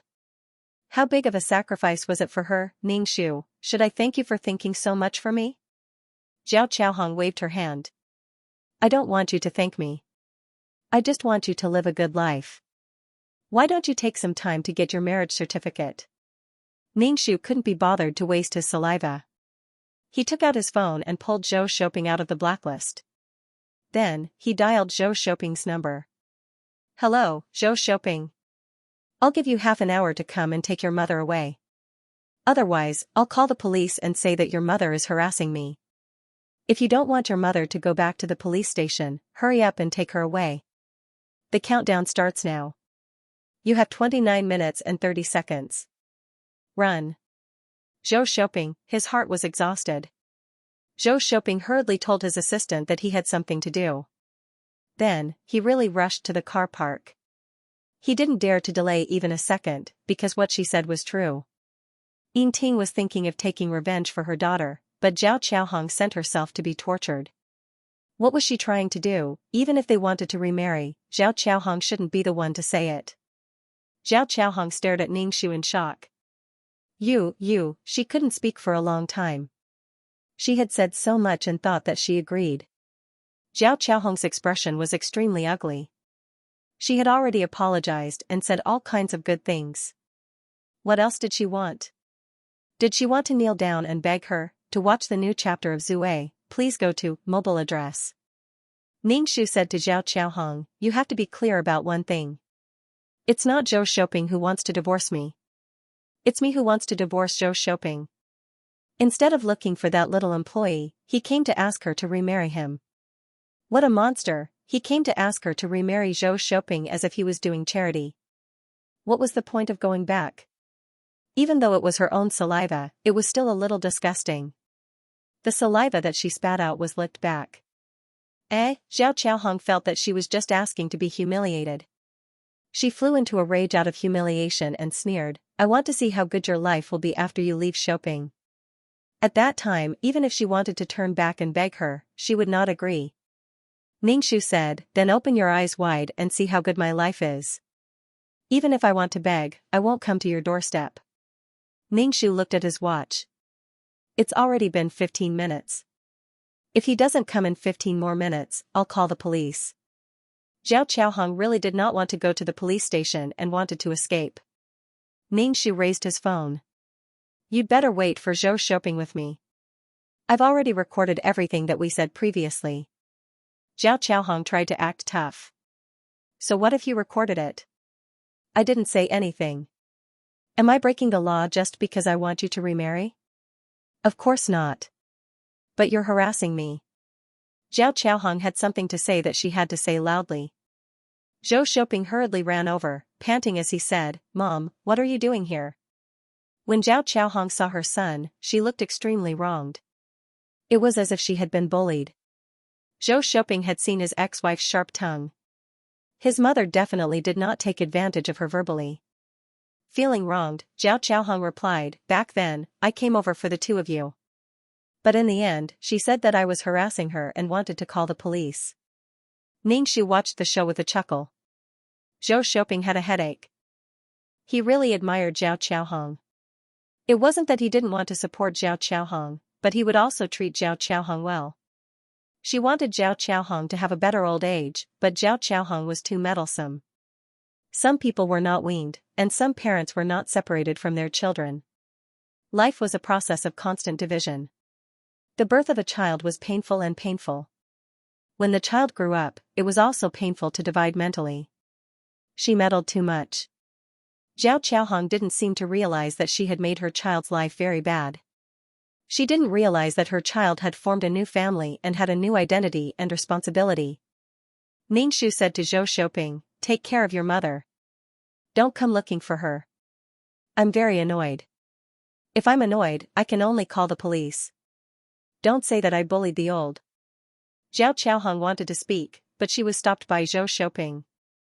Zhou Shouping said, "I'm sorry, there won't be a next time." Seeing her son apologizing so humbly, Zhao Qiaohong was about to cry. Her son was in the palm of her hands. Ningxu turned and went upstairs. Zhao Qiaohong said, "Why did you apologize to her? If you don't apologize, I'll get someone to send you to the police station. If you don't go find her, how can I apologize to her?" Zhou Shouping felt very tired. "Mom, if you keep interfering in my life, I can only resign and leave this city to develop in a farther place." Zhao Qiaohong was terrified. "Son, what do you mean? Don't you care about me? Are you going to abandon me?" She felt that the things in her dream were about to become reality. "You are my mother. This is something that can't be changed. I just can't stand you interfering in everything. I can only escape." Zhao Qiaohong cried. "I don't care anymore. I don't care anymore. Don't go." She was worried that Zhou Shouping wouldn't go home once he left. It was too scary to go home once in a few years. Zhou Shouping wouldn't shortchange his parents. But if he didn't go home, what would he do with the money? "I won't remarry Yin Ting." "Don't look for her," Zhou Shouping said coldly. Zhao Qiaohong nodded in fear. Yes. I won't look for her again." Nothing was more important than her son. Zhou Shouping's face was still cold. Zhao Qiaohong was the kind of person who could open a dye house if he gave her some face. He might as well be cold to her like this. Zhao Qiaohong asked carefully, "Son, are you still leaving? If you continue to interfere in my affairs, I will really leave. When I meet the right person, I will get married. Don't rush me." Zhou Shouping didn't want to interact with Zhao Qiaohong like this. But he was really tired and didn't have the mood to talk nicely to Zhao Qiaohong. "If you don't want to lose me, don't do anything." Zhou Shouping had never been ruthless. Even when Zhao Qiaohong threw the child away, went to the police station, and had nightmares every day, he still didn't leave Zhao Qiaohong. It was something that a child should do. But Zhao Qiaohong didn't realize that she had hurt others. Even her son was hurt. She relied on her status as the child's mother and elder to do whatever she wanted. Now that Zhou Shouping was ruthless, Zhao Qiaohong was like a trapped beast, trapped in a cage from all directions. She couldn't do anything. She didn't dare to do anything. Dan Qing's voice sounded in his mind, "Mission completed. Leave the mission world." Ningxu's soul left the world and returned to the system space. He looked at his own soul. It was still very transparent. It was better to have a body in the mission world. Ningxu stretched and opened the attribute panel. Name, Ningxu. Age, 27. Level, Super Mission Taker. Points plate, 29 7100. 10 million points for 1 point plate. Soul value, 382. Life value, 322. Faith power, 250,000. Merit, 0. Soul strength, 0. Authorization ticket, 0. Pure heart, none. Law comprehension, none. Constructed world, reincarnation world, world tree tools, calm halo, heart calming pill, amulet 4, upgraded amulet 2, faith bell. Honorary titles, goddess of war, selfless ancestor skills, 5th. Ring shooting technique, intermediate fighting technique, intermediate level poison technique, beginner level business management knowledge, beginner level code programming, beginner level lawyer skill, sage ghost catching skill, beginner level cooking skill, intermediate level embroidery skill, trash hypnosis halo, mother of the world empress blessing, model worker sister Chen Shi's blessing, leader halo grass blessing, lifelong friend Meow Meow Meow's blessing. The blessing of the healer Zhu Su. Nyang, the blessing of the founding Lady Chen Ermei, the blessing of the Lady of Justice Chen Ning, the blessing of the blood clan's nemesis Jasmine, the blessing of the transcending race by San Yang, the blessing of the brave heart Wang Ying, the blessing of the bloodthirsty tyrant Enai Bing Yen, the blessing of the heart of peace and joy, the blessing of the luck halo, the blessing of the faith halo, and a long life. Completed Yin Ting's mission. Mission completion rate, 100. Received 10 points plate, 8 attribute points, and all the soul power contributed by the person who entrusted it. To view the new chapter of Zue, please go to mobile address. Ning Shu absorbed the soul power with anticipation. Then, he looked at his own soul and realized that it was useless. His soul was still so transparent. He felt that his soul was like a broken jar with a hole. No matter how much soul power he absorbed, it would leak out. He still couldn't pick up anything. If Ning Shu wanted to pick something up, he had to extend his vines and use them to replace his hands. How pitiful. He didn't know when he would recover. He couldn't touch anything and couldn't feel anything. He was like a ghost floating around. It really made him feel uneasy. He was really afraid that he would dissipate one day and not be able to see himself anymore. He might as well do missions. There was still a body in the mission world. It made him feel at ease. Ning Shu reached out to touch the peerless martial art on his ear. Naturally, he couldn't touch it. After thinking about it, he entered the peerless martial art. There was still a vast ocean inside the peerless martial art. There was quite a lot of vitality. Standing in this world and being surrounded by vitality, it was quite comfortable. Ning Shu felt that he wasn't a soul. If he was in a soul state and was really filled with so much vitality, he would definitely feel uncomfortable. After all, the soul had yin qi and death qi. It was the opposite of vitality. The conflict between the two would definitely be very uncomfortable. Perhaps because his soul was transparent, the yin qi and death qi in his soul had dissipated. Instead, it wasn't so uncomfortable when it clashed with vitality. However, Ning Shu didn't dare to stay in there for too long. If he touched too much vitality, he would really be pressed into the law sea. Moreover, she had no arms or legs to chop off now. She was already transparent. There was nothing left to donate. Ning Shu hurriedly took out the peerless martial art. He believed that not long after, the peerless martial art would form a world of life. At the same time, this world was the source of his power. From a selfish point of view, Ning Shu still didn't want this peerless martial art to form a world of life too quickly. Once there was life, it would inevitably accelerate the destruction of the world. It would also consume the power of the world. If the heart was used by two people, it would definitely consume a lot of the world's power. If the law sea was normal, Taishu and Jingqing would obtain power from the law sea. Similarly, when a plane was born, the power needed by the plane was also obtained and extracted from the law sea. However, she could not interfere with the evolution of a peerless martial art. She could only let nature take its course. Zhu Junchu, who was supposed to be in the world of samsara, appeared in the system space. Ning Shu asked, "Did something happen to the world of reincarnation?" Usually, Zhu Jun would not come to the system space because the system space was not big.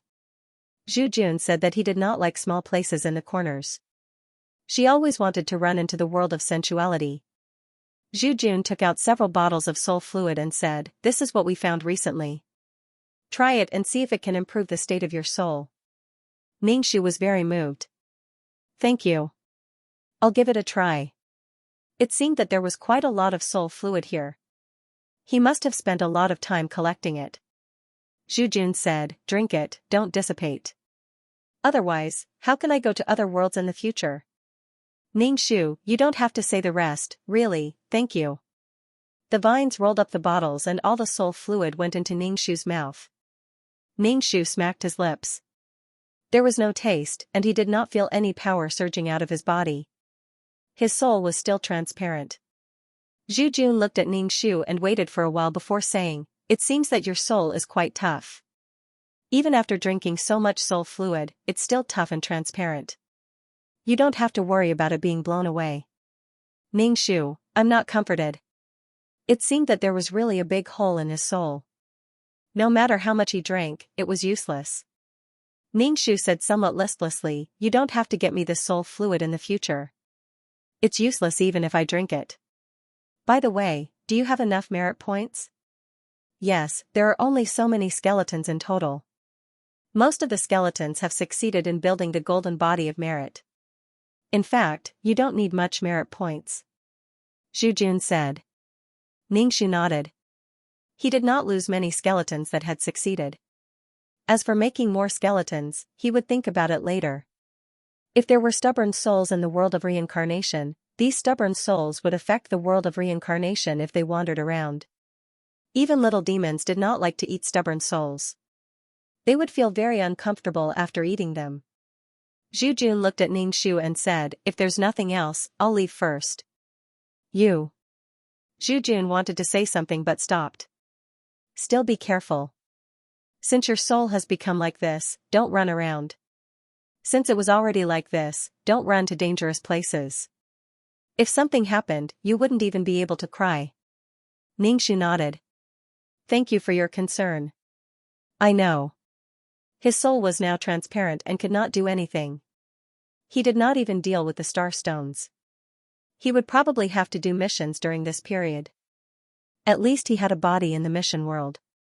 As for the Holy Land, he did not know whether to go or not. He still had to bring things for the cubs. Those things had not been purchased yet. What a headache. If he did not do it for a long time, the old man from the divine tree would probably throw a tantrum. Ningshu arrived at the city of water. He took out a list and bought things one by one. He placed them in his mess space and brought many desserts for Fation. He still had to go to the Holy Land and at least let the old man from the divine tree know. Ningshu arrived at the Holy Land with a full load of things. Ningshu entered the cub nursery and took out the things. He said to the cubs, I bought everything you wanted. Come and get it. Ningshu took out a list to avoid mixing things up. The first person to come to Ningshu was Dong Lan. She reached out to Ningshu. My dessert. Ningshu extended a vine and handed the dessert to Dong Lan. Dong Lan got what she wanted. She smiled and asked, do you know where Fation went? Ningshu shook his head. I don't know. He did not know where in the void he was collecting ashes. Dong Lan said, Fation hasn't returned to the cub nursery for a long time. Aren't you worried about him? Ningshu, I'm worried. Dong Lan immediately approached Ningshu and said expectantly, then let's go find Fation. Ningshu, why do you want to find him? Let's talk later. There are still things waiting for us behind. Ningshu said. Dong Lan went to the side and waited. The cubs behind rushed up to ask for their things.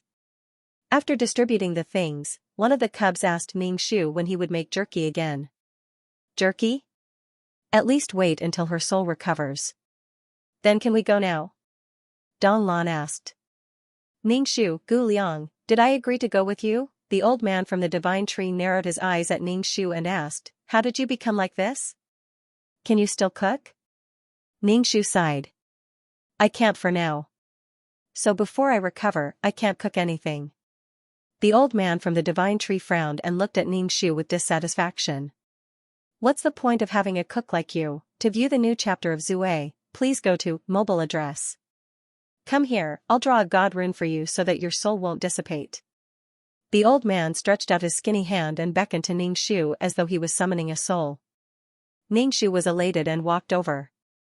That's great. Thank you. He was worried that he would really be blown away by the wind. Squatting in front of the old man stretched out his hand and smoothly drew a god rune on Ningshu's forehead. It was as though the god rune was paddling on the surface of the water, creating ripples. Ningshu felt as though his soul was rooted to the ground.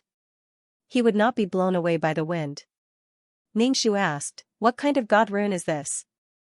The old man stroked his beard and said, trees can withstand storms because their roots are deep. The deeper they are, the stronger they will be. Ningshu nodded and touched his forehead. With the god rune on him, Ningshu felt that he could do whatever he wanted. Dong Lan asked, can we go now? Ningshu shook his head. No. With her trashy strength, she would only increase the difficulty of Fation's journey. It was better not to go. Moreover, she had a connection with Fation. If something really happened, she would be able to sense it. There was no need for her to look for Fation. Don Lan instantly pouted cutely. Aren't you worried about him? Aren't you worried that he will get lost in the void? Haven't you thought that he might be injured and lying helplessly somewhere? Haven't you thought that he might be in pain right now? Ningxu shook his head. I haven't thought about it. Don Lan, she glanced at Ningxu and confirmed that Ningxu did not want to go out with her. She licked the desserts and turned to leave. Ningxu seriously suspected that this girl was just looking for someone to go out with her. Ningxu thought that since he was already here, he asked the old man, "Can I learn God runes now?" "You want to learn divine inscriptions without doing anything at all? What are you dreaming about?" Old man Xianxia said in annoyance. Ningxu was rebuked. This old man's mood was fickle. Ningxu, okay, I'm not learning anymore. The old man from the divine tree muttered to himself, his mood seemed to be quite bad. Ningxu, I didn't do anything that offended the heavens. The old man was in such a bad mood, and I didn't want my soul to become like this. The old man from the divine tree had a displeased look on his face. Again. Ningxu was surprised. Who's here? Following his gaze, he saw the Taishu and Xianxia. Are these two Siamese twins? You can see them together all the time. Old man divine tree pulled a long face, causing the wrinkles on his face to look even deeper and his face to grow longer. Ningxu was relieved to see the old man like this. Finally, there was someone like her who felt that the Taishu was very annoying. The old man from the divine tree said, "Don't come looking for me. I won't agree. I'm already so old, and you still want to torture me." Xianxia said, "Old man, aren't we discussing with you?" Ningxu, discussing, was the word discuss in Xianxia's dictionary? What exactly were they discussing with the old man from the divine tree? It was obvious that the Taishu and the others were making things difficult for him. The Taishu said, "I've collected everything you want. Just say it if you agree or not." Ningxu simply sat down and watched the show. He wanted to know what they were trading. However, he obviously didn't want Ningxu to know about this. Xianxia said to Ningxu, "Why are you here? Go back and do your work." Ningxu smiled and said, "I'm the cook here. I cook for these cubs." The Taishu glanced at her. "You're so talented. You don't do proper work." Ningxu sat on the steps and held her chin with both hands. She said with a smile, "Thank you for the compliment. I'm that capable." The old man from the divine tree was like an old child. "Why? You're making things difficult for others?" "I want her to listen." Ningxu nodded like a chick pecking rice. "Yes, I'm here to see what dirty deal you have." Ningxu asked old man divine tree, "What do you want to trade?" She patted her chest, "Let me say something fair." The Taishu and Xianxia both looked at Ningxu. Ningxu's hand paused. "I'm just a lively person. Why do you care about me?" Ningxu sat down again and held her chin with both hands. She blinked and looked at the two families. The old man from the divine tree said to Ningxu, "They want me to split a tree and plant it beside a small pond." Ningxu was speechless. This was the Sea of Law, not a small pond. This old man was quite bad. Oh, Ningxu understood. The last time she saw the Taishu and Xianxia come to the cub, it was probably because of this matter. They were really worried about the Sea of Law. If it was Ningxu, she felt that she might be a salted fish. She would just let nature take its course. The Sea of Law was enough for the Taishu to rush about. There was also Xianxia in her body. Xianxia was not helping with the Sea of Law, but she was dragging them down. They were really mysterious teammates. Communication was very important. These two probably did not communicate at all. The old man from the divine tree asked Ningxu, "Don't you think they're too much?" Ningxu stared at the eyes of her two superiors. She laughed and changed the topic. "What's the harm to you?" Actually, these three people were her superiors. Xianxia said helplessly, "You're too old. You just need a little branch to stick back in. There's no need to split you in half." The old man from the divine tree laughed. "I can still live if you split me in half." Ningxu exclaimed in realization. So it was like this. If he wanted the branches of the god tree, he would probably want to plant the god tree. If he had such a tree beside the Sea of Law, the natural god runes would be able to stabilize the Sea of Law. It would be more effective than man-made divine runes. Ningxu laughed and said, "Didn't they get what you want? Just exchange. If you don't want to exchange, then pull them in." The Taishu said impatiently, "If you don't want to do it yourself, I can do it." The old man from the divine tree almost jumped up. "What? You want to snatch a good man?" Ningxu, the Taishu, pulled out his sword. "I only wanted a few branches. Now, it seems like it's better to transplant the entire tree over there. The effect will be better." The old man from the divine tree's beard was blown up. "You evil tyrant. Shameless. I swear I won't follow you even if I self-destruct." The Taishu looked up with a cold expression. He held his black sword and walked towards the old man from the divine tree's body. The old man from the divine tree stretched out his hand. "Wait." The Taishu did not turn his head and just raised his sword. The old man from the divine tree was a little stunned. "Wait, wait." The sword in the Taishu's hand was raised high and gradually became bigger. To view the new chapter of Zue, please go to mobile address. The gigantic sword was about to cleave down. Once it cleaved down, the old man would probably be cleaved into two. Dog leading. He didn't know if the granduncle wanted the whole tree or the roots. With the roots, it could still sprout and grow back. The roots of such a huge tree would definitely be spectacular. Even if they gave up the trunk, they could still take the roots. But he didn't know if the old man would still be around. So ruthless. This was equivalent to exterminating an entire family. The old man from the divine tree obviously realized this as well, and his face turned ugly. Ningxu whispered to the old man, "They're a bunch of fugitives. They'll do anything." The old man rolled his eyes at Ningxu. "Do you want me to give in to them?" "Why?" Ningxu was scolded again. "Then fight with them." "Fight back? Why are you scolding me?" This old man, the cubs were trembling in fear at this scene. They huddled together and looked at the granduncle in horror. Some of the cubs wanted to attack, but the disparity in strength between the two sides was too great. It was useless to do anything. They could only lick their desserts or eat their meat. They silently watched as the cubs were about to be destroyed. The foundation of the cubs was the tree of God. If the tree of God was gone, the cubs would cease to exist. Some of the more sentimental cubs even shed tears. They ate while crying, sniffling and sniffling. The old man saw that the giant sword was about to land. He let out a heart-wrenching cry. "Stop. Can't we trade? You don't even allow people to bargain when doing business."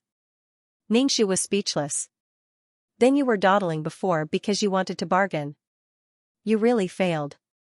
Why didn't you just say it directly? Why did you have to twist the topic into something else? You made people misunderstand that you didn't want to trade and used force." He was drunk. The granduncle kept his sword expressionlessly. "Why didn't you say so earlier? I want your roots even more."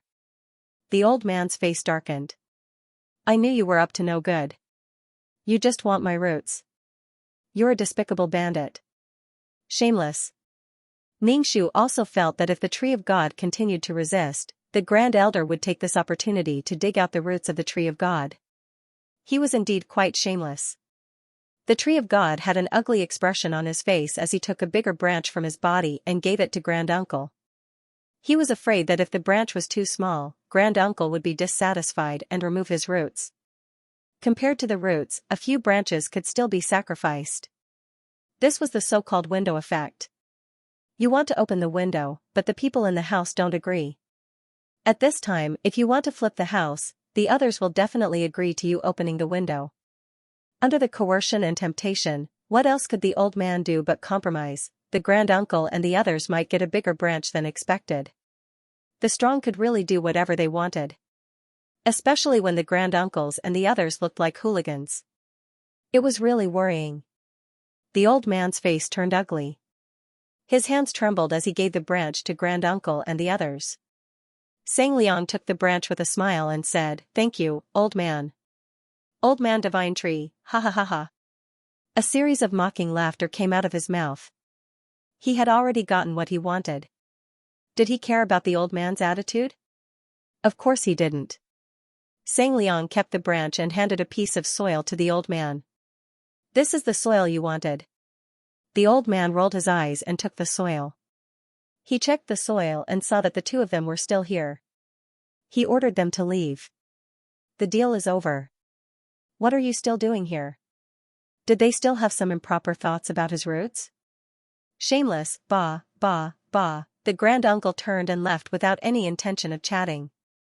Sang Liang said to the old man, "Then we'll leave. Take care of yourself. We'll come and see you in the future." The old man waved his hand as if he was sending off a plague. "Hurry up and leave. Don't come back in the future. I don't even want to see you." Sang Liang also laughed. The old man's face revealed a smile. He weighed the soil in his hand and buried it under his body. He dug a hole, buried it, and then filled it up. His happy expression didn't look like he was at a disadvantage at all. "Ning Shu, you're both movie emperors. As for who's at a disadvantage and who's at an advantage, who can say for sure?" Ning Shu asked. "What is this?" The old man patted the soil on his hand. "I'm a tree. Trees need soil. Soil is also very good." Clearly, this palm-sized piece of soil was good stuff. The old man hummed a tune with his hands behind his back. Ning Shu felt that this guy was really taking advantage of her. Previously, he looked like he was being forced and was doing all sorts of things. Seeing that the matter was over, the cubs that were hiding in the corner trembling while eating also ran out.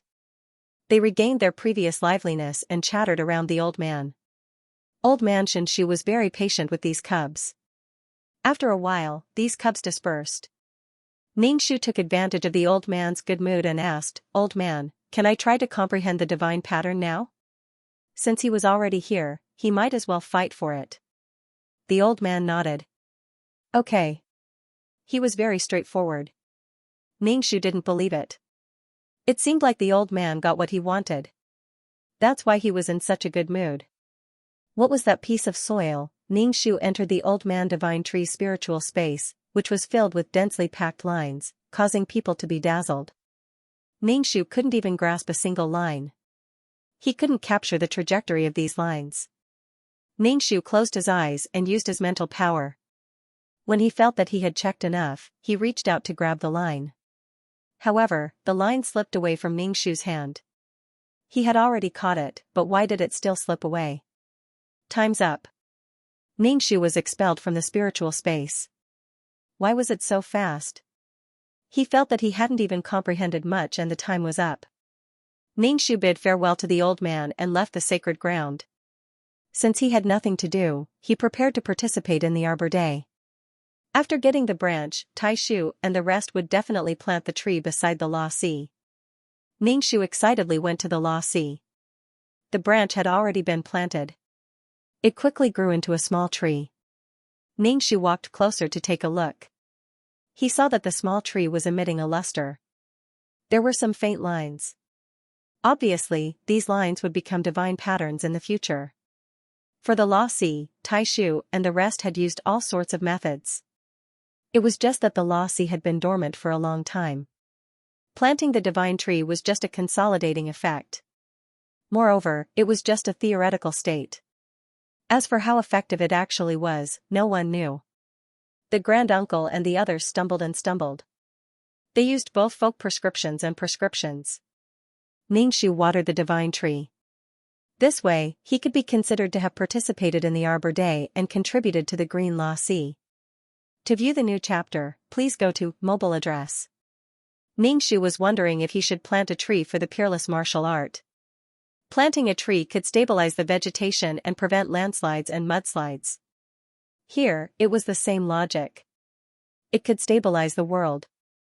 The only problem was that he couldn't find that kind of mud. If he asked the old man, he would probably only have 2 words, scram. He didn't know what kind of mud it was. If he could find it, he might be able to exchange it with the old man. Ning Shu touched the sapling. Under his touch, the sapling actually grew a little. The leaves also stretched out a little. Ningxu was so scared that he immediately retracted his hand. He looked around but didn't see anything. Ning. Shu looked at his transparent hand. It was really the hand of God. Just touching it could make the sapling grow. This guy must be absorbing his vitality. Ningxu leaned closer to the sapling and whispered to the old man, "Old man, it's you. Can you answer if you hear me?" It was a branch from the old man's body.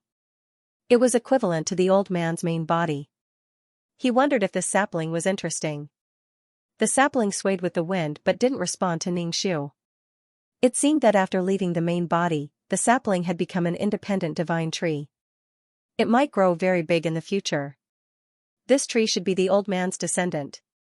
Ningxu kept calling out to the tree. When the grand-uncle came over and saw the strange Ningxu, he grinned expressionlessly. His eyes flashed with disgust. Ningxu saw that the grand-uncle came over and stopped talking to the divine tree. He looked at the endless black sea of law. Occasionally, there would be a popping sound, rippling out layers of ripples. The grand-uncle probably didn't like having someone around him. He said, "Why aren't you leaving?" Ningxu retorted, "I can't come to this place. The organization has rules. I can't come to this place." She could go wherever she wanted. If she had the ability, she could write "Ningxu can't enter." Even if she did, she would still come. The grand-uncle ignored Ningxu and looked at the sea of law in a daze. After a while, he said to the black fish in the sea of law, "You don't have to do it. Go back." 2 black fishes with flowers leaped from the surface of the sea. Ningxu simply couldn't bear to watch. The beautiful koi fish turned from red and white to gray, then from gray to black, and from black to flower. It was simply terrifying. Swimming in such a sea was simply a disaster. He didn't know how much black pigment the 2 koi fish had absorbed. But grand-uncle wanted to absorb power from such a sea of law. Was he absorbing power or trash? That was debatable. The 2 black fishes came ashore and turned into humans. They were as black as Africans. They were as ugly as they were handsome before. The 2 koi fish spat out the dirty things in their mouths and said to the grand-uncle, "You have to do what you promised us." The grand-uncle nodded, and the 2 fishes laughed.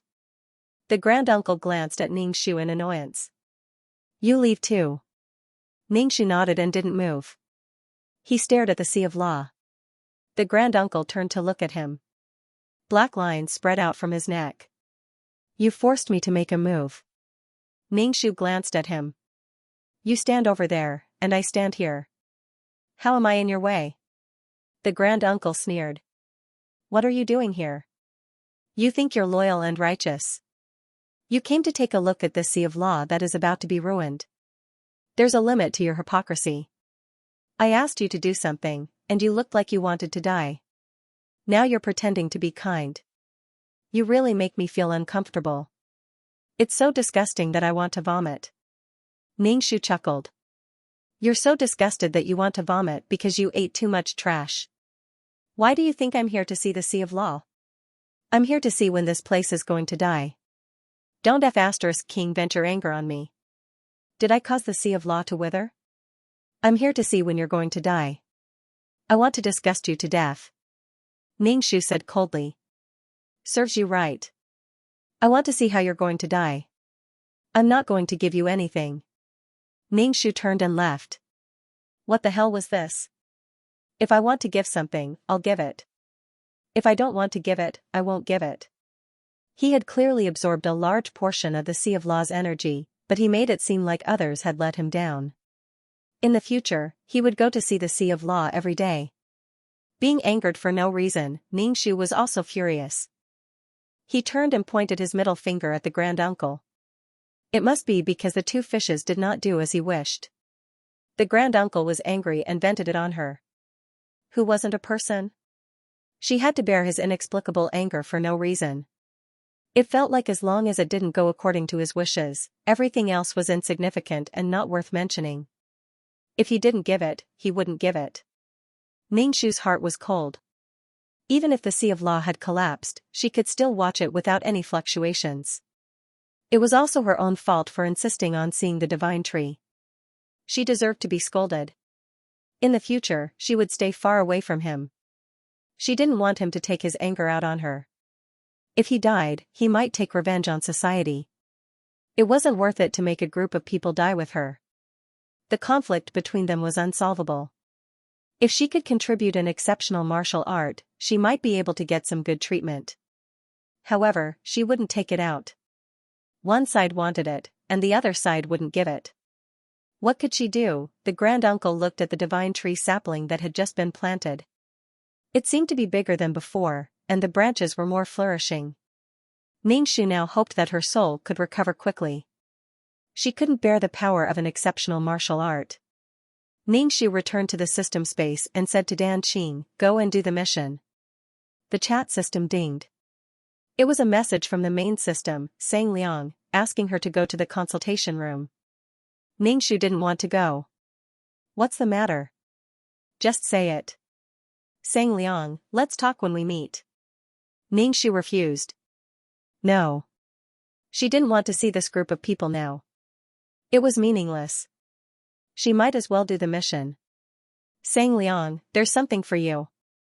Ningxu said directly, no. No matter what was given, she didn't want it. When had the organization ever done a losing deal? No matter what the organization gave her, she wouldn't be moved. "Sang Liang, Emperor Granule." Ningxu. No. In her current soul state, fusing with the Emperor Granule was simply courting death. And the Emperor Granule was a shocking gamble. Her luck had always been very bad. She didn't want it. It was too useless. It wouldn't increase her strength by much, and it would also cause her to lose what she already had. This thing took up space for her. It was boring. There was nothing in this organization that could tempt him anymore. After hundreds of years of working, she could leave this place. "You can keep the Emperor Granule for yourselves." "I don't want it." She was so handsome that she wanted to cry. To view the new chapter of Zue, please go to mobile address. Dijun was something that he did not want. Ningxu said to Dan Qing, "Let's do the mission." Dan Qing said a little fearfully, "Why don't we go to the main system? Maybe there's something important." Ningxu thought carefully. How can there be something important? What's important to them is not important to me at all. Was there something important?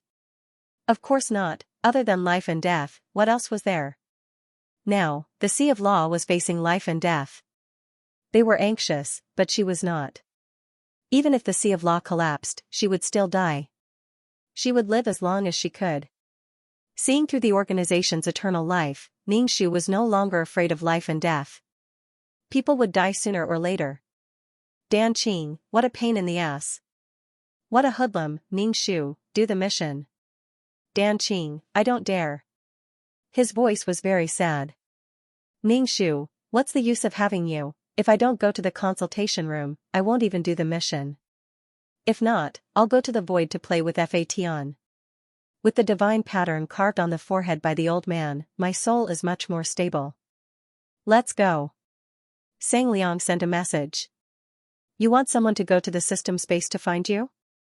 Ningxu curled his lips. Going to her system space was trespassing on her private space, which was quite unpleasant. Ningxu snorted and went to the consultation room. In Water City. Other than Sang Liang, there was also Taishu. Seeing senior uncle, Ningxu pretended to vomit. Her disgust was obvious. Ningxu stood at the door of the consultation room. Seeing Taishu and Sang Liang, he hesitated whether to go in or not. It seemed that they did not come with good intentions. His heart pounded. Ningxu was loyal to his inner feelings. He bumped into the barrier and touched it with his hand. There was a thick barrier in front of him, blocking his way. It seemed that they did not come with good intentions. Ningxu turned to look at the two. What's the meaning of this? Sang Liang was still sitting upright, very elegant. Since you're here, come in. I have something to discuss with you. Every time he heard Sang Liang mention a discussion, he felt that something was amiss. Ningxu sneered. He had been caught like a turtle in a jar. That's right, he was the turtle. He didn't know where Fation was, but now that he was in danger, Ningxu's first thought was to summon Fation. The other party did not come with good intentions, he had to be prepared. Ningxu thought that he might be pushed into the Sea of Laws. He never felt that he was very lucky. Even an official had such a fate. If he was really a pig, he would probably be slaughtered when he got fat. Could it be that he was going to be stabbed today? For some reason, Ningxu's heart suddenly calmed down. That was because the knife above his head was finally going to fall. This day had finally arrived. He didn't have to be on tenterhooks anymore. He just kept probing. If the organization wanted something, he would try his best to give it to them. If he couldn't give it to them, he would drag it out. Now was the time to show his true colors. Ningxu flipped his hair, lifted his skirt, and walked into the consultation room. He sat on a chair and asked, "What are you looking for me for that you need such a big lineup? I really feel honored." He just had to give up on this. He then called out to Fation in his heart. No matter what he faced, he still had to struggle. At most, he would just perish together. Xianxia said indifferently, "It's not a big deal, don't be nervous." Ningxu shook his head, fiddled with his hair, and said casually, "I'm not nervous. Instead, you guys are more nervous." "What do I have on me that makes you guys so nervous?" Xianxia said, "Show us the thing that provides life force and energy." Ningxu asked back, after looking at it for a while. It was just taking a look. Even a 3-year-old child wouldn't believe such words. The day had finally arrived. Peerless martial arts were really in high demand. Seeing Ningxu's indifferent look, Xianxia said, "Your belief world might have become the birthplace of a new plane." Ningxu was puzzled, but his expression didn't change. So? Chicken Feather's plain birthplace, at most, had a bit of life force. Ningxu felt that they were interested in that life force. "We have an idea, which is to connect your world with the Sea of Law and draw the flow for the Sea of Law," Xianxia said. Ningxu burst out laughing. In the end, he couldn't help but laugh out loud. It took him a lot of effort to stop laughing. "What does your idea have to do with me? Why should I cut out a kidney for you guys? Originally, there was enough life force for a world inside. Now that it was diverted, it meant that the lifespan of the peerless martial arts would be greatly reduced. And as the source of her power, the peerless martial arts would also be damaged a lot. These people were not her family, not her lover, and not her friends. They made this request right from the start. Strictly speaking, there were still disagreements between them. They didn't do anything wrong when their heads exploded, but she was hurt. She just couldn't let it go. Pulling a person on the street and saying, "Cut out a kidney for me." It was so unimaginable, but they still took it for granted. Xianxia frowned and said, "It's just a diversion." Ningxu said, "Are you insulting my IQ or overestimating your IQ? It's just a diversion." "You guys are wronged." The granduncle said impatiently, "It's a diversion. Otherwise, just throw them all into the Sea of Law." His eyes were a little scarlet, as if he was enduring some pain, which made his emotions a little unstable. Ningxu laughed. "I don't care if you guys die. I won't divert it. I won't give you anything. Old fart." He was already so old, but he was always thinking about where to steal some time. Couldn't he let nature take its course? The granduncle frowned and waved his hand. "Just throw it in. What's the point of talking so much?" She didn't think she had the right to bargain. An iron cage fell from the sky and directly covered Ningxu. Ningxu was stunned for a moment. He wanted to rush out of the cage, but he was bounced back. Xianxia said, "Actually, we would prefer to see a win-win situation." Ningxu was about to die from laughter. "Win-win? Can you tell me where the win-win situation is? If it was really diverted, the peerless martial arts would be so pitiful. A part of it would be given to the Sea of Law, and the granduncle would have to absorb power from the Sea of Law. In other words, the little bit of vitality in the peerless martial arts would be divided up just like that. I only see you guys getting the benefits. What are my chances of winning?" Ningxu was expressionless. Who was this treating him as a fool?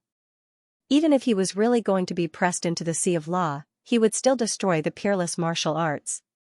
Or throw it away, throw it in some corner where you won't be able to find it even if you look for it. A black-hearted person wants to cut my kidney. Ningxu tried several times but couldn't escape from the cage. To view the new chapter of Zue, please go to mobile address. Since there was no other way, Ningxu decided not to try. He sat cross-legged on the ground and looked at Taishu and Sang Liang indifferently. Taishu rubbed his eyebrows and said to Sang Liang, "Tell her that if she doesn't agree, just break it open and assimilate it." Ningxu's pupils constricted. Break it open and assimilate it? Could it be that he wanted to break the peerless martial art and release the life force inside? At the same time, he wanted to fuse the Law Si with the peerless martial art. When the Law Si was lacking life force, he naturally wouldn't reject such a thing. Ningxu's eyes flashed and he was brought to a place. This place was filled with white. She was locked up. Taishu and Sang Liang weren't present. It was obvious that they had opened up a separate space to lock her up. She had laughed at Jingqing before. Now, her fate was the same as Jingqing's. She was going to sacrifice herself for the world. Ningxu sat cross-legged in the cage. Should she sacrifice herself for justice? That way, she could die a better death. But even if she sacrificed herself for justice, she wouldn't make a monument for herself. Otherwise, her death would be too worthless. At least, she had to let others know about her sacrifice. Those living in the plane might not even know what happened in their world. What's more, they were ignorant about the outside world. As for Taishu and the rest, they would remember her sacrifice. Don't mention it. Being weak was a sin. Ningxu supported her chin. Things had developed to this point, but she was actually very calm. She wasn't angry at all. Instead, she felt that this was how it should be. This was how it should be. If she was strong enough to make people fear her, they wouldn't dare to do this. At least, they wouldn't be able to lock her up.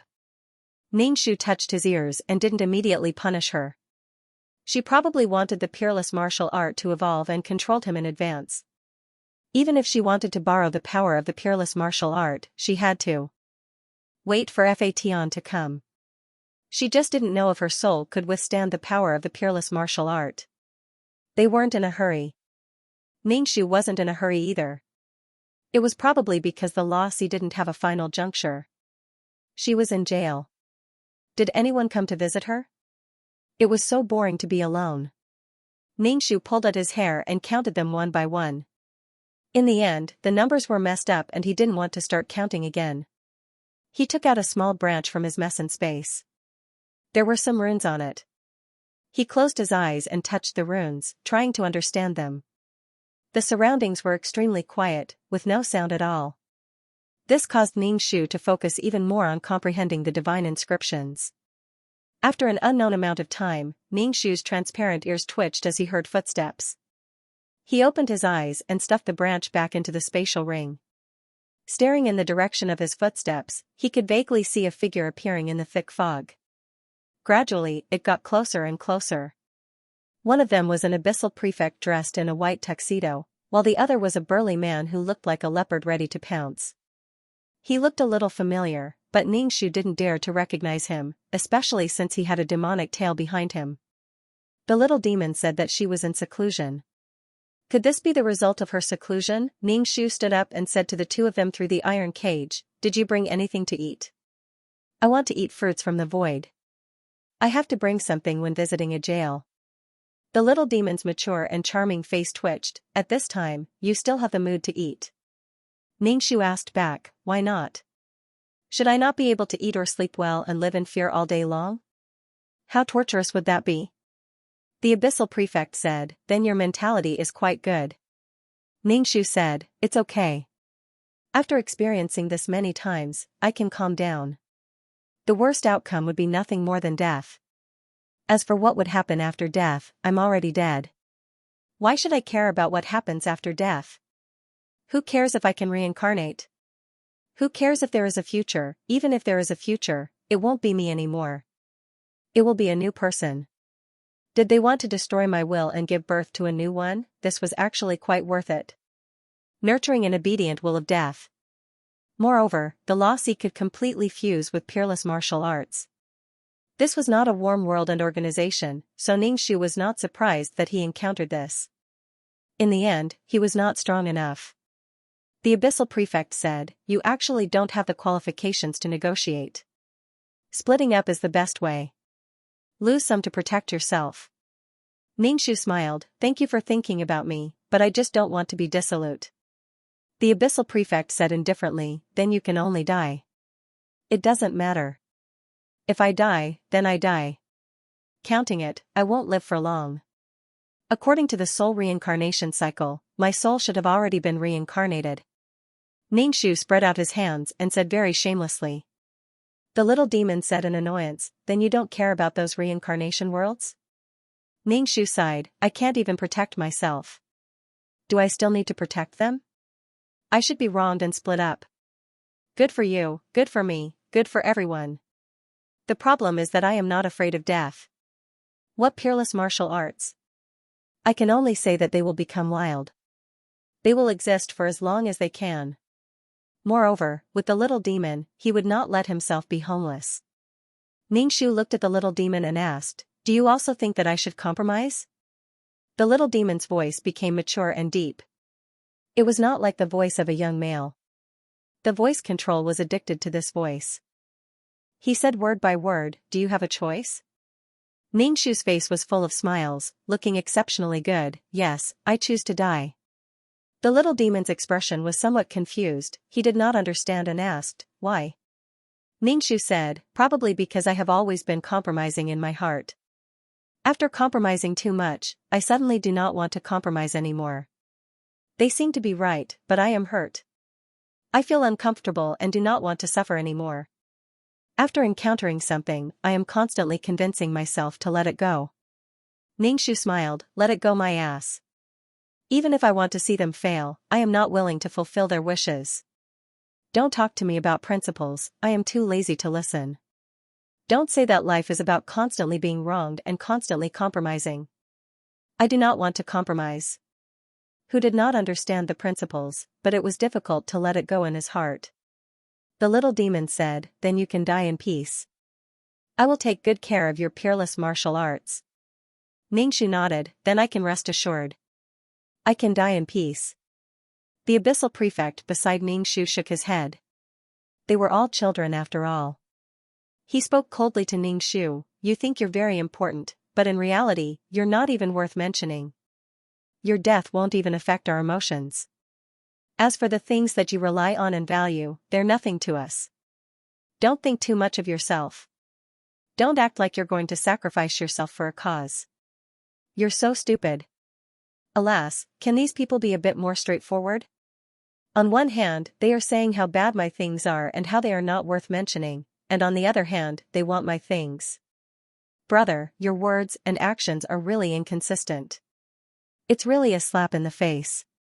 Ningxu looked at His Excellency with a strange expression. "Yes, it's my things that are not good. My life is like an ant's."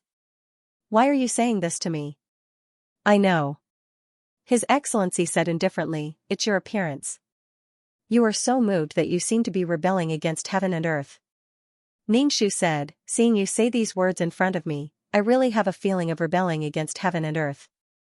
It's your actions that give me this feeling." His Excellency snorted and turned around to leave, disappearing into the fog. The little devil stayed behind and slightly bent down to look at Ningxu at the same level. "You understand, so don't die. Surviving is more important than anything else. Your life is nothing in their eyes. It's not worth mentioning whether you live or die. Only by surviving can you have a future. Only then can you change the things you want to change. It's not good to look down on life." The little devil sighed. Ningxu pursed his lips and said, "I know what you mean. If I want to survive now, the only way is to divide the resources. Dividing the resources is already a great sacrifice in their eyes. But I feel very sullen. Even if I survive, the following years will be sullen." He was already prepared to die. It would be best if he could fight for a chance of survival. The little devil shook her head. "If you die, your things will completely belong to them. They don't even need to divide the resources. They don't care if you live, but it's better for them if you die. Do you still need to choose which is more important?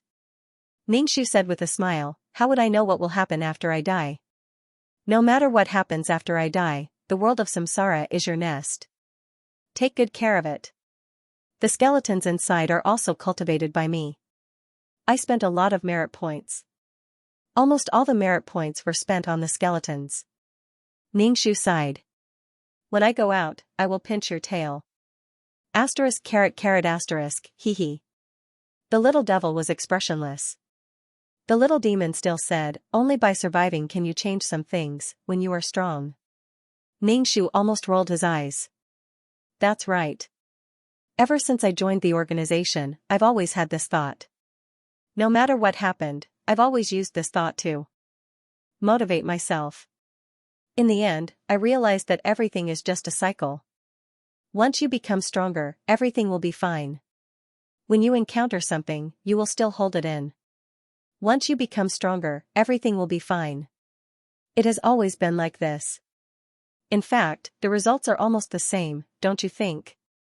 After climbing over a hurdle, there was still another hurdle. He thought to himself, I just need to climb over this hurdle. After climbing over this hurdle, there is still another one. I feel like I'm going to become a pervert if this goes on. The little demon was speechless. I actually couldn't refute it. That's right. Weakness is the original sin.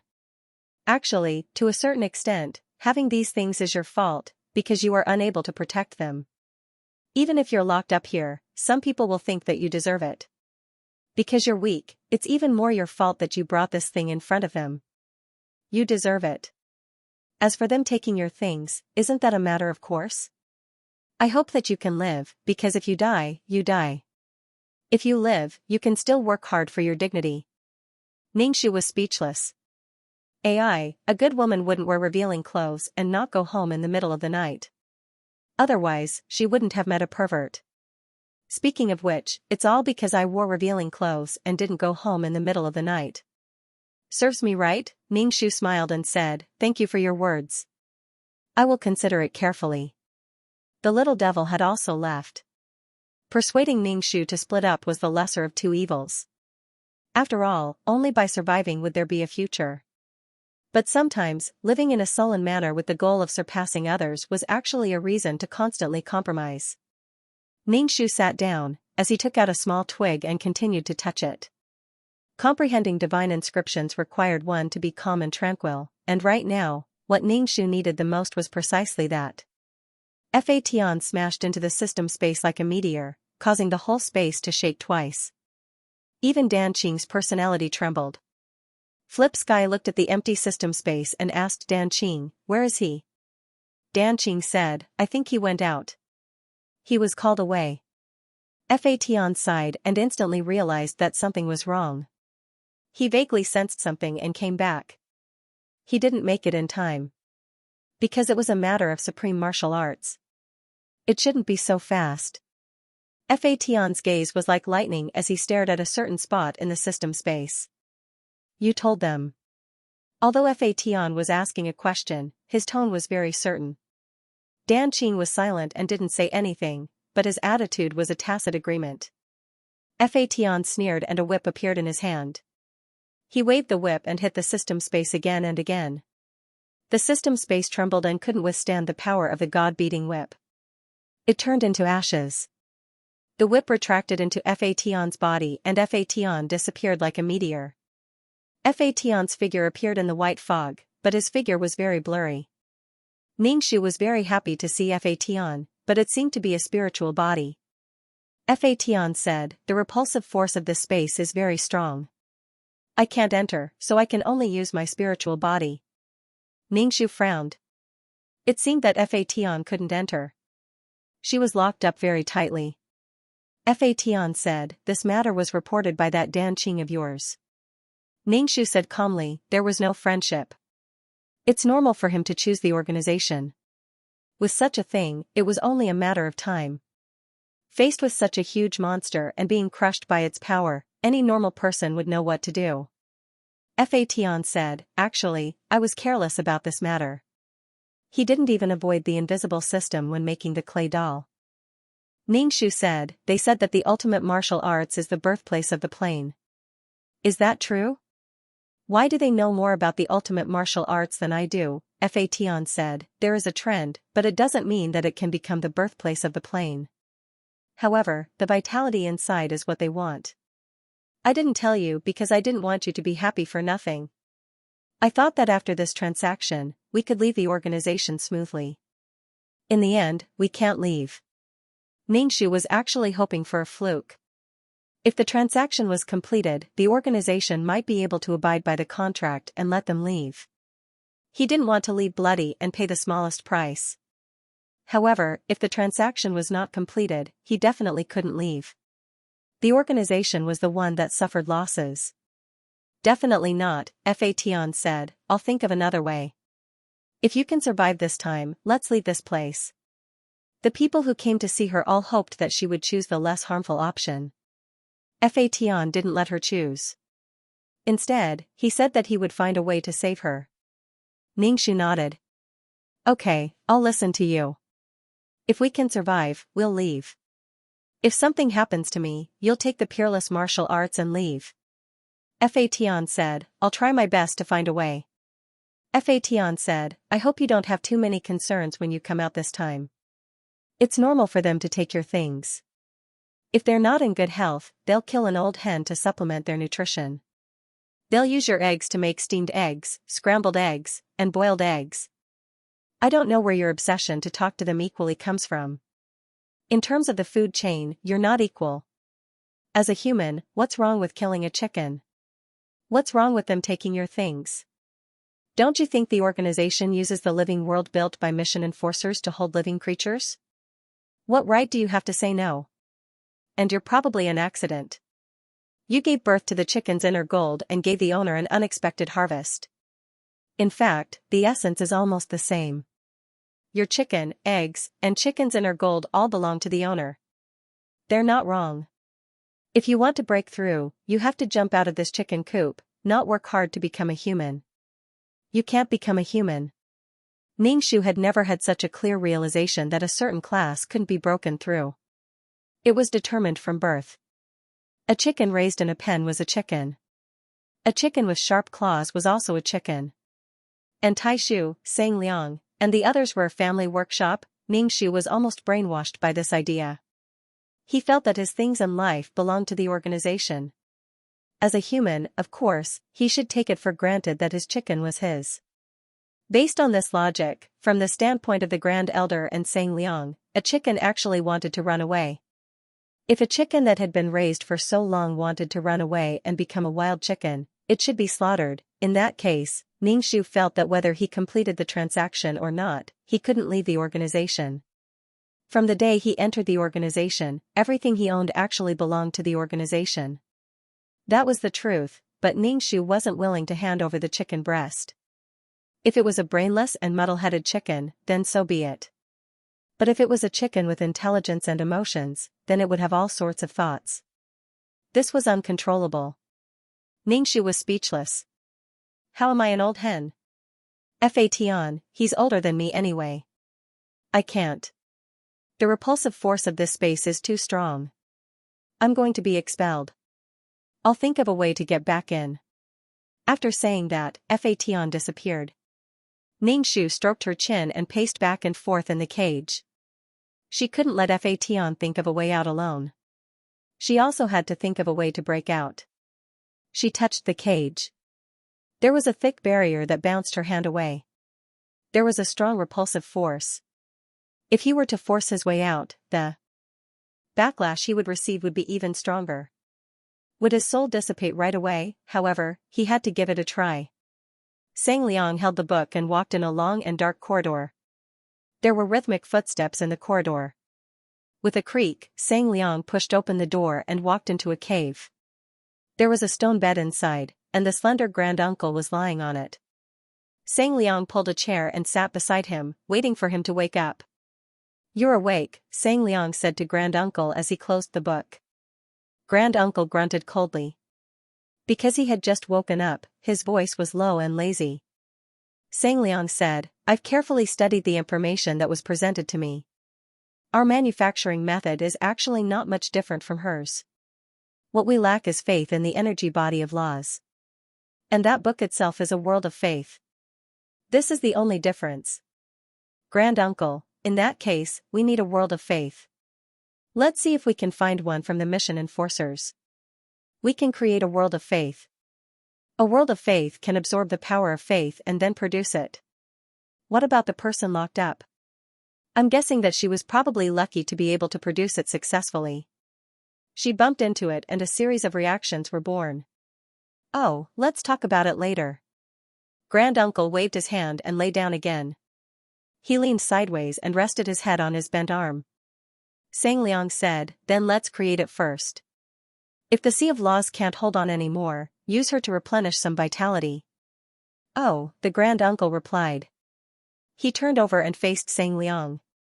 With a thick nasal voice, he said in a muffled voice, do you think I should give up? It's up to you to give up or not. If you give up, then give up.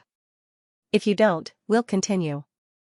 Xianxia was silent for a moment before saying, if possible, I hope you give up this Sea of Laws. If a new Sea of Laws is really born, you can fuse with it. When the time comes, don't give birth to any planes. If there are any signs, just nip them in the bud so that the power won't be divided by these planes. I think you can change this captive hobby of yours. If it weren't for these planes, the Sea of Laws would be more than enough to last for hundreds of millions of years. It's time to stop enjoying yourself. In short, Granduncle had gone a little overboard. Granduncle, oh, let's talk about it later. There were fish in the small fish tank. If they were alive, then they were alive. If they were dead, then they would naturally be thrown away. Xianxia, then let's start again and create a faith world? Xianxia asked. Granduncle, oh. When the time comes, you have to let him out. It's not a good idea to stuff him in your body all the time, Xianxia said. Granduncle, oh. Let's remake the rules or put him in. He has the most complete rules. If we use the rule stone, we might not be able to collect all the rules. Granduncle, oh. I don't think that faith world used a rule stone. Instead, it was thrown in that time and absorbed some rules that Xianxia dissolved in the virtual law. It was formed by chance. Granduncle, oh. Xianxia looked at Granduncle. Go back to sleep. I'm leaving. Granduncle, oh. Granduncle turned over and fell into a deep sleep. Xianxia went out with the book. Rings of black gas rippled out from Granduncle's body. Ningxu insisted on touching the barrier with his hand. Each time, he used more force than the last. He was testing the power of this cage. In the hazy white fog, a person with black fog floating all over his body appeared. When Ningxu saw this guy, a smile appeared on his face. He was still worried about how to open this thing. Now that this guy was here, it was equivalent to having an external force. It was pitch black as if he had crawled out of a coal mine. At a glance, it was obvious that Xianxia had taken over the body. Black gas floated all over his body. Black smoke curled up. To view the new chapter of Zue, please go to mobile address. Although he was still so ugly, he had never felt that Xianxia was a little cute. Come on, break this iron cage, and I'll let you. Hee hee hee. Senior uncle looked at Ningxu in the iron cage with his scarlet eyes and said in a hoarse voice, I didn't expect us to be in the same boat. Ningxu exclaimed in surprise. Xianxia had always been a wandering black smoke without any consciousness. Now, he was actually conscious. From another perspective, the Grand Elder's situation wasn't good. Ningxu shook his head and denied, we are in the same boat, but we don't care about each other. Xianxia said, you're just an ant. You should be very proud to receive such treatment. Your life is worth it. Ningxu laughed, worth a chicken feather?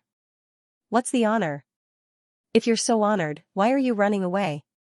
Xianxia stuck out his tongue and licked his lips. His eyes became more and more scarlet, and he seemed to have lost his consciousness again. Ningxu said, do you want to eat me? Come on, come on. Ningxu danced in the iron cage like a piece of braised pork jumping left and right. She was so happy that Xianxia's eyes turned even redder. A cloud of black smoke floated out of his body and hit the iron cage. With a bang, it hit the iron cage and was bounced away by the strength of the iron cage. Ningxu snorted and sat down again, too lazy to move. Xianxia hit the iron cage many times, but he didn't open it. On the contrary, Ningxu, who was sitting in the iron cage, felt a little nauseous. She suddenly felt that the iron cage was not only used to lock her up, but also to guard against Xianxia. They were in the same boat, but there was absolutely no pity. Ningxu expressionlessly watched Xianxia hit the iron cage again and again. What a fool. She was really bored. Someone was playing a monkey show for her. Although it wasn't very exciting, she had to put up with it. Ningxu propped up her chin. She almost fell asleep amidst the clanging sounds. In the end, it was Xianxia who got tired and used up a lot of his energy. Looking at the leisurely Ningxu, he said, "You should help too." Ningxu almost laughed to death. Xianxia was still so naive and cute. "Work hard, or I'll be a woman that you can't have. Sooner or later, you will be pressed in. You might as well be eaten by me. I will take revenge for you," Xianxia said incoherently. Ningxu pursed his lips. "Thank you so much." Ningxu waved his hand. "Keep hitting. What are you waiting for? If you delay any longer, Grand-uncle will come out." He no longer had any hope for Xianxia. He had no other way, so he had to think of a way himself. Moreover, once the Grand Elder woke up, he might even reinforce the barrier. What a useless teammate. "You want to eat me? Eat sh*t." He had to escape before they took away the peerless martial arts. Xianxia hit the iron cage without any skill. Every time he hit it, the black fog faded a little. It looked like he was torturing himself. It was really tragic. Ningxu couldn't bear to look at it. Xianxia's strength wasn't enough to keep him in the outside world. He could only retreat back into the Grand Elder's body. Before leaving, he said, "I'll come again next time." Ningxu said, "Don't come again. I'm a woman that you can't have." Xianxia said, "Don't worry. I'll definitely eat you." Ningxu rolled his eyes. "Don't come again." The black fog gradually retreated into the Grand Elder's body. He lay motionless on the ground. No one knew when he would wake up. The space was quiet. Ningxu was very bored. He supported his chin and looked at the Grand Elder's corpse, wondering if he had a key on him. What could he do to get out? Fatian couldn't do it alone. The Grand Elder on the ground moved. It looked like he was about to wake up. He rubbed his head and sat up, looking tired. He looked around, glanced at Ningxu, and then rubbed his head. After a while, he stood up. Just as Ningxu thought, he strengthened the cage. Ningxu gave him the middle finger in his heart. "Xianxia, I'm a woman that you can't have." He couldn't open the cage in one go. The result was like this. In fact, the two brothers had the same needs. One was very straightforward, drooling, and the other was much more elegant. He didn't eat raw, but cooked. It had to be ritualistic. All kinds of fancy operations were done, such as dividing, carp blessing, and planting trees. The Grand Elder turned and left without saying a word. Ningxu touched some barriers with his hand and felt that they had been strengthened. It was harder to break them before. So, why did Xianxia come here? If he really got the vitality of the peerless martial arts into the Sea of Law, Xianxia would benefit from it. However, Xianxia didn't seem to be thinking about this now. He only had one thought when he saw her, and that was to devour her. Xianxia seemed to have been reduced to a beast. Ningxu said to the back of senior uncle who was about to disappear, "Brother, the seams of your pants are torn." The Grand Elder didn't stop and disappeared into the white fog. Ningxu held his head and scratched his hair, thinking about what to do. He had strengthened it. "Ningxu, I'm coming in." Fatian came in, panting. This time, it wasn't his spiritual body, but his whole body. Obviously, Fatian had spent a lot of energy to enter. Fatian said, "Summon me now. I'll turn into a whip." Ningxu felt that Fatian might not be able to enter. When he locked her up, he would definitely consider Fatian. Ningxu called out to Fatian. Fation turned into a stream of light and rushed towards the iron cage, but he was blocked outside. Fation was rebounded by the iron cage's power. He somersaulted and stopped steadily on the ground. As expected. Fation frowned. He didn't expect it to be so strict. Ningshu held his forehead. Xianxia was indeed a natural counter to him. The strength of this cage has increased. You might not be able to break through from the outside. I'll think of a way from the inside, Ningshu said. It's strengthened again. Why do they think so highly of you? What happened? Fation felt that the situation was a little serious. The repulsive force outside made it difficult for him to stand, and the strength of the cage had increased. Ningshu looked helpless. It's a little complicated. Fation's body was a little shaky. Ningshu said, you should go out. Don't come in anymore. Otherwise, you'll attract their attention. They'll strengthen the strength, and it'll be harder to break through. I'll think of a way. I'll definitely come out. Fation didn't think that Ningshu would be able to think of a way.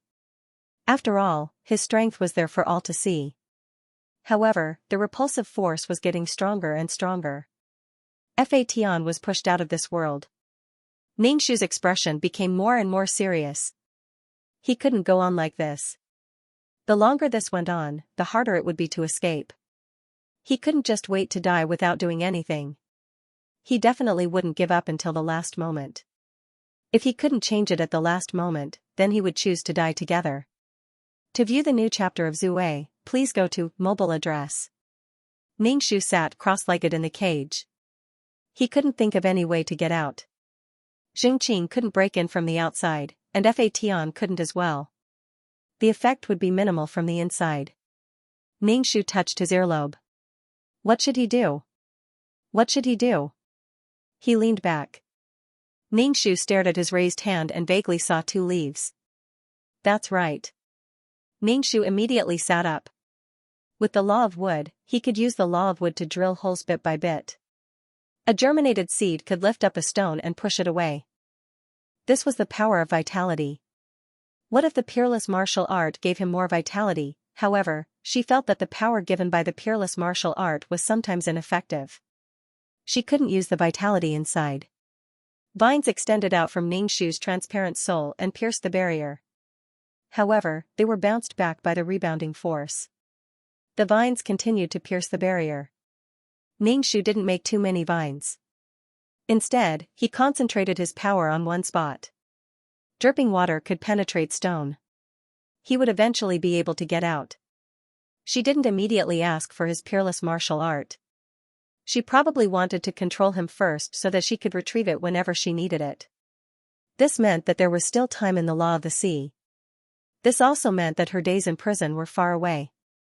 Life imprisonment. F***ck, this was too scary.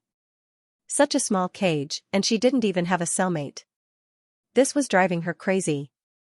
My sea of stars, by the time I get out, everything will have changed. I won't even recognize the world anymore. Ningshu chanted in his heart. Peerless martial art, please give me power, give me power, give me power. However, the peerless martial art didn't have any reaction. Relying on the law of wood alone wasn't enough. The power provided by the peerless martial art was on the same level as the Grand Uncle's. The power of a kitchen knife was fundamentally different from the power of a gun. One was a cold weapon, while the other was a hot weapon. Cold weapons had no chance of winning against hot weapons. No matter what, he had to have a hot weapon to have the same power. Ningshu sighed as he watched the vines pecking at the barrier rhythmically like a woodpecker. Dong dong dong, it added liveliness to this silent space. Ningshu hadn't thought of controlling the peerless martial art before, but when he needed power, the peerless martial art didn't respond. This was very awkward. How could he obtain some power from the peerless martial art? Did he have to fuse his entire soul with the peerless martial art? She had become a book. It was obvious that these people wanted to use the peerless martial arts as nutrients, and fuse themselves with the peerless martial arts. That was to throw themselves into the sea of law. After the fusion, even if it was diverted, it would still be the life force in his body being extracted. If all the eggs were placed in one basket, they would all break. But now, half of his soul had fused with the peerless martial art. Even if the peerless martial art was gone, he still had the other half of his soul that could start anew. What was the point of leaving half of his soul behind? He could just fuse with it directly. When the time came and he was really cornered, he could just self-destruct his soul and self-destruct his peerless martial arts. Why leave a way out? Just do what you need to do. Things are already like this. What's there to be afraid of? Ningxu decided to completely fuse with the peerless martial art. He wanted to do something without any hesitation. The feeling of doing whatever he wanted to do was really King awesome. Ningxu fused the remaining half of his soul into the peerless martial art. He had to experience another round of pain. His soul had to be forcefully squeezed into the peerless martial art, bit by bit, inch by inch. It was obvious that the power of the peerless martial art was much stronger than Ningxu's. To be precise, Ningxu was at a disadvantage. It was very difficult for a weak person to control a strong peerless martial art. Especially now that the peerless martial art was much stronger than before, it was even more painful than the previous fusion. Ningxu wailed and rolled around in the iron cage. It was too painful, and he didn't know how long this pain would last. It was obvious that the peerless martial art didn't care about the soul. Fusion your sister. Ningxu just wanted to fuse with it. He suddenly felt that his previous hypocrisy was very funny. He was even worried that his entire soul would fuse with the peerless martial art. If he fused with the peerless martial art, his fate would also be won. In the end, the peerless martial art didn't care about him. What could he do now? He could only rely on his willpower. Ningxu squatted and clung to the iron bars. He was in so much pain that he lost his mind and stuck out his tongue to lick the iron bars. He grabbed the bars and cried, "Let me out. I'm willing to receive customers. Even 10 a day is fine." Ningxu felt like he had tasted half of the tortures of hell. He couldn't see the end of the pain. His soul was crushed, stretched, rounded, and rolled into a fried dough twist. Ningxu felt that his consciousness was becoming more and more blurry. Was he going to kill himself? If he had fused with it earlier, it might not have been so painful. Ningxu gritted his teeth and endured. He might have gotten used to it. Ningxu curled up into a ball in the iron cage. He closed his eyes and didn't move. Occasionally, Ningxu would twitch. It was obvious that he was in great pain. Ningxu tried to keep his consciousness clear. Otherwise, he would become a part of the peerless martial art. A part without consciousness. This wasn't what Ningxu wanted. He wanted to have the peerless martial art, not become a part of it. Moreover, the peerless martial art rejected him. If he didn't have half of his soul, it would be impossible for him to fuse with the peerless martial art. Every time his consciousness started to become chaotic, Ningxu would remind himself, "I don't want to receive customers. I don't want to receive customers." Ningxu hoped that he could fuse with the peerless martial art before they noticed. If someone disturbed him, he would definitely fail. In the iron cage, Ningxu didn't dare to vent his pain. He was afraid that he would make too much noise and attract their attention. Ningxu twitched. His eyes were blank because the pain had made him unable to think. His eyes were dull. He felt that there was a majestic force that wanted to directly disperse his soul. Over and over again, it was tearing his soul apart. It was extremely painful.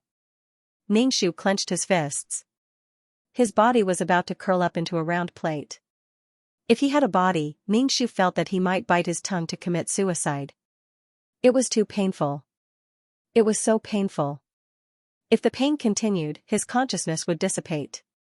He didn't even need the Taishu and the others to erase him. The will of death would probably give birth to a new Ningxu. With a newborn Ningxu, he would have no outlook on life or the world. He would be the one who instilled his views on life. When the time came, he would definitely be diverted. In fact, the peerless martial art was only a source of power. It didn't have any wisdom. It couldn't resist the diversion. It was like a river. When a path was artificially opened, the water in the river would naturally diverge. One part of the river would flow to another path. To view the new chapter of Zue, please go to mobile address. As long as he thought of this happening, Ningxu felt that he could endure it no matter how hard or tiring it was. He couldn't let them take advantage of him for nothing. Furthermore, they didn't even need to do anything. He had already fulfilled their wishes. How stifling would that be? Ningxu felt that he needed to heal. He shouldn't stay in this high-pressure organization. Such a large organization with so many people needed high-pressure methods to manage. Otherwise, how could he manage so many people? He needed an iron-like restriction and an iron-like strength to suppress mission enforcers, the army, and the slightly powerful bosses. Ningxu felt that although he had strength, he still seemed like a person who was willing to live an ordinary life, planting flowers and raising pigs. He worked so hard to become stronger just to live such a life. Because only by becoming stronger could he live such a life. If she was an ordinary person, she could choose to be a mediocre person and eat 3 meals a day to fill her stomach. However, the environment she was in didn't allow her to be so unmotivated. If she didn't make progress, she would die. If she wanted to live, she had to run desperately. Even if ordinary people lived an ordinary life, they wouldn't be in danger all the time. Ningxu felt that he couldn't run forward blindly. He had to think about his own purpose. Being strong was to live a better life, not to make himself more miserable. He couldn't lose himself. Therefore, it was painful for him to hand over the peerless martial art. In order to not let himself suffer, he was determined not to hand it over. As long as he got out alive and left, the burden on his body would be lifted. Whether he was dead or alive, it would be lifted. So what if he was a granduncle? So what if he was a sea of laws? So what if he was an organization? Even if he was locked up, Ningxu's heart was calm. Locked up, he didn't have to deal with the star stones, run to every world to find resources, and do missions. He didn't have to worry about anything. It was really great. It was just that the place was a bit small. Walking was like walking in circles. It had been a long time since he was alone with himself like this. This wasn't hard at all. Before he got out, he wouldn't feel the pain of being locked up. The people who were really suffering were the granduncle and the others. Who didn't live in a spiritual prison? Ningxu was very, very sleepy. He closed his eyes for a while, just a while. In the end, as soon as he closed his eyes, he fell into a deep sleep. When he woke up, he was shocked. How did he fall asleep? Am I still me? Wasn't a new personality born? Oh, I'm still me. It's just that my head hurts too much. It hurts so much. I subconsciously touched my earlobe. There was no earring. The peerless martial art had disappeared. Could it be that she had fused with a peerless martial art? Was she a peerless martial art? Ningxu rubbed his head. There was a crystal-like thing in his head. This crystal was about the size of a thumb. It was pitch black and looked extremely ugly. Ningxu was speechless. I have a brain tumor. There was no such thing before. If it was a peerless martial art, it would be too ugly. But this was too ugly. He didn't ask for it to shine with golden light, but it was too painful to look at. Feeling the vitality and power inside, it really was a peerless martial art. What disappointed Ningxu was that his soul was still the same. What was the problem that caused his soul to be so transparent? It had already fused, but it still didn't have a physical body. What was it missing? Ningxu was in pain all over. He lay motionless on the ground. When the pain subsided, he stretched out his vines and began to attack the barrier. A small amount of power flowed out of the black and ugly brain tumor and into the vines. Just this little bit of power made the vines a little different. They looked tougher and greener. If the power was too strong, the vines wouldn't be able to withstand it and would directly explode. After all, the law of wood was only the law of wood. The power provided by a peerless martial art was a whole level higher. To break the barrier, one had to use power of the same level or higher. When the vine barrier was broken, he used a little more power. He once again saw how powerful this barrier was. If Fatian was here, he could withstand a lot of power and break through the barrier with a whip. But now, Fatian couldn't enter. It was also to guard against Fatian. After all, it was Fatian who had carried the power of the peerless martial art when he had slapped Taishu's face. If Fatian was here, there would be an intermediate carrier. It would only take a few minutes to break this cage. The vines tirelessly tapped on the cage, producing rhythmic thumping sounds. Ningxu, on the other hand, was studying her own soul. It seemed that there was no change after fusing with the peerless martial art. The only change was that there was a brain tumor in his brain. He didn't suddenly transform into a scion, nor did he have a majestic power that had nowhere to vent. This kind of person was very disappointed. In the white fog, someone appeared faintly, and there were also footsteps. Ningxu quivered and immediately put away the vines. He grabbed the iron bars and shouted with a sad face, "Then let me out." The figure was getting closer and closer. Ningxu looked and immediately rolled his eyes. He let go of the iron bars. Xianxia, who was covered in black fog, came again. He said, "I brought tools this time. It will definitely work." He stuttered and spoke hoarsely. Ningxu said, "Get lost. Don't come again." Originally, Ningxu felt that he was about to reach the immortal state of not being happy with external gains and sad for himself. But when he saw this guy, Ningxu felt that his mind was about to explode. Separated by the barrier, Ningxu felt that his IQ was being sucked away by Xianxia. His IQ was extinguished in minutes. Xianxia's black fog approached the cage. His nose twitched, and joy appeared in his scarlet eyes. "You smell better than before, more fragrant, and more delicious." Ningxu looked at him expressionlessly. If he could, he really wanted to kill Xianxia. New worries and old hatred made his eyebrows green. Ningxu stared at him, his eyes glowing green and full of killing intent. The excited Xianxia took out a golden rope and stuttered, "I will carry you out and hide you, he, Ningxu. You're such a clever little brat. But are you sure that Taishu won't wake up on the way? Then, he would strengthen the barrier infinitely." Xianxia wrapped the rope around the cage and tied it to his body. He tried to carry Ningxu and the cage on his back. Ningxu was speechless. "Please, I beg you to stop, what was Taishu doing? Wouldn't it be a disgrace to his image if he let such a retard out?" Ningxu, who was helpless in the cage, could only watch as he was carried away. It was unclear whether this was a good thing or a bad thing. However, as long as he had something to do with Xianxia and stayed with him, it was definitely a bad thing. If he was really lucky and Taishu didn't wake up and was taken away, where was Xianxia going to hide him?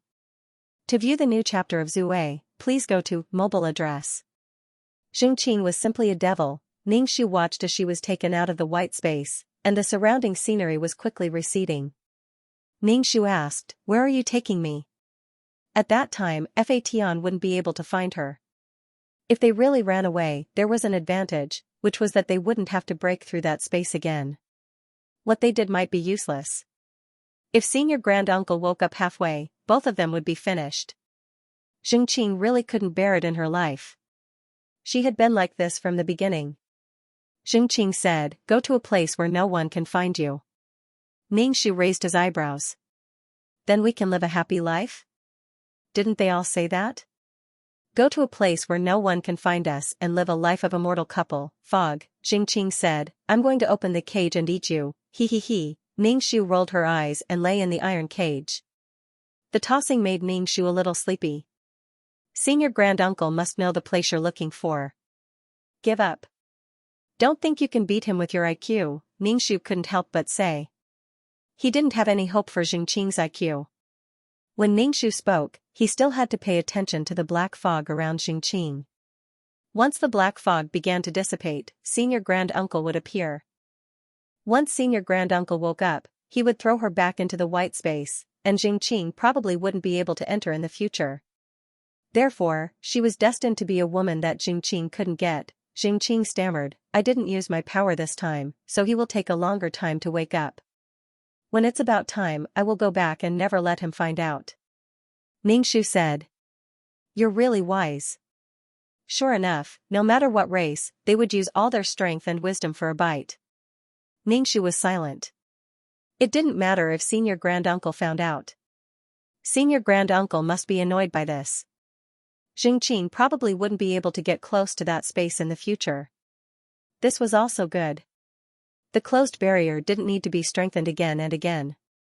If the granduncle didn't find out and Xianxia really took it away, he just needed to open the cage. When she came out, would Xianxia be a problem? It wouldn't be a problem at all. Therefore, whether she discovered it or not, the only effect it had on her was that the barrier had become thicker. Sooner or later, he would be able to break through. She was just afraid that after tormenting him for too long, he would get impatient and directly kill her. Now, it was just her and Xianxia who were tormenting each other. It was even more annoying. Especially when Xianxia was constantly thinking about eating him. Ningxu asked curiously, "Can't you break away from the existence of the granduncle? Is it fun for you to change like this?" Xianxia held back for a long time before spitting out two words, "It's fun," Ningxu sighed. "Your lives are so barren. How is this fun?" Ningxu felt that his speed had slowed down, and he could clearly see his surroundings. He had arrived at a beautiful day.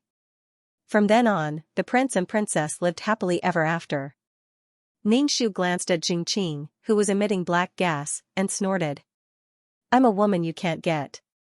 Xianxia loosened the rope, and the iron cage fell to the ground with a clang. It hit the ground and left a deep mark. Ningxu was unprepared. He was so shaken that he almost spat out his heart. Ningxu gave Xianxia the middle finger. He looked around and asked, "Where is this place?" Xianxia said, "He definitely can't find this place. This is..." He covered his mouth as he spoke, for fear that the granduncle would find out. Ningxu patted the iron cage and said, "If you have the ability to open this thing, I will let you eat it." Waves of black gas floated out of the granduncle's body and condensed into a black fog. Ningxu was very bored. "Is it still hitting? Can you change the method?" "You don't feel pain, but I'm shaken." He thought that Xianxia would have a new method or at least a tool. She knew how to carry the cage away with a rope. He thought that she would take out some powerful tool. The black fog paused for a moment and asked for Ningxu's opinion. "Then what do you say?" "I'll listen to you," Ningxu said. "You are really considerate." Xianxia asked, "Then I'll hit it?" Ningxu was speechless. He didn't have any hope for Xianxia. Even if he wanted to be buried in Xianxia's mouth, Xianxia couldn't make her jump into his mouth. This was really a very sad thing. However, Xianxia didn't seem to realize this. She was happily tossing around. Xianxia really had an indescribable happiness. Happy idiot. Ningxu even had the thought of abandoning her own intelligence. It was obvious that she was infected. Would the granduncle be infected by Xianxia's idiocy? It would be great if the granduncle became so happy. Xianxia knocked against the cage from all directions and angles, causing the cage to creak loudly. Ningxu didn't care about this at all. He even wanted to laugh. After a while, the black fog on Xianxia's body began to dissipate. She immediately stopped. Obviously, the granduncle was about to wake up. Xianxia said to Ningxu, "I have to go. I can't let him find this place. You have to find a way out yourself."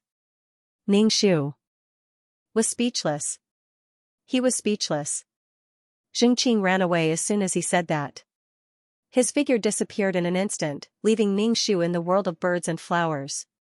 This place was better than the white space before. There were flowers and birds here. Some bold birds landed on the iron cage. Ningxu stretched out her vines and started to attack the barrier with them. She didn't see the benefits of integrating the unique martial arts for the time being, but there was one thing that really benefited her. That was the world tree that was rooted in her body. The world tree was really luxuriant. Some of the leaves had already given birth to living creatures. It was a complete world of living creatures. This development was a bit rapid. However, thinking of the vitality in the unique martial arts, it could make a qualitative leap in the unique martial arts. Ningxu sped up, hoping that she could get out before the granduncle and the others found her. Once she went out, it would be goodbye. She would become a wild chicken and never come back. After increasing the power output, the vines couldn't take it anymore. Ningxu had to control the power so that the law of wood wouldn't collapse. Then, there would be nothing to carry the power. She focused on attacking the cage. She didn't know if there was a positioning device on the cage. Ningxu calmed her mind and sped up her actions. At the same time, she called out to Fation in her mind, hoping that Fation could find her. She didn't know if Fation could enter the space.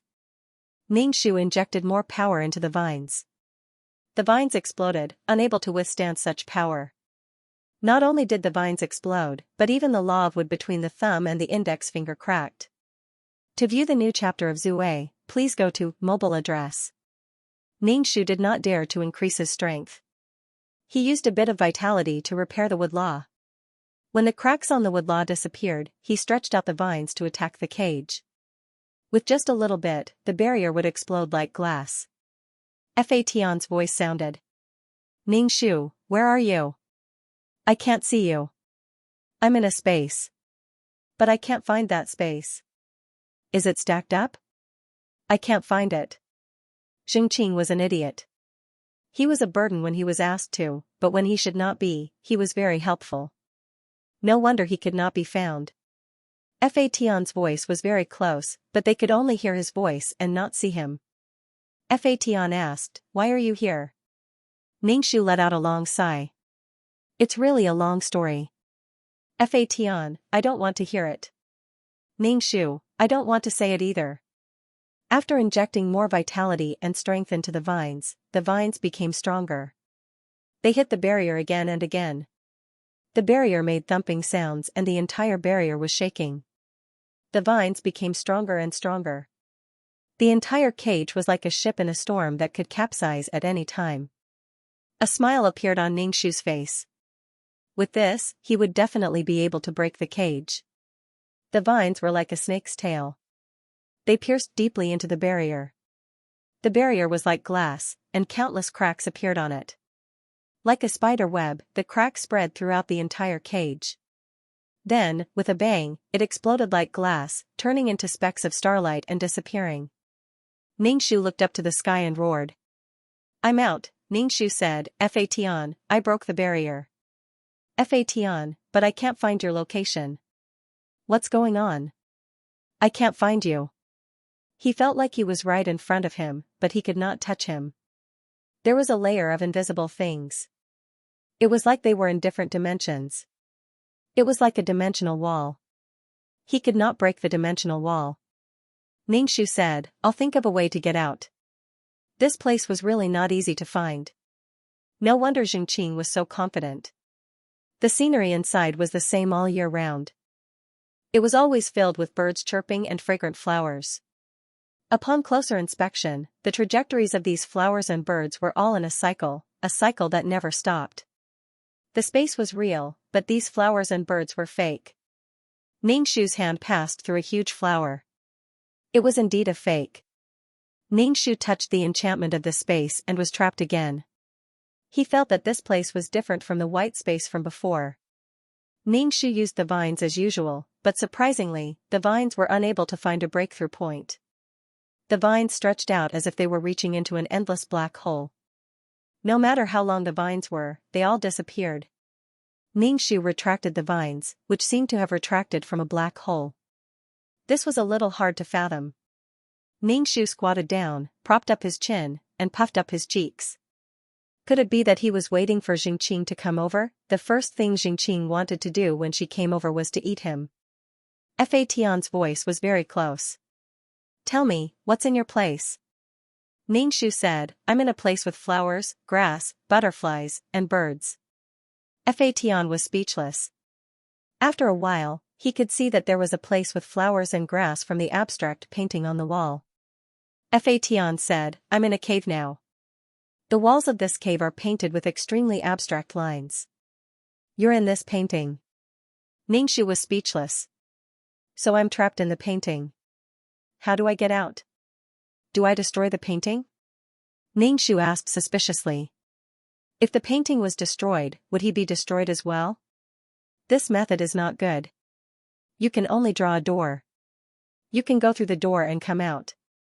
Although it's a very abstract painting, it takes a lot of strength to add a line to this painting. And this kind of primitive strength is not simple strength. Ningxu asked, can you do it? It wasn't that he doubted Fation's strength, but Fation's age was right there, and his knowledge couldn't keep up. Not to mention that he was older than Fation, he was also at a loss when it came to the void. Fation said, "Let me try." Fation looked around and casually picked up a stone from the ground. The stone was a little sharp. Fation picked it up and shook it in his hand. With the sharp side facing the wall, he took a deep breath and prepared to add a more abstract door to the abstract painting. But the stone tip was pressed against the wall and couldn't move at all. The wall rejected his strength, and his hand trembled. Fation grabbed his wrist with his other hand and slid it with difficulty. It was just a small mark, only a finger long. It was very time-consuming to draw a door. Xianxia's voice came from the wall. "Fation, how are you? Are you okay?" Fation grabbed his wrist with one hand and drew a line with difficulty with the other. "I'm okay. It's just that I have to wait a little longer." Xianxia said, "It's okay. You must pay attention to your safety. Don't do anything dangerous. Also, someone might come here. Don't bump into her. Hurry up and avoid her. Maybe I'll go out with that person." If Xianxia came, she would find a way to go out with him instead of waiting for Fation to work alone outside. Fation said, "Oh, don't talk to me. I have to concentrate. If there's a next time, I won't care about you." Xianxia said, "I'll care about you." Xianxia found the sleeping granduncle and pushed him. "Wake up." The person ran away. Granduncle rubbed his forehead and woke up. "Ran away. It must be him. He's as greedy as a dog. I don't know where he took the bone to." Xianxia frowned. "Don't sleep all day long. Once you sleep, he will run out." Granduncle said, "Oh. I'll catch him and ask him." Granduncle grabbed the black fog. Xianxia shouted hoarsely, "I won't give in. I won't say anything even if you beat me to death." Granduncle couldn't be bothered to look at this retard. "I gave you a chance, but you didn't cherish it. I still have to throw her into the law of nothingness." Xianxia sneered. His voice was hoarse and unpleasant. "Wait until I eat her. You won't be able to point fingers at me. I'll throw you into the law of nothingness and let you know that the law of nothingness is full of p-values." Xianxia had a grand plan in his heart, but on the surface, he was scared and didn't say a word. It wasn't easy for him to carry her out, but he was determined not to say anything. Senior Grand Elder directly used time reversal to see what had happened before clearly. On the screen.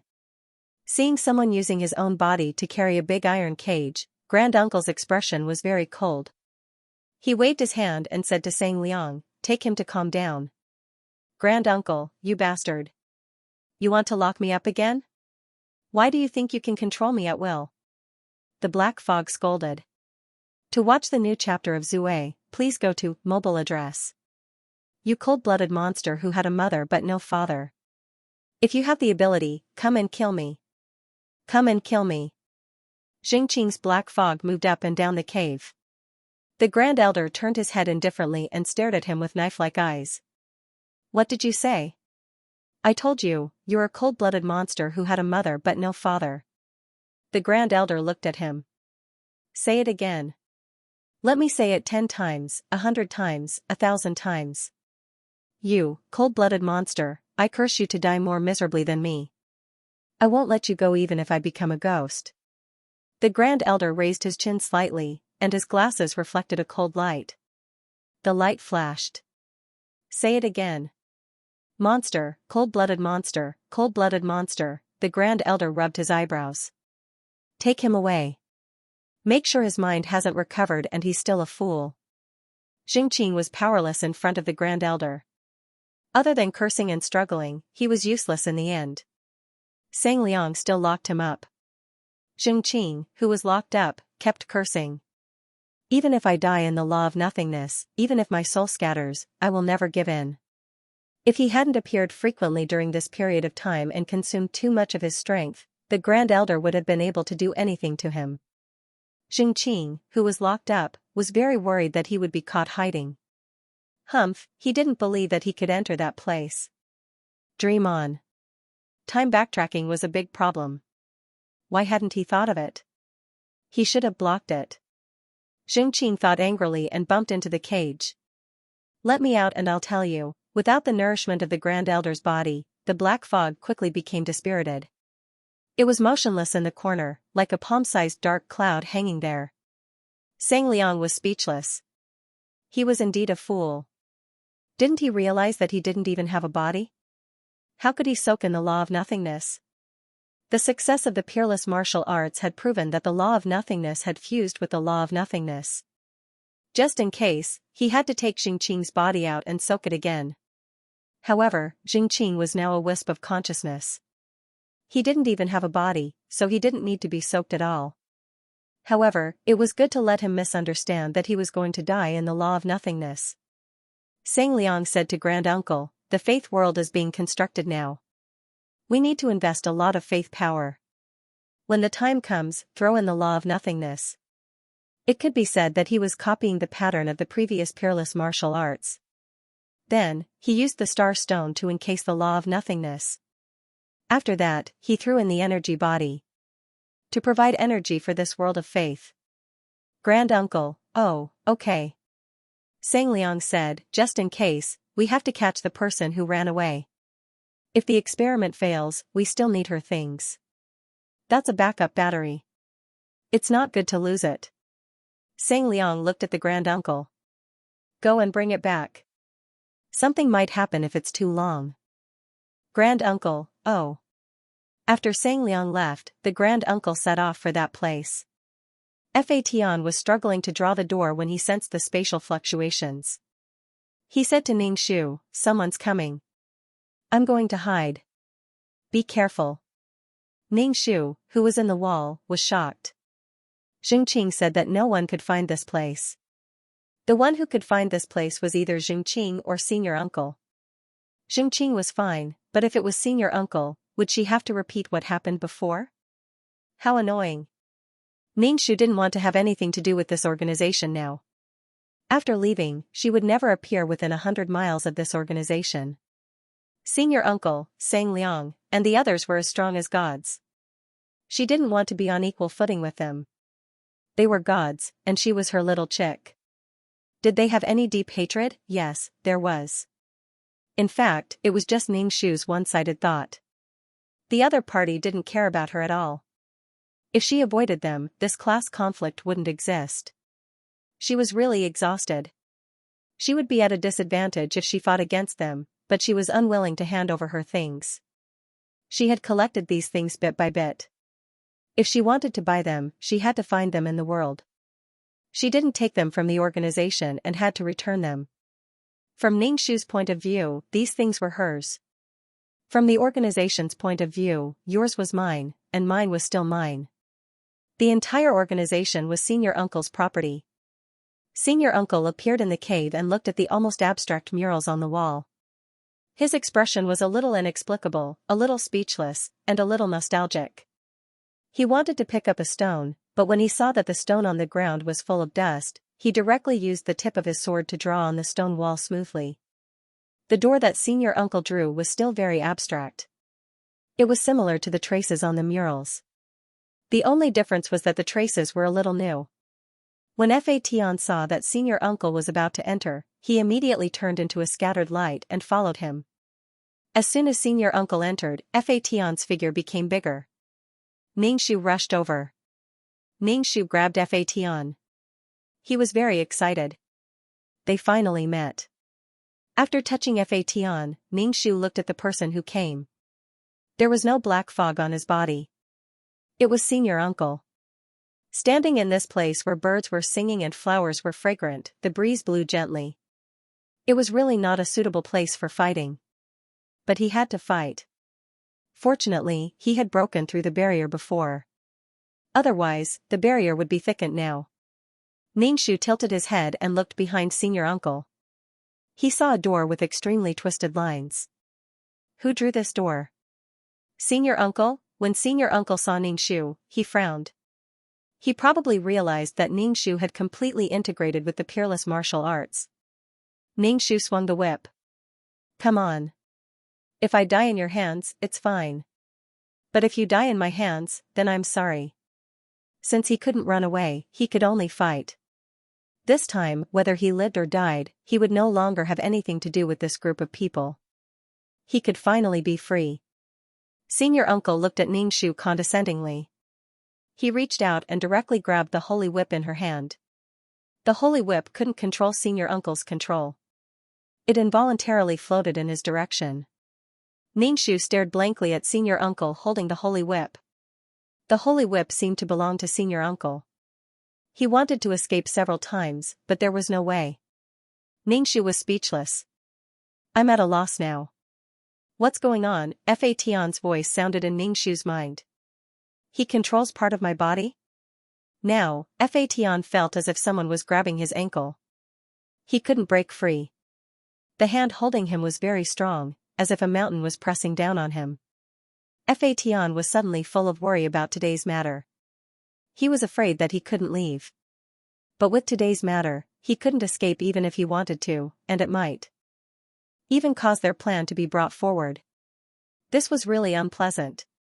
How can it be? Fa Tian didn't have much interaction with senior uncle. How could Fa Tian be controlled by senior uncle? To view the new chapter of Zue, please go to mobile address. You're still the same old man. She thought that the grand uncle was definitely going to die, looking half dead. Perhaps in his lifetime, the people who were half dead were other people. Ningxu couldn't figure out why the grand uncle controlled Fa Tian. She didn't doubt Fa Tian. If Fa Tian wanted to betray her, it couldn't be easier. He could just turn around and leave. Why would he need to follow another person? If Fa Tian went to any corner of the void, she wouldn't be able to find him in this lifetime. To be honest, her situation wasn't worth Fa Tian being used by another person just to get rid of her. What was the difference between being used by her and being used by another person? Moreover, Fa Tian liked to go to the void when he had nothing to do. He didn't have a good impression of this organization and even wanted her to leave it. It didn't make sense that she would be so stupid to be controlled by the grand uncle. Fa Tian had never liked this organization. Ningxu needed a weapon to carry the power and release it. Only then would it be lethal. Otherwise, Ningxu would only be a person who only had internal energy. Without any moves, he would not be able to turn his internal energy into external energy. And the Heaven Punisher was the carrier. Nothing on her body could bear the weight of the boundless power. Now that she didn't have this carrier, it was equivalent to taking away nearly 90% of Ningxu's power. Ningxu realized that Fa Tian was in danger, but she couldn't save Fa Tian. This was really a terrible thing. At this point, Ningxu felt that there was nothing she couldn't bear to part with. If she really couldn't leave, Ningxu still hoped that Fa Tian could live. Various thoughts flashed through Ningxu's mind. Suddenly, a light flashed through her mind. It was when the grand uncle had given his gun to Fa Tian. That thing seemed to be an innate treasure. After giving it to Fa Tian naturally wanted to integrate it into his body to increase his lethality. That feeling was like having a little calf in the house and wanting to pierce the calf's nose. After piercing the calf's nose, the string would be in the hands of the owner. And Ningxu was like a cowherd boy, taking care of this calf. He couldn't even be considered a child, at most a shepherd dog. Ningxu suddenly laughed out loud. These people were really far-sighted. Her IQ had been thrown 1,000 miles away. Perhaps to them, piercing a calf's nose and putting a rope on it was just common sense. It didn't even require intelligence. At that time, she was very surprised that the Grand Elder had taken out a gun. She originally thought that it was because they were both void creatures. However, even if they were both void creatures, they were still strangers. She really couldn't afford to offend these gods. She was convinced. Sun Wukong had always been in the palm of the Buddha. A cage fell from the sky and was about to cover Ningxu. Ningxu dodged it. The flowers and grass on the ground began to grow wildly, entangling Ningxu. Just a moment ago, the place was still full of birds and fragrant flowers. Suddenly, it became ferocious and full of murderous intent. The grass and leaves were full of saw teeth, and the flowers became huge man-eating flowers that were dripping with saliva. With a fishy smell, they opened their bloody mouths and bit Ningxu. Ningxu avoided the vines and man-eating flowers while explaining to Fa Tian why his body was controlled by the Grand Elder. Fatian was silent for a while, then said in a low voice, "I'll break one of my legs." Ningxu was stunned for a moment and was almost trapped by the cage. "What are you talking about? How do you break it? Are you going to destroy yourself? Self-destruct?" Ningxu looked at the Grand Elder outside the battlefield. He held the holy whip. It was such a pale and slender hand that held Fatian, but Fatian couldn't resist. This was a horrifying scene. On the other side, he was still standing in the scene of birds and fragrant flowers. He stepped on the shallow grass, and small flowers fluttered in the wind. Birds hovered over his head. When the spring breeze blew, the corners of his windbreaker, grass, and flowers were all slanted in the direction of the wind. The black clothes were abrupt and distant in the leisurely spring scenery. Ningxu cried. What equal footing? What equal conversation? What kind of joke was this? How stupid was she in the past? Some forces were just like this. They were as helpless as ordinary people facing the power of capital, because the power of capital strangled everything. Just like the power she was facing now. She wasn't qualified to participate in the game of capital, but the power of capital wanted to take away her things at the smallest price. This allowed the power of capital to obtain greater power, and then this power of capital would be even more powerful and invincible. She wasn't as skilled as others, and she couldn't blame others. Ningxu wiped her tears and said to Fatian, "Don't blow yourself up." Fatian said, "I'm not going to die, but one of my legs was grabbed and I couldn't move. I had no choice but to break this leg. Not only for you, but also for myself." He wouldn't let himself be controlled by others, let alone by such an organization. He didn't want to serve this organization. This organization had nothing to do with him. It's just that my strength will be damaged. I don't know what the sequelae will be. Let's talk about it after this disaster, Fatian said. Ningxu sniffed and looked determined. Come over immediately when you break it. I'll pass the power to you. However, it would be very painful to cut off a part of one's strength. How many people could really be ruthless enough to cut off one of their arms and legs, even in the face of a desperate situation? How much courage would it take to cut off an arm to survive? And now, Fatian was facing such a situation. He had to be ruthless to himself. In order to get rid of the rope that tied him up, he had to tear his nose open. It was bloody and painful. Ningxu felt that his heart was about to explode. That kind of pain was even more painful than fusing with a peerless martial art. Ningxu murmured and shouted, Fatian, it doesn't hurt, it doesn't hurt. She was like a frog at the bottom of a well. She was an ignorant fool. When Fatian was ignorant, she harmed Fatian. She didn't know anything. She didn't know anything. However, this wasn't a reason to let Fatian suffer. The crackling of whips sounded in the air. Countless invisible whips were waving. However, those illusory whips were broken inch by inch, like bones breaking inch by inch. How much pain was Fatian going to suffer? Fatian broke free from the Grand Elder's control and flew towards Ningxu like a sword. Ningxu grabbed Fatian. The whole whip was trembling. It was very painful. Ningxu clearly felt that Fatian had become much weaker. She burst into tears. She kept injecting life force into Fatian's body, hoping to relieve Fatian's pain. The Grand Elder narrowed his eyes and raised his hand. He looked at his empty hand. Before the whip left, it had left a deep mark on his hand. It was so deep that the bone could be seen. The flesh inside was black. Not a single drop of blood flowed out. Some power leaked out from the wound and was absorbed by the whip. To view the new chapter of Zue, please go to mobile address. They were really good at scheming. Fatian was originally a calf of the organization. He was also a calf of a powerful organization when he entered the Holy Land. Ningxu, on the other hand, had to serve the organization for free for hundreds of years without any compensation.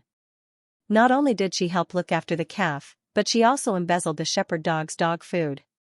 The shepherd dog was also very happy and dutiful.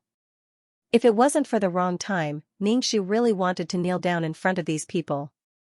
They had such powerful strength, but they still had such thinking. The power of capital was incomparably strong. It was impossible to resist and directly turned into powder without any resistance. There was a problem with her thinking. The mistake was that she thought that Fation didn't belong to the organization, and that sending Fation to the Holy Land was a personal action. Since it was a transaction, there must be a price to pay. She had never thought that she was actually herding sheep and cattle for others. She didn't have that momentary awareness or illusion. If it wasn't for what had just happened, Ningxu felt that she had never known such a thing. Fation often said that she was a hen, but he didn't think that he was a calf of the organization. In fact, he had already been stamped by the organization and had the right to belong. Ningxu grabbed the trembling Fation and held back her tears. She saw that the abstract line of the door behind the grand uncle was getting smaller and smaller. If it was completely closed, she might be locked inside. Things like painting could only be broken from the outside, not from the inside. Now Fation's situation was very bad. If he was locked up, they wouldn't have any power to resist. It was very likely that they would be directly thrown into the sea of law. This was their last chance. There was no black smoke coming out of the grand uncle's body, which meant that Jingqing couldn't disturb him now. Facing the grand uncle, Jingqing was trash, and so was she. Ningxu said to Fation in her heart, "We have to fight." Even if it was a dying struggle, they had to struggle.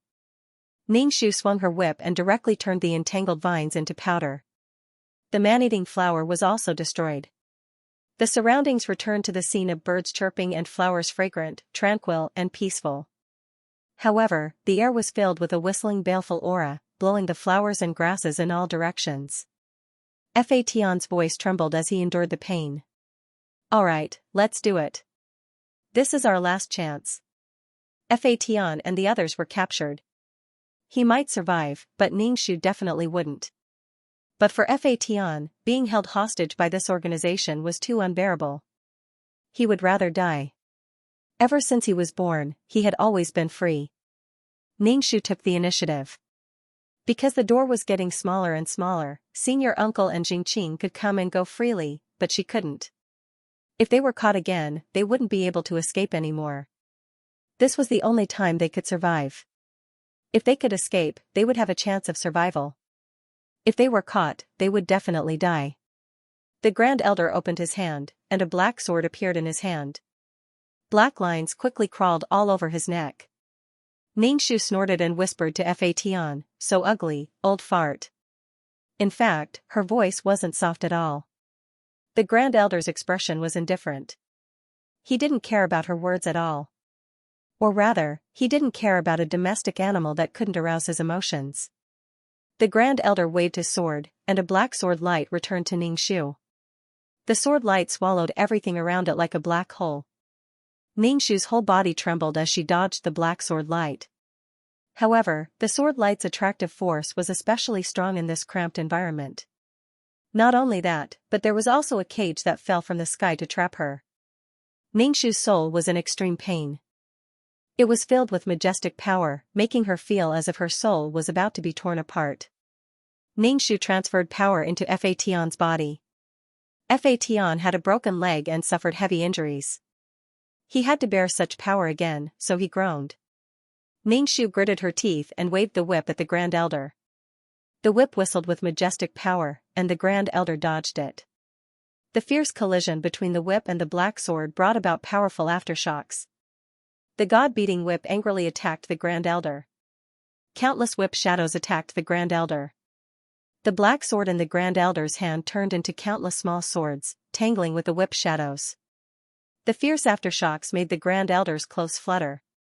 However, Ningxu's transparent soul remained motionless in such aftershocks. The Grand Elder raised his head and looked at the whip shadows in the air. He reached out and grabbed Fation's body whip. Ningxu could almost hear Fation's painful voice. Ningxu's brain immediately snapped. She rushed over and raised her hand to grab the Grand Elder's face. King, let go of my Fation. Ningxu's fingers left 4 deep scratches on the Grand Elder's face, which ran across his whole face. The glasses were flung away and fell into the shallow grass. It was not very obvious. Ningxu and the Grand Elder were stunned at the same time. Ningxu didn't expect that his hand could cause harm to the Grand Elder.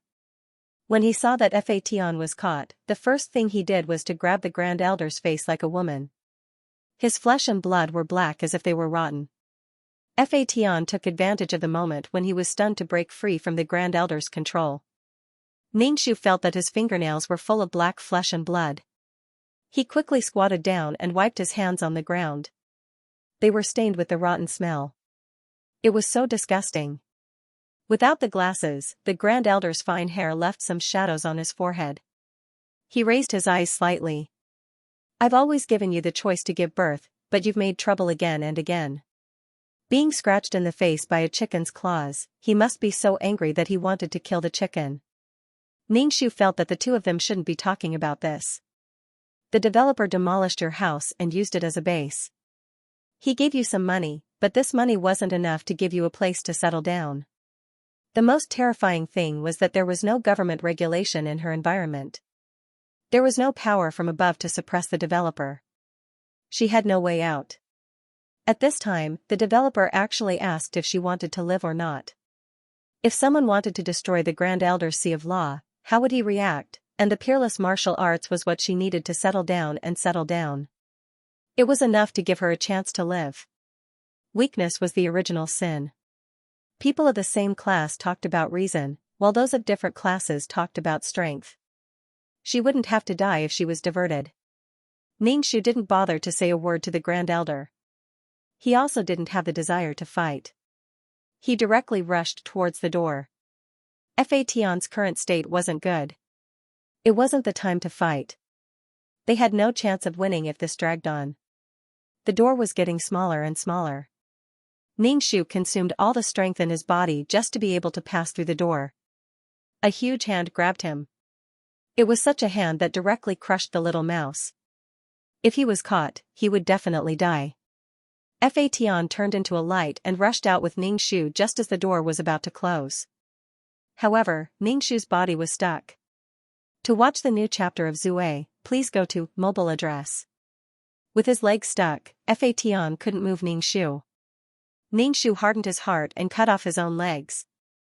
His soul was already transparent to begin with, and now it was even harder to see. The giant hand directly penetrated the wall and grabbed Ningxu and the others. The giant hand was like heaven and earth. No matter where they ran, it would catch them. Fatian said, "We can't escape like this. We can only escape if we shield ourselves." Ningxu knew that this giant beast would follow them like a shadow even if it chased them to the ends of the earth. Unless it could catch something, it couldn't. It was just like how the little mouse ran into the giant hand in order to save Li Wen, allowing Li Wen to escape. Now they were facing the same situation. Fatian transformed from a whip into a human form. However, one of his legs was missing. It was empty. He stood on one leg. Previously, he was 7 or 8 years old. Now, he looked like he was 4 or 5 years old. He was even smaller than when he transformed. Ningxu's tears immediately flowed out. Fatian's face was extremely pale, and his eyes were filled with pain and exhaustion. He said to Ningxu, "Do you have a way to block it for a while? I'll draw a rune to hide our presence." "I'll try, the law of water is useless. That's only the power of the small plane world. It's a very low-level power. It can't hide our presence," Fatian said hurriedly. "It was the law, not the law. Don't cry. I'm in pain, so I have to comfort you." Ningxu wiped his face in panic. "I'm not crying. I'm not crying. I'll block it." Even if it was for Fatian to draw the rune, it would be good if he could escape. If both of them couldn't escape, then at least one of them could. The hand came closer and closer, and it was as if the world had darkened. It grabbed at them with an irresistible power that looked down on the world. Fatian sat down. Without his other leg, his movements were slow and staggered. He wasn't used to it yet. He began to draw divine runes. Ningxu bit his lips tightly. From the very beginning, their strength had been severely damaged. Their chances of defeating Grand Elder were already small, and now their chances were even smaller. Ningxu felt that he might die here. He glanced at Fatian behind him. He was too small and thin. I just want to live, that's all. She had never thought of seizing power, nor had she ever thought of seizing their things for herself. He just wanted to live. He never thought about stealing the power of the Taishua organization.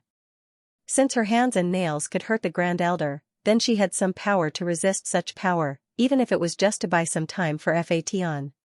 She saw the little mouse collide with the giant hand for Li Wen. At that time, she did not understand because Li Wen was really cold to the little mouse. But now she understood that some people were worth protecting with her life, just because of that little bit of warmth. That little bit of warmth could warm her devastated heart. Peerless martial arts were also things. It didn't matter if she gave it away, but her heart was not reconciled. She was hurt and would not disappear. They were not wrong, but she deserved to be hurt. Because she was not reconciled, she would not compromise even if she had to die together with them. She had no sense of belonging to this organization. She had no feelings. Why should she give up what she had for an emotionless person or thing? If she had suffered less, she might have stayed here. She might have suffered a little and really given it away. Go F** King die. Ningxu clenched his fists, his expression resolute. He faced the giant hand without hesitation. When his fist met the giant hand, Ningxu felt as if he had been hit by a giant hammer. His whole consciousness cracked. Ningxu was dizzy. His soul could not bear such power and began to dissipate inch by inch. The Grand Elder in the mural was rebounded by the power and took a few steps back. He frowned with a cold expression. He raised his hand and clenched his fingers. The giant hand grabbed hard. It burst out with even more power, causing Ningxu's soul to collapse even faster. Ningxu's consciousness began to blur. He looked back at Fation with difficulty. Every time he saw Fation's broken leg, Ningxu's nose would turn sour. If his consciousness dissipated, would a new Ningxu be born? Would he disappear from then on? Ningxu looked at the giant hand that was pressing down on him. There was no way to escape. The enormous and majestic power made him unable to move. He was like a dead fish on a chopping board. He couldn't beat it.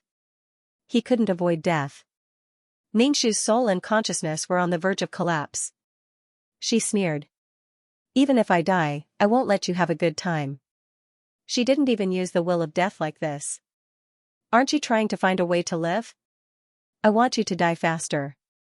Ningxu used the will of death and cursed word by word. Her voice was very hoarse. Grand Elder, I curse you. You will rot and die. You will struggle at death's door. You will rot and become a pile of rotten meat. The power of the will of death was like a black line, spreading along the giant hand toward the Grand Elder. Seeing the black line, the Grand Elder's face changed. His expression was cold and cruel. The giant hand squeezed. Under the enormous and insurmountable power, Ningxu's soul exploded into pieces. His consciousness also collapsed. With a ping sound, it exploded and turned into specks of light before disappearing. Before his consciousness dissipated, Ningxu thought that only death could free him from this inexplicable responsibility. He didn't ask for her opinion and walked on this path. It was like a person who couldn't choose his parents. No matter what happened, there would always be a pressure on him. Because of the kindness of giving birth and raising, she was born by relying on the organization. The organization gave her the opportunity to be strong. She had the opportunity to be strong because of the organization. It seemed that everything she had was because of the organization. No matter what happened, no matter what she endured, there were no parents in the world. No matter what she did, she couldn't repay the kindness of the organization. Since that was the case, she would repay it with her death. Only by dying could she leave the organization. In fact, the organization had never lied to her because no one left the organization. She thought that she could become the number one person. There was no number one person.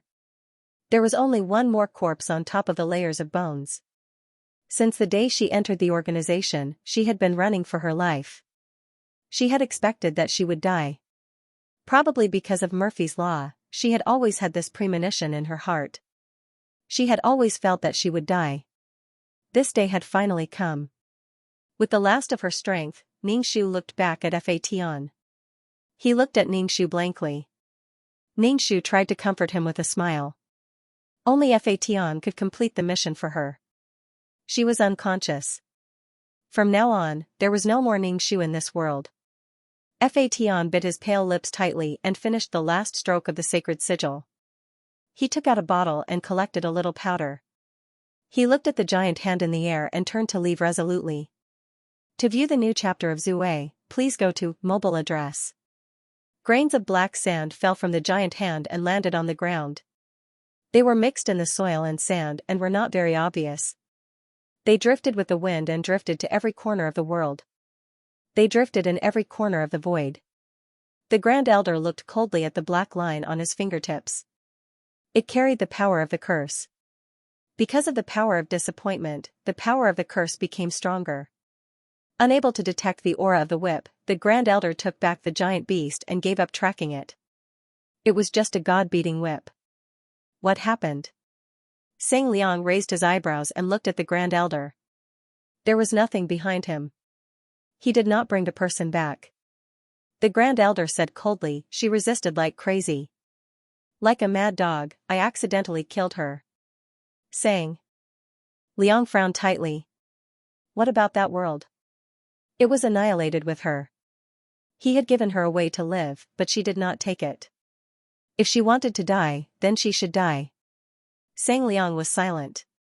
The lack of a backup source of vitality was quite a big problem. It was still in the experimental stage. He did not know if the experiment would be successful.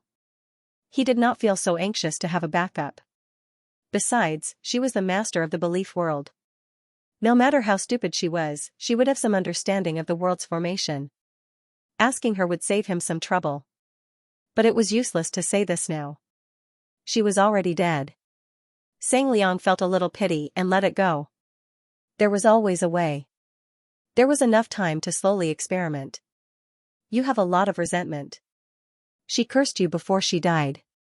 Curses were a kind of power, especially when people with power cursed before they died. Half of their life was probably used to curse. To be honest, her fate was within Sang Liang's expectations. People with power wanted to control their own fate, but her strength was not enough for her to successfully control her own life. Handing over the eggs did not necessarily mean killing the hen. However, the hen had to make a fuss. No one would benefit from it.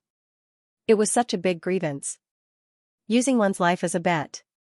The Grand Elder raised his hand and showed Sang Liang his finger. The black line spread on his fingertips. This was just the beginning. If it was not dealt with, the power of the curse would spread to his whole body. It would not kill him, but it would make him suffer.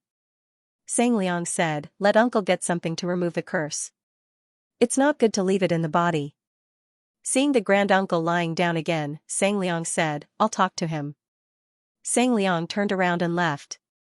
After some thought, he went to the place where Xianxia was locked up. He said to the energetic Xianxia, your dog bones are gone. Xianxia didn't react for a moment. What do you mean? Sang Liang, he told him that he didn't have any dog bones. Otherwise, he would keep tormenting him, but the other party was too slow. Sang Liang couldn't be bothered with him. It was a mistake for him to come here. After a while, Xianxia reacted and shouted at Sang Liang's back, F***ck, you guys ate my men. Spit them out, you be *cheese. Sang Liang's footsteps didn't even pause as he left.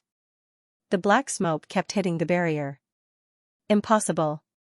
How did he find my place? How did he get in?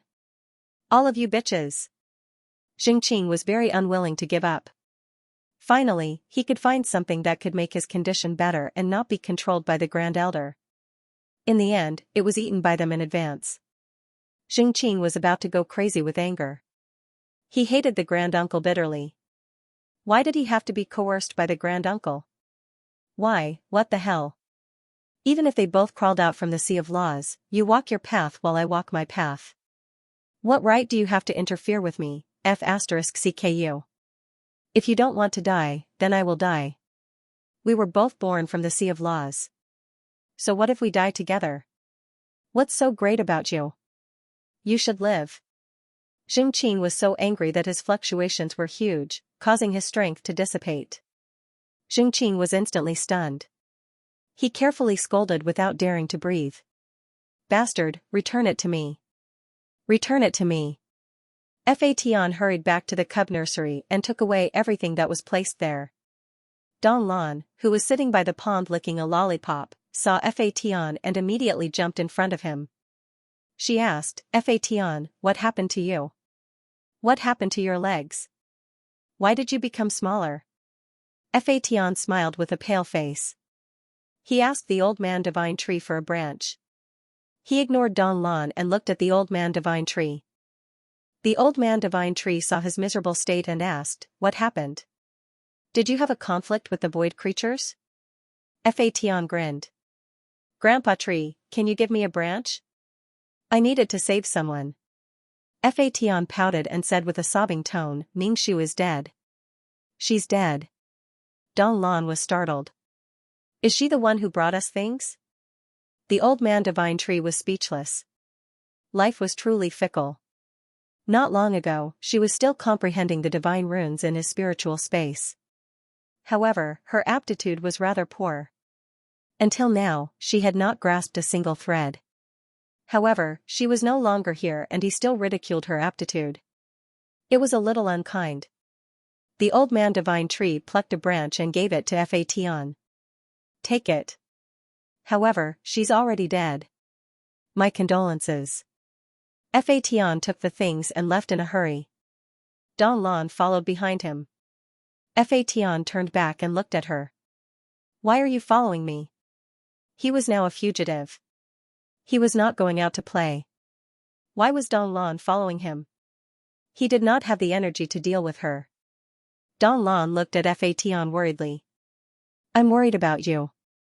What happened to you? What happened to your leg? Fatian replied, I'm fine. Don't follow me. Don Lan shook her head. I want to follow you. You look so weak now. If you encounter any danger, you won't be able to resist. I'm by your side and can block it for you. Fatian coldly rejected. No need. Thank you for your kind intentions. He did not want to say much to her. She knew that he was a cub from the cub nursery. It was very likely that they would come to the cub nursery to capture him. Perhaps they did not even put him in their eyes. However, he had to be cautious. Moreover, he had more important things to do. Fatian did not even listen to Don Lan's words. He turned and left. Don Lan was very worried about Fatian. Fatian was in a sorry state with a broken leg. His face was filled with panic and violence.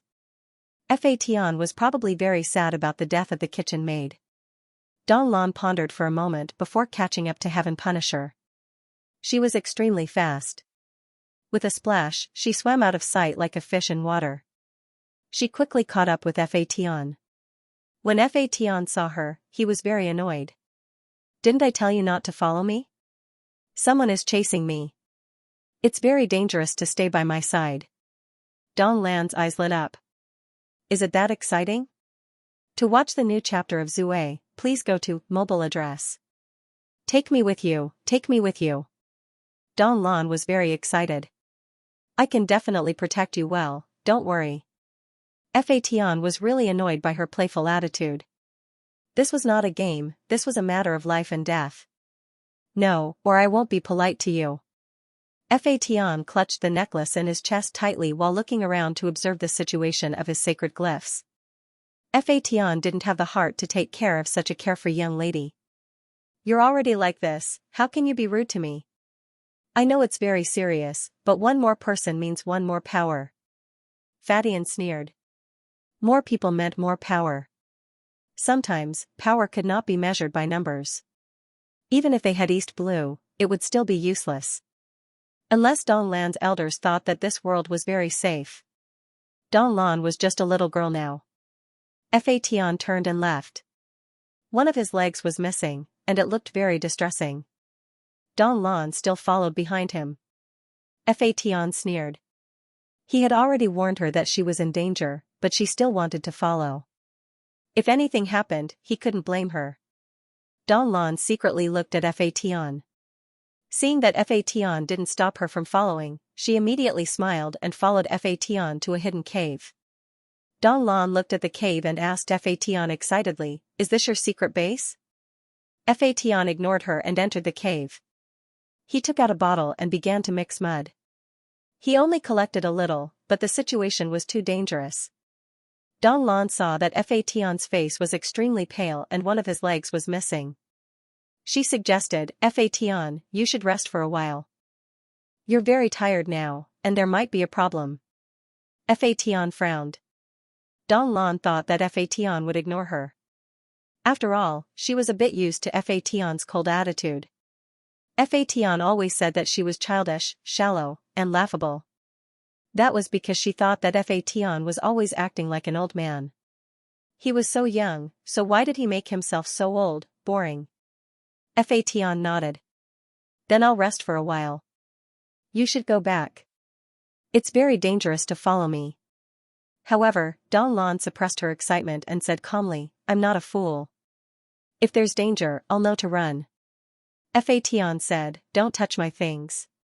He leaned against the stone wall and began to rest. Dong Lan had nothing to do, so she wandered around the cave. The cave was very deep, and there were all kinds of intersecting paths at the bottom. The sea extended in all directions. Even if one got lost, they could still find their way through the currents.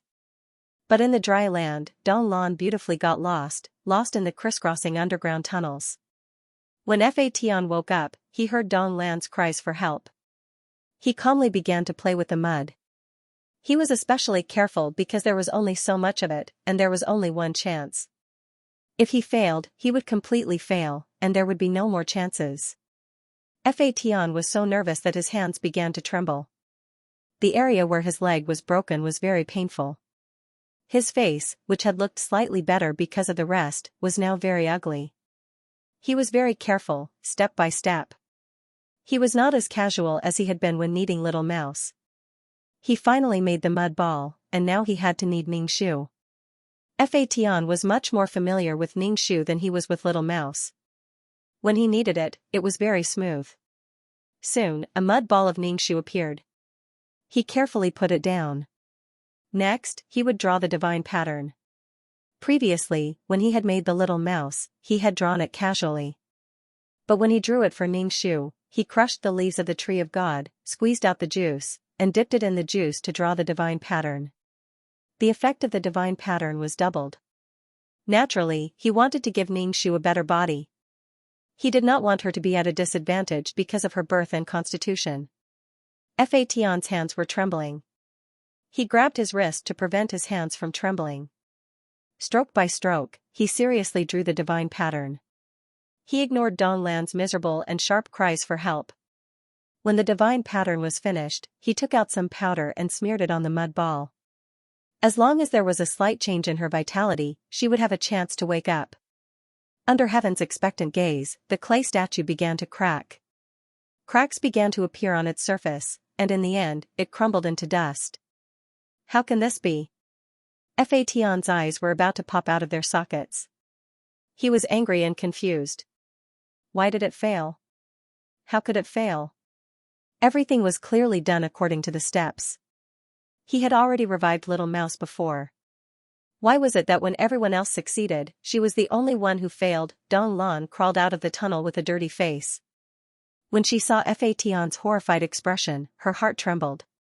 She hurriedly said, "Don't be anxious." She looked at the powder. "If one time doesn't work, then try again. You have to be calm." Fortunately, she was by Fation's side. Otherwise, with Fation's current state of mind, who knew what would happen? She was still somewhat useful. Fation was very uncomfortable. He had never been so frustrated before. This feeling of frustration made his heart feel gloomy. Previously, he was controlled by the Grand Elder and was forced to self-harm. This caused his strength to drop sharply. Now, Ningxu couldn't be revived. This was the first time since Fation was born that his confidence had been damaged. He felt helpless and sullen. Fation collected the powder again and planned to make it again. This time, he would be more careful. He should succeed. He was so nervous that his mind went blank. He almost couldn't remember how to make it. Don Lan took out some candy and gave it to Fation. Eat something. Eating something sweet would make one feel better. Don Lan looked at the powder on the table. She's already dead. Why did she revive? Is she still herself? Actually, she's just a memory carrier. She can't be considered a living creature. Don Lan felt that this was a puppet. Fation didn't speak. He curled up one leg and the other leg was empty. Fation closed his eyes to rest. When he saw Don Lan about to grab the powder, he quickly stopped her. Don't touch it. Don Lan quickly retracted her hand. I just want to keep it for you. Don't touch it, Fation said tiredly. Don Lan, okay, I won't touch it. I'll help you look after it. We're good friends now. We've been through so much. Fation, little girl. After Fation woke up, he continued to make the clay statue. However, at the last moment, the statue broke. He tried again and again. There was nothing wrong with the steps. There was nothing wrong. Why couldn't it succeed? Fation grabbed his hair. His eyes were scarlet and his expression was irritable. What went wrong? Why didn't it succeed? Why? Don Lan looked at Fation and didn't know how to comfort him. She said, this is probably God's will. There's no way to succeed. Fation asked unwillingly, why can other creatures do it? To view the new chapter of Zue, please go to mobile address. Fation tried again and again, but the results were the same. The worst thing was that the mud was getting less and less, and the clay figurine was getting smaller and smaller. Sometimes, Fation couldn't even carve the facial features in detail. The face was blurry, lifeless, and not lifelike. Even if she was revived, it would be very ugly. Most importantly, there might be no way to revive her successfully. The more he tried, the lower the chances of revival. In the end, the powder and mud might not be able to be molded into a human shape. Fation was in despair. If he tried, the mud would get smaller and smaller, and the chances of success would be even lower. But if he didn't do it, it would be even more impossible for her to revive. The clay figurine crumbled again. Fation was so angry that he wanted to flip the table. But everything was on the table. If he threw everything away, there would be no hope at all. Fation was about to cry. Why didn't it work? Why didn't it work? What was the problem? He was so angry that he punched the wall. All his anger came from his incompetence. Because of his incompetence, he couldn't get what he wanted, so he was especially angry. What the F***ck was wrong? Was there anyone who could tell him? Don Lan saw Fation's angry roar. His facial features were distorted, and it was terrifying. Don Lan started to cry. When the tears fell, she even used her hands to catch them. Fation looked at her in annoyance. I'm not targeting you. Why are you crying? Don Lan handed the teardrop in her hand to Fation. Why don't you add something? My tears are very good. No one knows this secret. Don't tell anyone. Fation looked at the teardrop in her hand. It was round, like a dewdrop on a lotus leaf. It rolled around and looked very cute. Fation was speechless. Whose tears were in the shape of water droplets? They didn't fall apart. It was the legendary bead teardrop. Don Lan thought that Fation didn't believe her and said, it's true. I'm not lying to you. Our clan has a talent. I don't usually tell people. Fation frowned as he took the bead. What's the use of it? He didn't really dare to use it. He had added in all sorts of things. What if something went wrong? What if he broke it? His production steps were obtained through repeated experiments. If he added things of unknown origin and use, it was very likely that all his efforts would be in vain. Now, every time he tried, the chances of success decreased. They couldn't afford to be tested. Don Lan didn't want to explain the use of her tears. She raised her hand and swore, it really works. Trust me. When have you ever seen me cry? My tears are very precious. Mermaid tears? Fation raised his eyebrows and asked. Don Lan was stunned for a moment. What kind of person is a mermaid?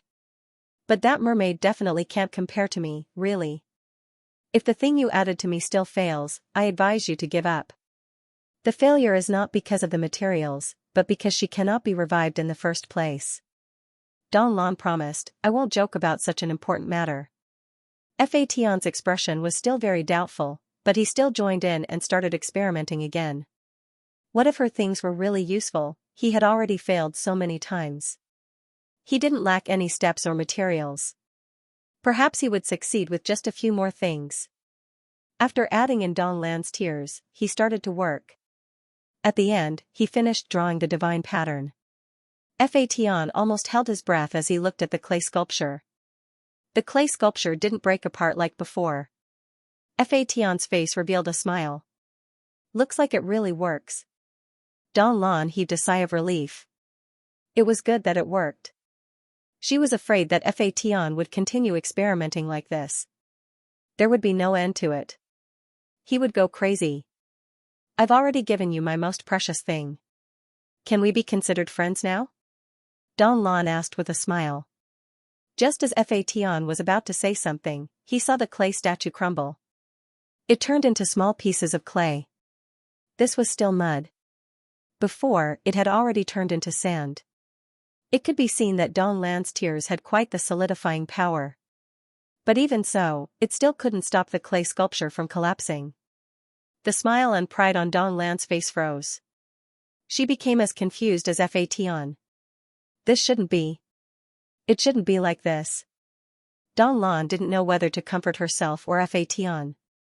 How could the precious thing she was so proud of become like this? Fation's face was numb. What exactly did she want? What exactly did she want? Where did she go wrong? What was she missing? Fation gritted his teeth. The muscles on his face trembled. He collected the ashes and put them in a bottle. Don Lan watched as Fation calmly put away the things. It seemed like he had stopped, but the atmosphere was very tense.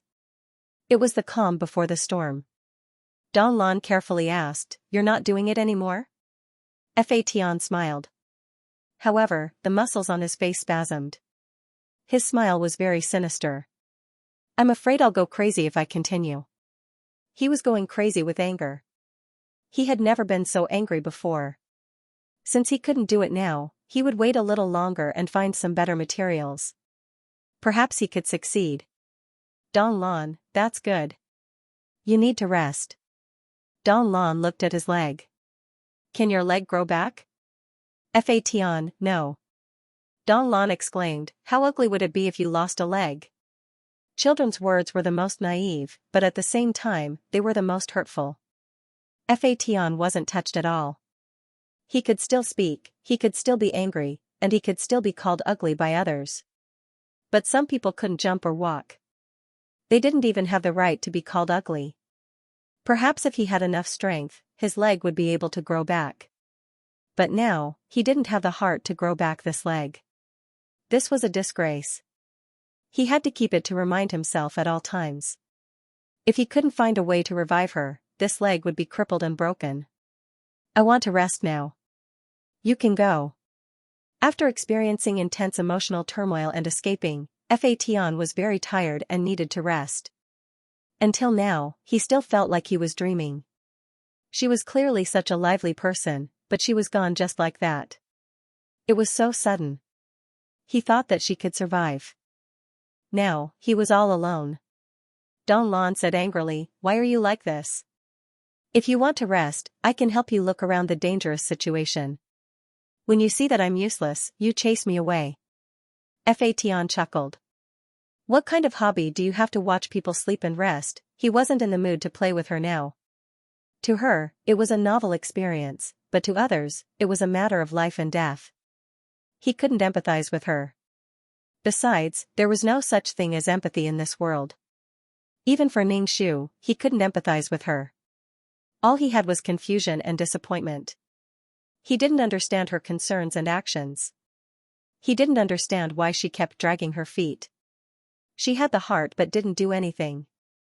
Everyone knew that it wasn't good to stay in this organization, but it wasn't easy to leave. She used her life to prove that there was no way to leave this organization. Now that she left, she didn't even have her life. Therefore, in this world, there was no empathy. There was only self-righteousness. He was too self-righteous. Fatian glanced at her and rested on the stone table. Donglan carefully ran out of Shandong without making a sound. She was going to find some fruits for Fatian. Fatian looked up from his arm and glanced at Donglan's back. He put everything in the spatial ring and left. He wouldn't bring her along if there was nothing. If something happened, Donglan's elders would definitely find trouble with him in Donglan Sea. Now he had to stay alive to find something that could revive Ningxu. It was probably because his body was too weak. In the past, he revived void creatures, so his foundation was there. However, Ningxu was a transparent, weak soul. To be able to leave behind such a small amount of ashes was probably because of his peerless martial arts. He probably needed some heaven-defying treasure to change his fate. Now he couldn't go back to the Holy Land.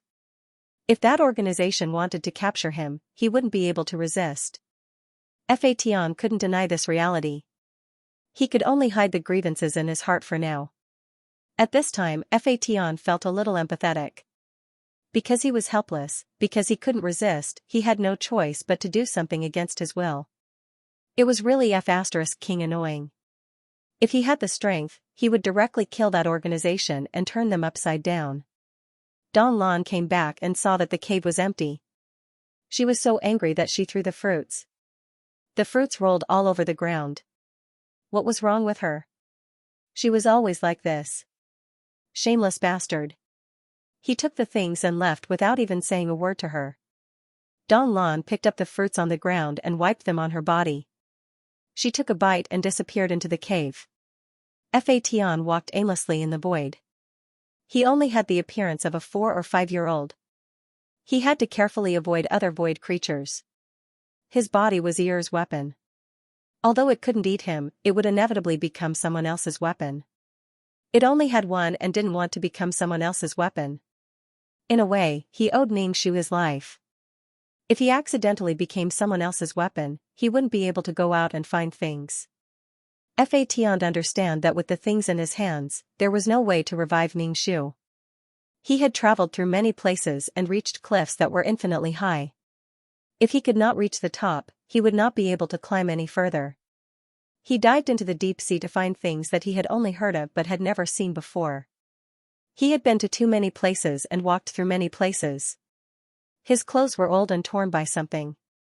She's ssed when she tss when she's tttt when she was tt when she teet. If she couldn't ttts, it would have popped out when she stopped looking. Fatian kept the giants in his mustard seed space. It was something he'd always wanted. Maybe he'd be happy to see it when he woke up. Although he might not need it, he could be happy. The things that one hoped for and wanted to have were actually things that one could have. Fatian carefully kept the small amount of powder. He didn't dare to mix it with other powders. Fatian thought about it again. If he mixed it with the ashes of other living beings when they were annihilated with hers, he might succeed. It was because hers was too weak that it couldn't take shape. Fatian ate a lot of things in order to replenish his lost strength. However, energy bodies weren't easy to find. Fatian hadn't found one yet. If he did, it would be easy to make up for it. During his days of wandering, Fatian didn't regrow his broken leg. Firstly, he didn't want to. Secondly, he didn't have enough strength to do so. Fatian sewed and patched up his clothes. His clothes were so tattered that they couldn't even cover his body. When Ningxu was here, he never thought about living alone. Although he was always running around in the void, there was still a place for him. But at the end of the day, there was still a place to go. There was someone waiting for him. It was completely different from the feeling of being alone. Fatian patched up his clothes until they couldn't be sewn anymore. Then he changed to another one. Ningxu had prepared clothes for him in his mustard seed space. Even if they were old clothes, he wanted to keep them. It would be a pity to throw them away. He never thought he'd have to worry about clothes one day. Poverty stunted ambition. As for food, there was no need to think about dessert. There was dried meat in his mustard seed space.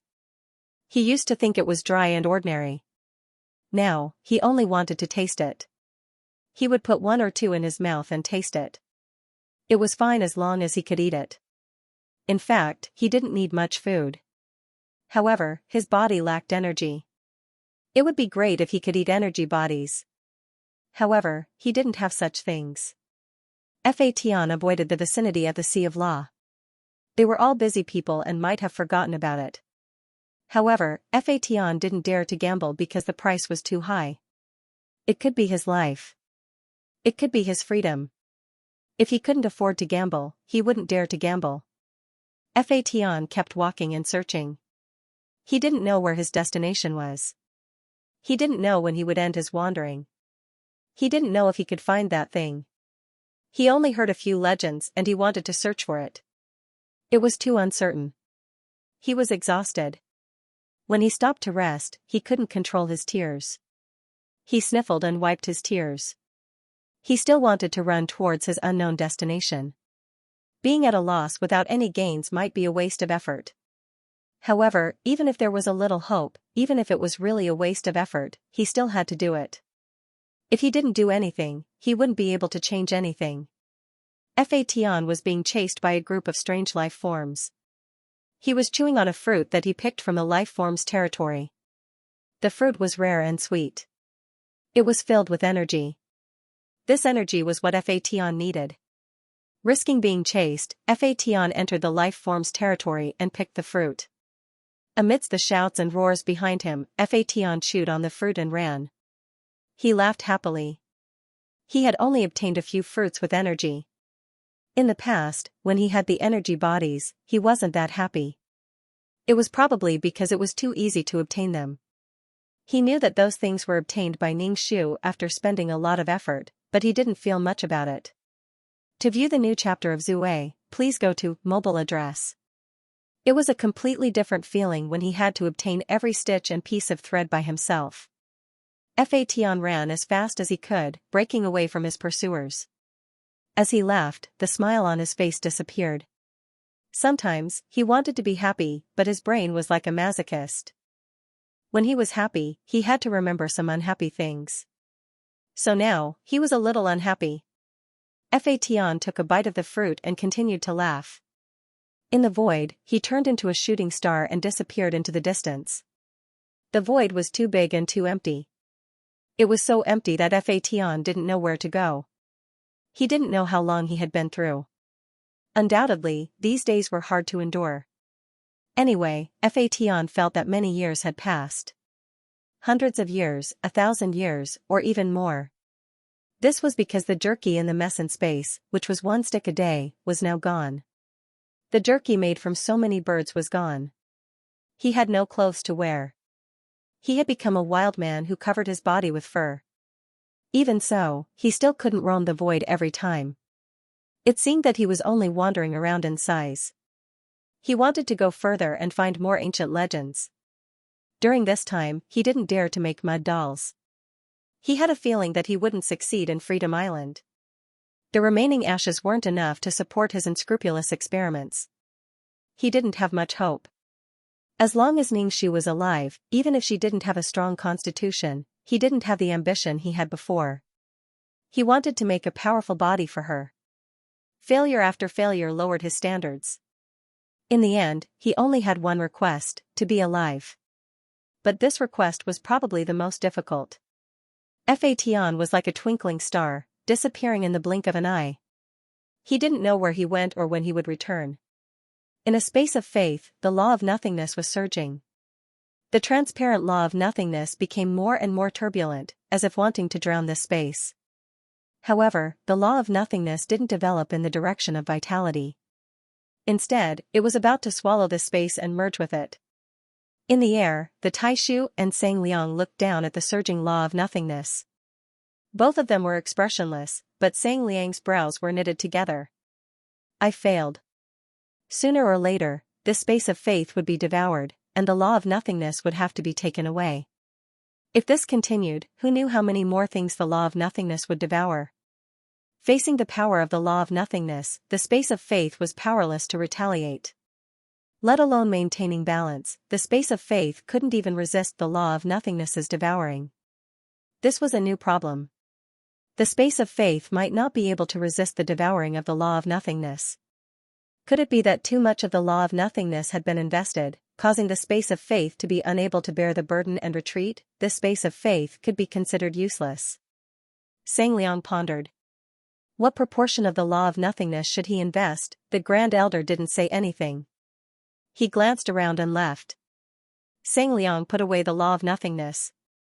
The crumbling faith space collapsed and turned into a pile of fragments. Xianxia put away the fragments, walked to the Grand Uncle, and said, "This needs to be tested. My opinion is that we should just give up on these planes." The Grand Elder paused for a moment, slowed down, and said, "You still don't understand. Without these planes, these large number of mission enforcers will have nothing to do." Xianxia said indifferently, "If the skin doesn't exist, what can the hair attach to? Since the things they are guarding are gone, their duty is still like this." The Grand Elder shook his head. "You still don't understand.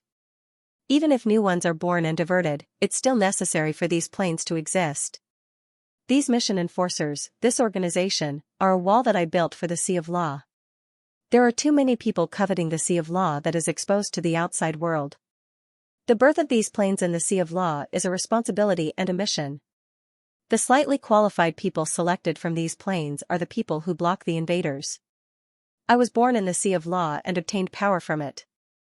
However, I can't always be by the side of the Sea of Law.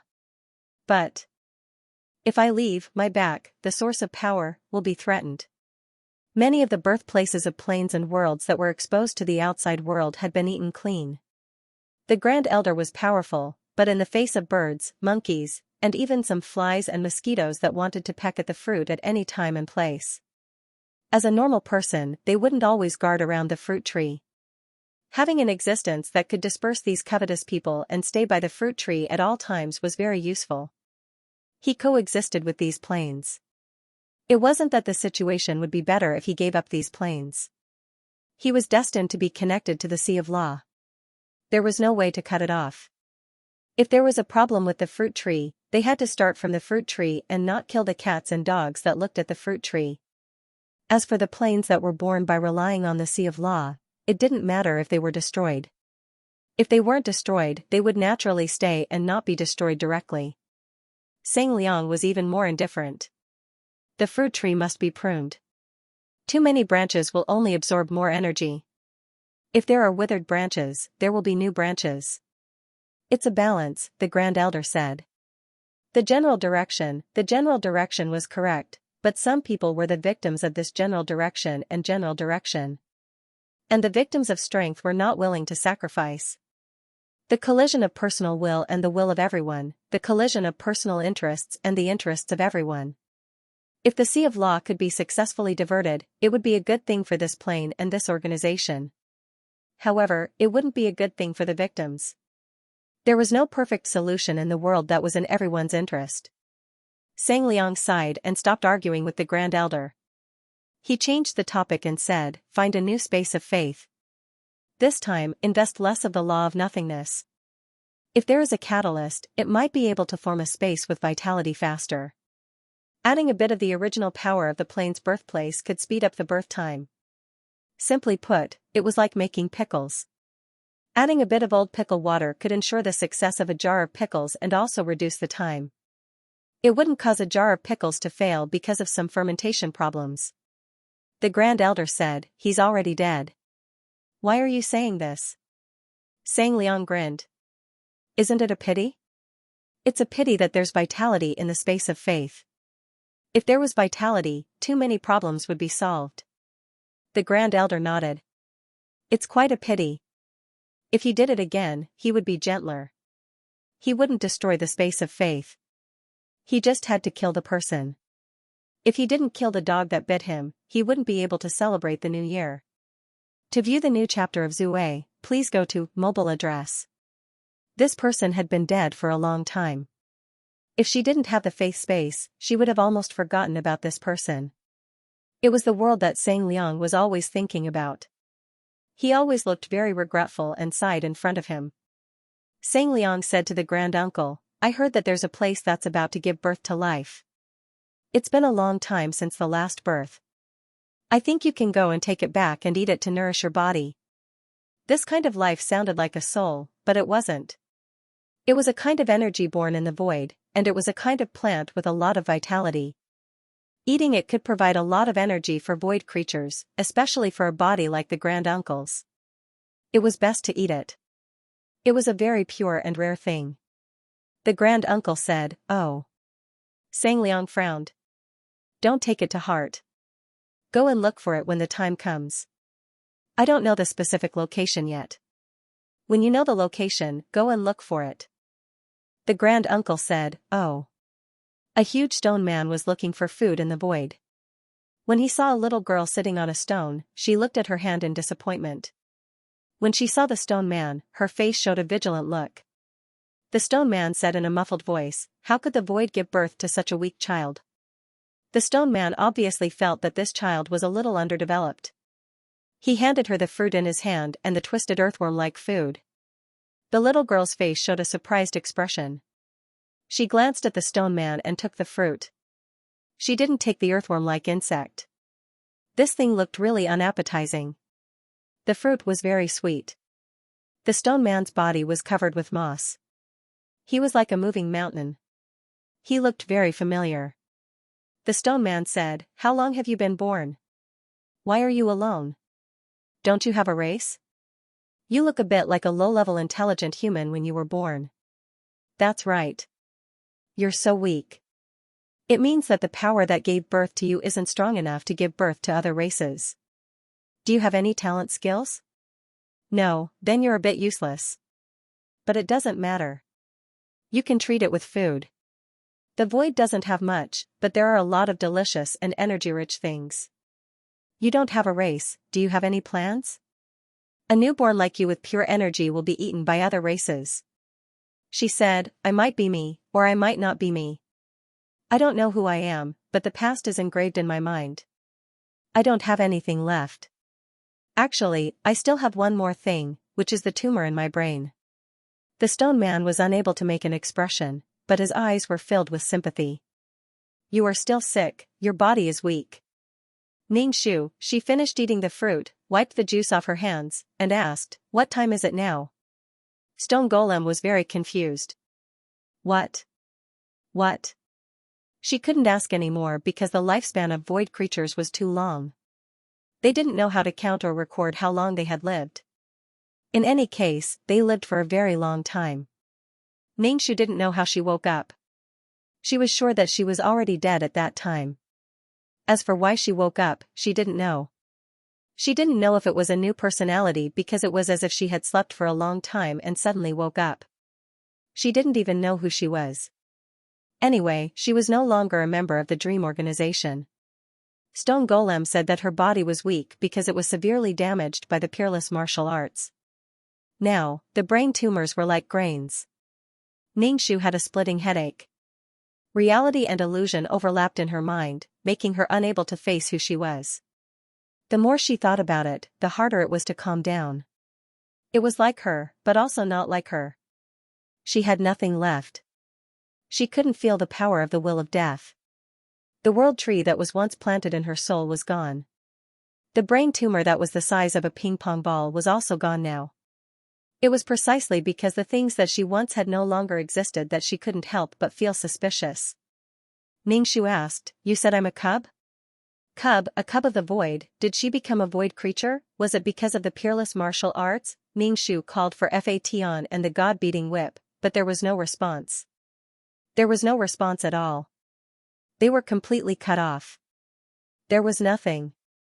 What else did she have? Stone Golem Ningshu stretched out a huge stone hand. Ningshu hugged her head and looked blankly at the hand that was put down. The huge stone hand stopped above Ningshu's head. She lowered her head and looked at the huge hand. After thinking for a while, she understood and jumped into the stone golem's hand. Ningshu felt that her brain wasn't enough. Maybe it was because she slept for too long that her brain was stiff. Or maybe she didn't have a brain. Stone Golem placed Ningshu on his shoulder and began to walk step by step. Stone Golem walked very slowly, but his steps were very big. Ningxu had actually seen the stone golem before.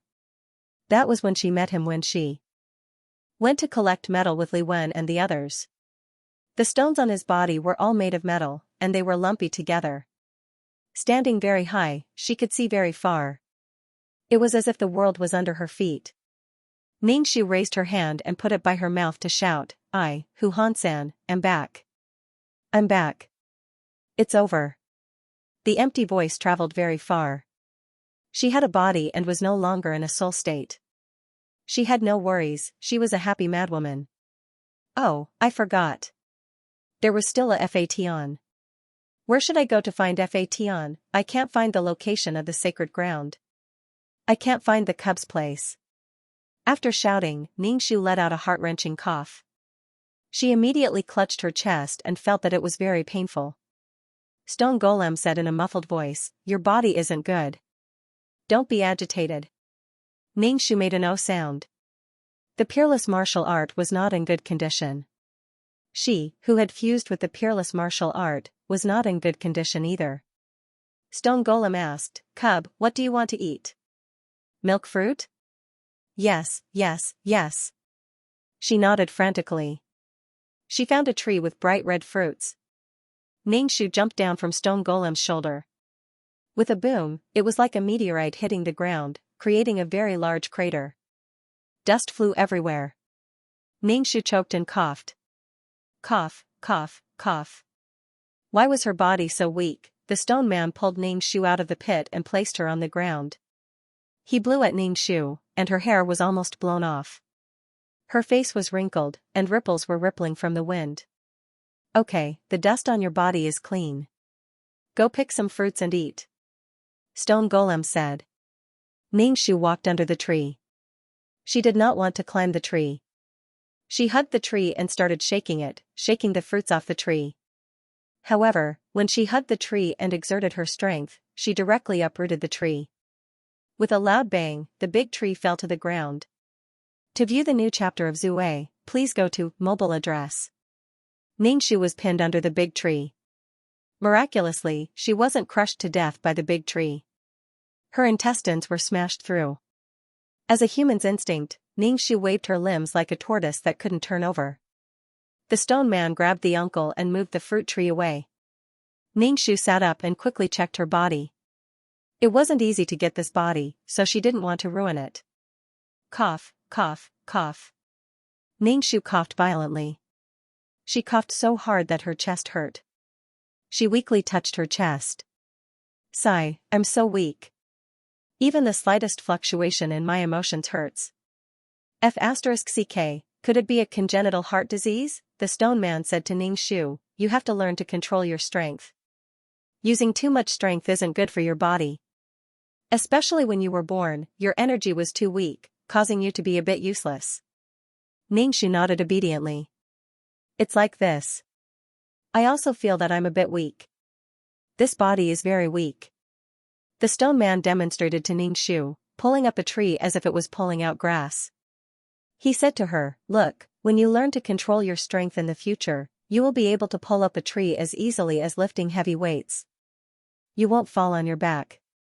Ningxu, she felt that something was wrong, but who cares? I'm strong because I'm big, but you're so weak. I don't know if it's a good thing or a bad thing because if you use too much strength, your body won't be able to take it. Ningxu sighed. It's just that I'm too weak. My body can't take it. From today onwards, I have to take good care of my body. Chrysanthemum soaked with wolfberry. With the stone man's size, who knew how big its stone hands were, it could carefully pick the fruit. It curled up into a ball and picked the fruit that was like a needle compared to its size. He handed the fruit to Ningxu. Eat more. Ningxu took the fruit and gnawed on it. She looked at the stone man. She ate and plucked at the same time. When Ningxu finished eating, she would give a few more to Ningxu. Ningxu looked at it.